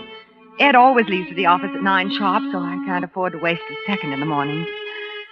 Well, by the time I had the furnace going, the table laid in the breakfast nook, and the coffee and toast started, it was 7:30. That left me 10 minutes more before Ed would be ready for me to run his bath. 10 precious minutes to myself. I suppose every woman has some little pet vanity of her own. With me, it's my hair. Ed's always trying to make me have it cut. He says long hair is unhygienic, and besides, a woman of my age shouldn't be concerned with appearances. I often wonder what he would say if he knew I spent 10 whole minutes every morning just brushing and combing my hair. Just brushing and combing and admiring myself in the mirror like any schoolgirl.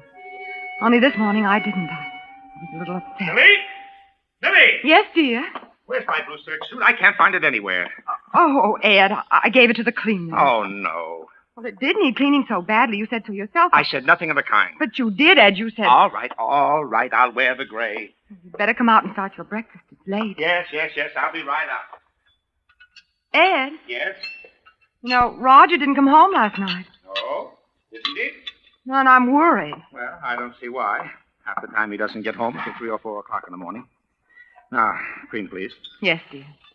But he's never stayed out all night before. Look, Millie, for 2 years I've provided food and shelter for your nephew so he could go to college in this town, and I've never complained. And please don't say it's because of his old man's money either. You had a quarrel with him last night, didn't you? Oh, it wasn't a quarrel. I just told him a few things for his own good, that's all. Well, it was more than that. I heard you. You fought with him. I didn't fight with him. There was a little scuffle, maybe. There was blood on the lapel of your suit, too. All right, there was. Say, what are you driving at anyway? Nothing, Ed. I'm just wondering why Roger didn't come home. Well, don't worry. He'll show up. Well, I gotta be going. But it's only 8:30. I've got to walk today. I had trouble with the car last night. Say, that reminds me, Millie. What are all those glass jars doing up on the shelf in the garage? Oh, my preserving jar. Well, whatever they are, they certainly don't belong in the garage. But, Ed, I never start with my preserves until the 15th, you know. Oh, look, Millie, look. Raleighs are sending a mechanic up the first thing this morning to look over the car. I don't want the garage looking like a cannery. Besides, those things are dangerous up there. Suppose they should fall. All right. Put them down in the cellar. Why, up there where they are, those things could be the death of somebody.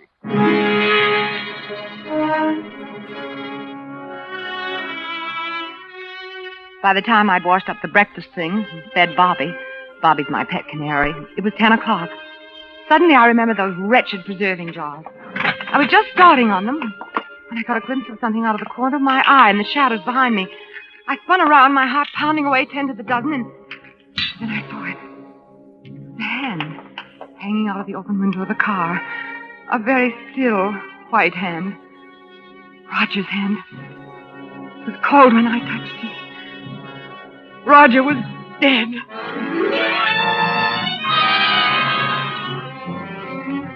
I don't know quite what happened after that. I know I was running away from that awful darkness and out into the sunlight of the yard, and I was screaming, I guess. Then I must have fainted. Because the next thing I knew, there was a little crowd of people standing around, and someone was holding me in his arms, and that was Duncan. It's all right now. Oh, he's dead.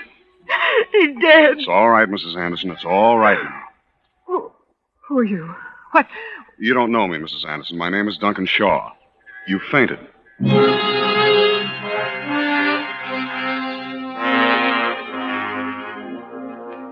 next few weeks were like a nightmare. The local police, and then the state authorities, too. Questioning, looking, snooping. They knew he'd died of carbon monoxide poisoning, but there were some wounds, too, on his head, and they couldn't explain them. All this and what happened to poor Roger and Ed being so nervous and irritable. Finally, there was an inquest. I didn't even go to it, but it was all in the papers the next day. You're not eating your breakfast, Ed? I don't feel hungry. Oh, all right. Ed? Yes? What does an open verdict mean? Open verdict? Yes, that's what the coroner's jury said about Roger, wasn't it? Yes, that's right. Well, what does it mean? Well, it just means that they don't know. They don't know how it happened. You mean whether it was an accident or something else? Yes. I don't think it was an accident. Do you, Ed? I don't know. I don't know what it was. Who do you think did it? What do you mean by that? Just what I said. Who do you think did it? I don't know. What do you mean? It probably was an accident. Maybe it was suicide. How do I know? Somebody hit him, Ed. All right, maybe somebody did. I don't know, and I don't care. You don't what? I said I don't know. I don't know anything about it.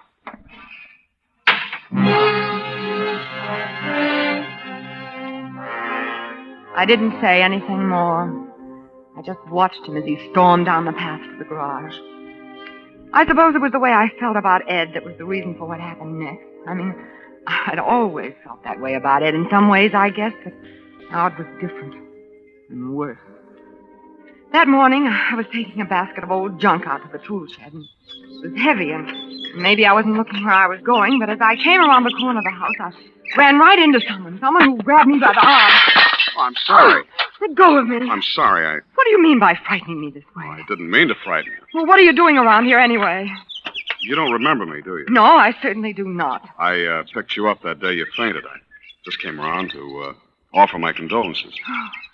Oh, well, thank you. Here, let me help you with that. Oh, no, please don't bother. Oh, it's no bother.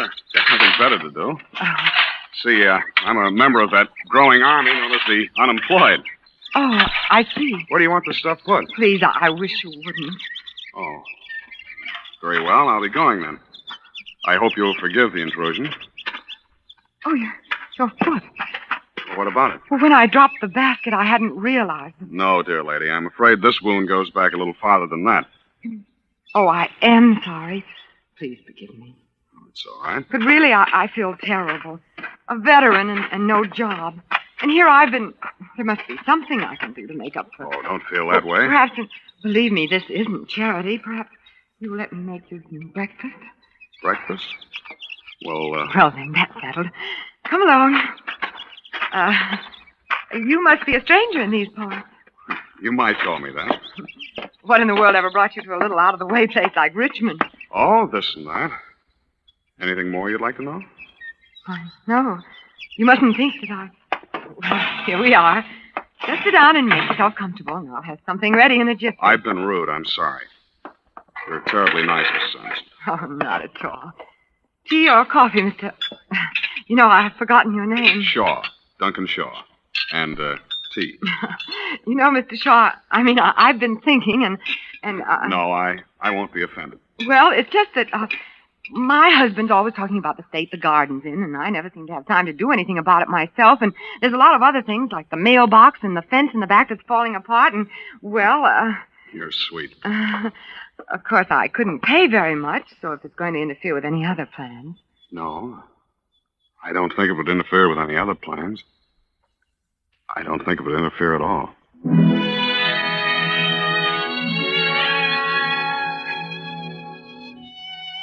That's how it began, just as casually as that. A few weeks ago, I could never have done such a thing. I'd have worried about what Ed would say and how I was going to tell him, or felt guilty and ashamed that I was keeping a secret from him. It didn't make any difference now. I didn't care. Duncan came to work every day after Ed had gone to the office and left before he got home. And it got so I looked forward to his coming with a strange, secret happiness. I hope I'm not disturbing you, Miss Anderson. Oh, no, of course not. I was just going home for the day, and I Well, thought of course, if you'll just wait a minute. I left my purse upstairs. Oh, you've already paid me today, Mrs. Anderson. Oh, yes, I did. You said you were going to hang some curtains this afternoon. Thought I might be able to help. Well, that's very kind of you, I'm sure. Will you join me in a cup of tea, sir? Oh, I wouldn't want to trouble you. There's no trouble. I've got it all made. Oh, so it is. You take milk or lemon? Oh, please. I'll do it. May I? Of course, it's just that... You're not used to being waited on. Well, now you come to mention it, I suppose I'm not. Or perhaps you've just forgotten what it feels like. Perhaps I have. Sugar? Yes, please. There are a lot of other things you've forgotten, aren't there? Oh, I don't know. Like, poetry, for instance? Poetry. You recognize this? Edna St. Vincent Millay? Where in the world? You asked me to clean out the attic. Duncan, give it to me. There's much left to give. Millay or Nick Kenny, it's all the same to the rats, but there's a name on the flyleaf. Mildred West. And part of a sonnet written out in longhand. You remember what it was? Mildred West? Why, no, I don't think I do. I think you do. I think you know it by heart.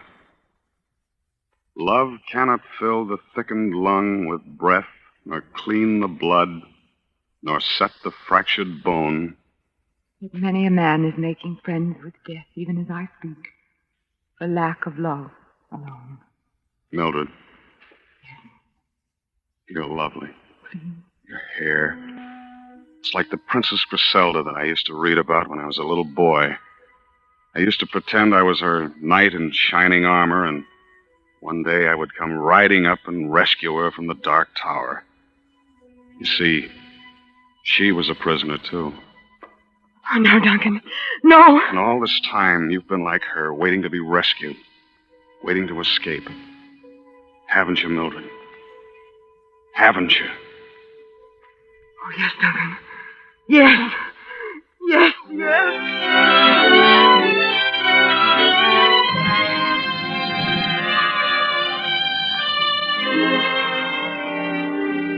Oh, Duncan, I'm afraid. Of what? Of being happy? No, only of how it will end. Why does it have to end? But it will, and then I'll want to die. There's somebody at the door. It must be Ed. I'll go. Wait, you don't have to. I've been going to tell him anyway. Now's as good a time. Tell him. Millie, where's the... Oh, Ed, this is Duncan Shaw. Duncan Shaw? Yes, he's been doing some work around the place. Oh, he has he? I'll be going, Mrs. Anderson. I'll see you tomorrow, Duncan. We'll talk about that later. There's nothing to talk about, Ed. Isn't there? Well, I don't want him around here. Why not? I don't like strangers hanging around here. Haven't there been enough of them already? How do you know that he isn't... You sound almost as though you had a guilty conscience, Ed. Guilty conscience? What do you mean? Guilty of what? I haven't put a name to it, Ed, but I could. What are you talking about? Murder.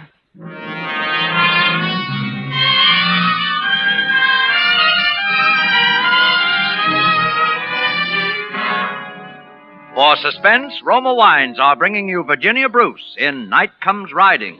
Roma Wines' presentation tonight in radio's outstanding theater of thrills, Suspense.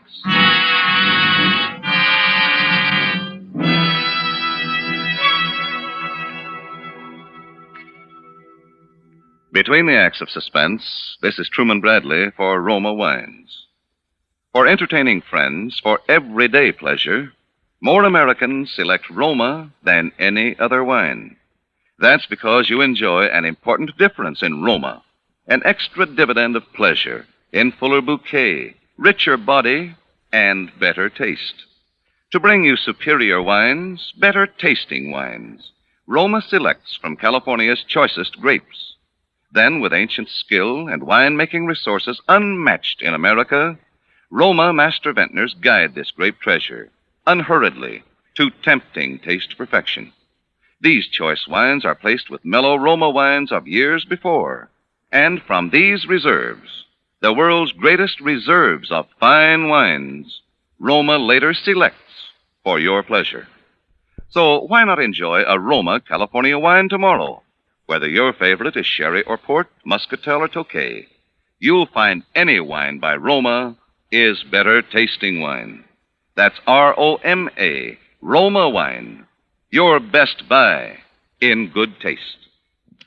And now, Roma Wines bring back to our Hollywood soundstage Virginia Bruce as Mildred Anderson, Wally Mayer as her husband Ed, and Howard Duff as Duncan Shaw in Night Comes Riding, a tale well calculated to keep you in suspense.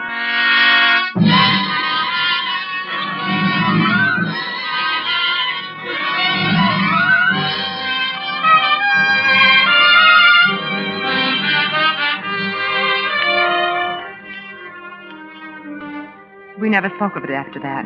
We never spoke of much of anything. I knew he'd hated Roger. I knew he'd fought with him. And I'd accused him to his face of killing him. He didn't even bother to deny it. What was there to talk about? Besides, I was in love. That was part of it, too, I suppose. Part of my trying to escape. Falling in love with a boy years younger than myself. A stranger that I'd only known a few short weeks. I knew I was living in a dream world and that I'd have to wake up someday. But I didn't care. Will you pass the milk, please, Millie? It's by your place. Oh, yes. Well, I see there was another robbery in town last night. Frank Davis's house. He was wounded, too. They took a shot at him. That's too bad. Well, you might show a little interest. That might have been our house, you know. That might have been me that stopped that bullet. Yes, I suppose it might. And you wouldn't care much either, would you? I didn't say that. Now, look, Millie. There's no use holding this thing against me forever. Holding what again? Listen, I know you didn't tell them how I fought with Roger that night, and I'm grateful. When the police are looking for a suspect, you never can tell what they're liable to pounce on, but now... It's 8:30. You'd better get started. All right, Millie. If that's the way you want it. Well, I see your protege's out there bright and early this morning. Is he? What's the catch, Millie? You're not paying him enough to amount to anything. Maybe he just likes working for an important man like you. Or maybe he's smitten with the lady of the house, hmm? That'd be a hot one, wouldn't it? Millie's boyfriend. Well, I gotta go. Morning, sir. What? Morning.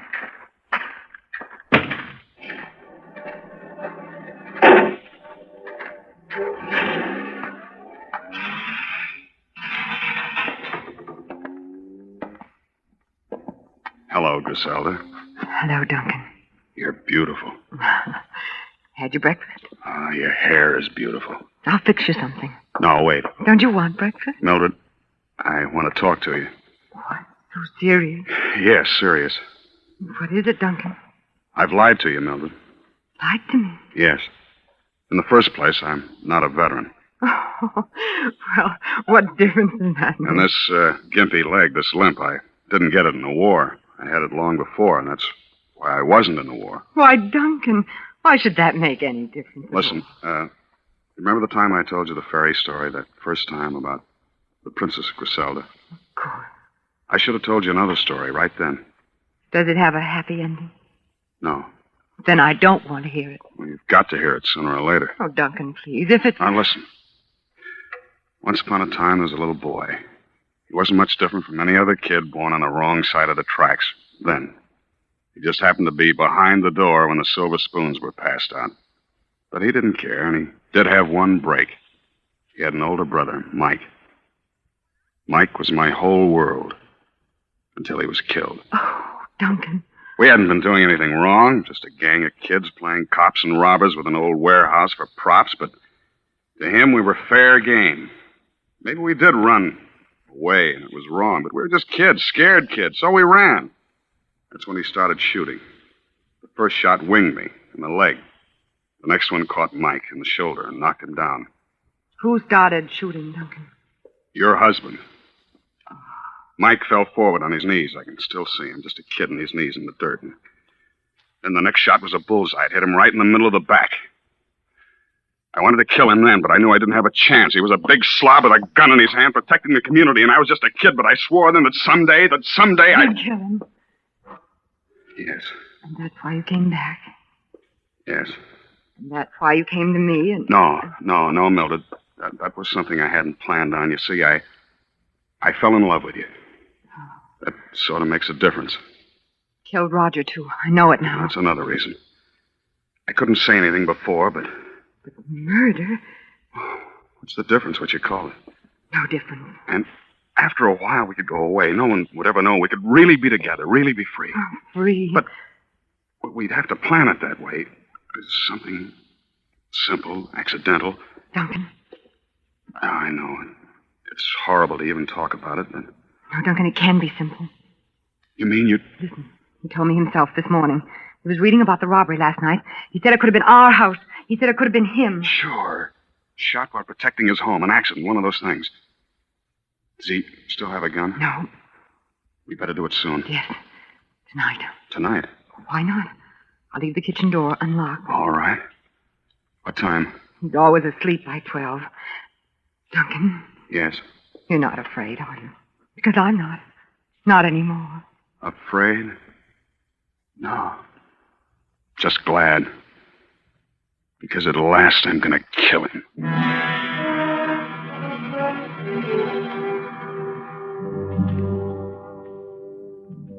I was quite calm after that. I got supper as usual, as I had for the past 10 years. Ed would be home for supper at 7:30. Ed was always home for supper at 7:30 on Thursday. Only on this Thursday, for the first time in 10 years, Ed was late. 30 agonizing minutes late. Well, something sure smells good. You're late. What happened? I stopped in at Lerner's Hardware. Brought you a little present. Gun. It's no water pistol. What do you want a gun for? What do you think? What are you afraid of, Ed? Who says I'm afraid? Of what these robberies and all these other things... What other things? Oh, let's skip it, shall we, Millie? All I say is a man's entitled to a little protection for his home, for his wife. Isn't that right? Well, when do we eat? I'll dish it right up. Ed, Yes. about the gun. What about it? Well, where do you want to keep it? I mean, I'll put it away for you somewhere where you'll Oh, always... no. No. From now on, this gun's my right arm. Anybody starts prowling around this place is in for the shock of his life. Why, this thing will knock a man down at 50 yards, and any closer... Well, what's the matter with you? You look as if you'd seen a ghost. Nothing. Well, come on, let's eat. I'm starved.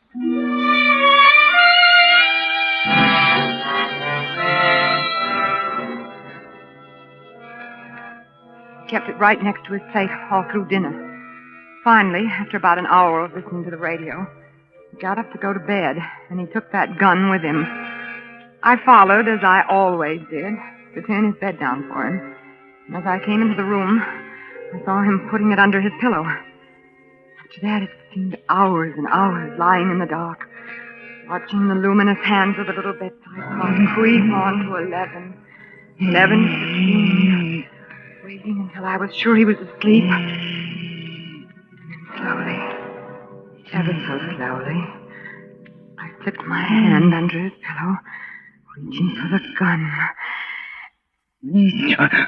What's the matter? I think I forgot to lock the kitchen door. Oh, go to sleep, Millie. I locked it myself.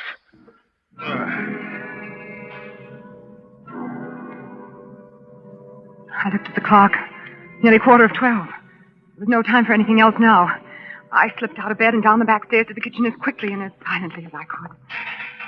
Just pushing open the screen door when I felt a hand like a vice close on my arm. Are you out of your mind? Oh, Duncan, you've got to get away from here quickly. Oh, have I? But he's got a gun.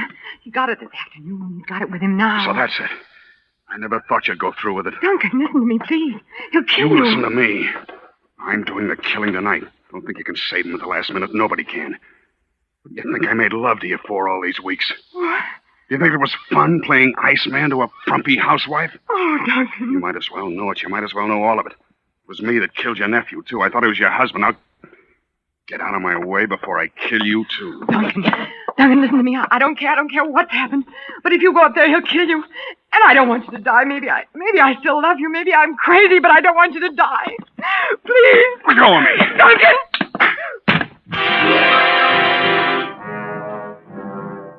The blow stunned me and I fell. But only for a few seconds. And then I was scrambling to my feet again and running blindly across the dark kitchen and up the back stairs. There was still time. I could still stop it. Please, let there still be time. Suddenly it was quiet. Deathly quiet. And the lights blazed out in my eyes, and from what seemed a million miles away... Millie! I heard someone calling my name. Millie, I got him. The burglar, I got him. It's all right, Millie. He's dead. Yeah, dead in the mackerel. Look. Well, what do you know? It's your boyfriend, Millie. Your boyfriend, Duncan Shaw.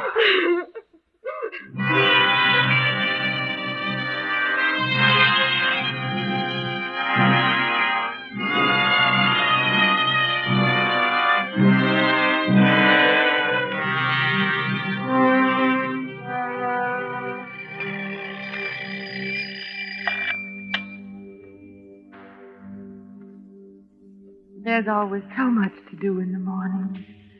The furnace and Ed's breakfast and his bath. I can't afford to waste a second. Somehow I just don't have time anymore to brush my hair. It's too bad. Because I've always had lovely hair. Once someone said I had hair like a princess. Like a princess in a fairy tale.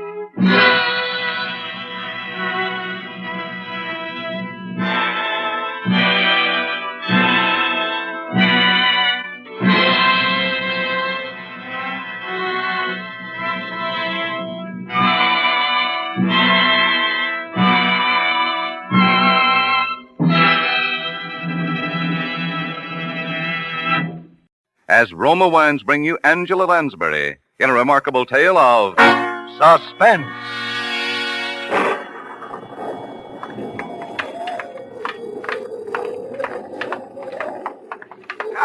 Now, if you will give me your arm. Yes, sir. Oh, thank you. I think we shall just miss the storm if we hurry. A rather somber place, isn't it? Well, it gives her seclusion, and that's all she's ever asked for since she came here. That and what little spiritual comfort I've been able to give her. How long ago was that, sir? That she came here, I mean. Oh, 8, let me see. Oh, no, 9. 9 years ago in May. But it was long before that she left the stage. Oh, she was nearly 10 years in an institution, a mental disorder. Though it's not her mind was ever sick or I'm mistaken. They do say she's a bit on the eccentric side, though. Oh, you'll be her spiritual advisor yourself soon enough, when I've retired. And I want you to meet her without prejudice. And one day I'll tell you what I know, which goodness knows is little enough, and what I have reason to believe, which is somewhat more. It seems we'll just about escape adventure. Yes. Oh, my. She lives completely alone? Oh, the one servant, that's all. Oh, Father Benton. Ah, Suzette. This is my new curate, the Reverend Mr. Sedley. We're here to see Miss Tremaine. Well, does she know you are not alone? My good Suzette, I haven't any idea. But you might let us in out of the rain while you so inform her. But very well, come in. Thank you. Thank you. If you will wait in the study, I will ask if Mademoiselle is able to see you. What in the world's got into the woman? She knows Miss Tremaine's been seeing me every fortnight at the same time for 9 years. Oh, there's a picture here. Is it of her? Probably. My word, she was a beauty. Oh, your father could have told you. Yes, she was a legend of 2 continents. It must have been a very tragic thing to make a woman like that shut herself away. Is it true, sir, that she sees no one but you? No one. As far as I know, she has never set foot outside this house in all the time she's been here. Nor has she ever had a single visitor beside myself. But why? Mademoiselle will see you now, Father. In her parlor, across the hall. Oh, thank you, Suzette.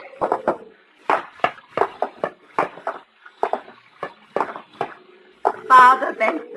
Hello. Come in. Thank you. I do hope you don't mind my receiving you in the dark, but I have a mortal dread of lights during a storm. Oh, not at all, my dear. You'll find 2 quite comfortable chairs just there by the window, I think. Oh, thank you. Madeline, this is my new curate, Mr. Sedley. Oh, yes, Mr. Sedley. It's a great pleasure to meet the famous beauty, even in the dark. Yes, I suppose you've heard of my beauty, Mr. Sedley. You know, as you came in, I was looking at this little gold mirror. Engraved on the back are the words, "A thing of beauty is a joy forever." Ah, Keats. Yes, Oscar gave it to me. Oh? He said it was a magic mirror. When you are very old, Madeline, he said, you will only have to look in it to see yourself as you are now, young and radiant and a joy forever. And I've believed ever since that Oscar was really something of a magician. Because you know it's true.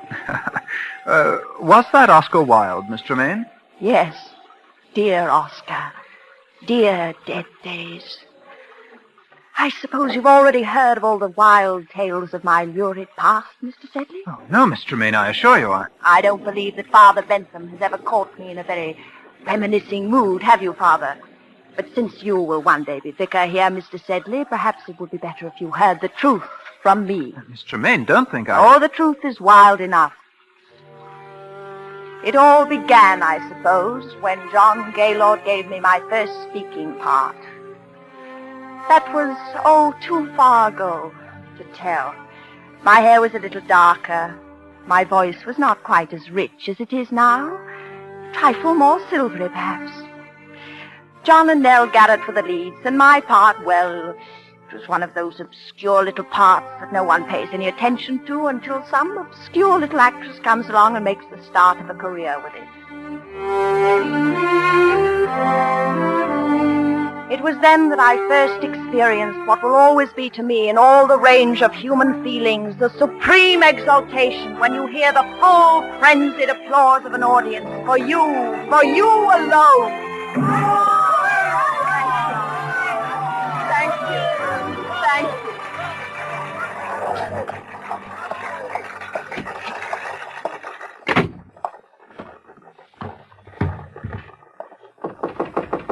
Yes?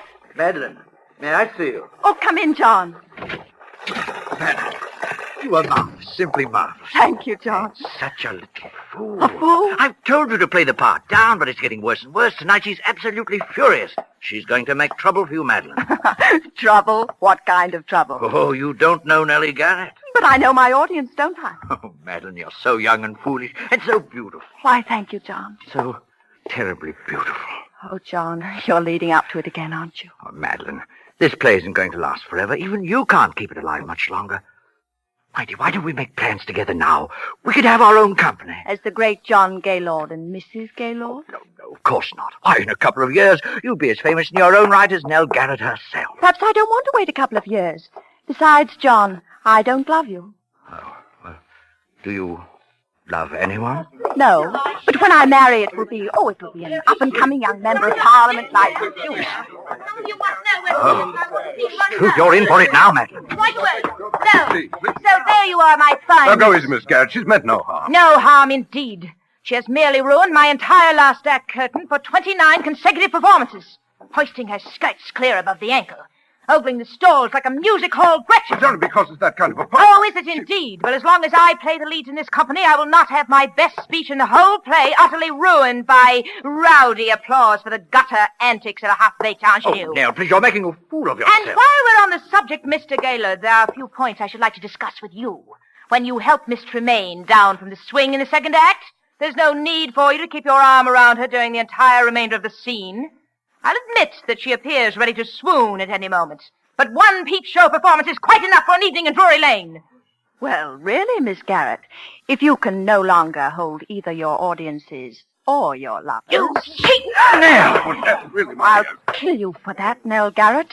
If I die for it, I'll kill you.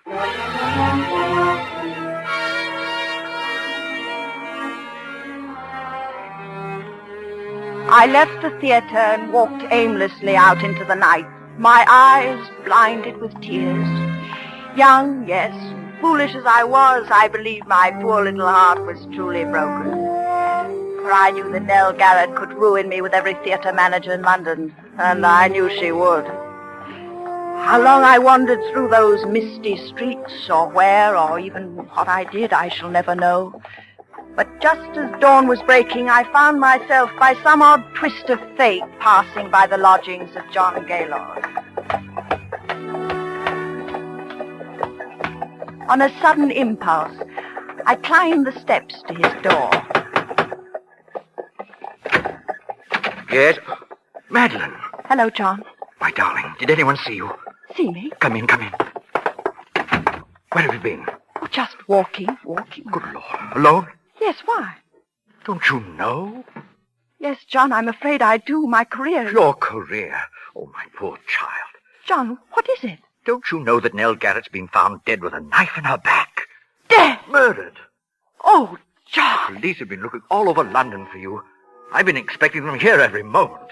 For me? Of course, for you. But why? Madeline, last night you threatened to kill her in front of a dozen witnesses. Why wouldn't they be looking for you? Now, Madeline, listen to me now. Where did you go? What did you do? Didn't anyone see you? Didn't you talk to anyone? No. But you've got to tell them something. What can I tell them? Because if you don't, they'll...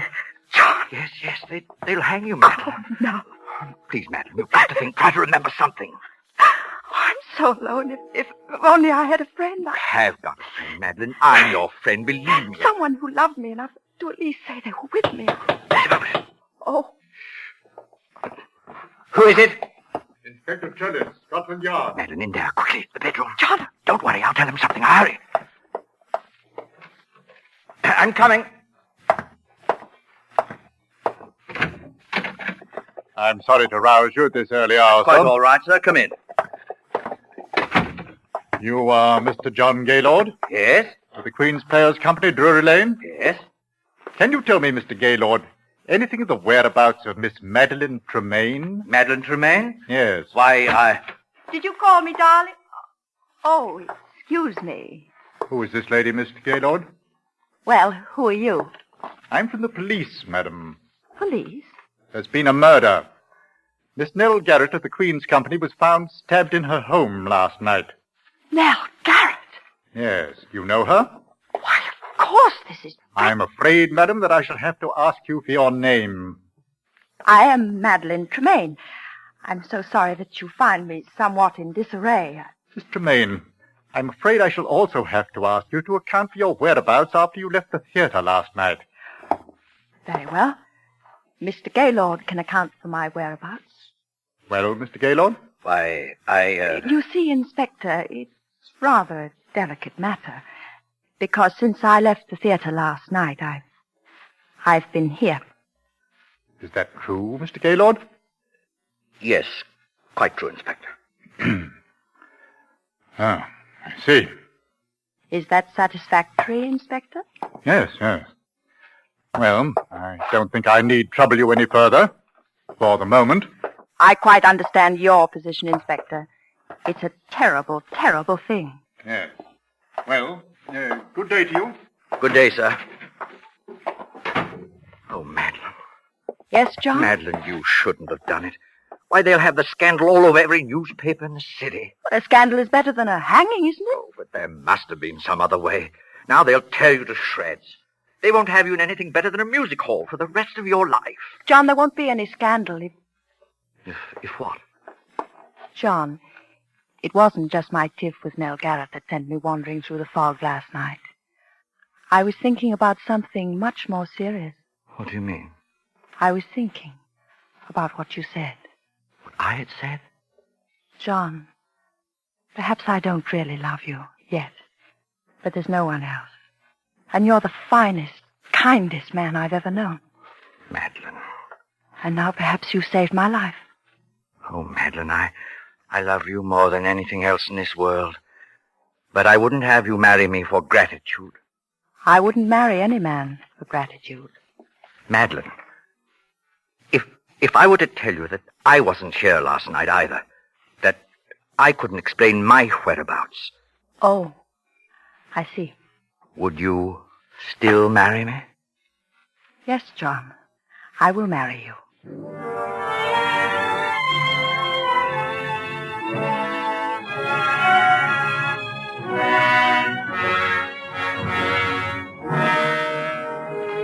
For Suspense, Roma Wines are bringing you Angela Lansbury in A Thing of Beauty.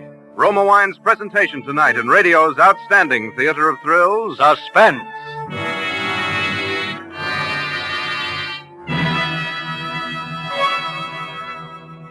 Between the acts of Suspense, this is Truman Bradley for Roma Wines. Whether you serve wine infrequently or often, enjoy the better taste of Roma Wines. Yes, Roma Wines give you more pleasure with every sip, or better 3 ways, in fuller bouquet, richer body, and better taste. To bring you better tasting wine, Roma begins with California's choicest grapes. Then, with ancient skill and wine-making resources unmatched in America, Roma master vintners guide this grape treasure unhurriedly to tempting taste perfection. These choice wines are then placed with mellow Roma wines of years before. And from these reserves, the world's greatest reserves of fine wines, Roma later selects for your pleasure. This holiday weekend, enjoy rich Roma California port or Tokay. Serve after dinner or in a tall glass with ice and soda as a refreshing warm weather cooler. Served any way, Roma tastes better. That's why more Americans enjoy Roma than any other wine. That's R-O-M-A, Roma, your best buy in good taste. And now Roma Wines bring back to our Hollywood soundstage Miss Angela Lansbury, who as Madeline Tremaine resumes the recital of her brilliant and stormy career. It is a tale told to 2 clergymen in a darkened room. A tale well calculated to keep them and you in suspense.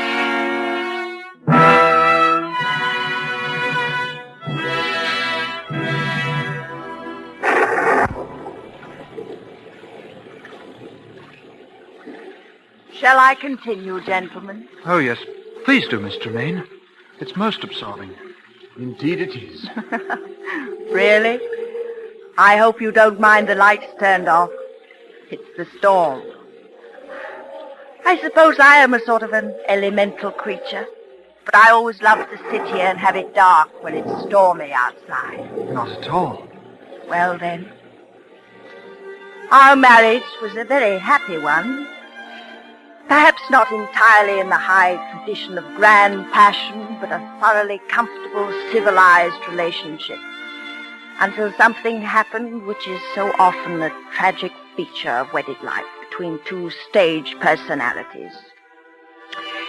You see, for the first 2 seasons, John and I always played together. And then managers began to ask for me alone. What could I do? I was young, just reaching the peak of my career.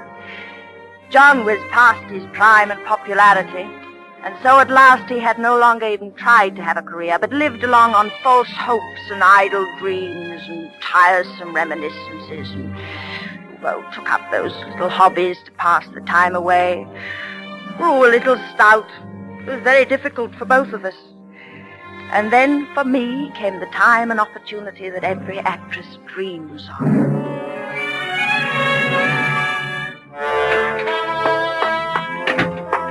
Ah, mademoiselle. Hello, Susette. I've got the most wonderful news. The most wonderful, wonderful news. That you, Madeline? I'll tell you all about it later. Oui, mademoiselle. Yes, John? Come in here a moment. I want to show you something. Where are you? I'm in here in the den. Oh, good heavens. Now what? I thought I'd keep it a secret until I had my first exhibit, but I couldn't wait. I've taken up etching. Etching? Yes. Look, here. What's that? You? What? Well, it's only the copper plate, of course. You see, the whole principle of etching is... Oh, Madeline, look out. What's the matter? You almost knocked over that vat of nitric acid. One drop of that on your beautiful white skin would burn a hole right through you. Well, if you must have that sort of thing around, darling. Well, of course, that's the whole thing. You see, the sketch simply scrapes the wax off the copper plate. Then you drop it in the acid. Well, that's very interesting, darling, but... Oh, yes. Well, tell me, what happened in town? Anything? Anything? Everything. Some plans, eh?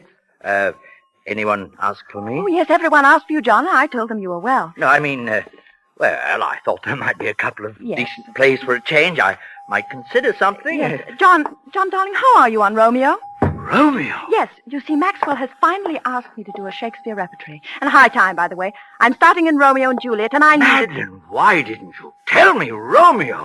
We'll be a sensation. It's just the very thing I need. I know. To... Now, John... I can do it all right. Take off a little weight, brush up in the lines. I've done it before, you know. I know. John, darling. Madeline. Oh, you're the dearest wife and the best friend a man ever had. You know, lately I've actually wondered sometimes if you might not think I wasn't... Oh, my darling. I know, John, but don't count too heavily on this. I'm not quite sure yet that things will work out. Work out? How else can they work out but perfectly? Very well. I'd like to begin reading here at home first, tomorrow evening.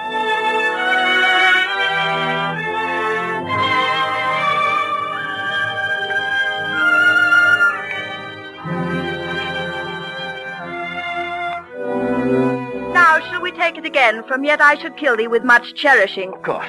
No. Yet I should kill thee with too much cherishing. Good night, good night.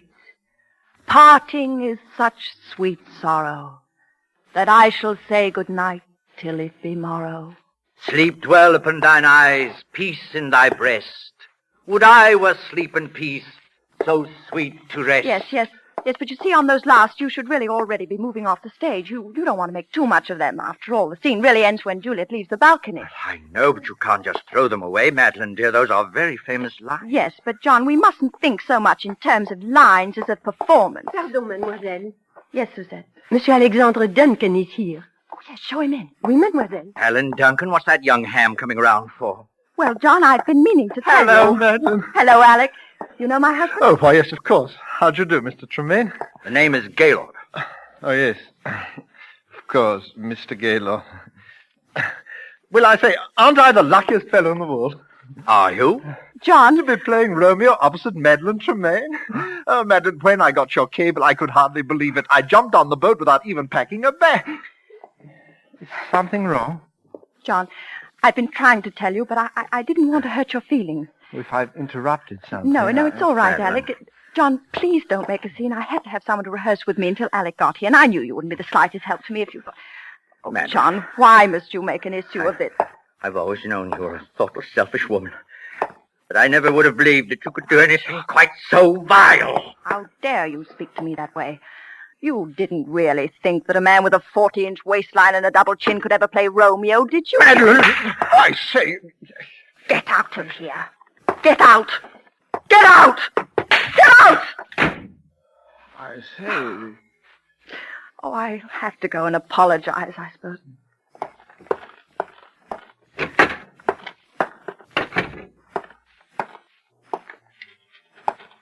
John, I want to talk to you. John? Madeline, be careful of that acid. Acid? Oh, John, I'm terribly sorry for what I said. It was beastly of me, and It's quite all right, Madeline. Oh, John, I knew you'd see it that way when you came to think. Yes, because you see, I am going to play Romeo. Oh, really, John? Must we go through it all over again? Madeline, I've forgiven and forgotten a lot of things since we've been married. I pushed you out in front. I've given you the spotlight. And watched your regard for me become somewhat less than for your servant, if somewhat more than for your dog. John, now look here. But this, if only for my self-respect, I will not allow to dangle before my eyes the thing that I wanted most in all the world, except your beauty, that I gave it up for. The thing I've been wanting so much I didn't dare admit it to myself. And then to have you snatch it from me. No, Madeline, no. Waistlines and double chins can be concealed, but a mean spirit, never. This one thing you can do for me, and you will. John, really, you're being You see, a fool. I've always known that you married me to save your career and to keep my mouth shut. But there's one thing you haven't known. Where I was the night Nell Garrett was murdered. Where were you? I was at Nell Garrett's home. Well, that explains quite a number of things, doesn't it, John? Madeline, where did you get that gun? I always thought someday I might need one. Don't come near me, John. Very well, John, I warned you. You monster! You terrible monster!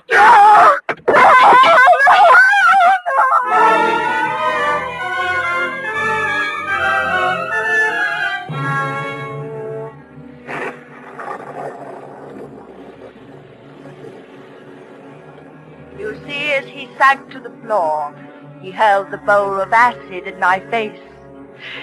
It was a frightful thing. Of course, it was self-defense. And I was never even brought to trial, particularly when I told that it was he who killed poor Nell Garrett. But I suffered a complete nervous collapse. I suppose I never really recovered. And yet Providence always seems kind to leave something to be thankful for, even in the worst of tragedies. Because, you know, not a single drop of acid ever touched me. I suppose if it had, I should be horribly disfigured to this day. Well, have I bored you, Mr. Sedley? Oh, no. Oh, no, Miss Tremaine. Goodness gracious. Well, Madeline, the storm is almost over. I think we'd best push on. Must you? Well, excuse me for just a moment. Oh, of course, my dear. Oh, my word. The poor woman. Yes. I say, look here. What is it? This mirror. It's not a mirror at all. It has a picture pasted in it. The photograph that's in the study. Oh, poor Madeline. Father Bentham, Mademoiselle would like to speak with you a moment before you go. Oh, yes, of course. Very well. I'll only be a moment, Sedley. This way, Father. Thank you. Ah, Father. Well, Madeline? You may turn the lights on, Suzette, as you go. Oui, Mademoiselle. So that is your young curate, Father Bentham. Yes. Do you like him? He seems like a dear boy, but... But what, Madeline? I'm afraid I can't see him again. Madeline, why? Well, I don't want to hurt his feelings, but it would not be the same. You have been my only true friend in all these years.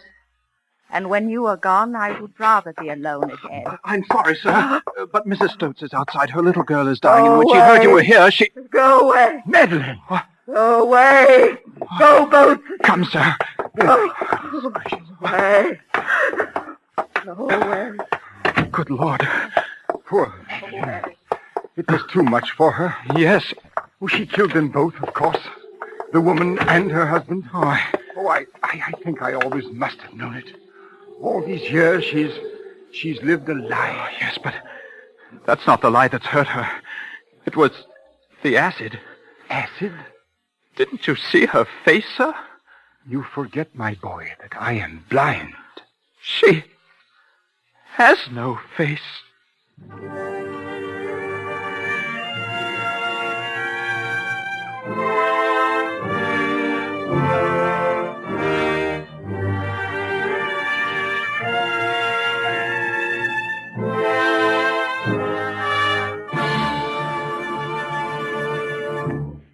Now, Roma Wines bring you Hume Cronin in a remarkable tale of suspense.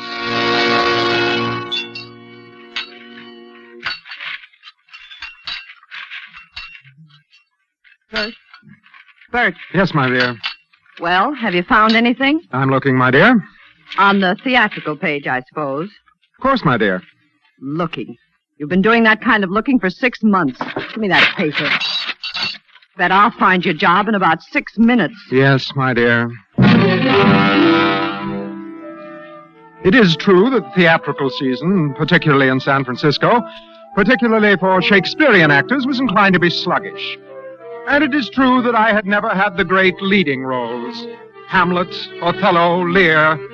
Although my success in supporting parts amongst amateur groups had been little short of dazzling. It is also true that these successes were of some 15 seasons past. Still, the talent of your true artist is not to be thwarted or denied. But this was a matter which I had never properly succeeded in demonstrating to my wife, Elizabeth.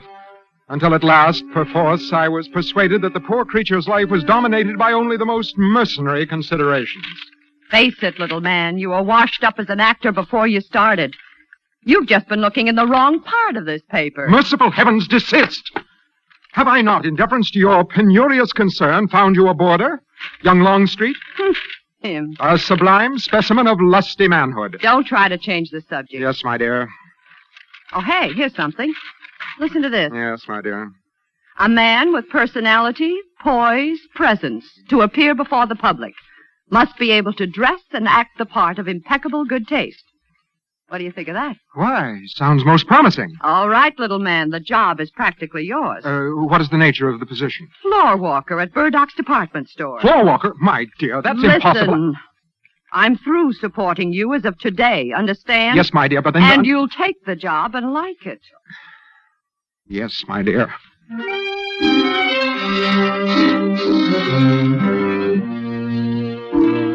With deep misgivings, I accepted the position. Nevertheless, I carried my role with dignity, undismayed by the tittering clerks who found in my wing collar a curious novelty. Months passed. Uncomplainingly, I bore the yoke of my disgrace. But the strain of long hours began to tax my strength. One day I was feeling particularly unwell. I left the store early and picked up my car in the parking lot. My only thought was to reach the haven of our modest residence on the opposite side of San Francisco Bay, but even driving was an effort. I was faint by the time I reached the checking station on the approach to the Golden Gate Bridge. Hi, Mr. Matthews. Hey, you're early today. Hey, what's the matter? You look It's my head again. Probably migraine. Oh, here's your change. You know, you ought to take better care of yourself, Mr. Matthews. Now, if I was you... I'll be all right. Diet's the thing, Mr. Matthews. Now, they say if you eat... As I drove slowly across the great high span of the bridge and on through the Marin County hills, I knew, by some sixth sense perhaps, that this would be the day.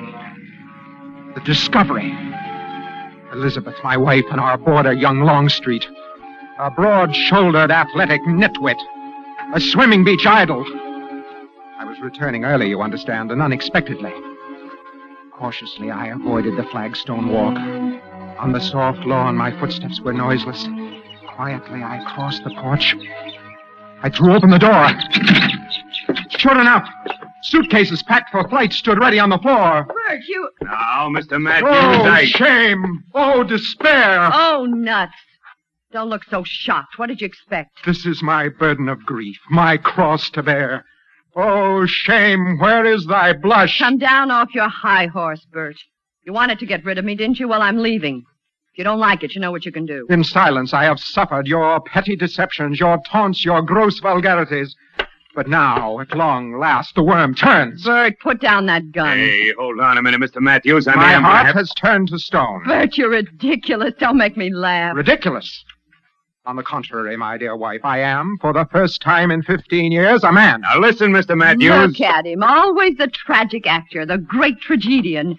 You're positively silly with that revolver trembling in your hand. Give it to me. Keep your distance. I warn you. Now look here, Mr. Matthews. Betty and I have got... Don't worry, handsome. The little man won't shoot. I know him too well. Now give me that gun. I warned you. I said give me that gun. Oh, that you had 40,000 lives. One is too poor, too weak for my revenge. Hit him, handsome. Well, we're on our way. Bring the suitcases, handsome. Shall I hit him again, Betty? Oh, the little man won't bother us anymore. Oh, just one. For luck, huh? Oh, suit yourself. Yeah. So remember me. Bye. Be seeing you, little man. Wait. So long, Matthews. Don't take any wooden nickels, huh? Elizabeth, wait. What for? We've got places to go. Please, Elizabeth. I am the vanquished. It is I who must go. Pride compels it. I shall go far away. Disappear, vanish from your life forever. He's nuts. Quiet. What's this you're trying to say, Bert? You're offering to disappear? Vanish, scrap? Precisely. Put down the suitcases, handsome. The little man has something up his sleeve. Sit on the floor, worm. And remember, we haven't got all day to talk. Please understand, dear wife. In my disappearance, in my seeming death, if you will, there are certain advantages to be derived for all concerned. I'm listening. My life insurance policy, for instance. $20,000. Not an inconsiderable sum. Say, I'd forgotten about that. Yes, but softly, dear wife, softly, let me finish. I was thinking rather of other advantages you would derive.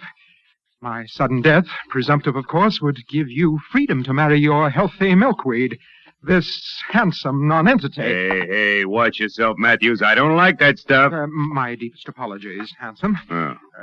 Now, Elizabeth, to the subject of the insurance. Even in my far-off oblivion, I'll have need of money. I thought perhaps you would collect the money and... And what? Forward it to me. Oh, so that's it. You're not the fool I thought you were. There are mutual advantages, as I have indicated. I would have the $20,000, a trifling reward for my sacrifice. You would have a well-furnished home and handsome. Maybe you've got something. Let me think it over. I don't get it at all. You will, handsome, you will.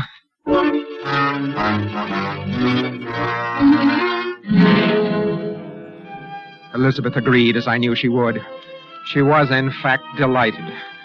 Longstreet gave us brief pause, but in the end, my charming wife persuaded him. Due to early training in the theater, the strategy of my demise was masterful. After 3 days' rehearsal with my two accomplices, I drove to the checking station of the Golden Gate Bridge. I was careful to enter the gate manned by my acquaintance. How you feeling today, Mr. Man? I protest, sir, with emphatic emphasis. I don't get you. This toll levy upon the use of a public thoroughfare, by my conscience, it's unsocial, immoral, a downright swindle. Hey, what's got into you? Come on, pay your fare. I know you not, magpie. Huh? Are you carrion? Who, me? Are you fowl, flesh, or fish? Here, vulture, your pound of flesh. Hey, look, Mr. Matthews. Hey, you better see a doctor.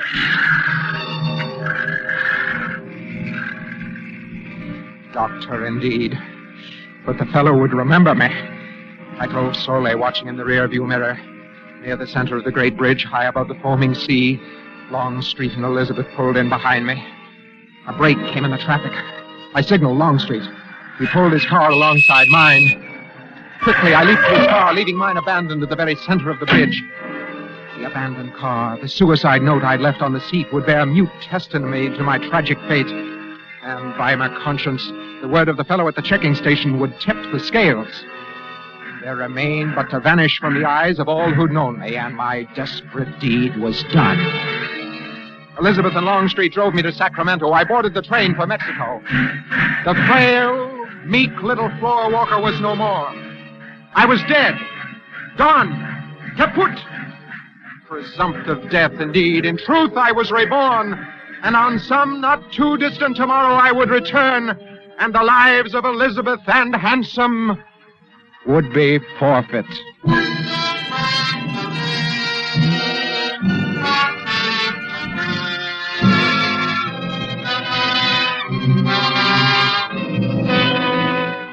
For Suspense, Roma Wines are bringing you Hume Cronin in Make Mad the Guilty.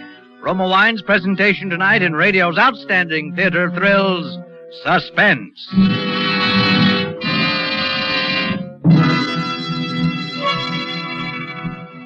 Between the acts of Suspense, this is Truman Bradley for Roma Wines.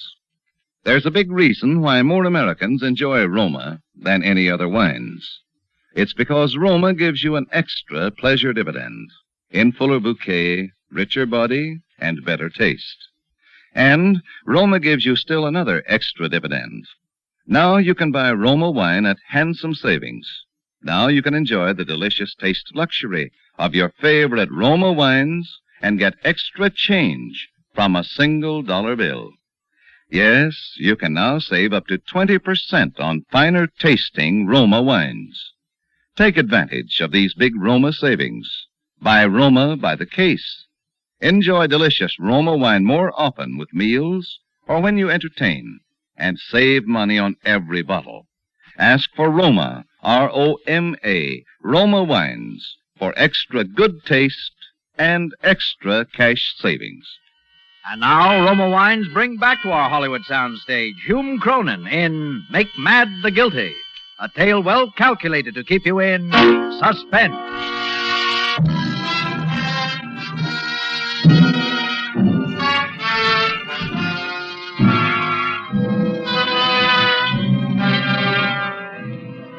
Yes, the frail and meek little floor walker was no more. In Mexico, a new man wore my shoes. I became a man of purpose and daring. Through the art of makeup and disguise, I gave myself a villainous and frightful appearance, corresponding to my new character. I returned boldly to San Francisco with no fear of recognition. Thus was I privileged to read in the local papers of my own suicide and later of my wife's marriage to young Longstreet. Weeks passed. I learned Elizabeth had received the insurance money. I was well aware, of course, that she had no intention of giving me any part of it. The moment of final settlement had arrived. Late at night, as befits one returning from the grave, I rang the bell at the cottage I once called home. Oh!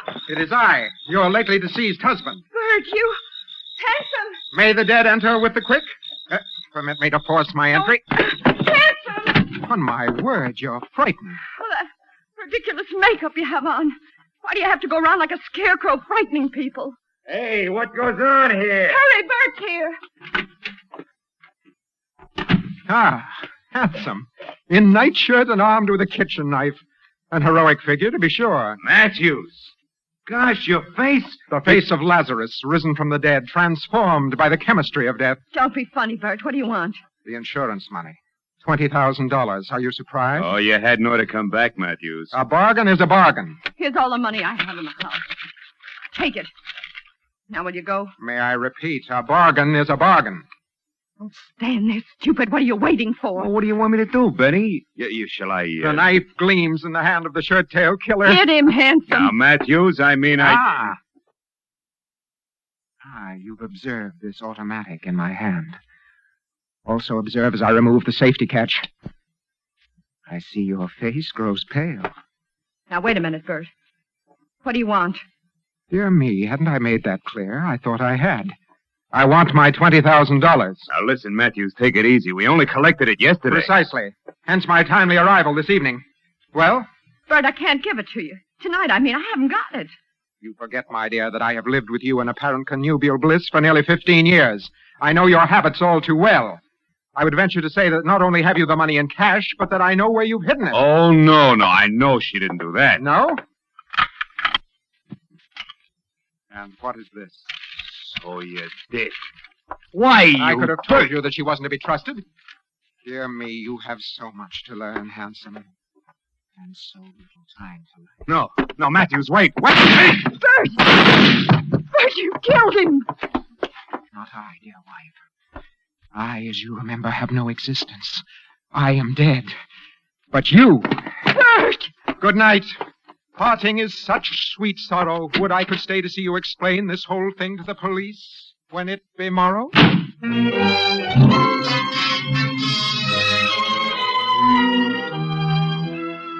Perhaps you see it now, eh?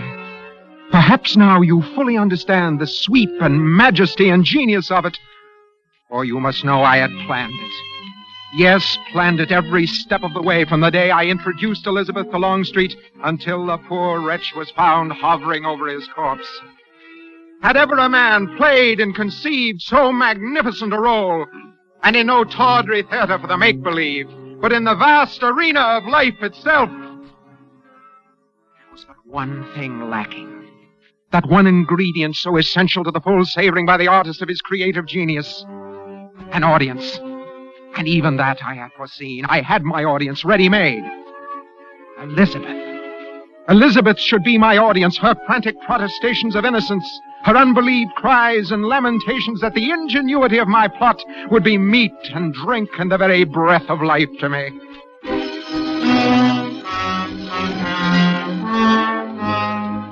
By a slight alteration of my appearance, I was able to attend her trial. Like a spectator at my own play, I could not have directed the performance better myself. Then this remarkable woman, with the murder weapon still figuratively reeking in her hand, has the temerity to tell this court and this jury that the crime was committed by a former husband who conveniently rose from the dead and then disappeared once more into limbo. No, ladies and gentlemen of the jury.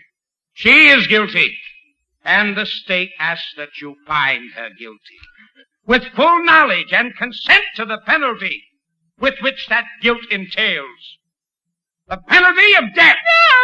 No, he's alive! He's alive!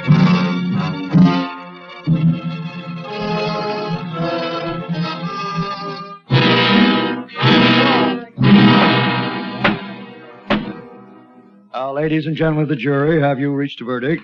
We have. I'll find you, the defendant, Elizabeth Longstreet, guilty or not guilty. Guilty.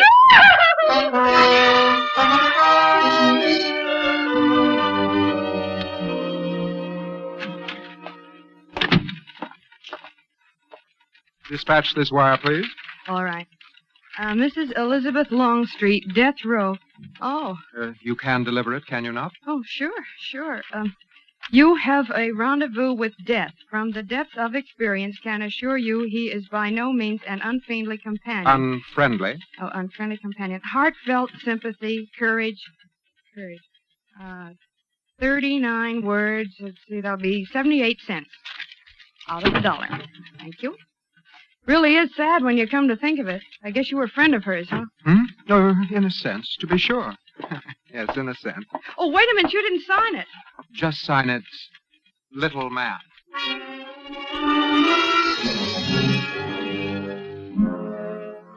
The next day, I eagerly scanned the papers for the outburst that this sensational communication must certainly cause.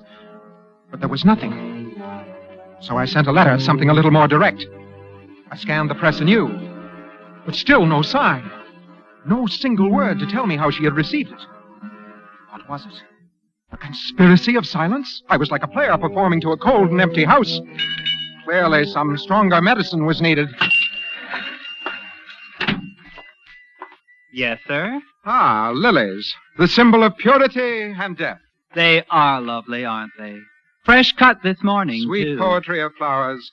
A most delicate yet firm reminder of my unwavering concern. Do you wish to make a purchase, sir, or... decidedly. Give me all you have. I wish them sent by special messenger.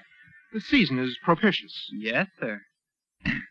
Where to, sir? To Mrs. Elizabeth Longstreet, Tehachapi Prison, the death house. Mrs. Elizabeth?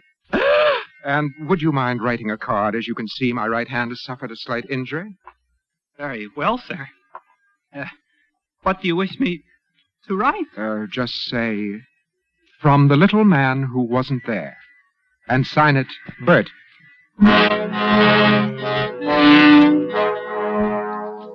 My own name, you see. That surely would bring results. But no, nothing. Once again, nothing. I saw it now. She was playing with me, deliberately playing with me, concealing my communications from her jailers. And my time was running out.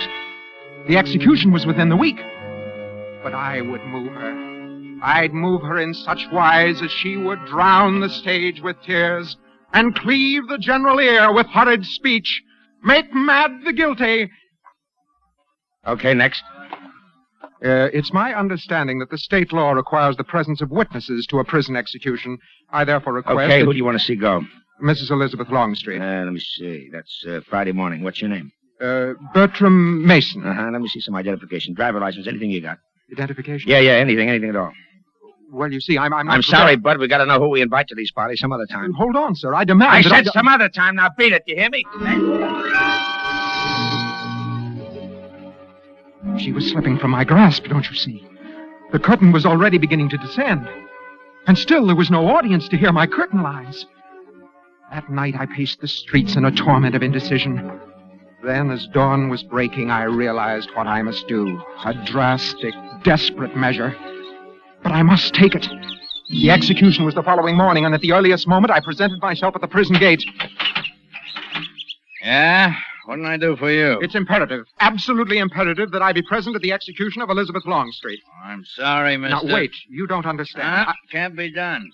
Oh, if you was a relative, say... That's it. That's what I'm trying to tell you. I am. I am related. Yeah? Well, that might be different. How are you related to her? I am her husband. Her husband? Oh. Now, don't try to get funny, mister. It just so happens she murdered her husband. No, not him. Her former husband. The man whose name was mentioned so often at the trial. They thought I was dead, but I'm not. I'm Bert Matthews. Oh, a crackpot. I'll save it for a soapbox, brother. No, now, wait. I can prove it. She will recognize Sure, me. I know. Now, run along. I implore you. I beg you, call the warden. Tell him that there's a man here.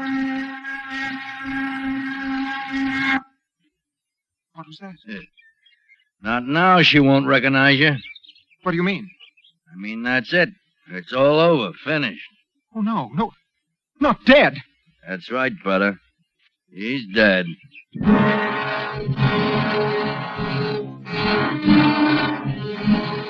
Suddenly my life was empty, and all my plans of triumph were as ashes in my mouth. Hers had been the triumph, not mine. Hers the tragic spectacle, hers the hour upon the stage. Now, in truth, was I really dead? For who now would applaud my artistry? Who would believe my tale or even recognize my face? Only tragedy and death gain recognition. Yes. And therein was my answer. Therein at last would I breach the portals of undying fame, leaving behind me a manuscript setting forth the facts in full detail. I would actually die. The first man in history to die and come to life, and die again since Lazarus.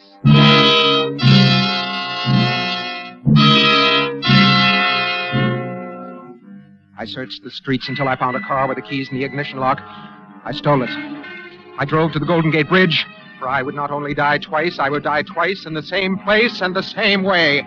I drove past the gateman and on. Hey, wait! On the very highest part of the parapet. I would stand while horrified onlookers gazed helplessly.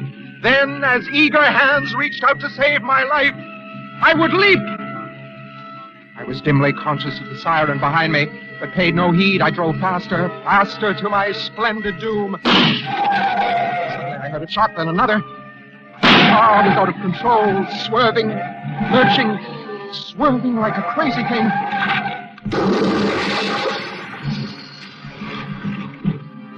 I think for a moment I lost consciousness.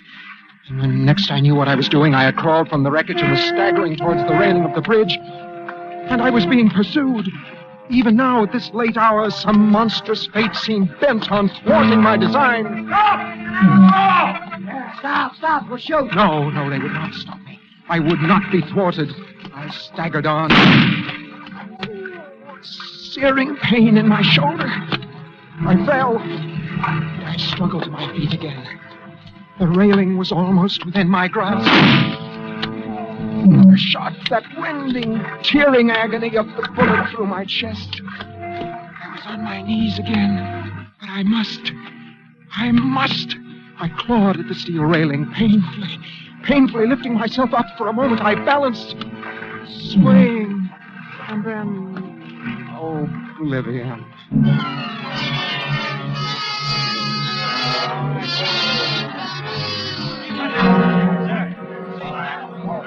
I heard their voices coming to me from a long way off, like voices of the dead. Stand back. Why, this guy isn't Playboy Evans. The same license number. Well, I wonder why he ran. Yeah, it's tough, and he looks like such a honest little guy.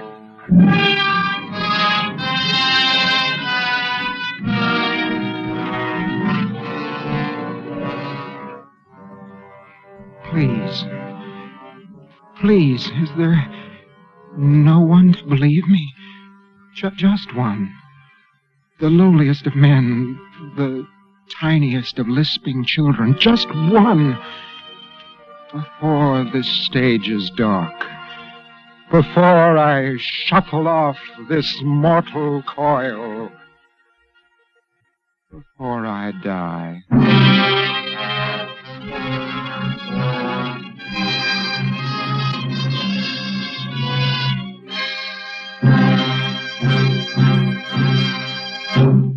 And now, Roma Wines bring you Miss June Havoc in a remarkable tale of suspense. She's here, Diana. Get W.C. Tell him, will you? And Jensen, take on those 40 Western Union boys that were supposed to come out and sing Here Comes the Bride. Very good, sir. And everybody take it easy now. Keep calm. What do you want to do? Give her a nervous breakdown? Right this way, boys. Hello, darlings. Hello, everybody. Madame is home again.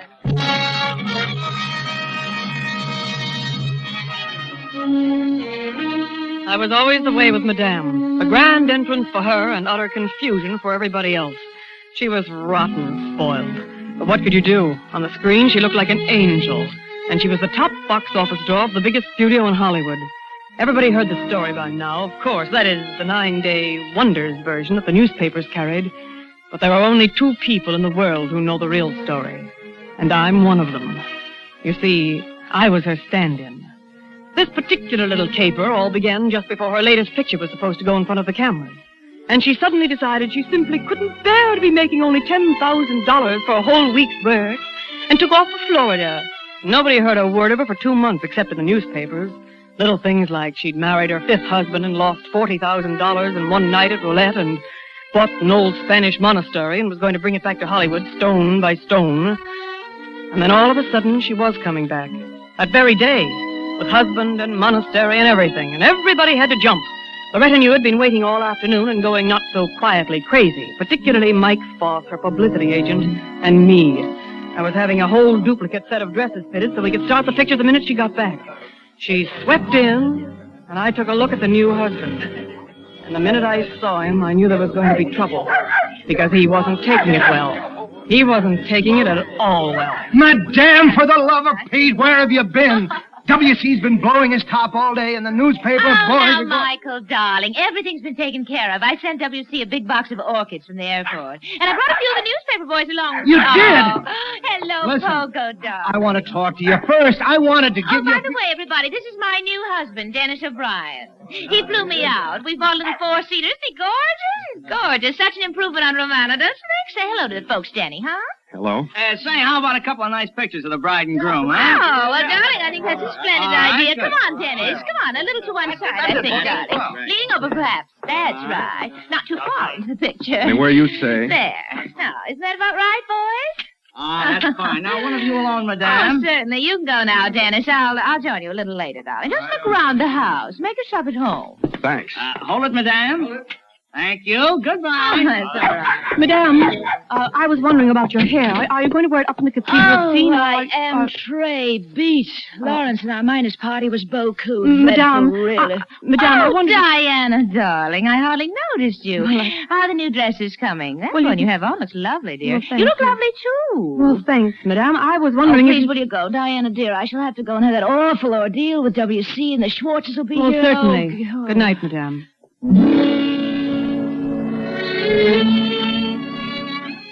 You see what I mean? I won't say I didn't hate her, because I did. But I was used to it by now. It was a living, and better than pounding a typewriter or getting mauled in a modeling agency. And I made my way back through the big, gloomy house to the study where I'd left my things.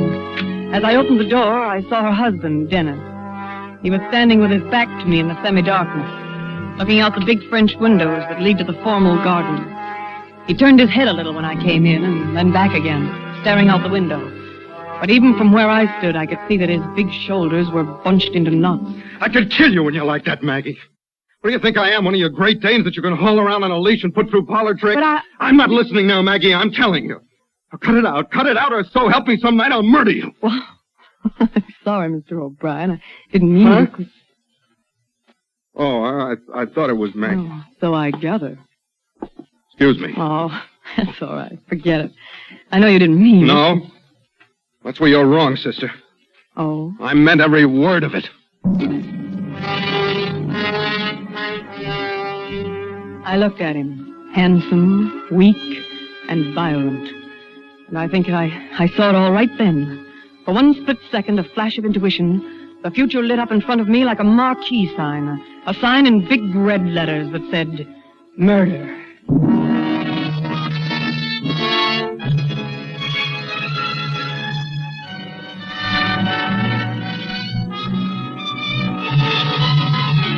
For Suspense, Roma Wines are bringing you June Havoc in Stand-In.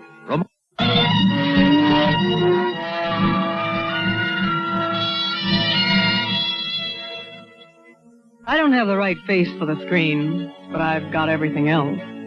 And Denny knew it. I didn't keep it a secret from him either. Not that I had to flaunt it at him. He was married to a slightly sagging movie queen, at least 10 years older than I was. And he was only human. Not that I said anything either. For a week I hardly spoke to him. First because it was smart. And then, being Madame's stand-in, because I was busy. There was all the flurry of getting the picture started, costumes and tests and so on, and finally the Academy Award dinner. Perhaps the less said about that, the better. It was Olivia de Havilland who got the award, of course, not Madame. And she found out about it just before the dinner and threw a wing-ding. But we got her out of there and brought her home before she caused too much damage. And Mike called a doctor, and he gave her a sedative, and then Denny and I were alone for the first time. All alone in that big, rambling mausoleum of a house. Diane? Yes? Come over here, won't you? I'm all right here. Then I'll come over there. I'm not used to these big spaces. But keep a little space, huh, Denny? I'm not used to no space. I know. I've got no business even looking at you. But what? For a week now, I've been watching you. Thinking about you. I know. Did you? Well, those things don't usually happen to just one person, Denny. Takes two. Diane. Oh, wait a minute, Denny. Why? There are a couple of things we'd better get straight. All right. Oh, Denny, you poor, big, beautiful character, you. Why did you have to marry her? Well, things look a little different sometimes from where you are, and they do when you get there. And where were you?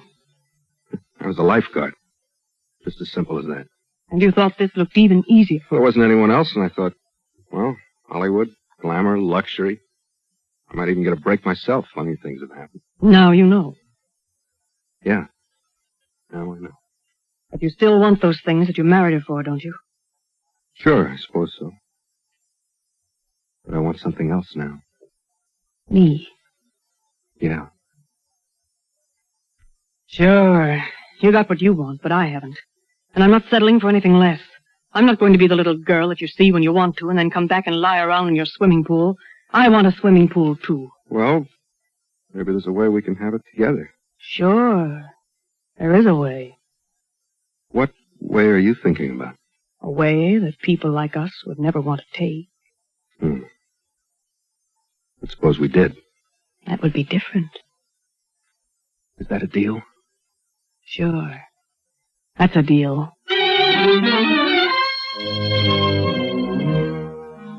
Casual. The light touch. But it was there just the same. We never spoke about it after that. Things went along and, well, I'm only human, too. But there was always that understanding between us. All that time we were just waiting, I guess, for what they call in the crime stories, the opportunity. And then, on the last week of the shooting schedule on Madame's new picture, it came. There was only one more take before we knocked off that day, so I was free to go home. But everybody else was jumpy and irritable as usual, particularly Madame. And then I saw Denny walking down the stage. Don't blame me for holding up the picture. You're the director, I'm not. Oh, please, Madame. I'll be ready any time you say. Make it 10 minutes. Well, really. Okay, fellas, move in for the close-up. Oh, hello there, Maggie. Oh, it's you. Yeah, when are you quitting? Oh, Dennis, how do I know? I'm not the director. I'm merely the star. You know, we're supposed to be aboard the yacht by 7:30. There'll be people waiting. All right, let them wait. Yeah, but yesterday you said that Oh, you wanted... yesterday I said one thing. Today I am working. Now shut up and leave me alone. Don't talk to me that way, Maggie. What? I'm your husband, remember? Yes, and I've had about all of that I can stand, too. Now you get out of here. Do you hear me? Get out of here. Hey, Maggie. And you might start looking for a good divorce lawyer. I think you're going to need one. Hello. Oh, hello, Diane. Let's take a little stroll out to the gate, shall we? I could use some fresh air. Come on. We'll duck out the big stage door here. Okay. Well, it doesn't look like I have much longer, does it? Not much. Now or never. I'm not quite sure I know what you're talking about, Denny. Let's quit kidding ourselves. You know what I'm talking about. If she divorces me, we're finished. You're finished. All right, I'm finished. So if we are ever going to do anything, it's got to be now. All right, let's quit kidding ourselves. Are we going to do anything? I would, if I knew how. There's the guard at the gate. Good evening, Mr. O'Brien. Miss Burton. Hello. Hey, Madame, can I please have your autograph? Afraid you got the wrong gal, Sonny. I'm not Madame. You can't fool me, Madame. You're shooting that picture, Carmelita. Oh, go on, Peter, will you? I even seen you in the same dress lots of Oh, times. sure, they fixed me up to look like Madame, but I'm not. I'm only her stand-in. Stand-in? Come on, Diane. Wait a minute. Look, Sonny.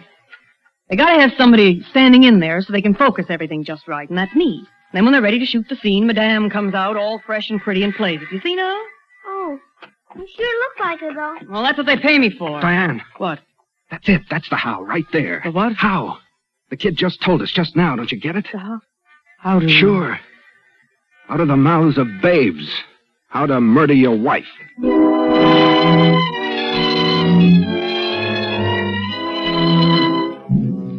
whole thing would take about 20 minutes. It had to be timed and planned to the split second. We planned it for the last day and the last shot of the picture, when everybody lets down and gets sort of half hysterical at the idea that the thing is finally over. The shooting schedule was made for us. The last shot with Madame was on an enormous set of a cathedral interior, with the camera pulling back half the length of the stage. It was shot silent. There was no dialogue and no sound. We figured the shot for about 10:30 at night, and we were almost right on the nose. They finished the close-up, and the sound men had shoved their mics and things over to one side of the set, and the director and the cameraman were lining up for the long shot. We'll be ready in about 20 minutes, Madame. Well, I'll be in my dressing room. Call me, if you please. Oh, what a relief. What a blessed relief. It's almost... Oh, Madame. Yes, my dear. You won't need me anymore, will you? Oh, no. No, my dear. Run along. Run along and enjoy yourself, and thank heaven you're not a star. Thanks. Good night, Madame. Good night, dear. Well. Dennis. Hello, Maggie. I've been beastly to you lately, Dennis, really. Come along to my dressing room. We'll have a little talk. As I was leaving the stage, Denny was taking her back to her dressing room. It was 10:40, and I knew exactly how he'd look at her, and what he'd say, and what he'd do. Close the door, Denny. Yes, that's it. Do sit down. Make yourself comfortable. No, thanks. Oh, don't be silly. There's just one more take, and You're then not going to make it, though, Maggie. What do you mean? I mean, you're through, Maggie. Through. Dennis!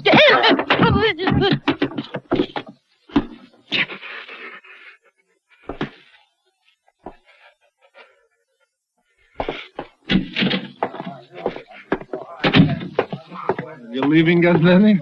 Yeah, I got my orders. She said to call her when you're ready. Okay. Night, then. Night.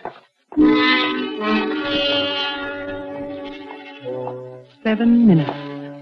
7 minutes were gone. Now he'd be passing the guard at the stage door. Good night, Mr. O'Brien. Night. And now he'd be walking down the studio street and turning the corner at the other end of stage 1 and strolling over to the guard at the main gate. Hello, Mr. O'Brien. Going home now? I wish I knew. You married, Matt? I know what you mean. Well, I got my orders, and all I can do is carry them out. Ours not to question why, huh? Yeah, that's right. You waiting for Madame? Yep. She told me to wait until exactly 11 o'clock, and if she wasn't out here to go on home, so I got 10 or 15 minutes to kill. Cigarette? Oh, thanks. Don't mind if I do. He'd stay there now. He'd stay there until it was time. It was 10:49.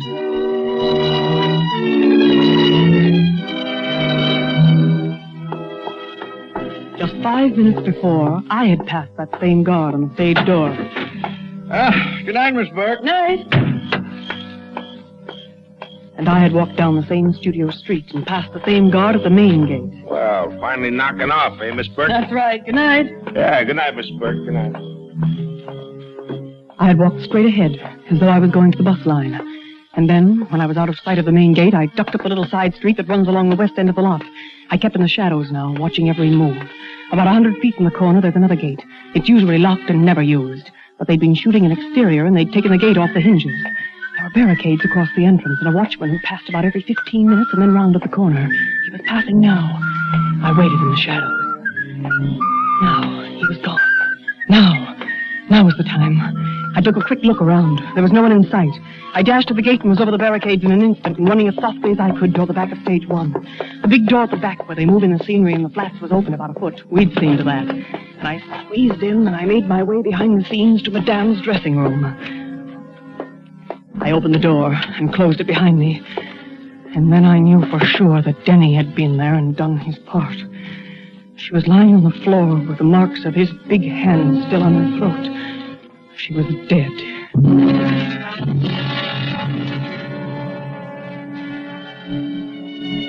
It was 10:57. I had on the costume with the veil over my face, and there was nothing to do but wait. Wait there, shut up in a little room with a dead woman. For them to call her, and for me to play her part. I tried not to look at her lying there, and finally... We're all ready, Madame. I waited for the steps to die away, and then I opened the door. As Denny had said, it was now or never. I walked out and took my place on the set. You ready, Madame? I nodded my head. Rolling. Rolling. Speed. Action.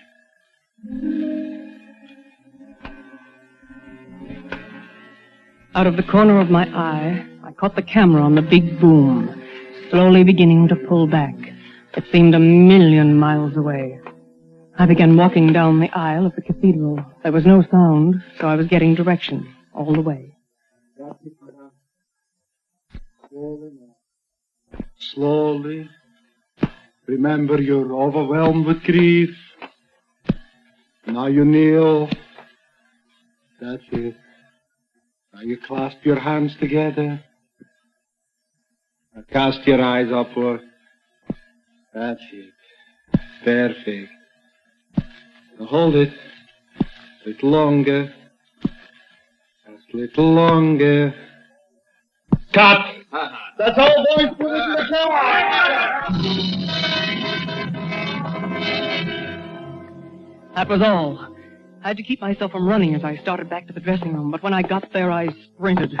Around the corner and out to the big door. Denny's car was there all right, with the back door open, and I slipped into it and lay down on the floor of the back seat. It was 11 o'clock. Well, looks like my time's up. Yeah. A couple of minutes after 11. Guess she's not coming, huh? Guess not. Well, orders is orders. Yes, that's right, Mr. O'Brien. I could hear his steps coming over to the car, and then getting in, and then we were starting off. Good night, Mr. O'Brien. Good night.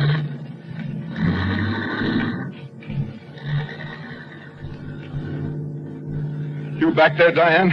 Yes, I'm here. Well, we made it, baby. We made it.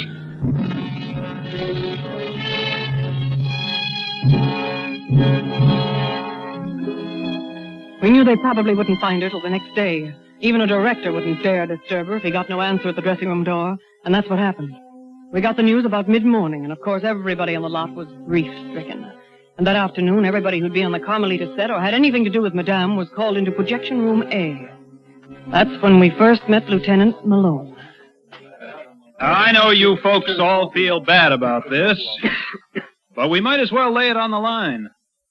The lady's dead, And someone who was on that set is the one who killed her. Now, you're the husband, aren't you? Dennis O'Brien? That's right. Well, you know how we work these things. Motive and opportunity. And just offhand, Mr. O'Brien, you practically got a corner on the motive market. I suppose I have. Oh, but Lieutenant, a dozen people saw Mr. O'Brien leave the set before she was killed, before she made the last shot, and he was out talking to the guard the whole time after that, and then he went straight home. He couldn't have done it. Yeah, I know. It's a good alibi. Awful good. Well, how do you know some stranger didn't kill her?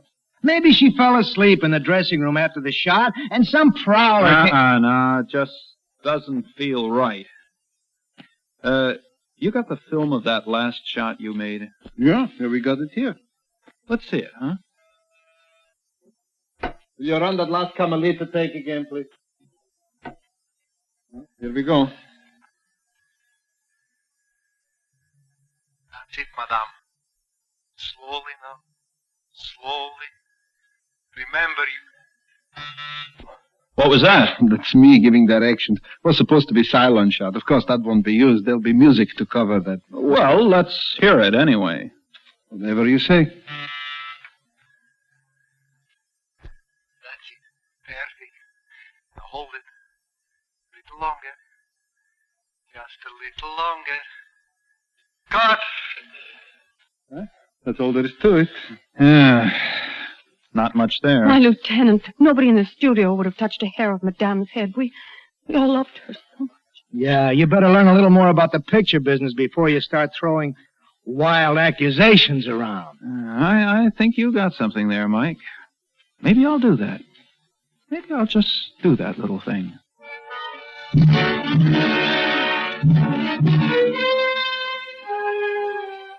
A month went by. Of course, Denny and I didn't dare see much of each other, but things were going along. I'd even had a couple of small parts. On the strength of all the publicity about Madame, somebody discovered that maybe I did have the right face for the screen. And then one day we got a call to go to Projection Room A, and there was Lieutenant Malone again. Just make yourselves comfortable, folks. I got something to show you. I hope it's more than you had the last time. Yeah, Mike, yeah. I've been learning the picture business, like you said. I learned a lot, too. All about silent shots and sound shots and wild track and dubbing and stand-ins. You were Madame's stand-in, weren't you, Miss Burke? Yes, I was. Uh-huh. You look quite a lot like her, too. Well, a little, I suppose. Oh, you'd fool me all right if your back was turned. Well, I've been fooling around down in the cutting rooms. I never realized before how much stuff got thrown away. I made a little collection of it. I want to show it to you. Here we go.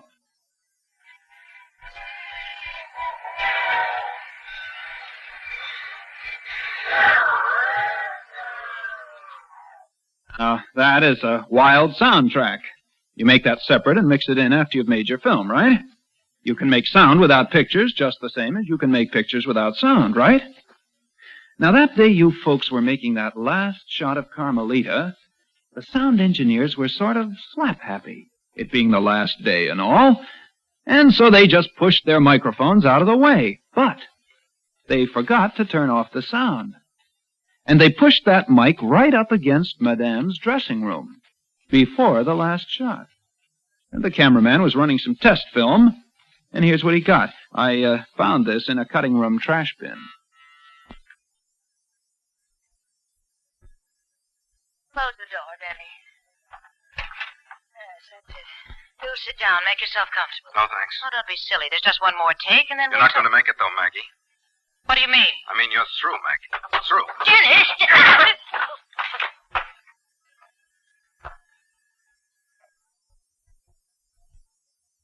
Well, I guess that's it. Huh, Mr. O'Brien?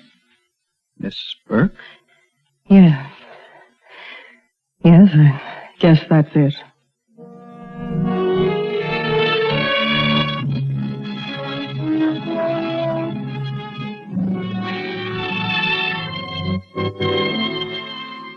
I haven't seen Denny since the trial. I wonder if I'll see him afterwards. If what the preachers say is right, I suppose I will. And of course, Madame will be down there, too. I can't think of any worse punishment than being her stand-in through all eternity. So I suppose that's what I'll get.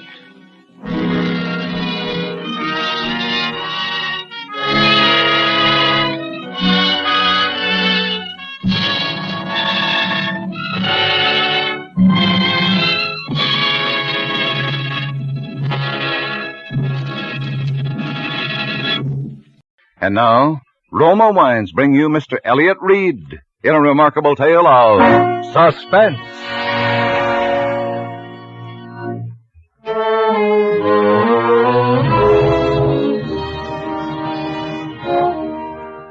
Helen and I had never been apart since our folks died. Never before that summer when I got a job at a mountain resort. She was supposed to go with me, wait on tables or something, and it was to be our vacation. But at the last minute, she decided to stay in town. She figured her boyfriend, Steve, might be coming home on furlough. I should have known better. My sister was such a kid. But I let her talk me into it, and I went alone. That was the beginning of the whole thing. That's when she met him, Phil Armstrong. If I hadn't gone away that summer, I guess Phil would be alive today.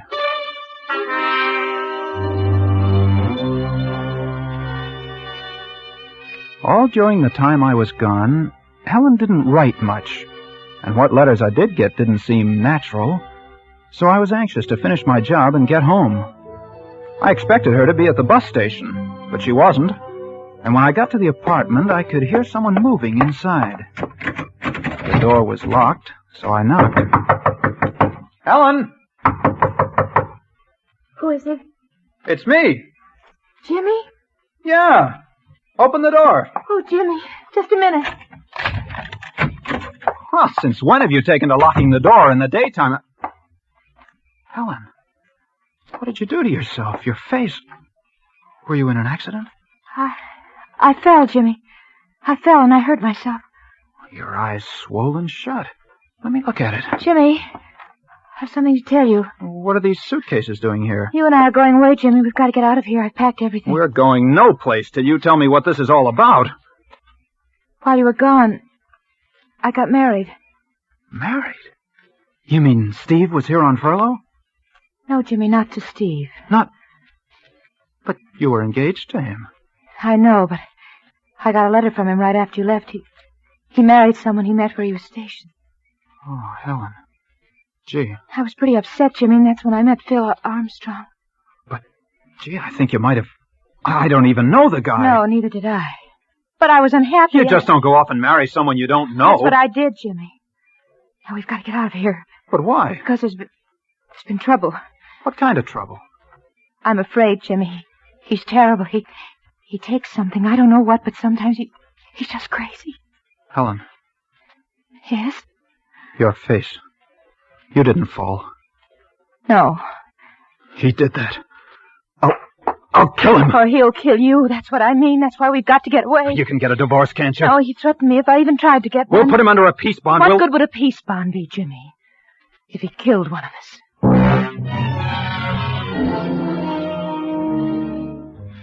So I let her talk me into running away. I guess I shouldn't have. But I knew that if I saw him after what he'd done to her... Well, anyhow, she looked so frightened. I thought it best to let her do it her way. We got to Santa Monica that night, and we stopped at a motel near the water. Well, a week slipped by, and Helen seemed to be forgetting. She didn't jump every time someone knocked at the door. I managed to get a job at one of the shooting concessions on the pier, and we both began to feel good for a while. Then one night late, as I came home from work, I heard voices coming from our apartment. I knew who it was, and I knew from what Helen had told me it would be foolish for me to go in unarmed. So I ran back to the shooting concession. I knew something was going to happen. It didn't take long, but when I got back, the lights were out, and the sound of voices was gone. I tried the door. It was very dark. And then, My foot struck something soft and heavy on the floor. I snapped on the switch, and the room was flooded with light. And I looked down into a dead man's face. Oh! I stood there shivering with cold and terror, looking down at that man. Although I'd never seen him in life, I knew this was Phil, her husband. There was a deep gash over his eye, and the blood still flowed from it onto the floor. I stepped over him and I ran into the bedroom. Helen! Helen! But there was no one in the bedroom or in the kitchen. And then I heard the front door open. Oh, Jerry! Close that door, Helen. Jimmy! Close it, do you hear me? Be quiet. Turn the lights out. Be quiet, I tell you. Oh, Jimmy. What have I let you in for? Stay where you are. Shh. Don't move, Helen. Who is it? I don't know. Keep quiet. Jimmy, it's Mrs. Gordon. She's going to unlock the door. Oh, just a minute, Mrs. Gordon. I'll get something on. Jimmy, what's going on in there? All the tenants have been complaining. Oh, some friends of mine, Mrs. Gordon. They were having a party. They're gone now. Jimmy Barton, you should be ashamed of yourself. Open this door. I want to talk to you. I'm not dressed. I was taking a shower. Well, slip something on. I'm tired. I was just going to bed. Jimmy, I told you I wanted to talk to you. Now, will you open this door? She has a pass key, Jimmy. All right. All right, Mrs. Gordon. Just let me get some clothes on. I didn't know what to do. I knew that she was determined to come in. Mrs. Gordon is a nosy old woman.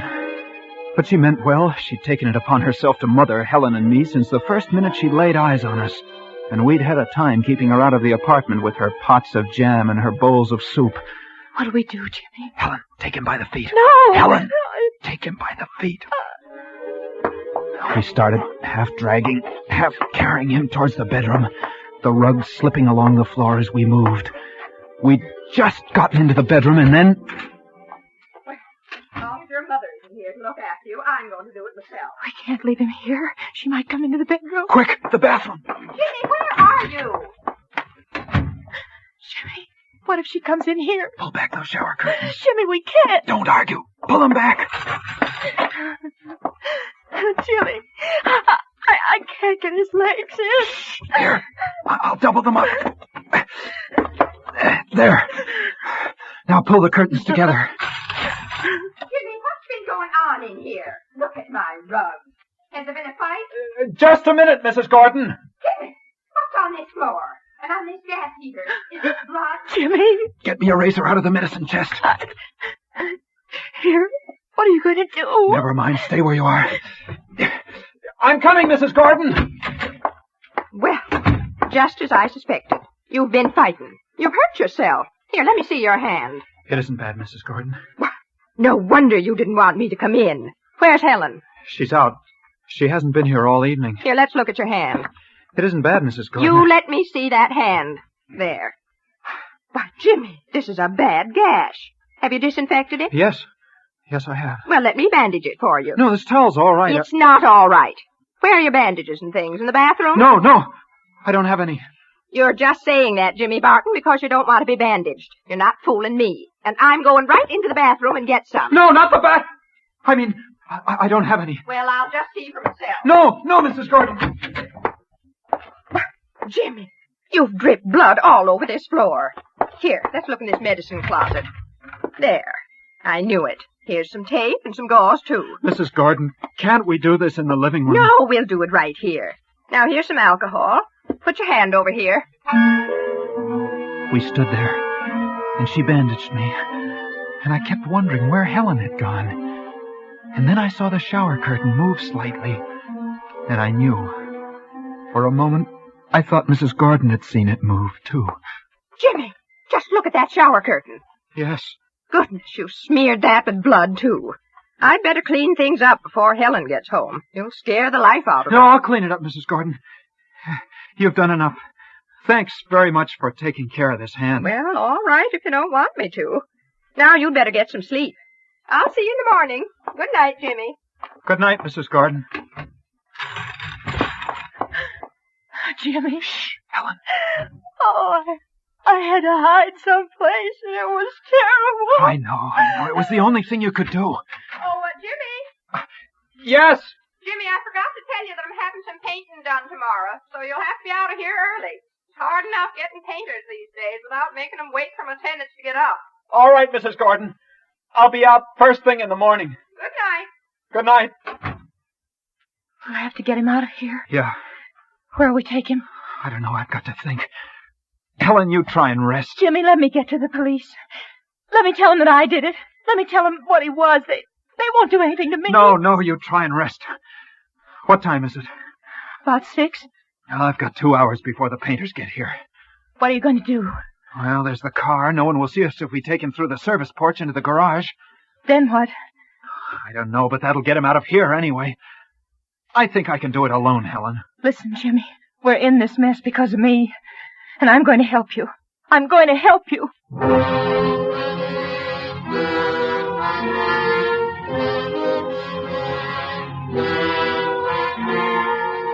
For Suspense, Roma Wines are bringing you Elliott Reed in Dead of Night. Roma Wines' presentation tonight in radio's outstanding theater of thrills, Suspense.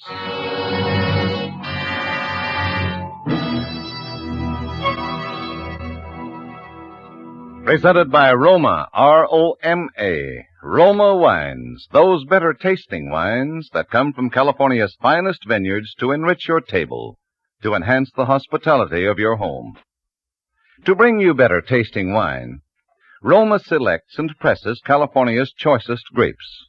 Then Roma vintners with ancient skill and winemaking resources, unmatched in America, guide this sun-drenched grape treasure unhurriedly to tempting taste perfection.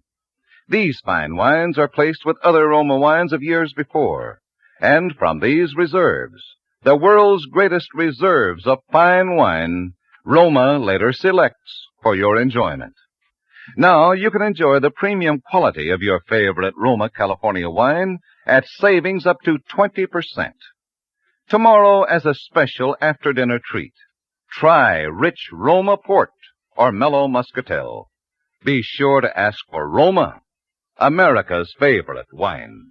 And now, Roma Wines bring back to our Hollywood soundstage Elliott Reed as Jimmy Barton, with Kathy Lewis as Helen, in Dead of Night, a tale well calculated to keep you in suspense.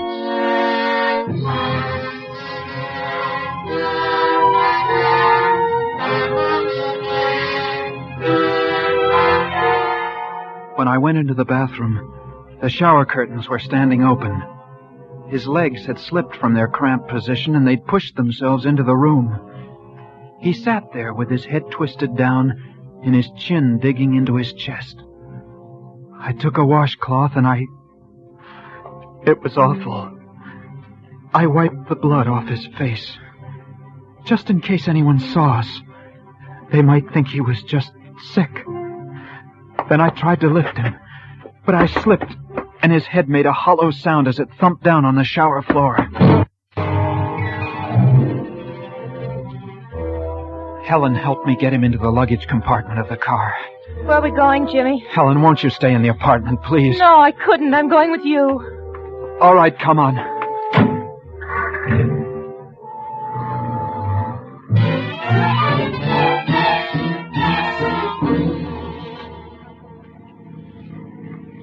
Lucky it's so foggy. Yeah.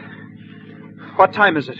5 to 7. The fog will be clearing soon. It'll be harder getting him out of the car Jimmy. than... What? Jimmy, there's a Santa Monica Pier. You can drive cars out to the end of it. Maybe we can... Yeah. It's worth a try anyway.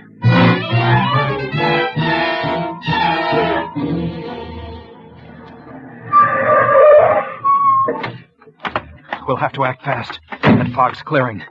You stay here. I can manage alone this time. I'll help you, Jimmy. You stay here this time. All right. Call me if you need me. I'll go around to the back. Keep your eyes open. All right. Jimmy, someone's coming. Who is it? I can't see it. Jimmy, it's a policeman. What? It's a policeman. Jimmy! Oh, it's Slugger Vanda. He's patrolman on the pier. Hal. Hello, Slugger. Well, When do you get your sleep, Jimmy? While you're working? Yeah, Slugger. But, I couldn't seem to remember if I'd locked up the old shooting gallery. So I came over this morning to have a look around. Oh, I see. This is my sister, Slugger. Helen, this is Slugger Vanda. How do you do? Hello. Well, you're an early riser, too, huh? Yes. Well, the fog's clearing up. Looks like we're going to get some sun today for a change. Yeah. Well, I guess I'll be getting back. Think I'll try and catch a few more hours sleep. So long. Yeah, so long. Oh, say, Jimmy. Yeah? Say, Jim, I have to take my wife over to a nursery today and pick up some plants and stuff, and I don't have a trunk on my car. I wonder if you let me use your car. Why, you have to drive me over to Malibu this afternoon, Jimmy. Yeah, I'd forgotten. Well, you can drive over in my car. How's that? Well, you see... Your brother thinks I'll wreck that beautiful car here? Oh, it isn't that, Slugger. Okay, then, okay. I'll be over about noon. I'll leave my car for you till I get back. I won't be home at noon, Slugger. Well, then I'll meet you at the entrance to the pier. How's that? All right, Slugger. Okay. Why'd you say you'd meet him? Oh, if I don't, he'll go over to the apartment looking for you. I mean, for us. And I don't want a policeman going over there. Oh. As we drove along the ocean, the fog cleared up rapidly. It was almost 8 o'clock, and some kids were already out on the beach playing around. Then I saw a group of early picnickers. They were unloading their blankets and umbrellas and things. I guess it was from them that I got the idea. From seeing them. Listen, Helen, I'm going to let you out of this car. You can't help me with what I have to do now. No. Jimmy, I'm staying with you. Don't argue, Helen. I'm not leaving you, Jimmy. We can't go back to the apartment with the painters there, and we can't leave him in the car. Slugger's liable to see us and pin us down to using it. There's only one place left. Where, Jimmy? Helen, get out of this car, do you hear? Well, but Jimmy, I haven't time to argue with you. Get out. I won't do it, Jimmy. Yes, you will. If I have to push you out. Jimmy, you're hurting me. There. Now, go back to the apartment. Get off that running board, Helen. I can't leave you alone, Jimmy. I want to help you. I'm not blaming you for killing him, Helen. But now you've got to do as I say. What? What did you say? I don't blame you for what you did. He deserved it. But now you've got to help me handle things. Jimmy, you've got to let me explain. Goodbye, Helen. Jimmy! I watched her out of the mirror.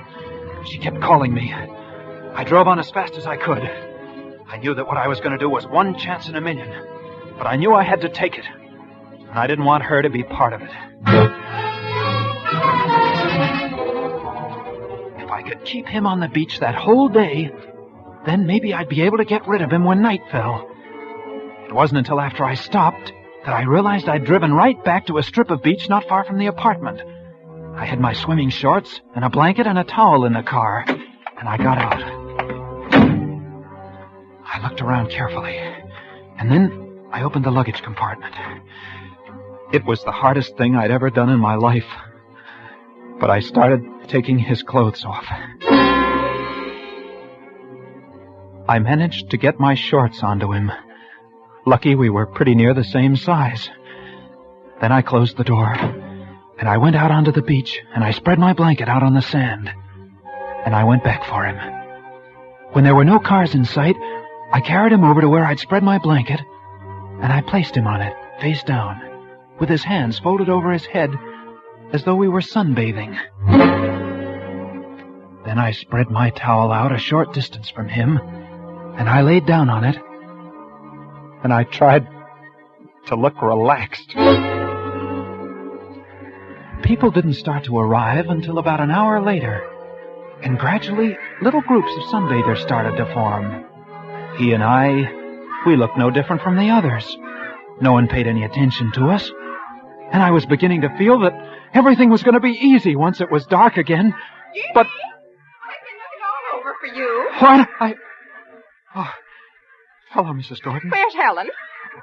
Isn't she in the apartment? Well, no. And what time did you go out this morning? I couldn't sleep. Say, didn't Helen come in at all last night? Oh, yes, she did.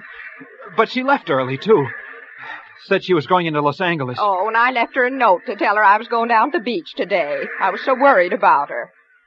Say, the painters came, Jimmy, and everything's a mess. You know, I think I'll just sit here with you for a while. You're not with anyone, are you? No, I'm not. Wish I brought some oil along. Looks like it's going to be a hot day. These days that start off foggy are deceiving, you know. Yeah, Yeah, they are. This is a real treat for me, Jimmy. I never get out on the beach. I think I'll have a nice day of rest for a change. Later we can get some sandwiches. The treat's on me. Oh, Mrs. Gordon, no. I hadn't planned on spending the day at the beach. It'll be good for you, Jimmy. Not healthy for a boy your age to be working all night and sleeping all day. But, Mrs. Gordon, Oh. Say, Jimmy, you know that man over there? Which one? That one right there. No, I don't know him. He's lying so still. His back's going to get an awful burn. Yeah. You suppose he's asleep? Say, it isn't good to sleep in the sun. Mrs. Gordon, will the painters be finished by this afternoon? I hope so. You know, a person can get an awful burn on a day like this. Somebody ought to speak to him. Mrs. Gordon, wouldn't you like to go for a walk? Oh, I'm not one for walking. You can go ahead if you like. Well, Come on, Dick, pitch it over here. Oh, those kids. You children, stop that. You're getting sand all over me. Sorry, lady. There's no need to play ball here. There's a playground over by the pier. Now get away from here. Don't pay no attention to her. She don't own the beach. Pitch it over here. Oh, we hit that guy in the beezer. Now see what they've done. They've hit that poor man. Now they'll get what's coming to them. Mrs. Gordon, are you sure you don't want to go up and get some sandwiches or something? I'll stay Not until I see those two hoodlums get what they deserve. Sorry, mister. Can we have our ball? Look at that. Ball's right in the crook of that man's arm. He's pretending he's asleep. He's not going to hand it to them. But just wait till they reach for it. He'll give them something besides their ball. Hey, mister, could we... What are you waiting for, Dickie? It's our ball. Just take it. Go on, take it. Here, I'll get it. Thanks, mister. For you. What's the matter? Hey, he's cold. What did you say? He's cold, lady. His arm's like ice. I just touched him. Why don't you... Well, you probably hurt him. A little ball like this couldn't hurt nobody. Well, nevertheless, it did. Here, let's have a look. And then she started moving toward him. I knew it was useless to try and stop her. And she reached over and put her hand on his back. And suddenly she was screaming. This man, Jimmy! This man's dead! Before long, there was a crowd of people around us. And someone called the police. I wanted to run, but I knew that would be the wrong thing to do. So I stayed there, numb-like, watching things. When the police came, they started questioning everyone.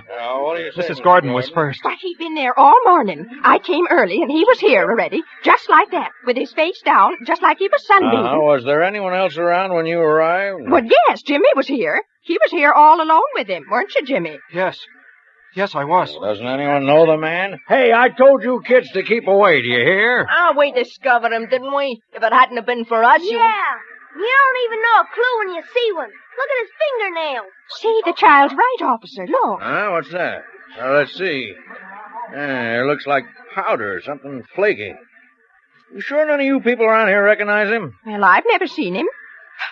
Officer, that blanket he's lying on, it's from my motel. Yeah? See? It's stamped right under where you moved his hand. Seaside Motor Cabins. You sure he wasn't registered? I'm positive. Is there anyone around here from your motel? Look, Jimmy.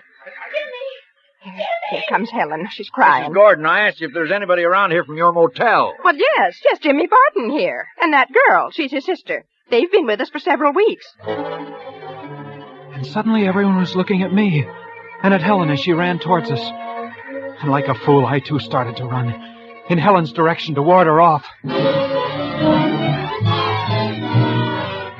I didn't get far, though, for someone caught me by the arm. Jimmy, I've been looking all over for you. Don't say anything, Helen. Let me do the talking. Don't say anything. Jimmy, when you forced me out of the car this morning, you said you didn't blame me for having killed him. Helen, be still. Don't. Jimmy, I didn't kill him.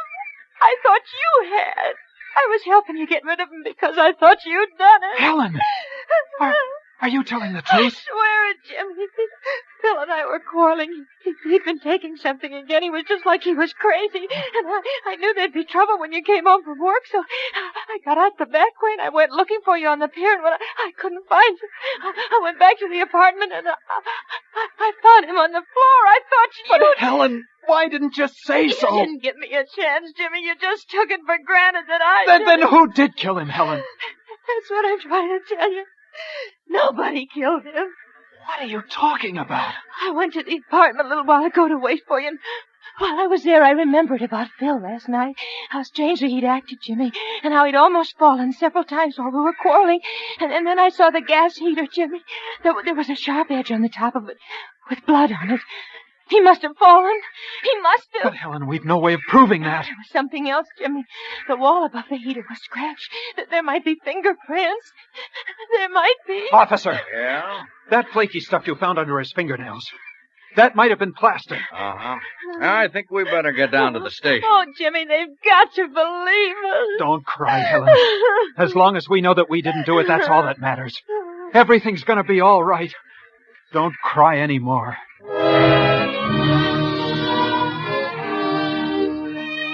Well, that's about it. Lucky for us, everything checked pretty well back at the motel, and the autopsy showed he was full of some kind of drug. They call it highly toxic. But I guess it was really Mrs. Gordon who saved our necks for us, besides talking so loud and so long that they'd have probably acquitted us just to be rid of her. She did dig up a witness who'd heard Helen and Phil quarreling, and who'd seen Helen leave alone after he'd threatened her. Well, everything's all right now. Helen and I are beginning to forget. But it's Mrs. Gordon who's making quite a nuisance of herself on the beach these days, as she goes along poking all the sunbathers and asking if they're sure they're all right.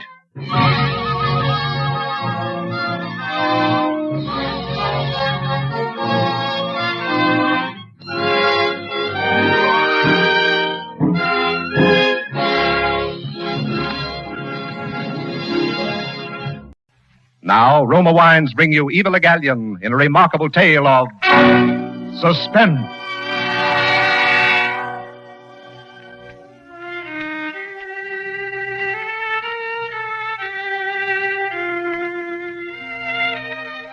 Yes, I'm the Emily Haven whose pictures you saw in the papers. You can tell, of course, by the wheelchair. I thought it was very unkind of them to take full-length pictures. It isn't that I resent the wheelchair, but people have funny ideas about such things. The way they wrote about me being a sweet little lady. You'd have thought I was at least 100 and a helpless invalid. Well, I can tell you right now I'm neither. I'm not supposed to have any excitement, but goodness knows we've had enough of that around here with the murder and all. You probably wonder why, with all our money, I don't have one of those new type modern chairs. It's just that I can't stand the feel of metal. No metal. It affects me like snakes or spiders do some people. I've always been that way. When I was a child, Mother let me use knives and forks with bone handles, and I still use them. I'm certainly glad that the papers didn't find out about that or about Grace. They almost found out about Grace once and printed large headlines. Police question wealthy woman. You probably don't remember it because they never did learn why she was questioned. That was some time ago. Grace had just returned from shopping. Emily, I'm home. In here, Grace. Did you bring my book? Yes, here you are. And I brought another one I thought you'd like. I'm tired. Oh, sit down. We'll have Anna bring some tea. Let's have a look at your loot. What do you mean by that? Why, the things you bought, of course. Oh, I guess I'm so tired I'm jumpy. Come. There's two gentlemen to see you, Mum. Oh, bring some hot tea, please, Anna. Do you like something to eat, Grace? Not till dinner. Just tea, then, Anna, and show the gentleman in. Yes, Mum. Why don't we let her go and get someone who doesn't answer yes, Mum, to everything? Well, you know we couldn't replace Anna. She knows us too well. Why do you say that? Oh, you are jumpy. I only meant that she knows our likes and dislikes and humors us. I suppose you're right, but I don't like the way she watches us. Oh, that's just Anna's way. She doesn't mean anything by it. Miss Haven? Yes? I am Henry Lane. I'm assistant store manager at Bradlock's. Oh, yes, Mr. Lane? One of our store detectives observed your sister's, unusual actions today and reported them to Sergeant Cole. Oh, pardon me, this is Sergeant Cole. How do you do? I didn't want to turn it in till I talked to Lane here. Yes. Yes, Sergeant Cole wisely came to me, and we are here to, rectify the, error. I'm afraid I don't follow you, Mr. Lane. I'm sure there's a satisfactory explanation to your sister's behavior. Well, get to the point. What he's trying to say is that I took some things from the store without paying for them. Grace! That's what was reported to me. You admit that you took these things? I just admitted it. Why, Grace? Impulse, I guess. But you have plenty of money. I know. I think that's what starts the impulse. You mean you've had the impulse before? Is that an official or a social question? Well, don't be flippant. I'm not. The whole thing is a farce. We've always gotten everything we want by signing a check, and we'll continue to do so. You think if I were anyone else, we'd be sitting here like this? Miss Haven, No, I'd be sitting in jail waiting to be questioned. I'm at a loss. I've taken things before and probably will again. Mostly I don't even want the things. It's the thrill of taking them. You've said enough, Grace. Are you going to arrest me now, Sergeant? Arrest you? Grace, will you see if Anna's made tea and bring 2 extra cups? And a checkbook? Grace. I'm sorry. This comes as a shock to me. Beats anything I ever heard. Believe me, I regret having to trouble you like this. Oh, you've been very considerate. I'm sure we can rectify the entire matter. If you'd care to estimate the amount. It sounds like a bribe. No, lady. no, not at all. Let us say retribution. Oh, I don't know. I feel that it's only right that you should receive something for your time and regard, Sergeant.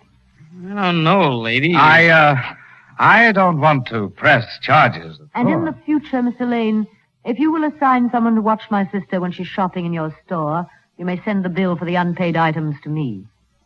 Yes. There may be a slight fee. Oh, yes, I understand. Now, if you'll hand me my pen and checkbook. Of course.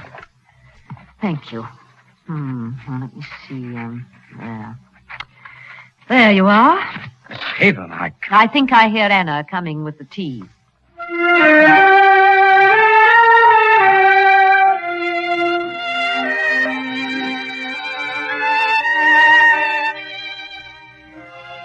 It was a dreary tea. There were little frosted cakes. Sergeant Cole dropped crumbs all over the rug. And Mr. Lane said, between noisy sips. Grace seemed to enjoy it, though. She sat and watched one and then the other. She has an unusual sense of humor. That was the way Mr. Lane started coming to our house. I don't know how it happened, but eventually we were calling him Henry. He was pleasant enough, and I think we might have been friends if he hadn't learned about me, too, entirely by accident. He'd been bringing up presents from the store, and although I suspected that he'd gotten them in the same manner that Grace did, it was a nice, thoughtful thing to do. One night when he came, he was feeling playful. Well, how are the 2 lovely ladies tonight? Oh, very well, thank you, Henry. Isn't he gallant tonight? It isn't difficult to be gallant with you. Now put your heels together and kiss our hands. Oh, Grace. Want to see what I brought for you? Yes, Uncle Henry. Uncle? Oh, you have such a charming way of jesting. Yes, we do have our little jokes. Don't tease, Henry. Show us what you brought. You shall be surprised first. How nice. And I will put it on you. Now turn around with your back to me. No, don't look. There. A necklace. A silver necklace. Just what I wanted. Very attractive on you, Grace. Thank you, Henry. And now for Emily. No, don't ask me to turn my back. No. Just hold out your hand. Close your eyes and hold out your hand. That seems so childish, Henry. Play the game. Oh, very well. Are you ready? There. Henry! No! Emily! Emily, what is the matter? It's only a silver compact. It's the metal. I can't stand the feel of metal.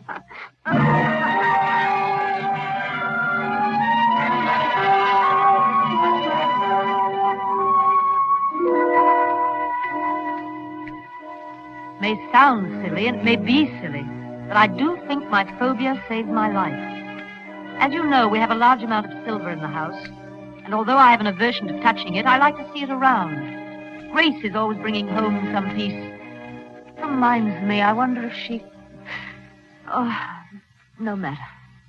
Oh, I'm awfully tired. so awfully tired.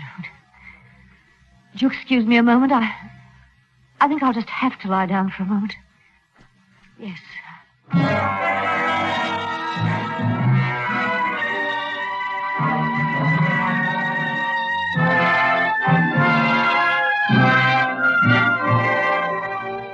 For Suspense, Roma Wines are bringing you Eva Le Gallienne in Phobia.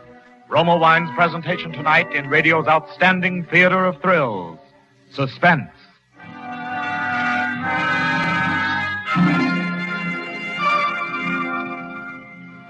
Presented by Roma, R-O-M-A, Roma Wines, those better-tasting California wines that add so much to the daily joy of good living. There's a reason why Roma wines are so much better tasting. The better taste of Roma begins with the lush goodness of choice California grapes, tenderly pressed and guided unhurriedly with the ancient skill of Roma master vintners and America's greatest winemaking resources. Then these Roma wines are placed with mellow Roma wines of years before. And from these precious reserves, the world's greatest reserves of fine wines, Roma later brings you those better-tasting Roma wines, America's favorite wines. Tomorrow, add the sparkle of genius to dinner. Delight your family or guests with robust Roma California Burgundy or fragrant Roma Sauterne. Now, at new low prices, Roma table wines are more than ever your best buy in better taste. That's why more Americans enjoy Roma than any other wine. And now, Roma Wines bring back to our New York soundstage Eva Le Gallienne as Emily Haven in Phobia, a tale well calculated to keep you in suspense.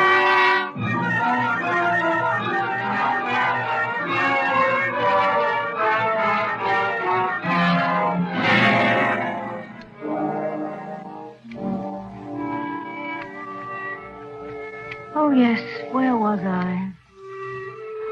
Oh, well. One night, Grace was out for the evening, and Anna had gone to bed. I was sitting here in my chair, reading. Suddenly, I thought I heard someone moving in the hall. I called out, but no one answered, so I thought it was my imagination. And then I heard it again. I sat very still, listening, and watching the hall door. As I watched, the knob began to turn. Someone was slowly pulling the door open. Anna! Grace! Anna, is that you? Answer me. What? Who are you? Why do you have your face covered? Keep quiet. I will not keep quiet. What do you have in that case? I said keep quiet. Silver. Well, that's our silver. I don't want no trouble with you. You put that silver back or you'll have trouble. I'll phone the police. I'll call for help. This says you won't. Don't point that gun at me. You can't scare me with that. I haven't long to live anyway. You ain't gonna have long to live if you don't stop that yapping. Stay where you are. Do you hear me? Stay away. Now, look here, sister. I ain't kidding. Now, you look here. You ought to be ashamed, a great big man with a gun robbing a helpless lady in a wheelchair. I warned you. Besides that, you're very rude. Take your hat off in the house. Hey, what is this? If you want to come into my house, you learn some manners and then knock on the door. Now set that silver down and leave the room. Looks like I'm gonna have to tie something over your face and then I can get away. Don't you touch me! Don't touch!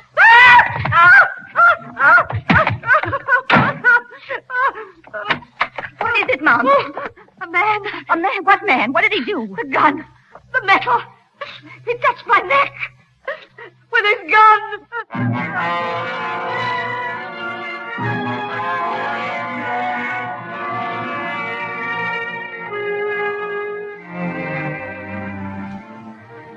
Anna became very excited and called the police. Heaven knows why. The man was gone and he had left the silver.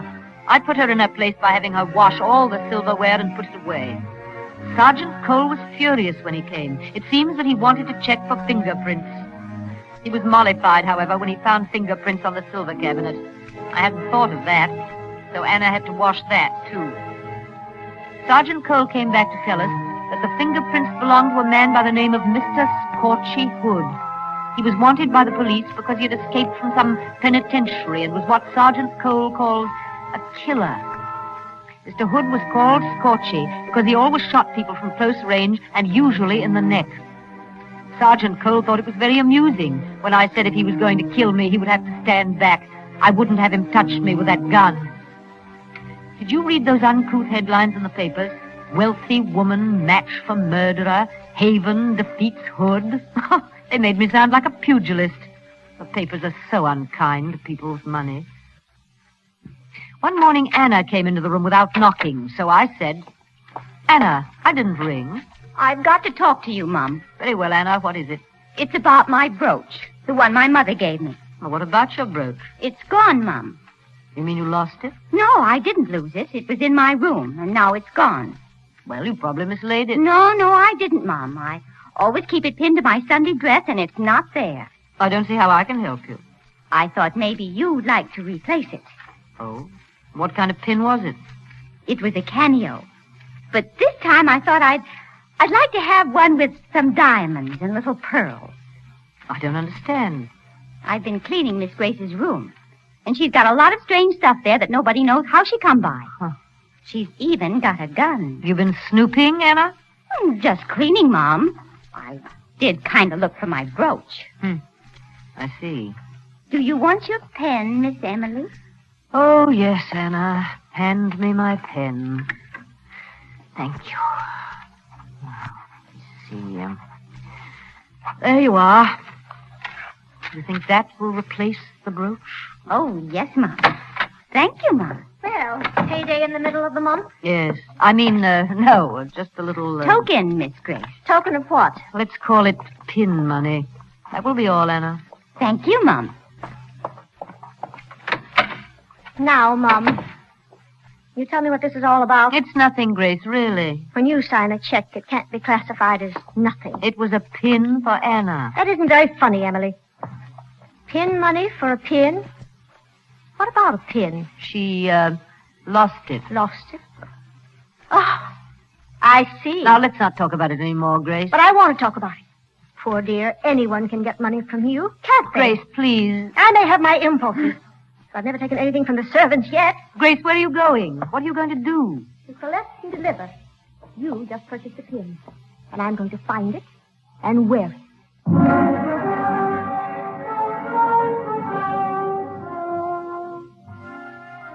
Grace is so impulsive. She's always been good to me. She brings me nice surprises. Sometimes I get a bill for them.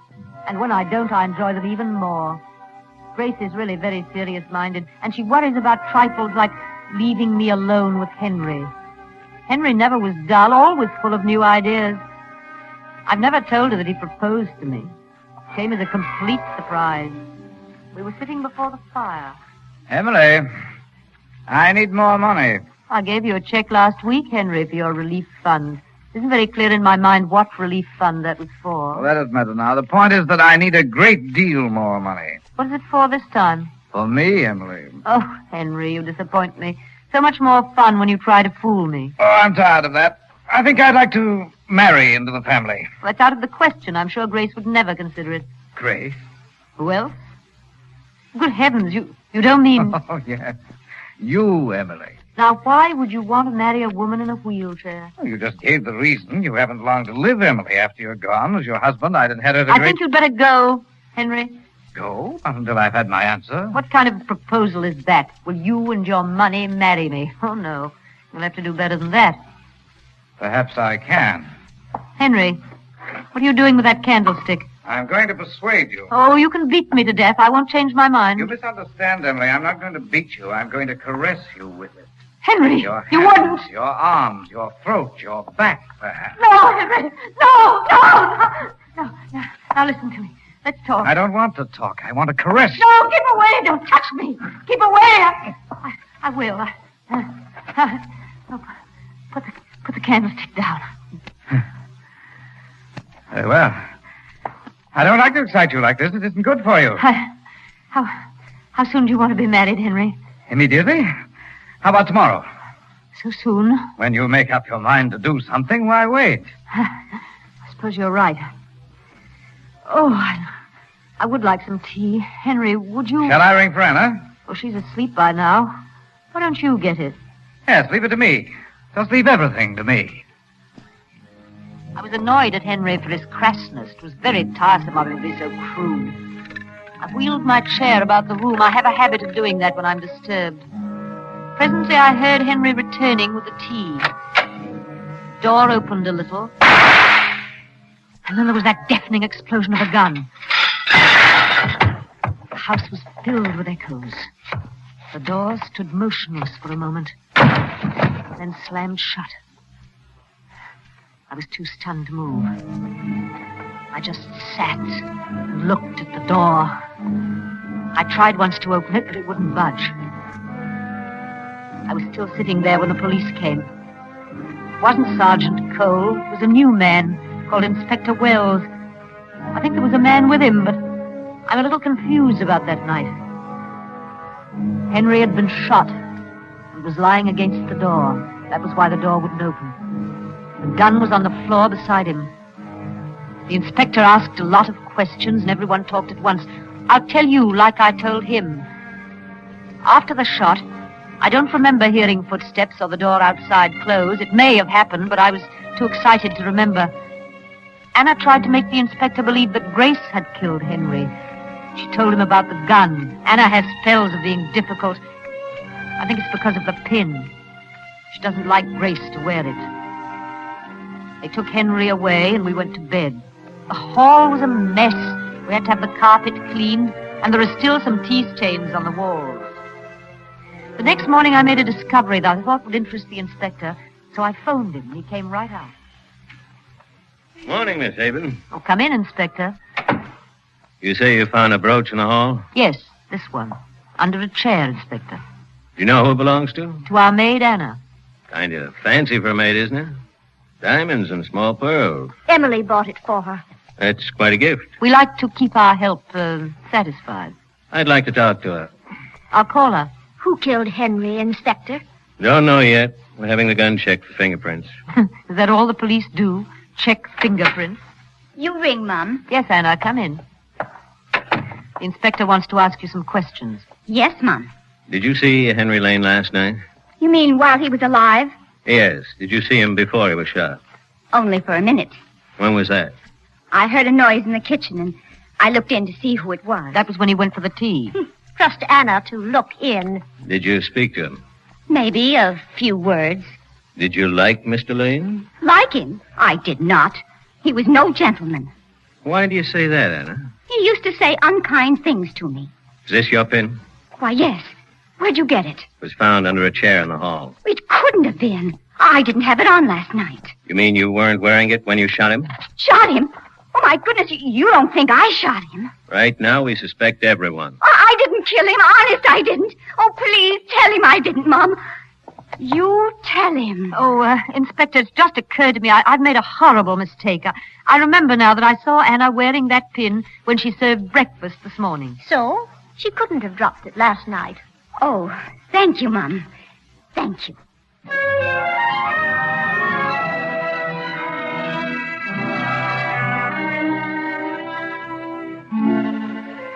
I don't think the inspector was convinced when he left. He didn't say he wasn't. He looked unconvinced. Was kind of a fib, but it was worth it. Anna has been an angel ever since.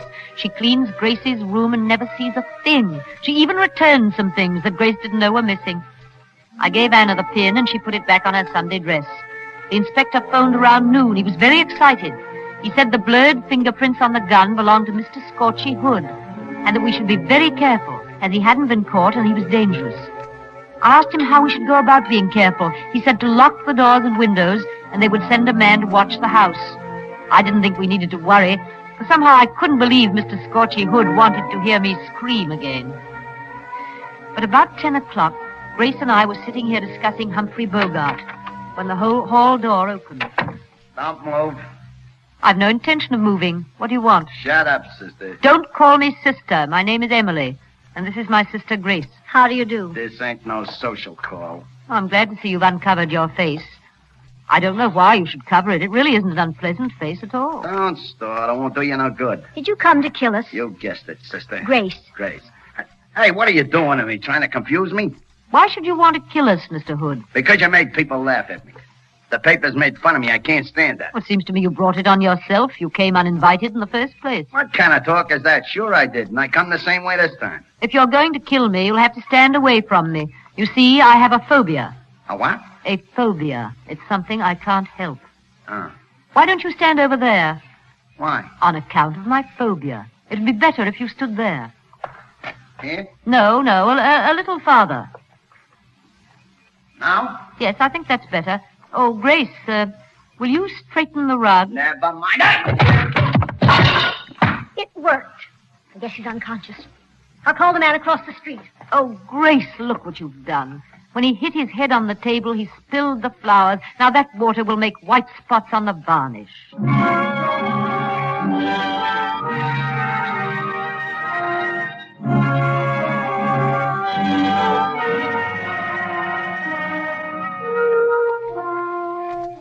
That's the way it happened. You know the rest. How Mr. Hood was wanted for several murders, so they executed him. I'm rather sorry it's all over. Seems dull around here now, and I did so want to enjoy my last days. The doctor says I've only 6 months at the most. I haven't told Grace my time is so short. It would cause her to fret. Grace worries so. That's why I didn't tell her that I took the gun and shot Henry as he opened the door, and then tossed the gun into the hall before he slumped against the door and pushed it shut. I hadn't even told her that Mr. Scorchy Hood dropped his gun that time when I screamed. You see, I didn't handle the gun with my shawl to save his fingerprints. It's just that I can't stand the feel of metal. Can't stand the feel of metal. They've been so kind, everybody. Here, I mean, in the prison hospital. Oh, you must excuse me. I'm so drowsy.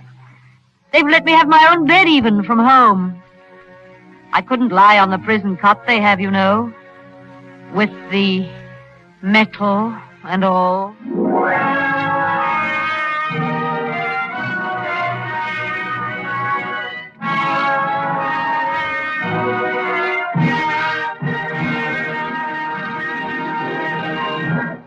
As Roma Wines bring you Miss Lily Palmer as Alex Martin, with Raymond E. Lewis as her husband Gerald in